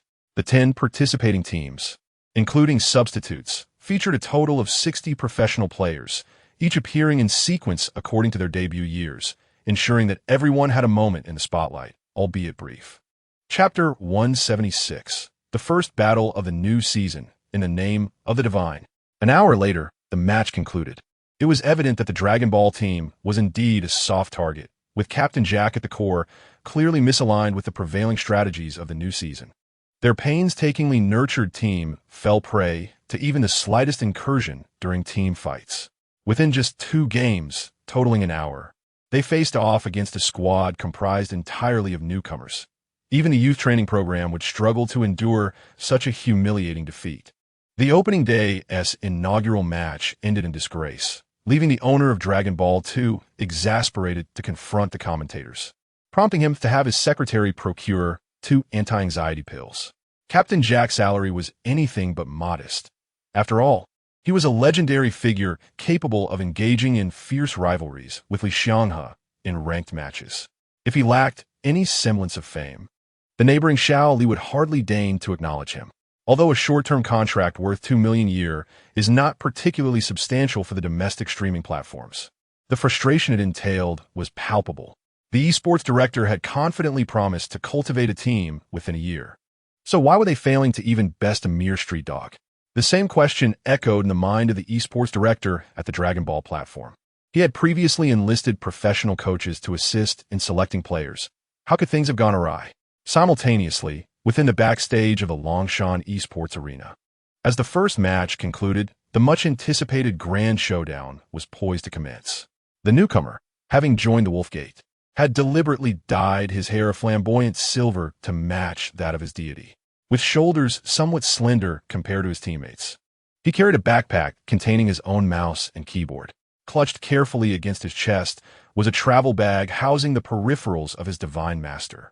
A faint fragrance wafted from the travel bag, further igniting his fighting spirit. Since his joining, he felt as though he was in paradise. His deity granted him unprecedented respect, provided him with the means to live without worry, and blessed him with kind and dependable seniors.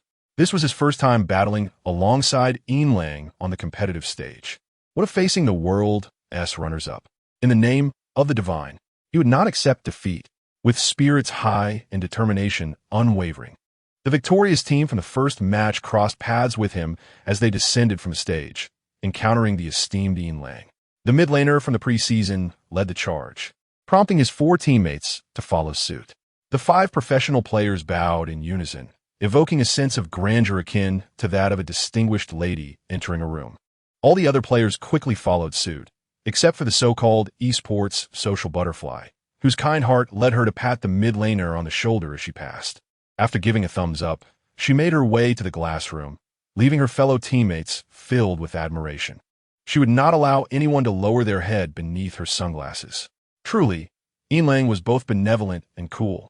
The champions from last year's World Finals took to the stage, as the commentators from various language broadcasts whipped the audience into a frenzy. The second match of the opening day soon commenced. Both teams' coaches drew lots for sides. The odds seemed stacked, with one team seemingly blessed by fortune. As how could any normal person draw without losing for an entire year? Feeling quite dejected, they shared the sentiment. In the early stages of the 6th season, Captain's champion had been significantly weakened. Reduced stats rendered him almost ineffective, yet he remained a must-pick due to his exceptional mechanics. Furthermore, While the rework Quinn could no longer deal damage in bird form after using her ultimate, her ability no longer required mana and had no cooldown, which meant they would still face the awkward situation from the previous World Championship. If Captain was allowed to be picked, it would be countered. If not, they would suffer 2 losses. What a farce. With lingering resentment towards the developers at Riot Games, they decided to assess their newly signed top laner's performance. The blue side consisted of Captain, Rek'Sai in the jungle, Lissandra mid, Ezreal, and support from Troll. The red side featured Rumble top, Graves jungle, Ahri mid, Kalista, and Alistar support.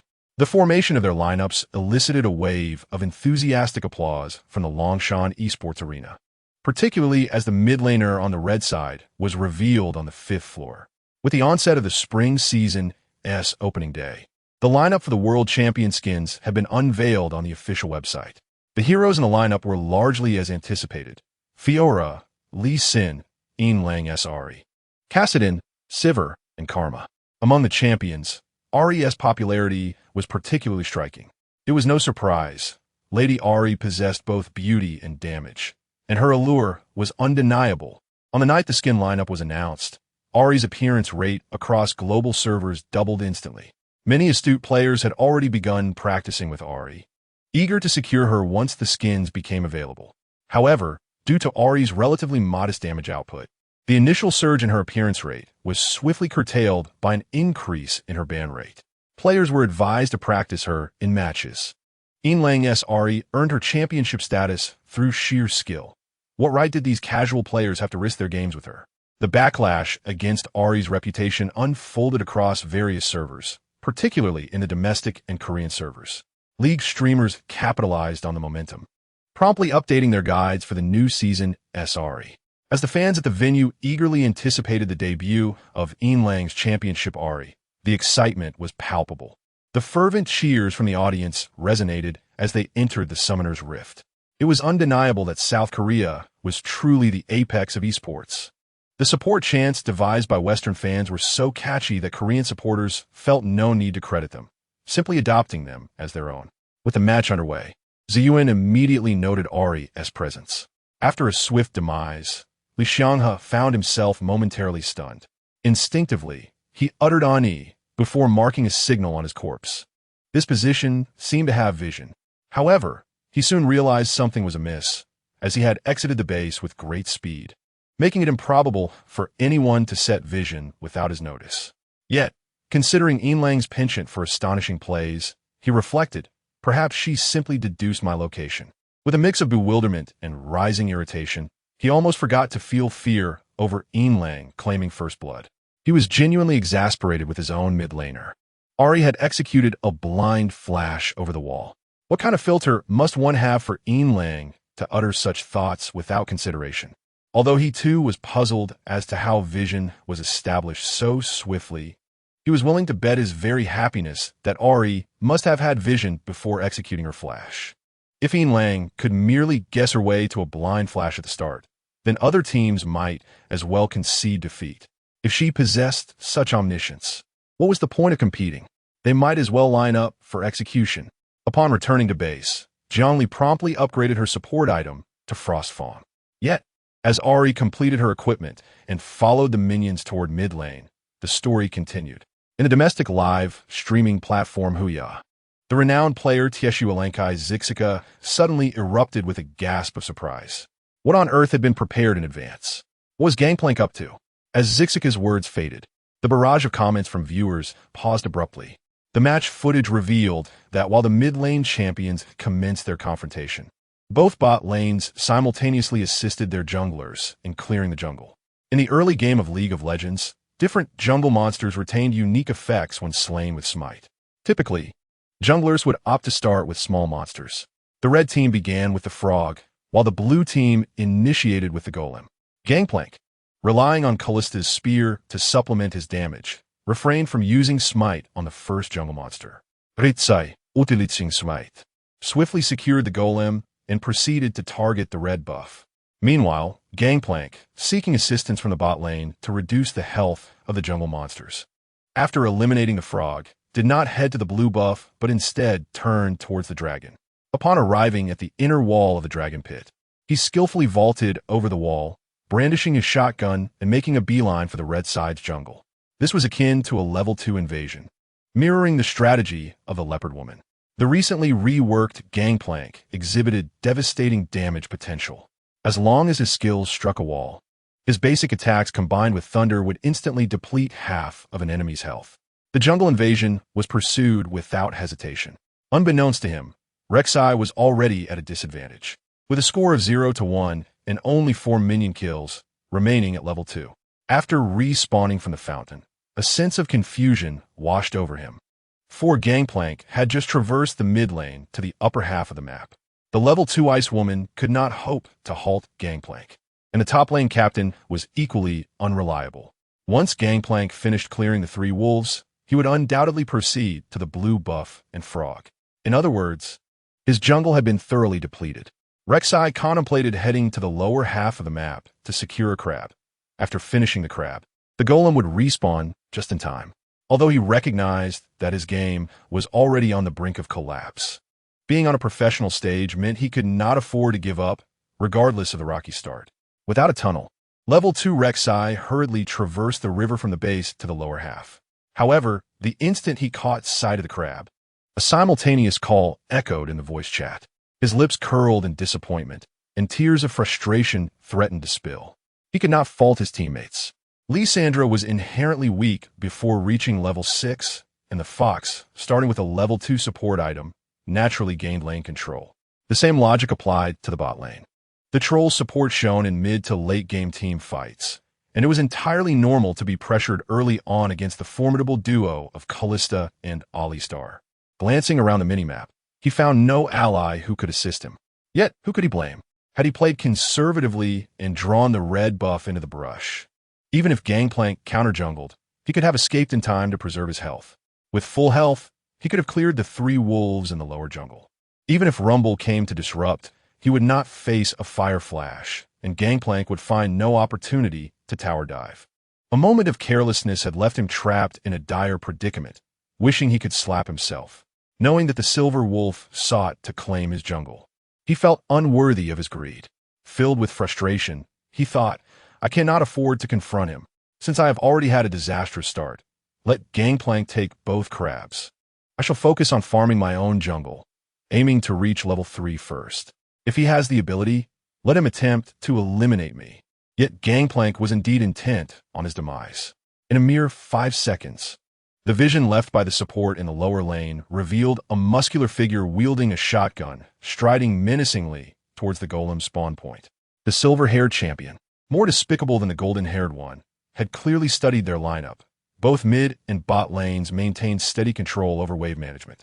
As Gangplank's silhouette emerged, Kalista had already pushed the wave to the bot tower, and any hesitation from Rek'Sai would expose him to a 3-man ambush from the lower lane.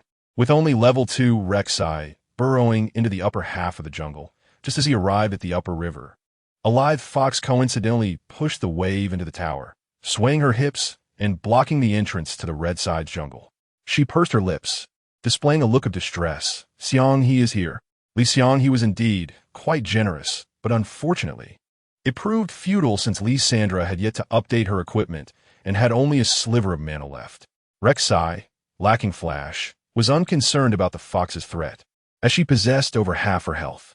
Lysandra, alongside Rek'Sai, invaded the jungle, while the fox obstructed the entrance, retreating while casting spells at Rek'Sai, not expecting to secure a kill, but merely aiming to diminish his health. After all, she had a level 2 support item. A single skill would yield 45 gold. It felt as if she were merely last-hitting minions. Could you not choose someone else to bully? I just want to reach level 3, she thought, nearly on the verge of tears.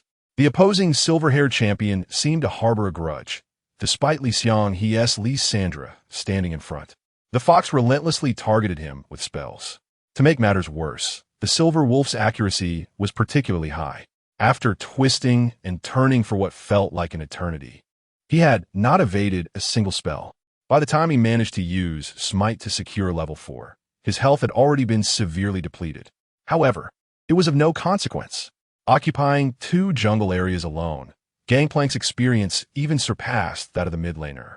As he reached the golem's respawn point, he placed a defensive ward over the wall into the red brush and immediately spotted a muscular figure wielding a shotgun leaping over the wall right in front of him.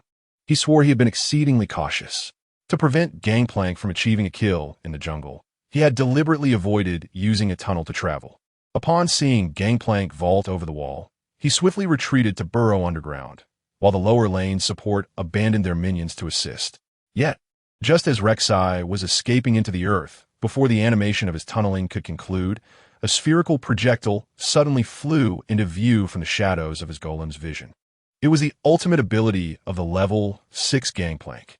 The explosive shell detonated upon Rek'Sai, creating a conical burst of flames that depleted his health bar, while simultaneously reducing the health of the approaching bot lane duo by a third. The immense advantage held by the damage-oriented jungler in the early game was utterly terrifying. Level 6 Gangplank had already acquired his first item, and the level 3 Rek'Sai could not withstand the onslaught. At that very moment, the Fox in the mid lane had also reached her power spike. Lee Seong-hee's previous selflessness now turned into a death knell, as Lee Sandra distributed some mid-lane experience to the jungle, but she herself had yet to reach level 6. Aside from a verbal acknowledgement in the voice chat, there was little she could do. The Fox, having updated to the Frost Queen's command, wasted no time with Lee Sandra, swiftly clearing the mid-lane wave before darting into the jungle, combining forces with Gangplank to torment Rek'Sai mercilessly. Lee Seong-hee was powerless to intervene. Without jungle synergy to supplement damage, Lee Sandra's individual output was insufficient to secure kills alongside the side lanes. "Who can come to my rescue?" he lamented, his expression one of indignation, tears welling in his eyes. Yet, with the Fox having acquired the Frost Queen's command, Rek'Sai could scarcely venture into his other half of the jungle. Due to the shorter mid-lane wave, there existed a significant temporal disparity between the mid lane and the pushes from the top and bot lanes. After the Fox finished pushing the wave, she dashed into the jungle, forcing Rek'Sai to flee early if he wished to avoid death. The enemy appeared as though they had forgotten their medication when leaving the base. Boasting high early game power, Rumble, bolstered by the captain's weakened state, relentlessly pushed the wave without a care. To add insult to injury, he showed no regard for his skills. "I detest the silver-haired champions," he thought, feeling utterly nauseated. As the match reaches the 12-minute mark, the opposing player, Nan Chong, adeptly farms jungle camps across the map, occasionally assisting in the middle lane when Huli updates her equipment. By this time, Nan Chong has reached level 10 with a staggering 103 minion kills. In stark contrast, his teammate, Lei Kusai, struggles to find a position of farm, and despite his efforts to soak up experience from all three lanes, he remains pitifully at level 5. The thought of his meager 24 minion kills within the same time frame is disheartening, averaging merely 2 per minute. It's a wonder he can suppress his tears. The team voice chat is eerily silent. An unprecedentedly disastrous start leaves all players, including Lee Seong-hee, feeling utterly lost.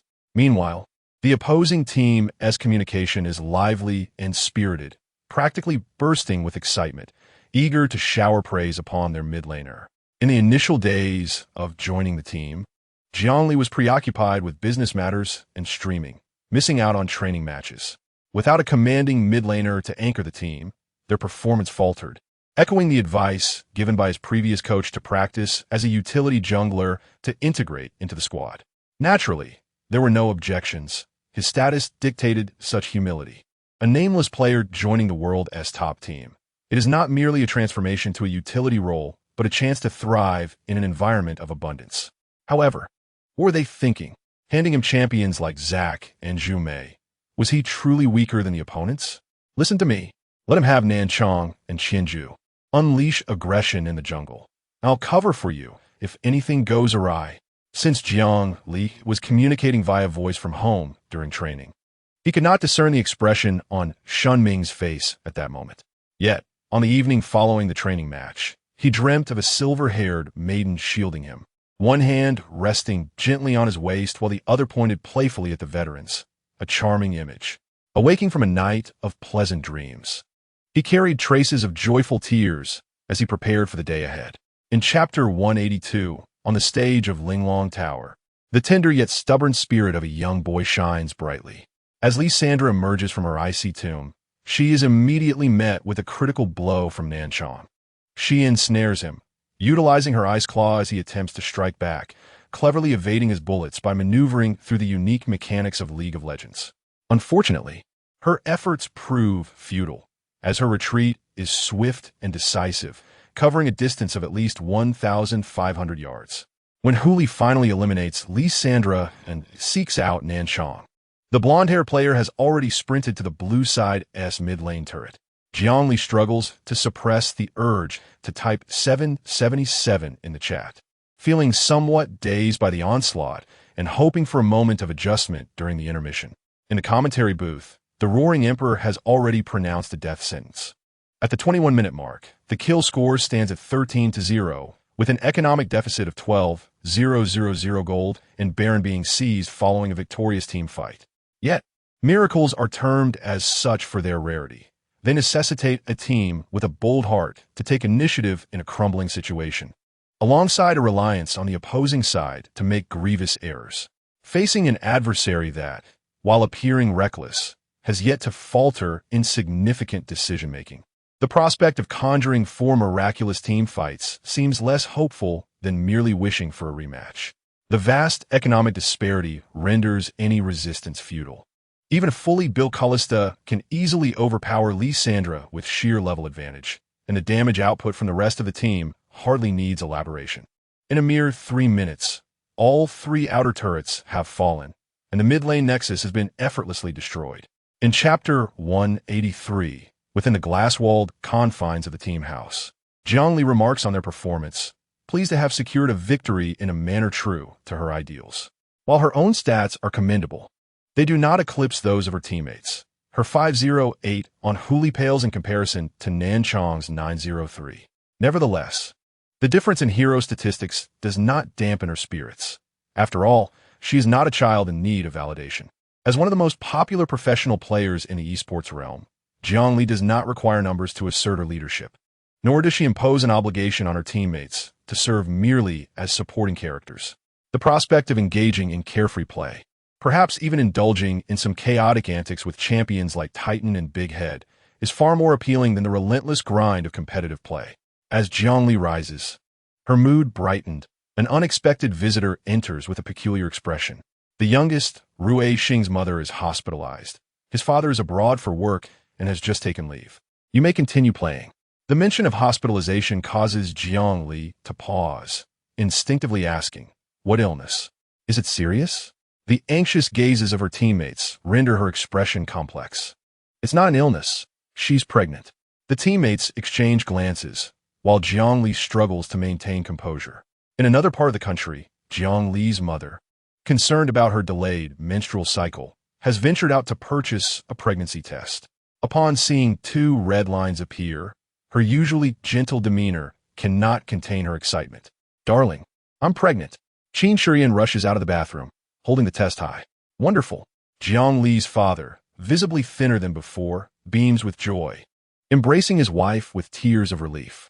Finally liberated from the burden of worry, he fears he might not live to see a second child. As the intermission concludes, the second match commences with a unique lineup. The live chat buzzes with commentary. Is this composition too abstract? Are they attempting to transform into an artistic team? Interesting. I love seeing something different. I believe in Wolf Baby. The unexpected choice of mid-Titan catches everyone off guard. Not only is Titan rarely seen in the mid lane, but even in the more reliable top lane, he has fallen out of favor in the current meta. With a clunky set of attributes, straightforward abilities, and a lackluster skill scaling, Titan is inherently fragile. In competitive play, he remains relegated to the support position, as the utility he offers mirrors that of a solo lane Titan. The disparity in effectiveness between a solo and support Titan is negligible, dissuading teams from fielding him in that capacity. It is not that Titan is inherently weak. Rather, other champions offer a superior economic return. Had it been 2 months prior in Season 5, Jiang Li would never have considered utilizing Titan in a competitive match, for his limitations in that context are painfully evident. However, as the official release of the Ultimate Talents by Quan 2 for the new season unfolded, many previously unviable champions found their way into the mid lane. Not to mention that Tai Tan himself received a significant buff during the preseason. What seemed to be a trivial enhancement proved invaluable in the mind of Jiang Li, who possessed foresight. Furthermore, Li Xianghe showcased his signature champion, Yao Ji, on the 5th floor to support Jiang Li. Tai Tan could leverage his high base damage to relentlessly push the lane, effectively keeping the relatively weaker wave-clear champion, Yao Ji, firmly confined to the mid lane. Who says a slacker cannot transform into a hero? Jiang Li hummed the tune of Gu Yongzhe, envisioning the impending fury of the adjacent Little Li. Amid the fervent cheers of the fans, they made their way to the Summoner's Rift. In this peculiar and unconventional composition, Chapter 185, Inexorable Tactics, the Skin Thief. Just as Li Xianghe announced his strategy through voice chat, a wave of uproar erupted at the competition venue. The match footage revealed that after clearing the minion wave, Tai Tan had traversed from the river to the lower quadrant. Instead of taking the usual route through the river, he opted to approach from the jungle, positioning himself behind the lower tower. Moreover, the gangplank in the upper quadrant had already secured his red buff. At that moment, he skillfully vaulted over the wall from the jungle to rendezvous with Tai Tan at the Dragon's entrance. The silver-haired duo advancing side by side to obstruct the retreat of the lower lane duo. To make matters worse, the lower lane duo was down to half health. As the overall commander of the team, he fervently called for assistance over voice chat. The combination of Caitlyn and Jiang Li in the lower lane was proving overwhelmingly dominant in the early game, with Vision confirming that the troll had begun his jungle route in the lower quadrant. There was no need to worry about the jungle duo directly pushing the lane at the onset. Caitlyn and Jiang Li, capitalizing on their range advantage, relentlessly whittled down the health of their opponents, leaving them vulnerable even when retreating to the safety of the tower. Faced with the lower lane duo's desperate pleas, his emotions were in turmoil. As the prior core of the team, he had always played the role of economy consumer and damage dealer. It was precisely for this reason that he enjoyed a notorious reputation on the Hanwang forum. He often disregarded the disadvantages of his teammates, hoarding precious resources to bolster his own economy. But now, just look at the lower lane duo's precarious state, poised for disaster. Forget it. I've just joined. I should give the veteran players some face.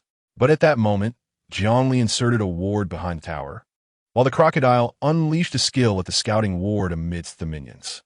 The lower lane, which had initially appeared to be a 2v2 skirmish, was on the verge of erupting into chaos. Meanwhile, the jungle player, utterly bewildered, was unsure of his next move, while Li Xianghe in the mid lane was racing down to assist, paying no heed to the last remaining low-health minion under the tower. Yet it was too late. Chapter 186. The Versatile Mid-Laner Esports. The Dark Ceiling, introduced in Season 6, is a new item that serves as a precursor to the kill book. Since the advent of this item, the once popular Double Doran's items have started to fade into obscurity. However, Tai Tan is an exception. After all, Tai Tan's greatest flaw is his low skill scaling, severely diminishing the conversion of economy into combat power. A traditional mage can easily extract the value of a 3,000 gold item, while Tai Tan can only realize the attributes equivalent to 2,000 gold. Only by leading his team to achieve substantial advantages in the early game can he fulfill the role of a mid-lane Titan. Grasping 3 rings, Tai Tan completely disregarded Yao Ji, commencing to push the lane with his skills at their first encounter. Li Xianghe wore a cold expression, yet internally he was brimming with frustration. The truth is that Yao Ji, in the early game, struggles to push the minion wave. Driven by the ire ignited by Yueguang's disregard, he proactively sought to secure a strong champion, and upon seeing Jiang Li revealed, he selected his most adept champion, Yao Ji, for the 5th slot. He had anticipated an explosive showdown between mid-lane champions. Who could have imagined that Jiang Li would be relegated to a support role, while Tai Tan, who should not have been in the mid lane, found himself there instead? Had I known you were going to use Tai Tan in mid, I would have picked Sha Huang to counter you. Li Xianghe felt utterly wronged. He felt as if he were a naive protagonist in an animated series, joyfully setting out for a date, only to be stood up by a heartless femme fatale, unable to push the minion wave. Yao Ji unleashed her full arsenal of skills upon Tai Tan, desperately seeking the attention of Bai Yueguang. Chapter 187. I wish to transform into Galio. captivating your wandering gaze. The kill score stood at 30, with a 1,500 gold lead. The seemingly chaotic artistic lineup had generated such a substantial advantage in the early game that professional players and coaches lurking in the livestream were utterly astounded. Unlike the first match of 3, where the previous game's explosive start could be attributed to sheer luck, this second match featured a legitimate opening. They exploited their own diverse composition and lane control capabilities to decisively dominate the early game. The mid-lane Titan was a known entity in the professional scene, accustomed to the unconventional tactics of Yin Lang, and no matter how outrageous the champion, they were not to be underestimated in her hands. The top lane maintained its high standards, steadily keeping Rumble at bay. The jungle role transitioned from a marauding thief in the previous match to a supportive mid-laner in this one, yet the individual execution remained meticulous. The most astonishing aspect was the duo of Xianming. Known for their stability in the last season, they exhibited remarkable pressure in this second match.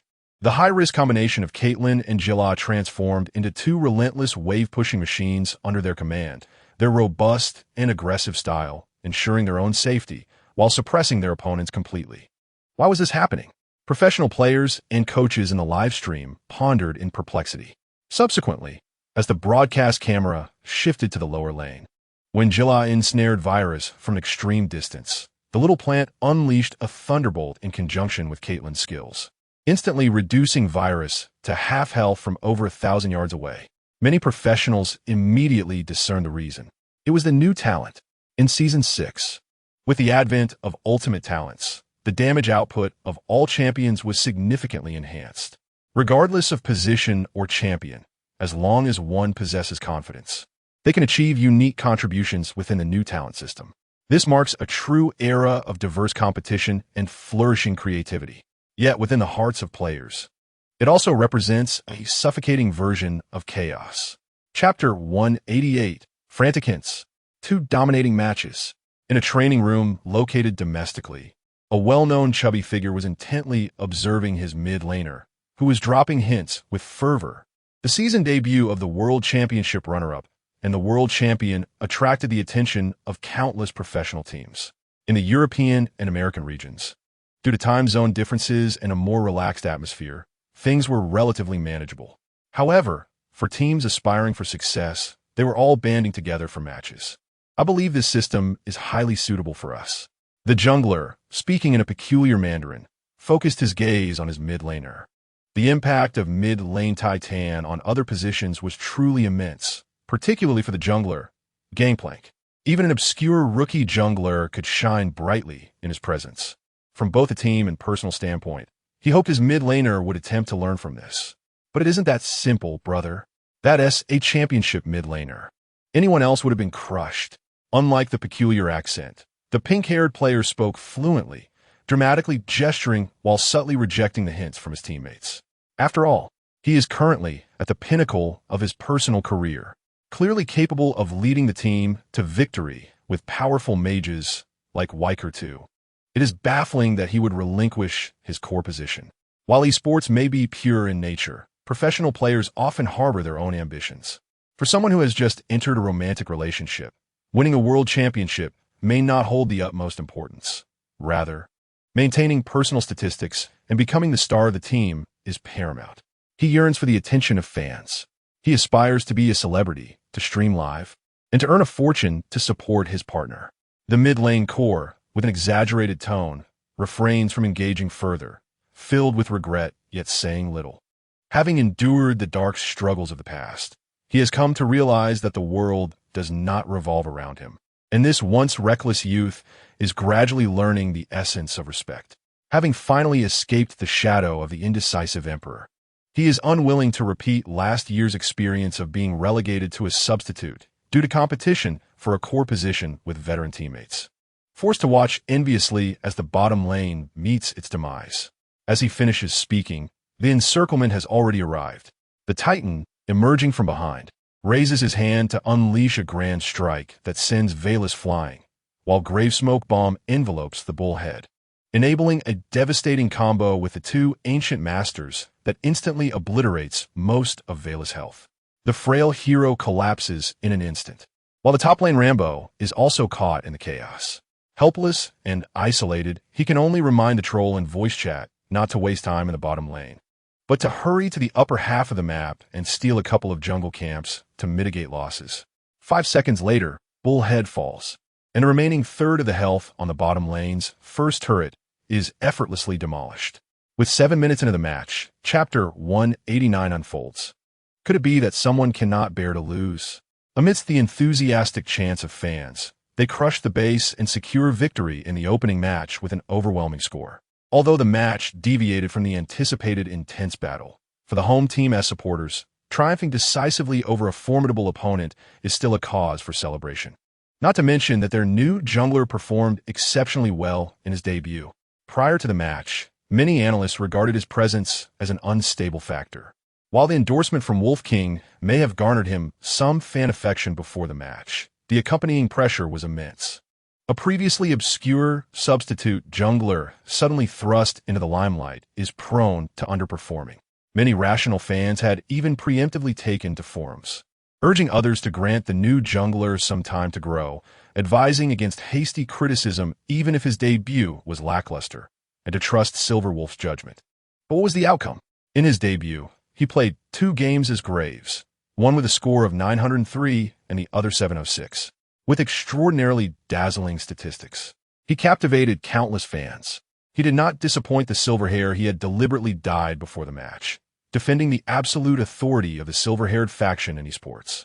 Meanwhile, as the base exploded, the members of the opposing team appeared despondent. As previously stated, facing a team personally led by Silver Wolf, who had repeatedly defeated them, they had maintained a challenger-esque mindset. They anticipated losing, even a possible score of 2-0. Yet, the match's content was overwhelmingly one-sided. They could not fathom why they were so utterly powerless, unwilling to confront the harsh reality of being comprehensively outmatched. Each player stared blankly at the crimson screen, with Li Xianghe's expression particularly vacant, flashing in tandem with Rambo to initiate a forced entry. He aimed to take out the female gunner while also absorbing the ultimates from Titan and Janna, allowing Valus a secure space to deal damage. This was the scenario he had envisioned prior to the team fight, yet it only materialized partially. Showcasing his signature champion, the enchanting LeBlanc, he indeed eliminated the female gunner. But Titan failed to deliver his ultimate to her. Not just in the final team fight, throughout this match, Titan had not granted him even a single ultimate. His most renowned champion, LeBlanc, seemed to Silver Wolf as nothing more than a feeble contender, unworthy of his effort. Have I truly lost your interest? Li Xianghe's expression darkened, his gaze lost. After an extended period of continuous defeat, even the mighty Demon King could not remain defiant. Chapter 190. I have already prepared to study my opponent. Welcome to the post-match interview, Annyeonghaseyo. After a long absence, Zhao Enjing's opening remarks remain uniquely charming. Jiang Li skillfully holds the microphone. Hello, I am Silverwolf. Displaying great poise. He patiently waits for the prominent figures to finish their greetings before bowing politely to the audience. Annyeonghaseyo, I am the new jungler. His polite speech, tinged with a tremor and accompanied by his voice undergoing changes, evokes the image of a charming young pup from a drama. Many fans, always eager for sweetness, suddenly brighten with excitement. With his dazzling silver hair and petite stature, he appears remarkably easy to tease, perfectly complementing the flamboyant Silverwolf. This newcomer seems even more relatable than Li Xianghe. Conversely, fans of the opposing team feel a pang of discontent. They had tolerated their continuous losses to the rival team, in part due to the incessant brainwashing from their fan base. With a hint of scandal lingering, Silverwolf could still be considered an ally of Li Xianghe's fans. Given that the championship had not slipped away to another team, both strong male and female players belonged to their own ranks, so what was a loss? But now, gazing at the figure standing beside Silverhair on stage, fans suddenly felt a strong sense of crisis. Xianghe, put in some effort. Losing the match is one thing, but please do not lose your life as well. The interview continues. The first question goes to everyone's beloved Silverwolf player. In today's match, your playstyle seems to lean more towards supporting the team compared to last season. Why did you choose this approach? Are you preparing to transition in the new season? Zhao Thinjing immediately poses a question that fans are keenly interested in. This is something the director specifically instructed her to address prior to the interview. After all, fans are quite similar. Out of 10, 9 are drawn to the mid lane. Although the opening match was decisively won, Silver Wolf's highlights were noticeably fewer than last season, prompting many comments on the Korean forums inquiring about this matter, fearing that Silver Wolf might transition to a supporting mid laner. Chapter 191. The entire Korean team is in chaos. Missing you. Even professional players worldwide are urgently practicing heroes. The debut of the world champion and the world runner-up of the new season, despite being overwhelmingly one-sided, showcased a wealth of content. The jungle overlord Graves, the unassailable duo of Janna and the female gunner in the bottom lane, and the user-friendly mid-lane titan. The newly revealed strategies under the new talent system completely overturned the pre-match preparations of global professional teams.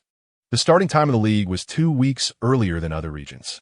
Whoever can swiftly grasp the essence of the showcase tactics will gain a significant advantage in the early spring season. This is a treasure bestowed by the angelic maiden upon the world, just as in One Piece, where Roger inspired everyone to venture into the sea in search of treasure. The much-anticipated angelic maiden has caused global professional players to fervently chase after a seemingly ordinary regular season match. Furthermore, the consistently favorable reputation of the league has left many irate fans expressing their frustrations vehemently. Online trolls are far less civil than offline fans. There were even several gamblers placing heavy bets, hoping to profit from the roster changes. But what was the outcome? The pre-match boasting of the Galactic Armada ended in a 2-0 slaughter, which was understandable given their prowess. Losing to them was no disgrace. But 0 dragons, 0 towers, and 0 kills? What does that mean? Are they trying to fish for compliments in bronze? With such meager capability, do they dare to challenge Silver Wolf? Do they truly believe that simply being South Korean grants them the right to boast with closed eyes? What angel demon mid lane? Do they even deserve to be mentioned? The South Korean esports forum erupted overnight, with fans from numerous other teams turning into trolls, bombarding Xianghe with a barrage of criticism.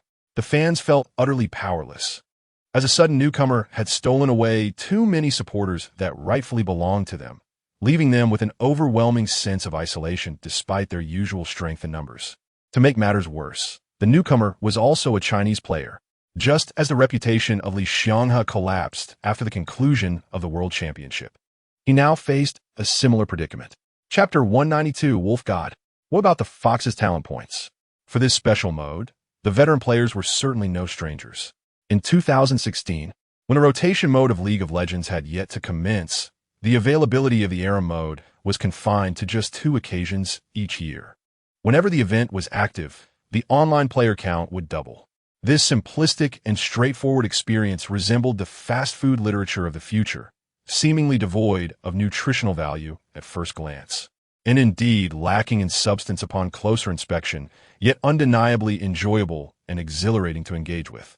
As soon as Hot Dog's eye-catching comment appeared, the barrage of play filled the screen. The opening of this special event coincided with the version updates. The Chinese server's updates lagged behind a Korean server by 2 weeks, resulting in the Era mode becoming available half a month later. For those unable to acquire a Korean server account, watching the live streams provided an excellent means of relaxation. Encouraged by the comments streaming in, Jiang Li hesitated briefly before deciding to indulge in a few rounds with Hot Dog. After all, he genuinely treated his presence as a showcase. Whenever he began a stream, he would invariably feature prominently on the homepage, and his live streaming wages were never delayed. He would frequently shower the chat room with gifts. Since the inception of his streaming career, he had already lavished several million. Despite understanding that Hot Dog's generosity was primarily aimed at attracting viewers, he had not engaged in any under-the-table deals, ensuring that the rewards he distributed were truly his to give. Faced with such a boss, who was deeply rooted in the camaraderie of the gaming world, even someone with Jiang Li's character couldn't help but feel a touch of embarrassment. Of course, expecting her to coddle the boss was one thing. If Wong attempted to meddle, Jiang Li would undoubtedly rebut him into silence.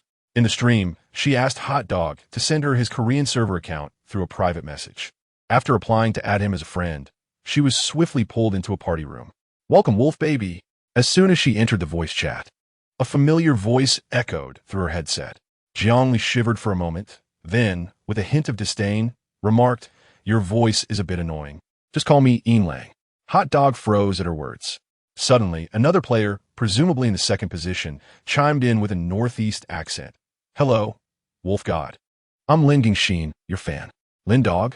Jiang Li raised an eyebrow, politely responding, "I know you. You're a well-known actor." "Really?"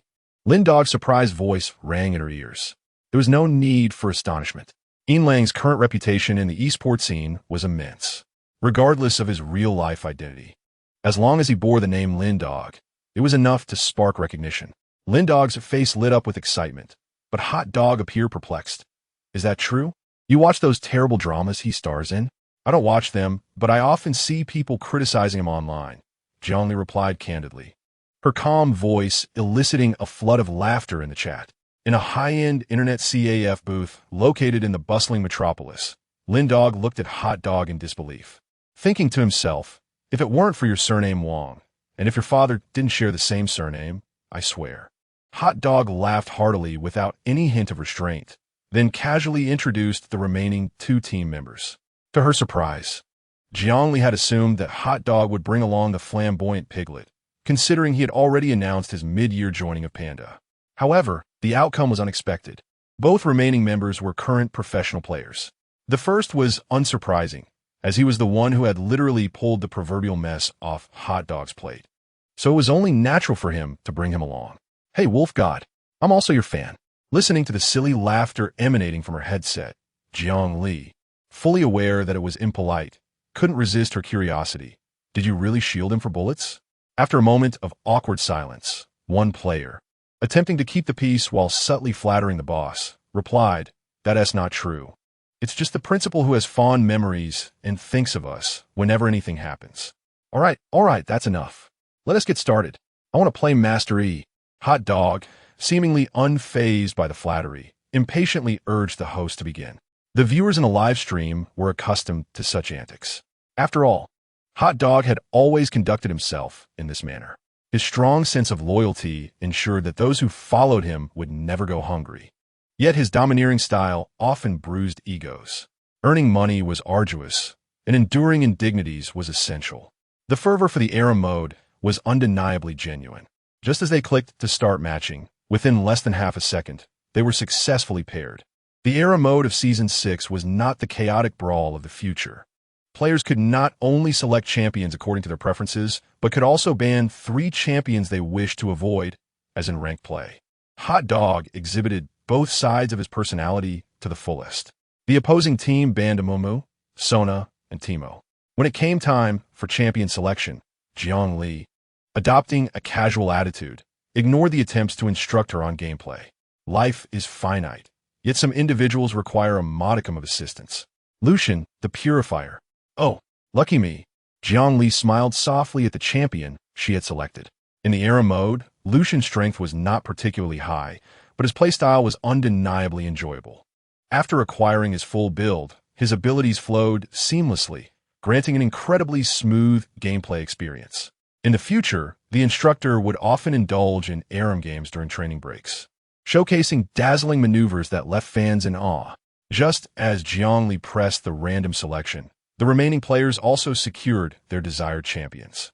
The blue team composition featured Widowmaker, LeBlanc, Zed, Garen, and Graves. The red team comprised Master, Hot Dog, Fox, Lin Dog, Time Mage, Blind Monk, and Lucian. As soon as the composition was revealed, the chat erupted with humorous critiques. Wow, aside from Master, E, and Blind Monk, where the rest of these trash champions? Isn't it a bit youthful?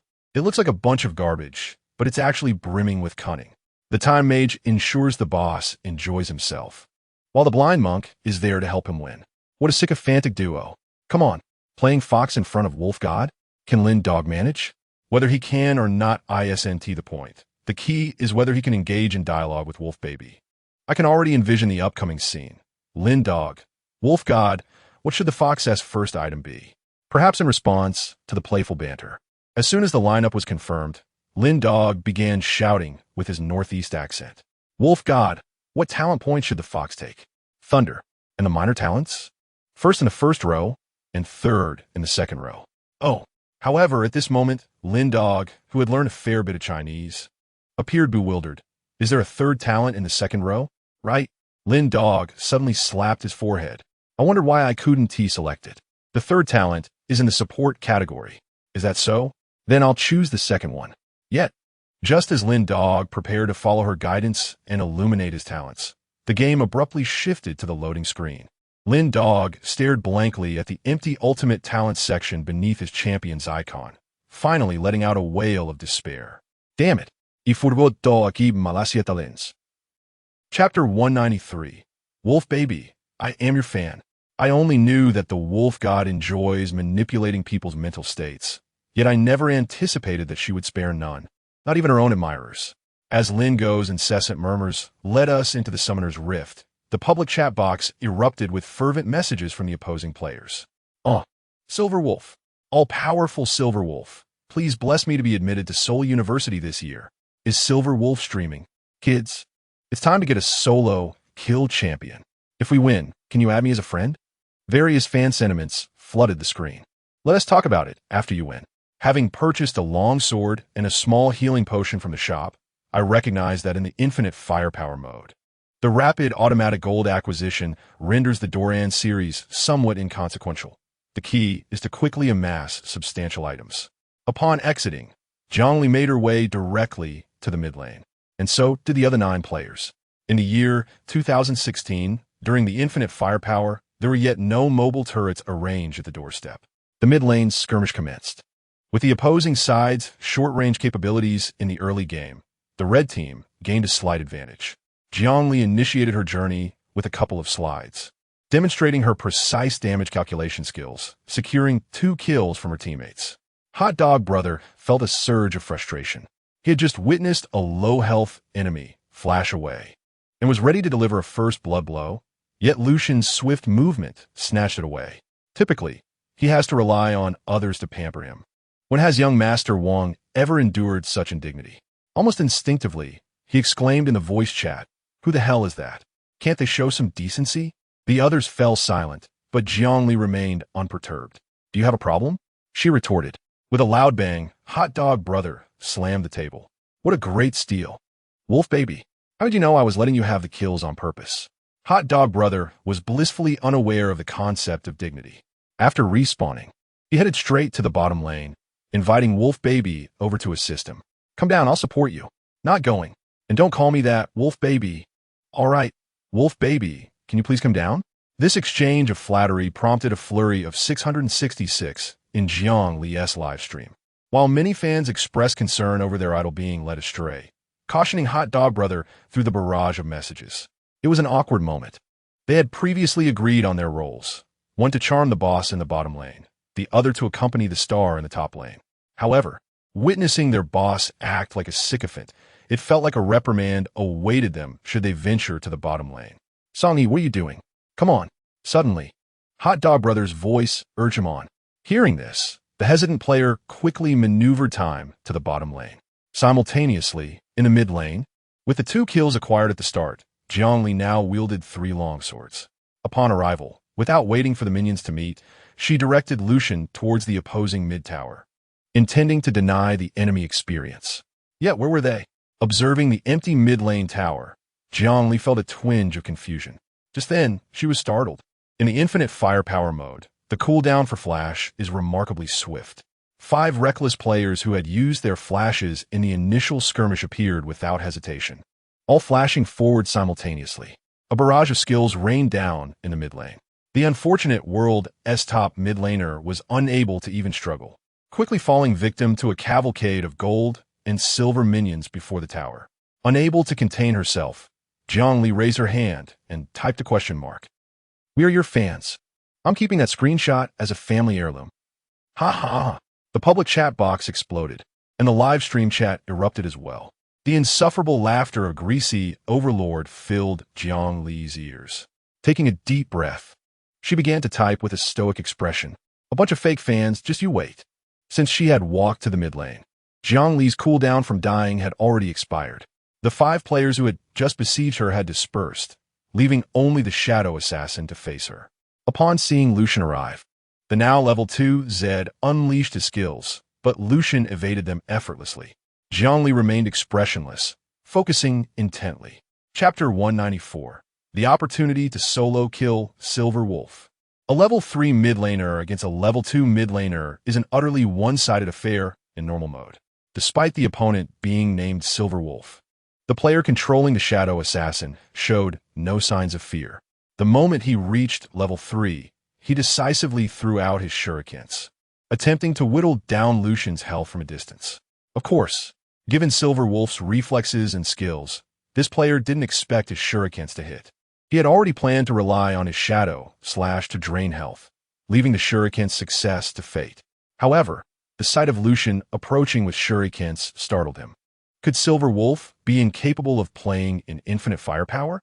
The player controlling the Shadow Assassin felt a rush of excitement. In normal mode, the Shadow Assassin's abilities are limited by energy and his combat capability diminishes after using them. However, in infinite firepower, that limitation vanished. With a cooldown of approximately 1 second per use, how could he possibly lose in such close quarters? Despite being merely a low-stakes, infinite firepower match, the chance to solo kill Silver Wolf was tantalizing, causing the player to feel butterflies in his stomach. As he approached Lucian, he unleashed his skills in close proximity. But then, his abilities were deftly evaded by Lucian's second slide. In 2016, Lucian had just undergone a damage reduction, yet his skill cooldowns remained unchanged. With a 12-second cooldown for a level 1 skill, it was reduced to 3 seconds in infinite firepower mode. After firing 2 shots, he could bring it down to 1 second, allowing for infinite sliding at the start of the game. Having missed his first set of skills, the Shadow Assassin did not panic. After all, the margin for error in infinite firepower was quite high. Even if his initial skills failed, he could unleash another set in an instant. Yet, as he regained his skills, he concentrated fully on predicting Lucian's movements and prepared to close in. Cold Pursuit. Familiar sin sanfoldi de no. Lucian sidestepped to evade the Shadow Assassin's attack, retaliating with 2 shots followed by his passive. Chapter 195. Please welcome to the next young genius. Justice will prevail. Seeing Lucian approach, he swiftly moved forward and with a combination of attacks, reduced his health by 1/3. Adhering to the principle of you can hit me, but you cannot take advantage of me, the now aggrieved LeBlanc sought to exchange blows using her abilities against Lucian. However, as she executed her skills and activated her distortion to advance, Lucian, having refreshed his abilities, suddenly sidestepped to avoid her skill while positioning himself behind her. Holy bullets burst forth from his dual pistols, striking true. Unfortunately, it was of little consequence. Lucian dashed towards the tower, utilizing Cold Pursuit to evade LeBlanc's skill, followed by a series of shots, clearing her health bar entirely as she retreated towards the second tower. After securing the kill, Lucian slid out of the tower's range. Meanwhile, upon arriving in the blue side jungle, Jiang Li deftly maneuvered Lucian to clear the jungle while simultaneously typing on her keyboard. The sudden appearance of the Korean phrase, "Please welcome the next genius youth," on the screen invigorated the blue team players, eliciting an undeniable joy despite their awareness that Lang was merely jesting. Even the previously silent UG player, cloaked in darkness, could not suppress a smile. After all, Lang was willing to engage with them through the public chat. The esports angel hailed them as genius youths. What did it matter if it was in jest? Who else could achieve such a connection? Meanwhile, Shally next door was left envious and in tears, deprived of such treatment. Bursting with happiness, the revived Yuji heeded Inlong's command and hurried toward the top lane, allowing the eager Gangplank to indulge as well. However, having previously played in a duo lane, Gangplank found himself a whole level behind Lucian. With such a disparity in skill and level, he struggled to hold his ground in the mid lane for a mere 30 seconds before Lucian dispatched him beneath the tower. Following Gangplank's demise, boastful remarks began to flood the public chat. The Widowmaker, boasting 4 kills, came forth to challenge, yet failed to even graze Lucian's cloak. Inlong's mastery of distance was impeccable. Lucian consistently maintained the utmost range to whittle down health, while the Widowmaker in the unlimited power mode was unable to unleash her full potential. Under the tower, A lurking doge feasted upon several minions. Upon reaching level 6, the Widowmaker attempted to engage, but fell prey to Lucian's deft movements. At 6 minutes and 30 seconds, the kill score stood at 13-17. Apart from Garen, the remaining blue team heroes had all perished in the mid lane. The initial ambush vendetta was on the verge of completion. In a buoyant mood, Jiang Li typed on the public screen, Chapter 196, Team Fight Unlimited, seeking scorn from the greasy youth. Observing the entire scene, Lindog was left dumbfounded, his palms sweating from the pressure of the gameplay, while Jiang Li's livestream chat erupted in profanities. Meanwhile, the spring tournament had yet to commence. The domestic players still viewed the image of Jean Kusi, the Jinx, lurking in the bushes during the World Championship. Her reputation, already tarnished among professional players, was further exacerbated by the blind monk's recent overly abstract maneuvers, leading to predictable reactions in the chat. Jiang Li cast a glance at the barrage of comments, but chose to disregard them. After all, her gentle demeanor was reserved for those she held dear, while strangers could only witness the indifference of the Wolf King. Her attempt to engage in the top lane not only failed to claim Garen's head, but allowed Garen to easily execute his counterattack. Returning to the mid lane, Jiang Li had fully embraced a serious mode. The blue team's Gangplank player was sweating profusely, his hands trembling. Although the unlimited power mode significantly diminished the disparity in player skills, an excessive gap in abilities could turn it into a nightmare for the weaker player. Gangplank struggled to even catch a glimpse of Lucian, with every attack evaded by Lucian's agile movements. The game swiftly devolved into a showcase of Jiang Li's prowess. Utilizing Lucian's formidable agility in the unlimited power mode, she quickly pushed down the mid tower and embarked on a frenzied exploration. With a series of skills to leap over walls and a cooldown that was drastically reduced in this mode, within just 5 minutes, Lucian had achieved godlike status. Faced with a style of play that even professional players couldn't counter, the blue team soon realized their utter helplessness. After all, it was merely a casual unlimited power game. The blue players chose to ignore Yinlong's presence, opting to engage directly when they encountered Jiang Li, who was rapidly dispatching foes. Feeling utterly powerless, he, as the Dean, was certainly not incapable of winning a match. However, given that this was his turn as a support champion and his teammate was a reckless master he could hardly afford to lag behind. Wang Deshao charged into battle, not willing to hold back as a mere employee. The game suddenly transformed into a race. Jiang Li darted across the map, relentlessly securing kills, while Hot Dog Brother and Lin Dog led the charge, carelessly throwing themselves into danger. The blue team, now trailing by 10 kills, found that out of the total 22 kills, 17 were attributed to Lucian. At the 20-minute mark, Lucian had already purchased 5 items. Seeing Lucian's impressive performance, Hot Dog Brother decided to make Jiang Li his pet. The support champion, Time, followed Lucian closely, providing speed boosts and crowd control, and, if needed, could even revive him with his ultimate ability, rendering the opponents utterly incapable of inflicting damage. The game concluded with the blue team securing victory amidst polite remarks from the opposing players, who commented on the tanky Jace, the icy Rise, the crit-heavy Shaun, and various peculiar champions that Jiang Li had utilized. The focus was on blending in, ensuring that others could not exploit their labor for free. Of course, in the unlimited power mode, even with Jiang Li's exceptional skills, her performance was not particularly outstanding. Over the course of one night, she played 5 matches, winning 2 and losing 3. The Korean server saw a surge of genius use claiming solo kills against Yinlang, and while Jiang Li found joy in her own deaths, the viewers in her live stream were thoroughly entertained. However, one particular aspect left Jiang Li feeling quite strained. It seemed that Hot Dog Brother was genuinely possessed, as he would seek her out for scolding every few minutes. Many Wolf fans, concerned for their lord's integrity, began to share Hot Dog Brother's romantic escapades in the chat, fearing that he might inadvertently succumb to the allure of wealth. Jiang Li paid little mind to this. After all, she had a clear understanding of her own situation. Who was Hot Dog Brother, after all? A scion of immense wealth, having played every model of basketball. Why would he take an interest in a petite girl like her? Even though he was quite the eager beaver during their gaming sessions, she mused, is it not commendable to support someone wholeheartedly? Hot Dog Brother's grin was somewhat enigmatic. Do you think I'm acting? Lin Dog was momentarily taken aback. Are you serious? Who knows? Hot Dog Brother replied, draping an arm over his friend's shoulder as they headed out together. Let's go grab some skewers. I'm starting after a night of gaming. As the winter break at Seoul University approached, a week had already passed. With nothing much to do, they prepared for their upcoming opponent. In the corridor leading to the backstage lounge, several youths clad in team jerseys crossed paths.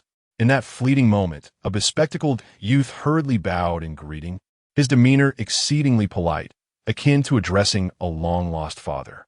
Jiang Li wore an impassive expression, her gaze fixed on the right side, wherein Zhang Min stood. Are you starting to bully again? How could that be? Who said such a thing? And Zhang Min, caught off guard, quickly shook his head in denial. What a joke.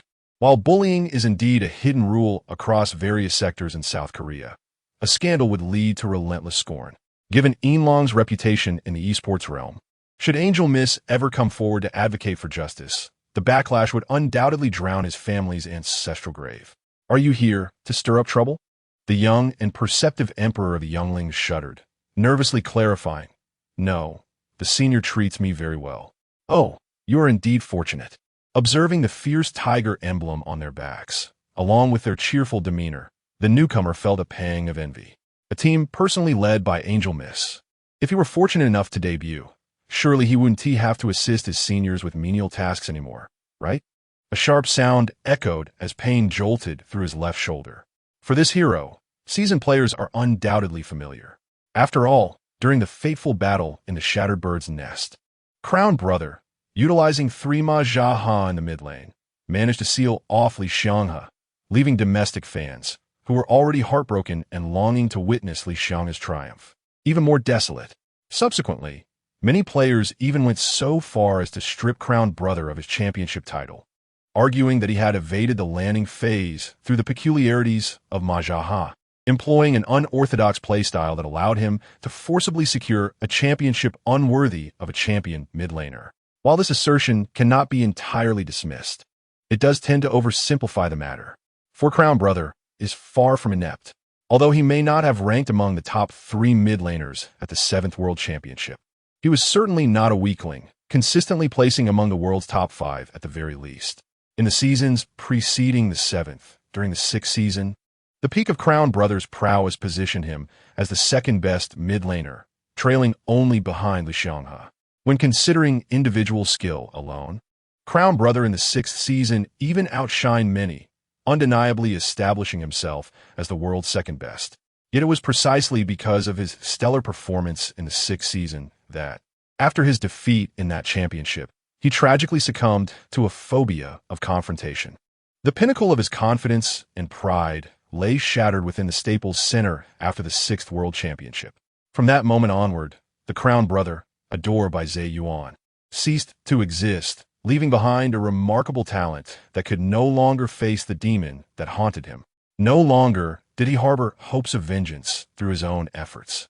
Instead, he entrusted the aspirations of victory to his teammates. In a manner devoid of dignity, he clung to Li Xianghe in the mid lane, aiding his team in clinching the world championship the following year, yet failing to attain redemption, instead pushing himself into an abyss of despair. He became the inaugural victim of the esports era, a tragic victor in history. Even amidst the jubilation of lifting the championship trophy, he never once savored the honor of being a champion mid laner. For in that fleeting moment of triumph, the name echoed throughout the arena, resonating among fans both present and virtual. As the commentators focused their attention on the hero's talents, it was evident that the match was brimming with potential. Both sides featured an impressive array of champions, with 4 out of 10 heroes adopting the Infernal Fire, while others like Gangplank, Varus, and Narbor the Bloodlust of the Warlord, and the Pig's Sister wielded the Unyielding Grip. Following the commentators' observations, the 10 heroes charged forth from their base after completing their initial purchases. The spring split had witnessed the once dominant Thunderlord being significantly weakened, while the previously overlooked Infernal Fire had received notable enhancements. In the current version, the stats for Infernal Fire were exceptionally high, allowing for an additional 650 damage and 20 sustained damage upon skill hit, reminiscent of the burn effects from the large mask, with excitement echoing among the players. They initiated a group invasion into the jungle. True to their legacy, the old turtle style had begun to manifest in the 6th season. With Thresh's single-target control, they were fully capable of attempting an early skirmish. However, upon a steady retreat called by Jiang Li, the team dispersed, leaving the jungle open for exploration, while vision wards scattered in their wake. At 1 minute and 55 seconds, the jungle monsters respawned. Both junglers commenced with a red buff, while the laners engaged in standard matchups. In the mid lane, just as the match began, Jiang Li delivered a subtle shock to Crown Brother with a preemptive strike. In the midst of last-hitting minions, the Death Singer, at the very edge of his range, unleashed skills, with the first 2 evaded by Crown Brother's adept positioning. But the third narrowly grazed him. The passive shield of Majaha detonated, prompting the Death Singer to advance with aggression. Such ferocity, Crown Brother tightened his focus, directing Majaha to maneuver carefully. The relentless barrage of skills erupted beneath Majaha's feet, despite Crown Brother's commendable dodging skills. Half of the skills unleashed by Jiang Li still found their mark, leaving him in a state of alarm. In this current version, the base damage of the Death Singer's skills stood at 50, doubling upon hitting a single enemy. Thus, with a base damage of 100, coupled with rune enhancements, even after accounting for Majaha's magic resistance, a single skill could inflict up to 90 damage. What concept? Crown Brother was already perspiring upon entering the fray. The Death Singer had depleted his blue mana instantly, and with 5 skills combined with Infernal Fire's sustained damage, Crown Brother found himself down by 500 health points. Meanwhile, the Death Singer's health remained intact, as Majaha, preoccupied with dodging, had no time to retaliate, resulting in only 150 damage dealt to the Death Singer. An alert sounded, warning of a lethal strike en route, and Jiang Li was in a state of distress. Yet Crown Brother's anguish was even more pronounced, for the Death Singer had vanished from the mid lane shortly after reaching level 2. Analyzing the Death Singer's movement and disappearance, it was clear he had ascended to level 3 after acquiring blue. Upon returning to lane, he immediately cast a skill at an angle, triggering the pain wall slow, rendering Majaha's passive ineffective. The chaos of skills continued to rain down. For Crown Brother, the only silver lining was his choice of runes. Yet, the widening gap in the mid lane proved unbearable. Majaha had been relegated to merely soaking up experience, while the Death Singer's last hits had soared to 20. While Crown Brother had only amassed 5. That blasted Gangplank, even managing to let the first blue buff go. Why not just take a death to bolster the Death Singer's economy? The world's #1 mid laner? Bah, the world's #1 leeching mid laner. I refuse to accept this. Filled with indignation and envy, he wondered why she wouldn't push the lane. Crown Brother felt a deep ache in his chest with every breath he took. In League of Legends, different heroes possess distinctly varied trajectories. Champions with superior trajectories, like Caitlyn, greatly enhance a player's fundamental skills, making last hitting a breeze. Conversely, champions with poor trajectories often struggle. Even professional players frequently miss minions.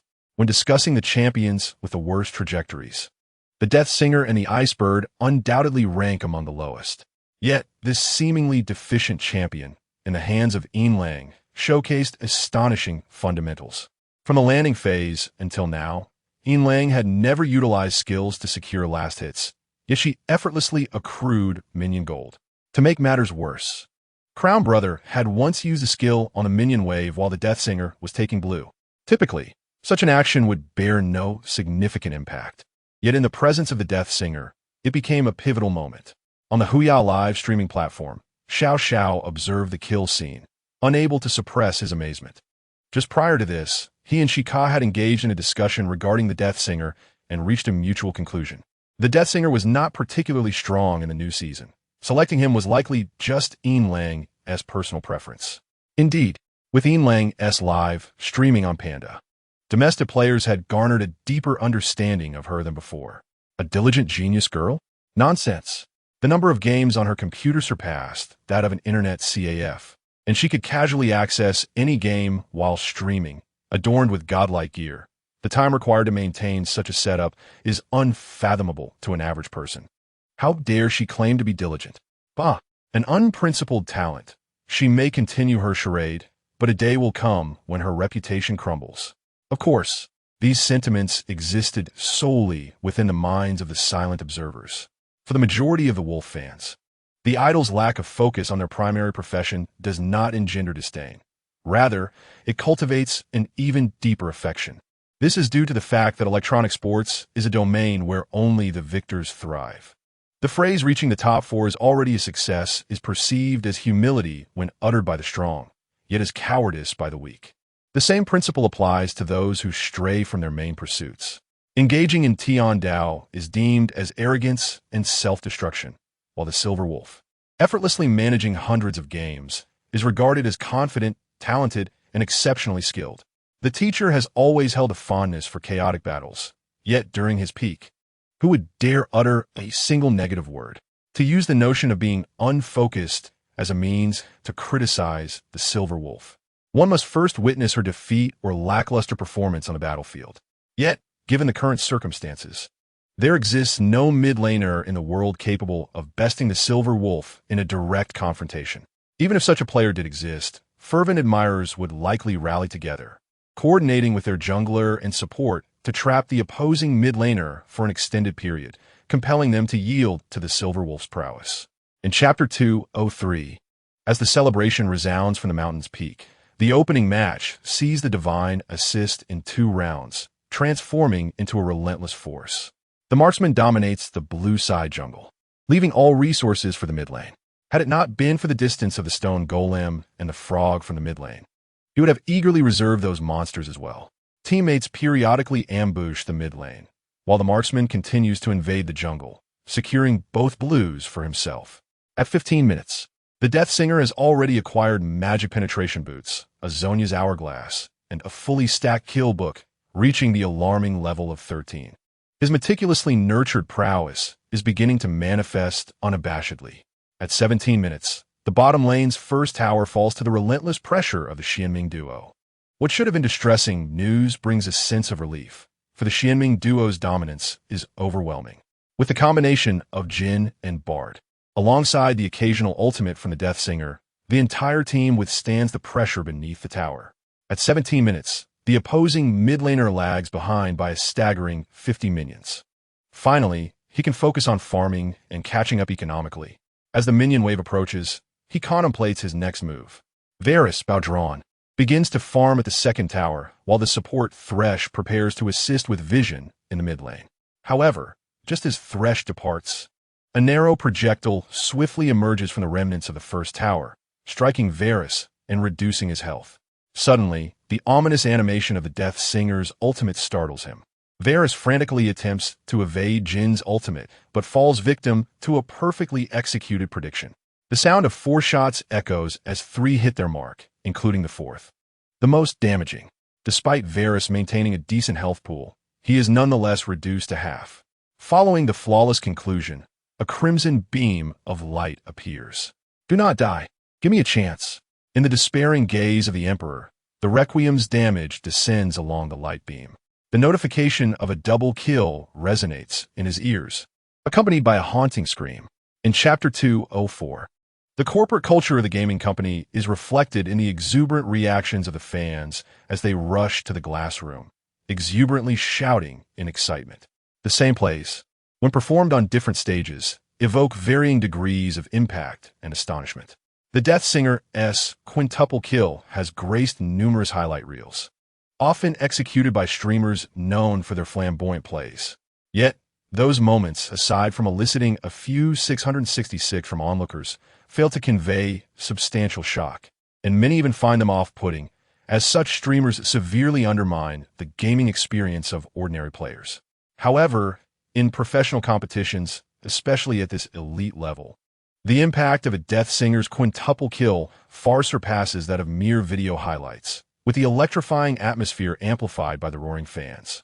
Even decades later, veteran players will reminisce about these moments, just as Lee Sang-hyuk immortalized a moment of humiliation with a perfect Zed play. As an angel transcending the Demon Lord, Jiang Li similarly immortalizes her team with an unprecedented one-click quintuple kill, sealing their fate in disgrace. Following the destruction of their base, the team appears despondent. In scrimmages, they have been unstoppable, and they believed they had ascended to the ranks of formidable teams. They thought even if they faced defeat, they could engage in a fair contest. Yet reality delivered a harsh slap to their faces. Utilizing a mid-to-late game team composition they rarely employed, they were crushed early on. Chapter 205 finds the blue side featuring a top-lane Crocodile, a jungler Nidalee, a mid-lane Zyra, a Jhin, and a support Thresh. While the red side counters with a top-lane Rumble, a jungler Graves, a mid-lane Victor, a Jinx, and a support Alistar. Compared to the first match of the series, the second match showcases significant changes in composition.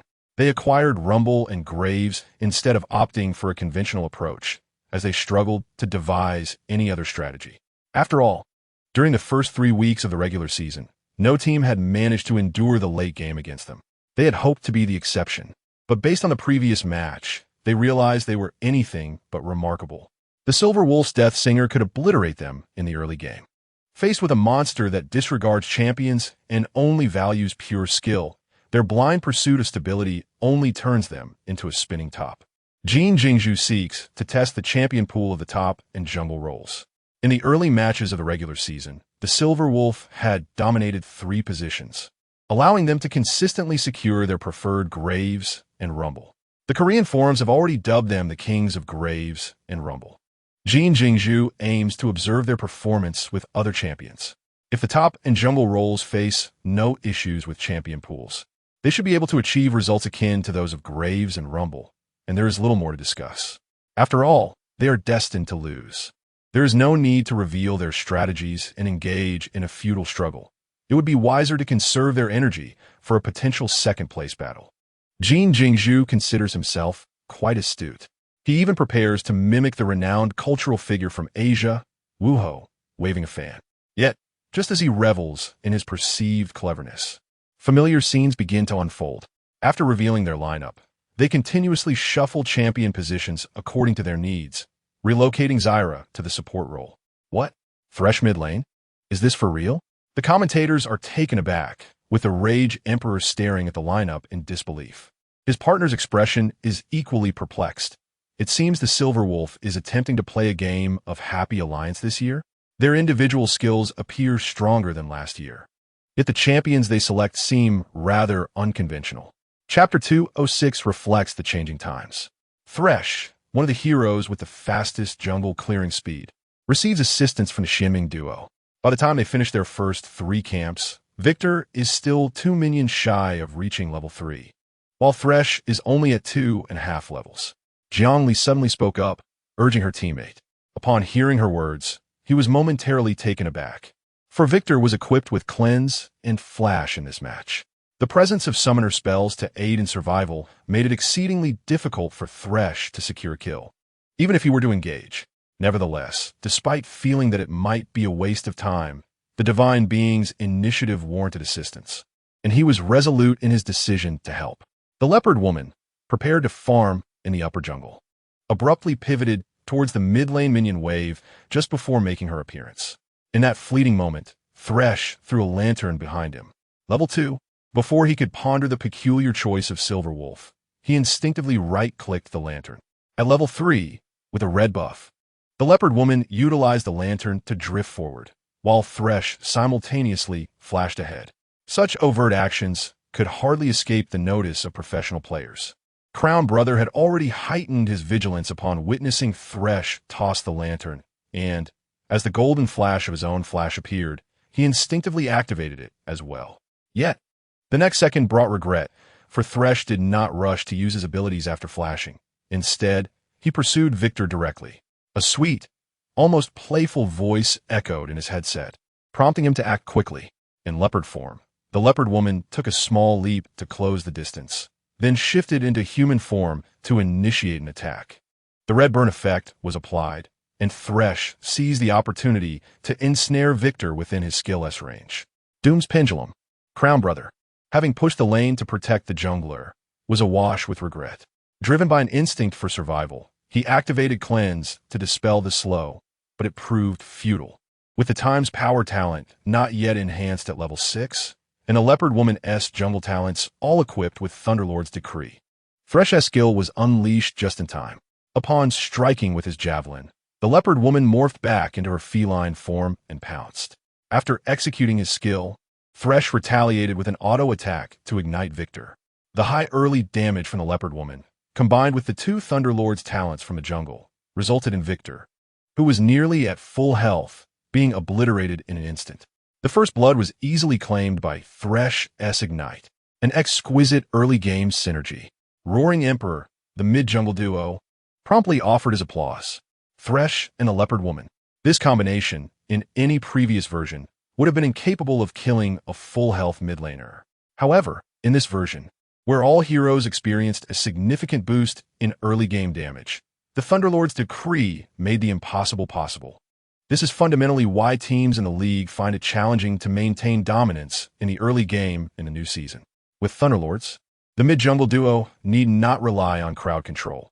Simply landing their skills would suffice to decimate a full-health mid laner. Do they wish to farm the mid lane like before, with long-range champions such as Bombardier or Varus? My dear, the times have changed. The mid lane fell, and in anticipation of Thresh skills, Crown Brother had not equipped any summoner spells. Jiang Li promptly had the leopard woman assist in clearing the mid lane minions, both to compensate for the time lost and to seize the enemy's red buff. They would push the wave, secure the red, and then head to the top lane. Understood. After a succinct exchange, the mid-jungle duo proceeded to the upper jungle area of the red side. He was thoroughly enjoying the experience, relishing the sensation of not having to think. The timing of their actions and the specifics of their operations were all clearly orchestrated by the petite mid-lane sister. He simply needed to ensure he made no mistakes, easily achieving a flawless performance he had once only dared to dream of. And executing actions was precisely what allowed him to maintain confidence during his time as a substitute last year. Meanwhile, within the team voice chat, they might come to our red area. On his way back to mid lane after respawning, Crown Brother observed the movements of Thresh and the leopard woman and quickly relayed the information over voice chat. Just finishing a camp, the usually silent and Zhang Min appeared exasperated. Do I look blind? Such blatant intentions. Why do you need to say it? Yet, amidst his frustration, and Zhang Min couldn't help but feel a bit perplexed. A wave of minions was advancing towards the tower in mid lane, and he couldn't expect the level 2 Victor to abandon the minions to assist him in safeguarding the red. The same reasoning applied to the top lane. Having claimed the World Championship last year, he had already demonstrated remarkable prowess. Yet this year, he was evidently stronger. In the previous match, with Rumble, he had consistently pressured NAR.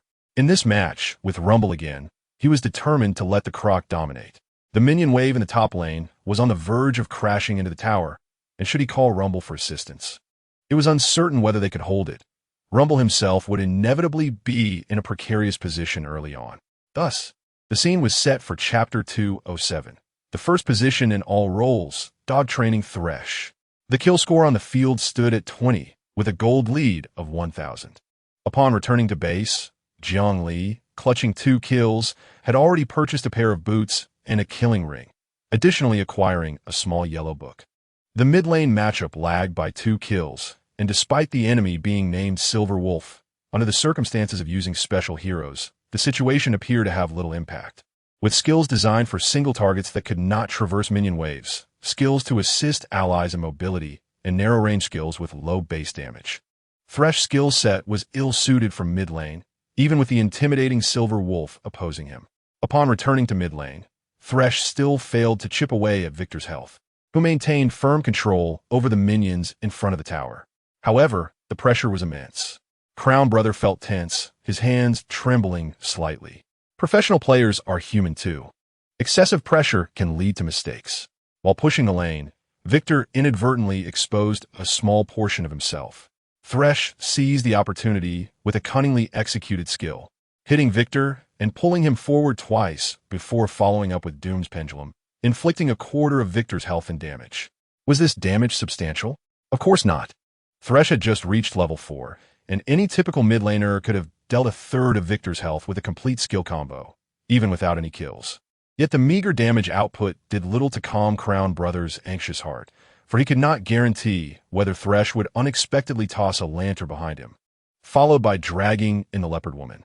As for relinquishing the minions and hiding safely behind the tower to farm, in the presence of Silver Wolf. Doing so would effectively compel his teammates to their doom. Having witnessed the earlier carnage firsthand, Crown Brother dared not cease pushing the lane. Even facing the imminent risk of death, he had to advance the minion wave to force Thresh to remain in mid lane. Just a little longer. The cooldown on Cleanse was merely 2 minutes. If he could endure until Cleanse was available again, the pressure would ease slightly. Crown Brother mused internally. He carefully controlled the minion wave, ensuring it remained at the blue side's tower without entering it, while also keeping a vigilant eye on his position, staying close to the upper brush that offered protection. However, a half-health Croc suddenly emerged from the narrow entrance, startling him. Given that he had not used Flash during the previous kill in the top lane, the Croc wasted no time, engaging with an immediate flash upon revealing himself. Thresh executed an extreme distance hook, connecting just as he shifted to the right. Chapter 208. All 3 lanes dominated, victory secured. With Thresh's assistance encountering 2 jungle camps and boasting 2 assists, the Leopard Woman had now outleveled Graves. As Crown Brother emerged from base, he witnessed the Leopard Woman chasing down Graves in the jungle with ferocity. To prevent Thresh from abandoning the mid lane minions to assist, Crown Brother hurriedly began pushing the wave. Yet, with a devious skill executed, Crown Brother's expression visibly reddened. Immediately following, as the skill from Hu SH struck its target, he swiftly cast a lantern behind him, causing Hu Nguyen to panic and hastily use his cleanse, dashing frantically toward the tower. Yet, he was soon outsmarted, realizing the folly of his actions. Hu Nguyen's face flushed crimson, as if he could already hear the ominous warning of LNB from the top lane. TSK. Such a timid youth. Jiang Li couldn't help but smirk at Victor's movements. Since its inception, Hu SH has been lauded as the most perfectly crafted support, a title that no hero had surpassed even prior to her rebirth. A seemingly mundane lantern, in the hands of a skilled player, could exert immense pressure on the opponents. The illusion of strength often conceals true weakness. When faced with a proficient Hu SH, even a champion with lackluster stats can induce considerable anguish in the adversaries. The frustration stemming from an intellectual overpowering can be even more intense than that which arises from mechanical superiority. Hu Nguyen was on the verge of tears. He was unsure whether YNL had schemed this or acted on a whim, but did not diminish the reality of his impending infamy on the forums. The third-ranked mid laner was toyed with by a Hu SH mid laner. Regardless of the opponent's name, YNL. It did not change the fact that he was forced to use cleanse due to a mere hook. With both experience and equipment advantages, they continued to invade the jungle. Chapter 209. I shall remember this grudge. Although the hero SH does not excel at demolishing towers, this is contingent upon the defensive prowess of the opposing team. The underdeveloped JNGK could not withstand the assault of GL and SH. The 2 elder figures from the top lane easily dismantled the weakened first tower in just 3 minutes. With both side towers collapsed, they secured a dragon and proceeded to besiege the mid tower. Faced with the collective advance, the mid, bot, jungle, and support had to urgently regroup for defense. After all, the strategic value of the mid tower far exceeds the mere 1,000 team economy it provides. If the mid tower were to fall before the 15th minute, it would inevitably trigger an unending snowball effect in the jungle. They gathered in the mid lane, hoping to defend the tower with Victor and JNGK's clearing abilities. It was Hu SH, seemingly inconsequential, who dismantled the match. Confident in their team dynamics, the members were unconcerned about wasting time pushing the wave in the mid lane. After the first wave entered the tower, Hu SH angled his skill, but JNGK managed to evade it with her positioning. 30 seconds later, the second wave of minions approached the tower. Sensing the movement patterns of SHD, Jiang Li slightly anticipated the position, and the death sentence narrowly struck JNGK. With a snap, in that moment, as the hook connected, everyone unleashed their skills in unison. The abilities of the Leopard Woman, SH, and GL surged forth like a tidal wave beneath the mid-tower, and even though the old bull rushed forward to mitigate damage, he could not prevent JNGK's demise. They did not even need to engage the tower. Simply standing before it and casting skills was enough to obliterate JNGK beneath its defenses. SHD could scarcely comprehend his own death. He only noticed that he had inadvertently been caught by the hook, and before he could react, a barrage of skills descended upon him, leading to his swift demise. The sudden loss of one of the main minion clearers forced the remaining teammates to abandon the first tower. After demolishing the first tower, they pressed forward, with SH hitting the old bull after the minions entered the tower. Chapter 210. A man's growth is marked by scars. Jiang Li is just like this. The abstract YNLing trio was quite a sight to behold, and Jiang Li, who had previously been somewhat flustered, quickly found an outlet for her emotions as she emerged with a burst of energy to clear the minions. The other teammates were eager to contribute their damage. However, at that moment, "Let me handle this," a cheerful voice echoed in the team chat, and the one who had just cast a devastating ability hurriedly halted. Utilizing the control chain established by her teammates, SH's angled skill landed steadily. Although SH's damage conversion rate was not particularly high, it was certainly not something a single hero could withstand. A death sentence could instantly deal 400 damage, coupled with the damage from SH and SH and the crocodile. JNGK, who had hastily exited with only half health, was reduced to a mere third of her health. The youthful SHD was now in a state of despair. SH's hook could draw the opponent toward his position 3 times, and Jiang Li activated her ultimate the moment the hook connected. With only a third of her fragile health remaining, she faced SH's ghostly prison. What should have been a game of League of Legends had turned into a visceral experience for SHD. As the 15 seconds of duration ended, JNGK was pulled before SH's ultimate. SH swiftly executed another skill. With her health already low, JNGK, surrounded by those eager to secure kills, was infuriated and dashed directly into the wall of SH's ultimate. The sound of a team wipe echoed before the front tower, and the subsequent events unfolded without need for elaboration. With only GL remaining, the team surged forward, swiftly reducing the base to ruins. The match concluded at the 27th minute, with SH's statistics standing at a splendid 50-11. Let us congratulate them on their victory by a score of 2-0. Congratulations! Following the match, the Roaring Emperor and his team extended their customary congratulations. The victorious team rose, wearing smiles of triumph as they prepared to engage in a fist bump. After all, Jiang Li and the opposing professional players were not well acquainted, and there had been no dialogue throughout the match, merely a symbolic gesture to conclude matters. However, the expression of NGM was quite interesting. Chapter 211. The Return of Nationality, Star. As the silver-haired maiden boarded the plane, she instantly drew excited shrieks from numerous young admirers. In adherence to traditional virtues of respecting the elderly and cherishing the young, and given the sparse number of passengers on the flight, your Chinese is excellent. You will surely thrive in our country. Jiang Li stared blankly at her departing figure, momentarily stunned before turning to another youthful fan before her. I've lost my nationality? Jiang Li found it hard to maintain her composure. What is this about the return of nationality? Am I suddenly a flying teacher? Amid the fans' occasional glances, she huddled in her seat, engrossed in her phone for several hours. When the battery finally died, the plane had already landed smoothly.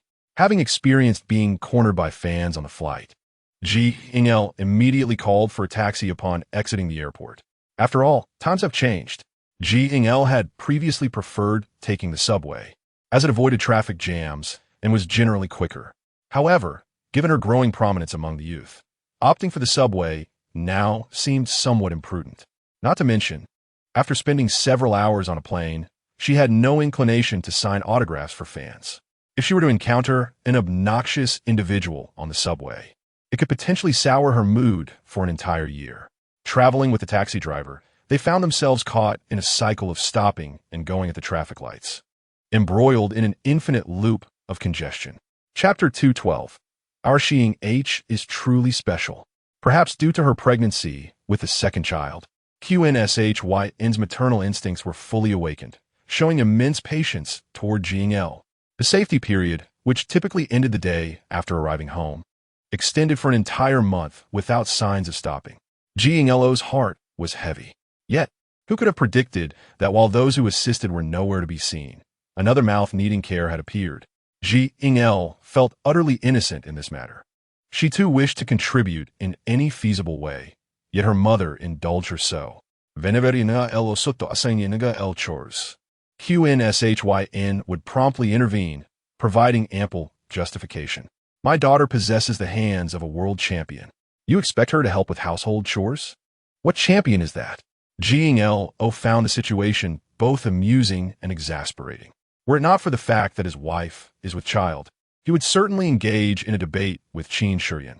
Who was it that, upon hearing their daughter aspired to become a professional player, was so incensed that they could not eat properly for 2 days, and who, with wisdom and understanding, staunchly supported their beloved daughter's interests?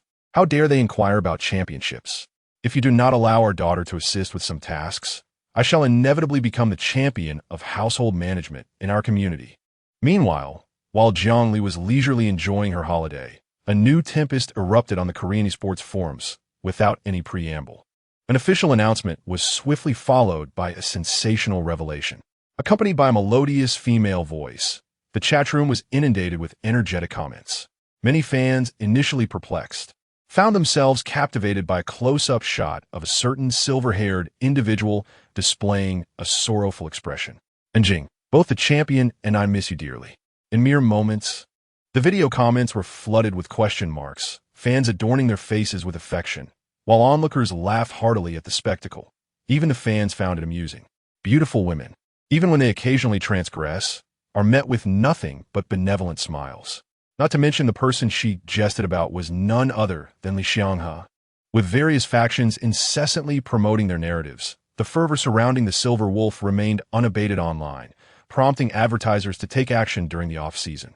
Diverse advertisements began to simultaneously air on television and online platforms, ranging from furniture and clothing to instant noodles and energy drinks.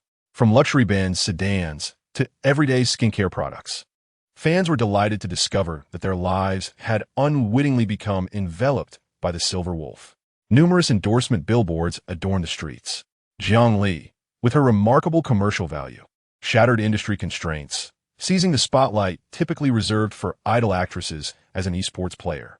Amongst the myriad of advertising videos, Razer's new product advertisement garnered the highest viewership. An unexpected behind-the-scenes clip propelled Razer's advertisement to unprecedented heights. Players who watched the clip unanimously found themselves enamored by the charming little figure. A simple photo opportunity in borrowed attire, coupled with a tweet, could secure endorsements for fledgling newcomers. A leader like Silverwolf, even if they resorted to workplace bullying by wearing stockings and stepping on faces, would still be willingly tolerated. The South Korean head of Razer now experiences a bittersweet dilemma. The enthusiastic online support from fans translates into real monetary contributions offline. The endorsed keyboard and mouse package sold out within 2 weeks, with even the specially designed mouse for female players surpassing their expectations in sales. Normally, this would be a tremendous boon. However, the realization of a mere 1-year contract left Razer's representative feeling a twinge of regret. Had they known the fervor of the fans, they would have insisted on a 3-year deal. With financial resources at their disposal, they would have ensured the fans were bound to them. Coincidentally, Razer, having profited handsomely from the advertisement, inspired Riot Games to follow suit. Life has 3 inevitable experiences: self-doubt, self-concern, and self-isolation. Why is this the case? Experiencing unwavering maternal love, coupled with a leisurely holiday, should yield an abundance of joy.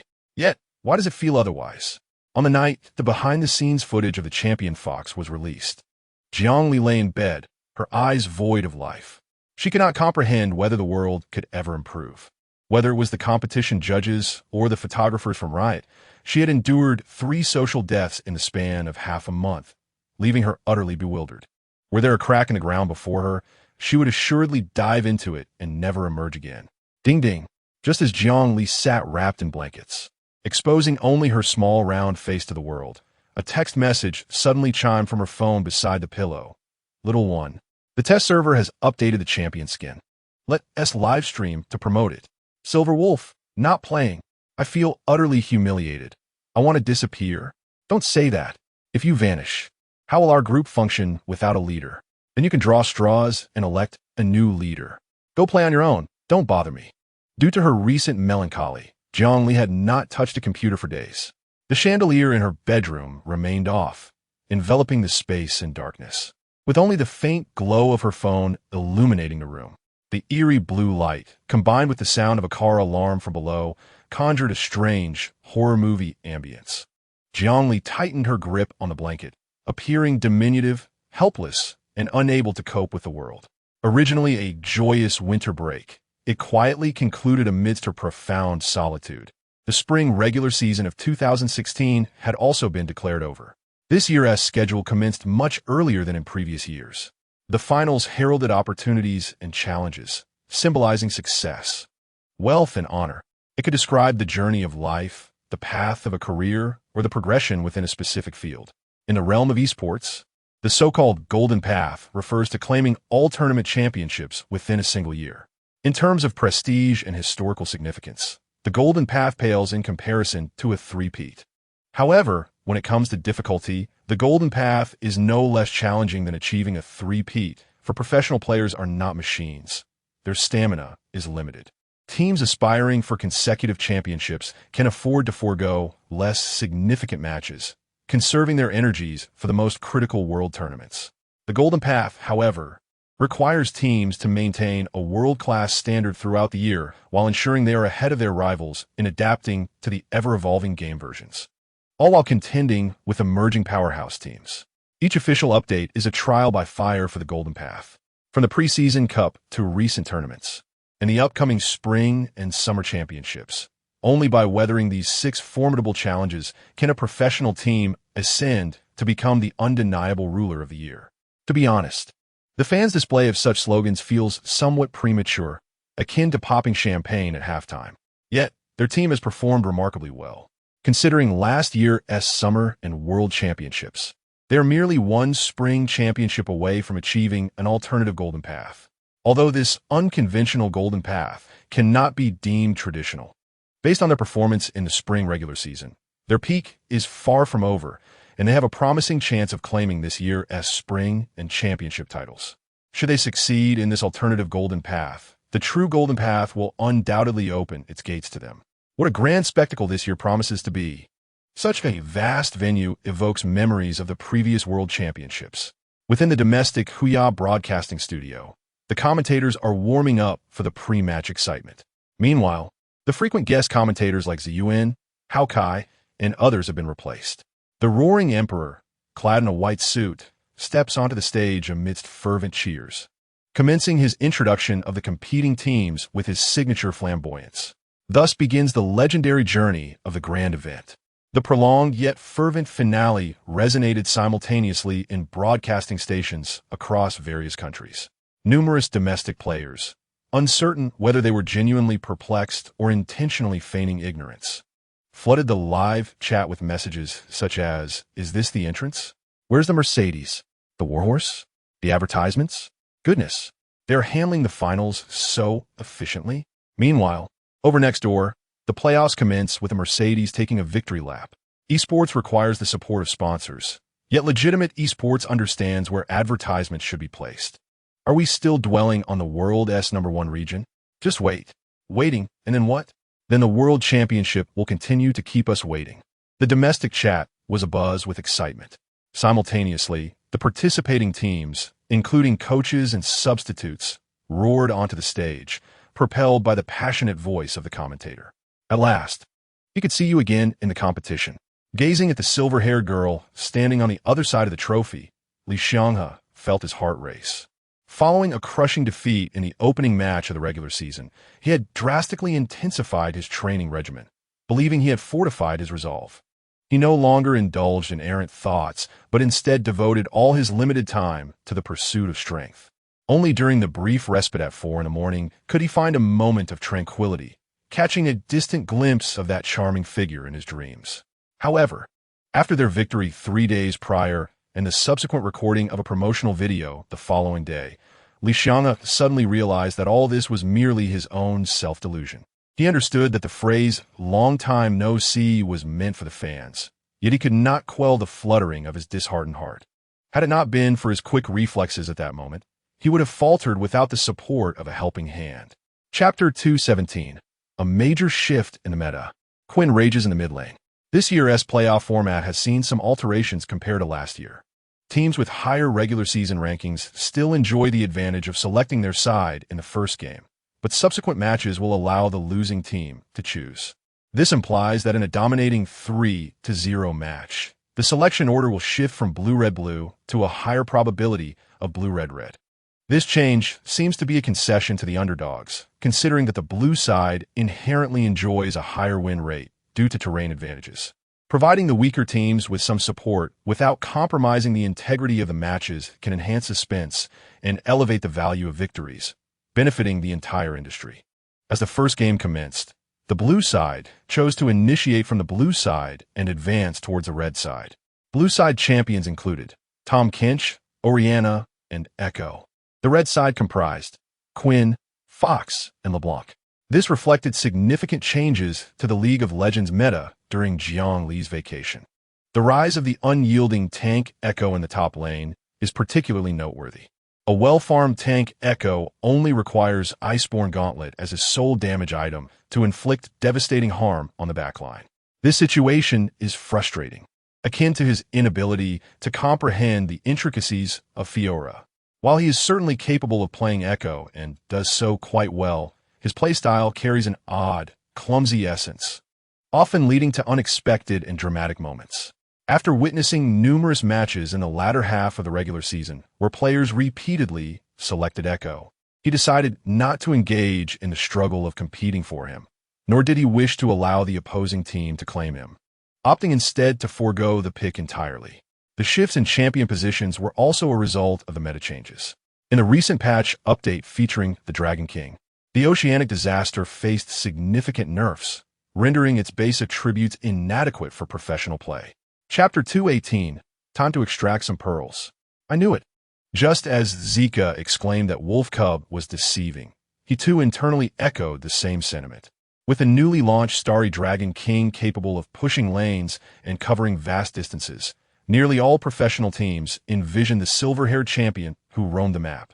However, due to the Dragon King's insufficient stats and the Silver Wolf's immense popularity online, a clip showcasing her critique of the Dragon King's attributes sparked a heated discussion on Korean social media that evening. It was precisely because of this clip, coupled with the Silver Wolf's ranked record showing no games played as Dragon King, that they let their guard down. Little did they realize that not only beautiful women could deceive, flat-chested girls could do so as well. The unexpected appearance of the Dragon King disrupted their battle strategy entirely. The composition they revealed in the first match was predominantly focused on rapid lane control. Do we still need to pick Caitlyn? A hesitant player glanced at the screen, feeling uneasy. With the renowned Zyra taken in the first round, the bottom lane would undoubtedly need to emphasize early pressure. The presence of Lissandra and Poppy further solidified the victory in the hands of the bottom duo. They had already revealed their supporting champions. If they did not pick Caitlyn for lane pressure, it would result in all three lanes being at a disadvantage early on, making it difficult for the jungler, Graves, to operate. They had to contest control of the lower area.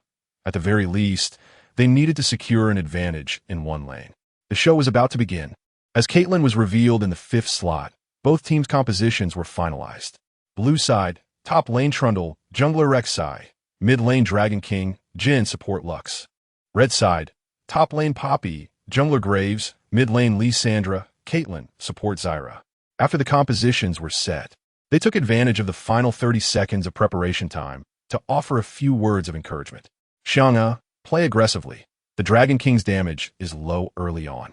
Believe in yourself. You can outmatch her. Be cautious in the bottom lane. As soon as the Dragon King appears, retreat immediately. Do not be greedy. The expressions of the Wolf and Stick duo were serious, while the jungler looked tense and the mid lane mage appeared particularly grim. The top lane, however, was quite relaxed. With a Titan, a Treant, and a Poppy, these three champions in the top lane signified to the broadcast that there was no need to focus on that lane. Even facing a champion that counters all tanks, Trundle held confidence that he would not fall behind 30 minutes prior. As for what would happen after 30 minutes, he would simply use Poppy to roam the top lane. One could hardly expect him to be a mere bystander. Winning brings glory. Losing bears no shame. Such is the nature of the top lane ecosystem in Season 6. It must be acknowledged that the slogan borrowed from the Western Brothers is indeed effective. The resounding chorus carried an inexplicable rhythm, both simple yet profoundly impactful. In contrast, the fans felt rather awkward. The disparity in fan numbers already favored the opposing team, and the cheer slogans, typical of Korean English, sounded somewhat effeminate. The cheers, already weak, seemed even more feeble. The female fans in the front row were on the verge of losing their voices. And with that spirited call to arms, the team bolted out of the base after purchasing their starting items. This match did not unfold as usual, with an early jungle invade and lane swaps. Due to the patch that introduced the Dragon King, not only were champion attributes adjusted, but the top lane turrets were also fortified. This was the sole beneficial update. They no longer needed to force jungle invasions early on, allowing them to retain their trinkets for the landing phase, significantly enhancing early game safety. In the mid lane, both mid laners started with Corrupting Potion, and their runes were focused on Thunderlord's Decree. The only difference lay in the Dragon King opting for Cleanse and Flash, while Lissandra carried Flash and Ignite. As the first wave of minions clashed, Jiang Li commenced the match with moderate aggression. After all, Lissandra, equipped with her abilities, posed a considerable threat to the Dragon King, and while the Dragon King could drain the opponent's health, it would also leave her own mana dangerously low. In the realm of Y Angxi Ingli NM Ing, the mid lane and jungle roles are intricately intertwined. When one recklessly engages in combat against an enemy jungle gunner, despite being aware of the blue mana deficit, it is tantamount to inviting the gunner to counter jungle. Such a mid laner, regardless of their prowess, invariably earns a reputation for folly. On the other hand, LCK commenced the game with remarkable steadiness. Indeed, the initial version of the Dragon King may not possess formidable stats, and its unique mechanics could render forced practice counterproductive. However, drawing inspiration from last year's captain, LCK exhibited an inexplicable obsession with this new champion. His rational mind cautioned him that the new Dragon King was not particularly strong, and practicing with it would be a waste of time. Yet, his emotional instincts urged him that YNL Ing would undoubtedly utilize the Dragon King, even if he could not master it himself. He must learn how to contend with it. Driven by this pursuit, LCK dedicated 2 hours each evening to practice the Dragon King after its update. To ensure that his clandestine training remained undisclosed, he even resorted to adopting a Smurf account. Since the Dragon King's update, despite not having honed his skills to a competitive level, LCK had become quite familiar with the champion's strengths and weaknesses. Could he play aggressively in the early game?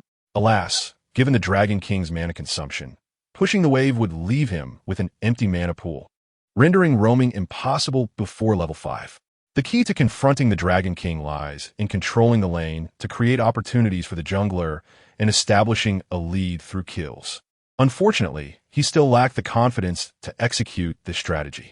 LCK felt a twinge of regret. He had an inkling that YNL Ing might play the Dragon King, but he lacked the certainty to claim the mid lane role.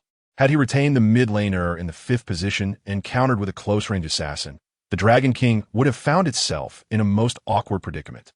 However, he pondered that had he not revealed LS Indu early, the enemy might not have blindly selected the Dragon King.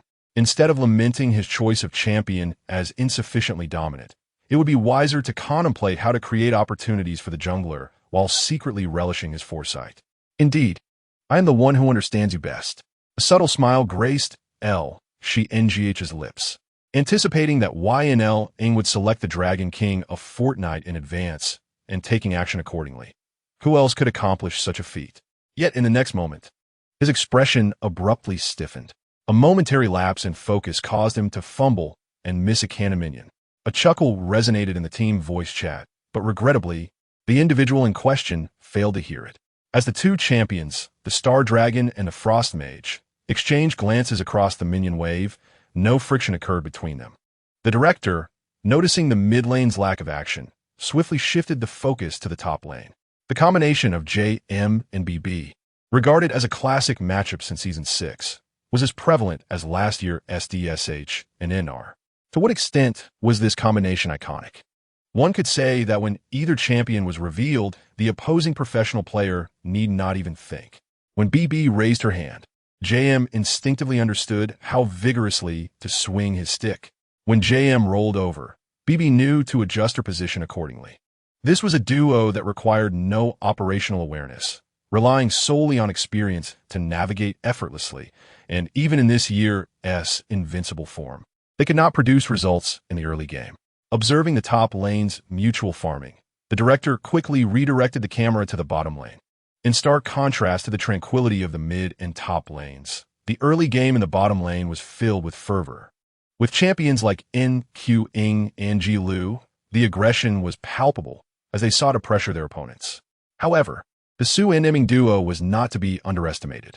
While LKX's support lacked the oppressive force of Jiang Li, her long-range and consistent poke made up for it.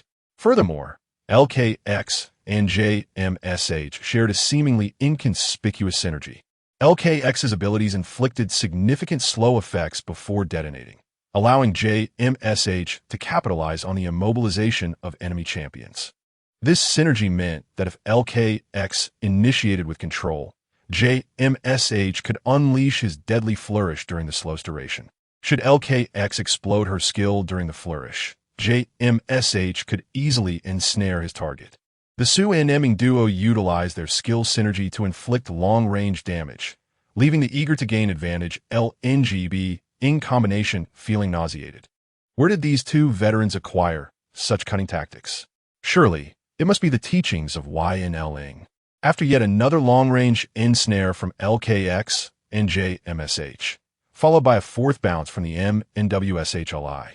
Even a most mild-mannered player could not suppress their indignation. How repulsive!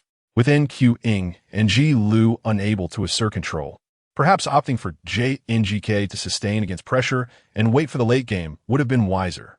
Simultaneously, as the mid-lane champions leveled up, Jiang Li, having reached level 3 and acquired a secondary skill, began pushing the wave. Due to frequent practice with the Dragon King in private, NGH quickly discerned the skill distribution of the Dragon King. In the context of the enemy mid-jungle positions being clearly defined and his own visibility concealed, Jiang Li perfectly fit this criterion. Securing the first blood with the Dragon King, the gunner assisted LS Engdu in pushing the wave. While LS Engdu had just utilized her abilities and the gunner had only just departed. As for vision, if the LNGB duo could maneuver around the Su and Ing pair to establish vision between the first and second towers in the bottom lane, Jiang Li would accept the outcome. Having resurrected, the Wolf King was poised to unleash his fury upon unsuspecting prey in the bottom lane. In the English broadcast booth, the atmosphere was electric, the commentators indulging in fervent excitement, yet remaining cautious.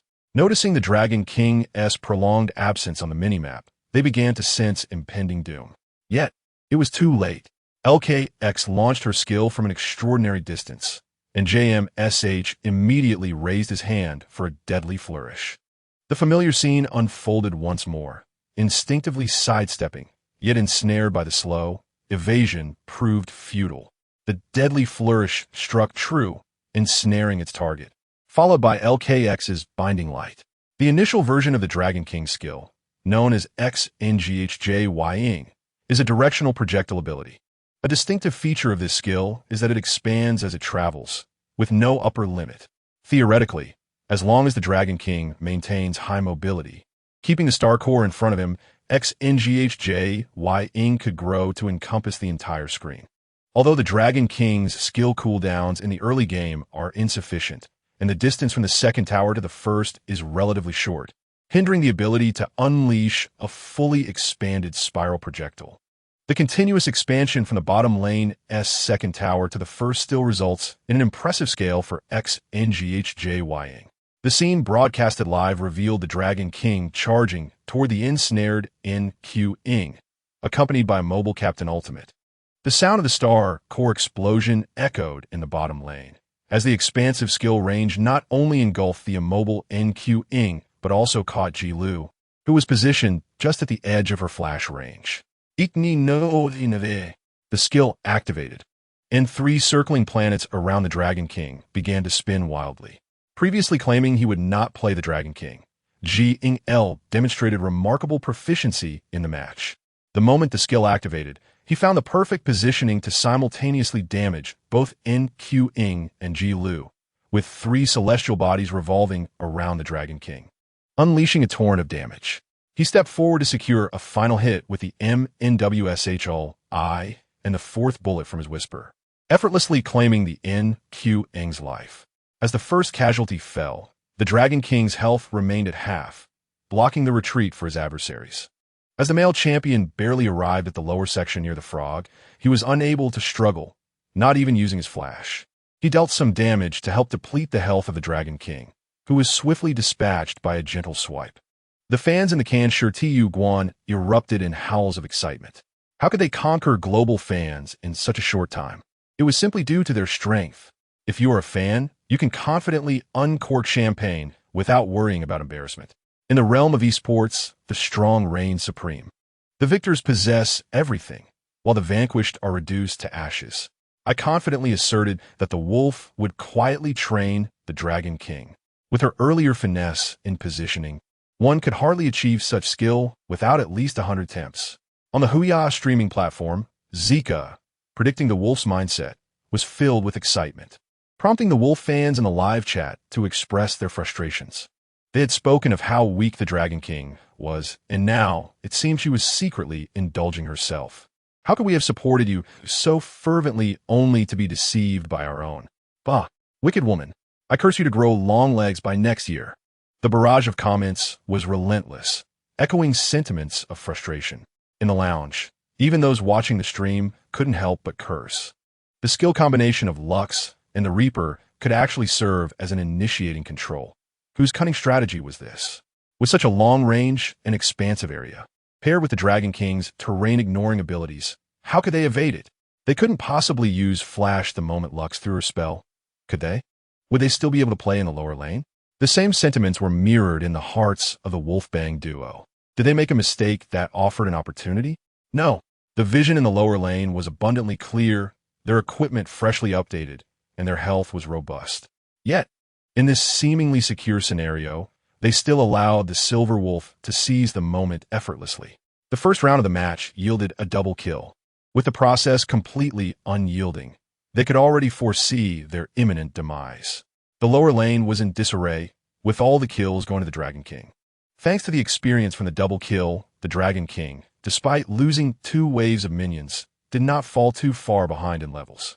To their astonishment, they discovered they had fallen into a disadvantage across the board.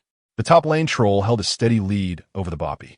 The jungler Rek'Sai dominated in experience and last hits, while the lower lane duo of Caitlyn and Zyra could only withstand pressure beneath their tower after their demise. As for the mid lane, the level Dragon King pushed the lane without mercy. Activating his skills took merely 3 seconds, obliterating an entire wave of minions instantly. Why was it like this again? Li Xianghe was utterly perplexed. He unleashed all his skills, reducing the health of the mid-lane minions by half. And while waiting for his abilities to recharge, he marked a question on the map.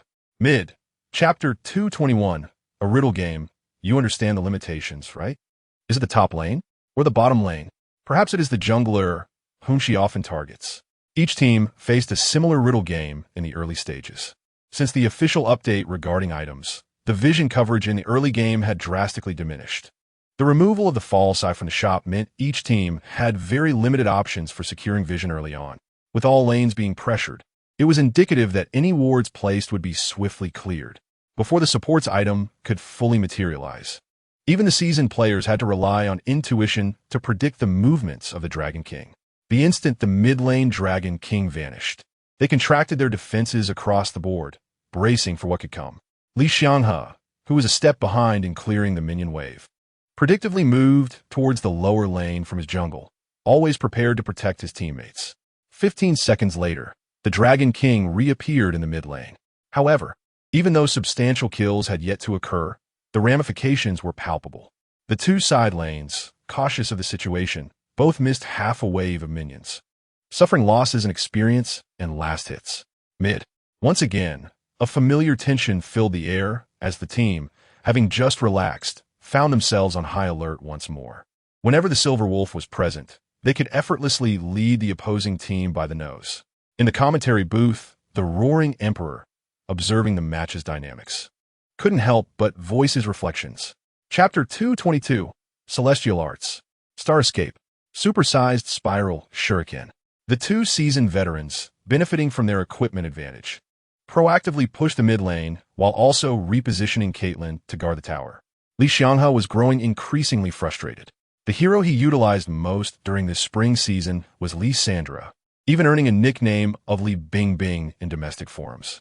Now, with the lower lane duo standing in the mid lane, both Li Sandra and the Dragon King had been relegated to the top lane, severely limiting his support capabilities. At this point, astute players might wonder, Lissandra's support is limited. But isn't the Dragon King's as well? With both mid laners farming in the top lane, it should be advantageous for those unable to restrict the Dragon King. This brings us to a discussion on the hero's attributes. The strength of the early version Dragon King's late-game capabilities has always been a contentious topic. However, there is no denying that even if the early version Dragon King is not strong in the late game, he can undoubtedly outshine Li Sandra by a considerable margin. Engaging in a mutually beneficial exchange with a hero of far superior potential was akin to imprisonment for Li Xianghe, who desperately sought to win a match against the Silver Wolf. To make matters worse, the two veterans were now ramping up their efforts. These two old foxes resembled the silent assassins in films, appearing unremarkable at first, yet seizing any opportunity to strike decisively. While attempting to place a ward in the river, they inadvertently collided with Lux, resulting in a complete onslaught. With a flick of their wrist, they inflicted a slow, while the Reaper, stationed in the mid lane, unleashed a lethal barrage. The confinement effect took hold, and Lux decisively retaliated. The Reaper, positioned in the mid lane for a long-range shot, landed 3 precise hits with his ultimate, effortlessly eliminating a full-health Zyra. With the support down, the team swiftly grouped to push the mid lane. Even though Li Xianghe immediately attempted to defend the tower, he could not prevent its collapse. Once the mid-tower fell, vision in the jungle was instantly compromised, causing the Dragon and Herald to be lost, and the top lane tower was inevitably forfeited. From the moment the Reaper sniped Zyra in the mid lane, it took only 3 minutes to demolish 2 defensive towers, claiming all jungle resources, and the economic gap swiftly expanded from 2,000 to 5,000. 17 minutes into the match, they trailed by a staggering 5,000 in gold. For a stronger team, this disparity could very well determine the outcome of the match. Not to mention, the hero in question was Caitlyn. Anyone familiar with Caitlyn's growth curve understands the implications. At this point, the Reaper had acquired 2 core items, Yumu's Ghost Blade and Infinity Edge, while Caitlyn possessed only Berserker's Greaves, a Dust Blade, and a Longsword. The second item, Infinity Edge, was still a distant prospect, placing their damage output in entirely different leagues.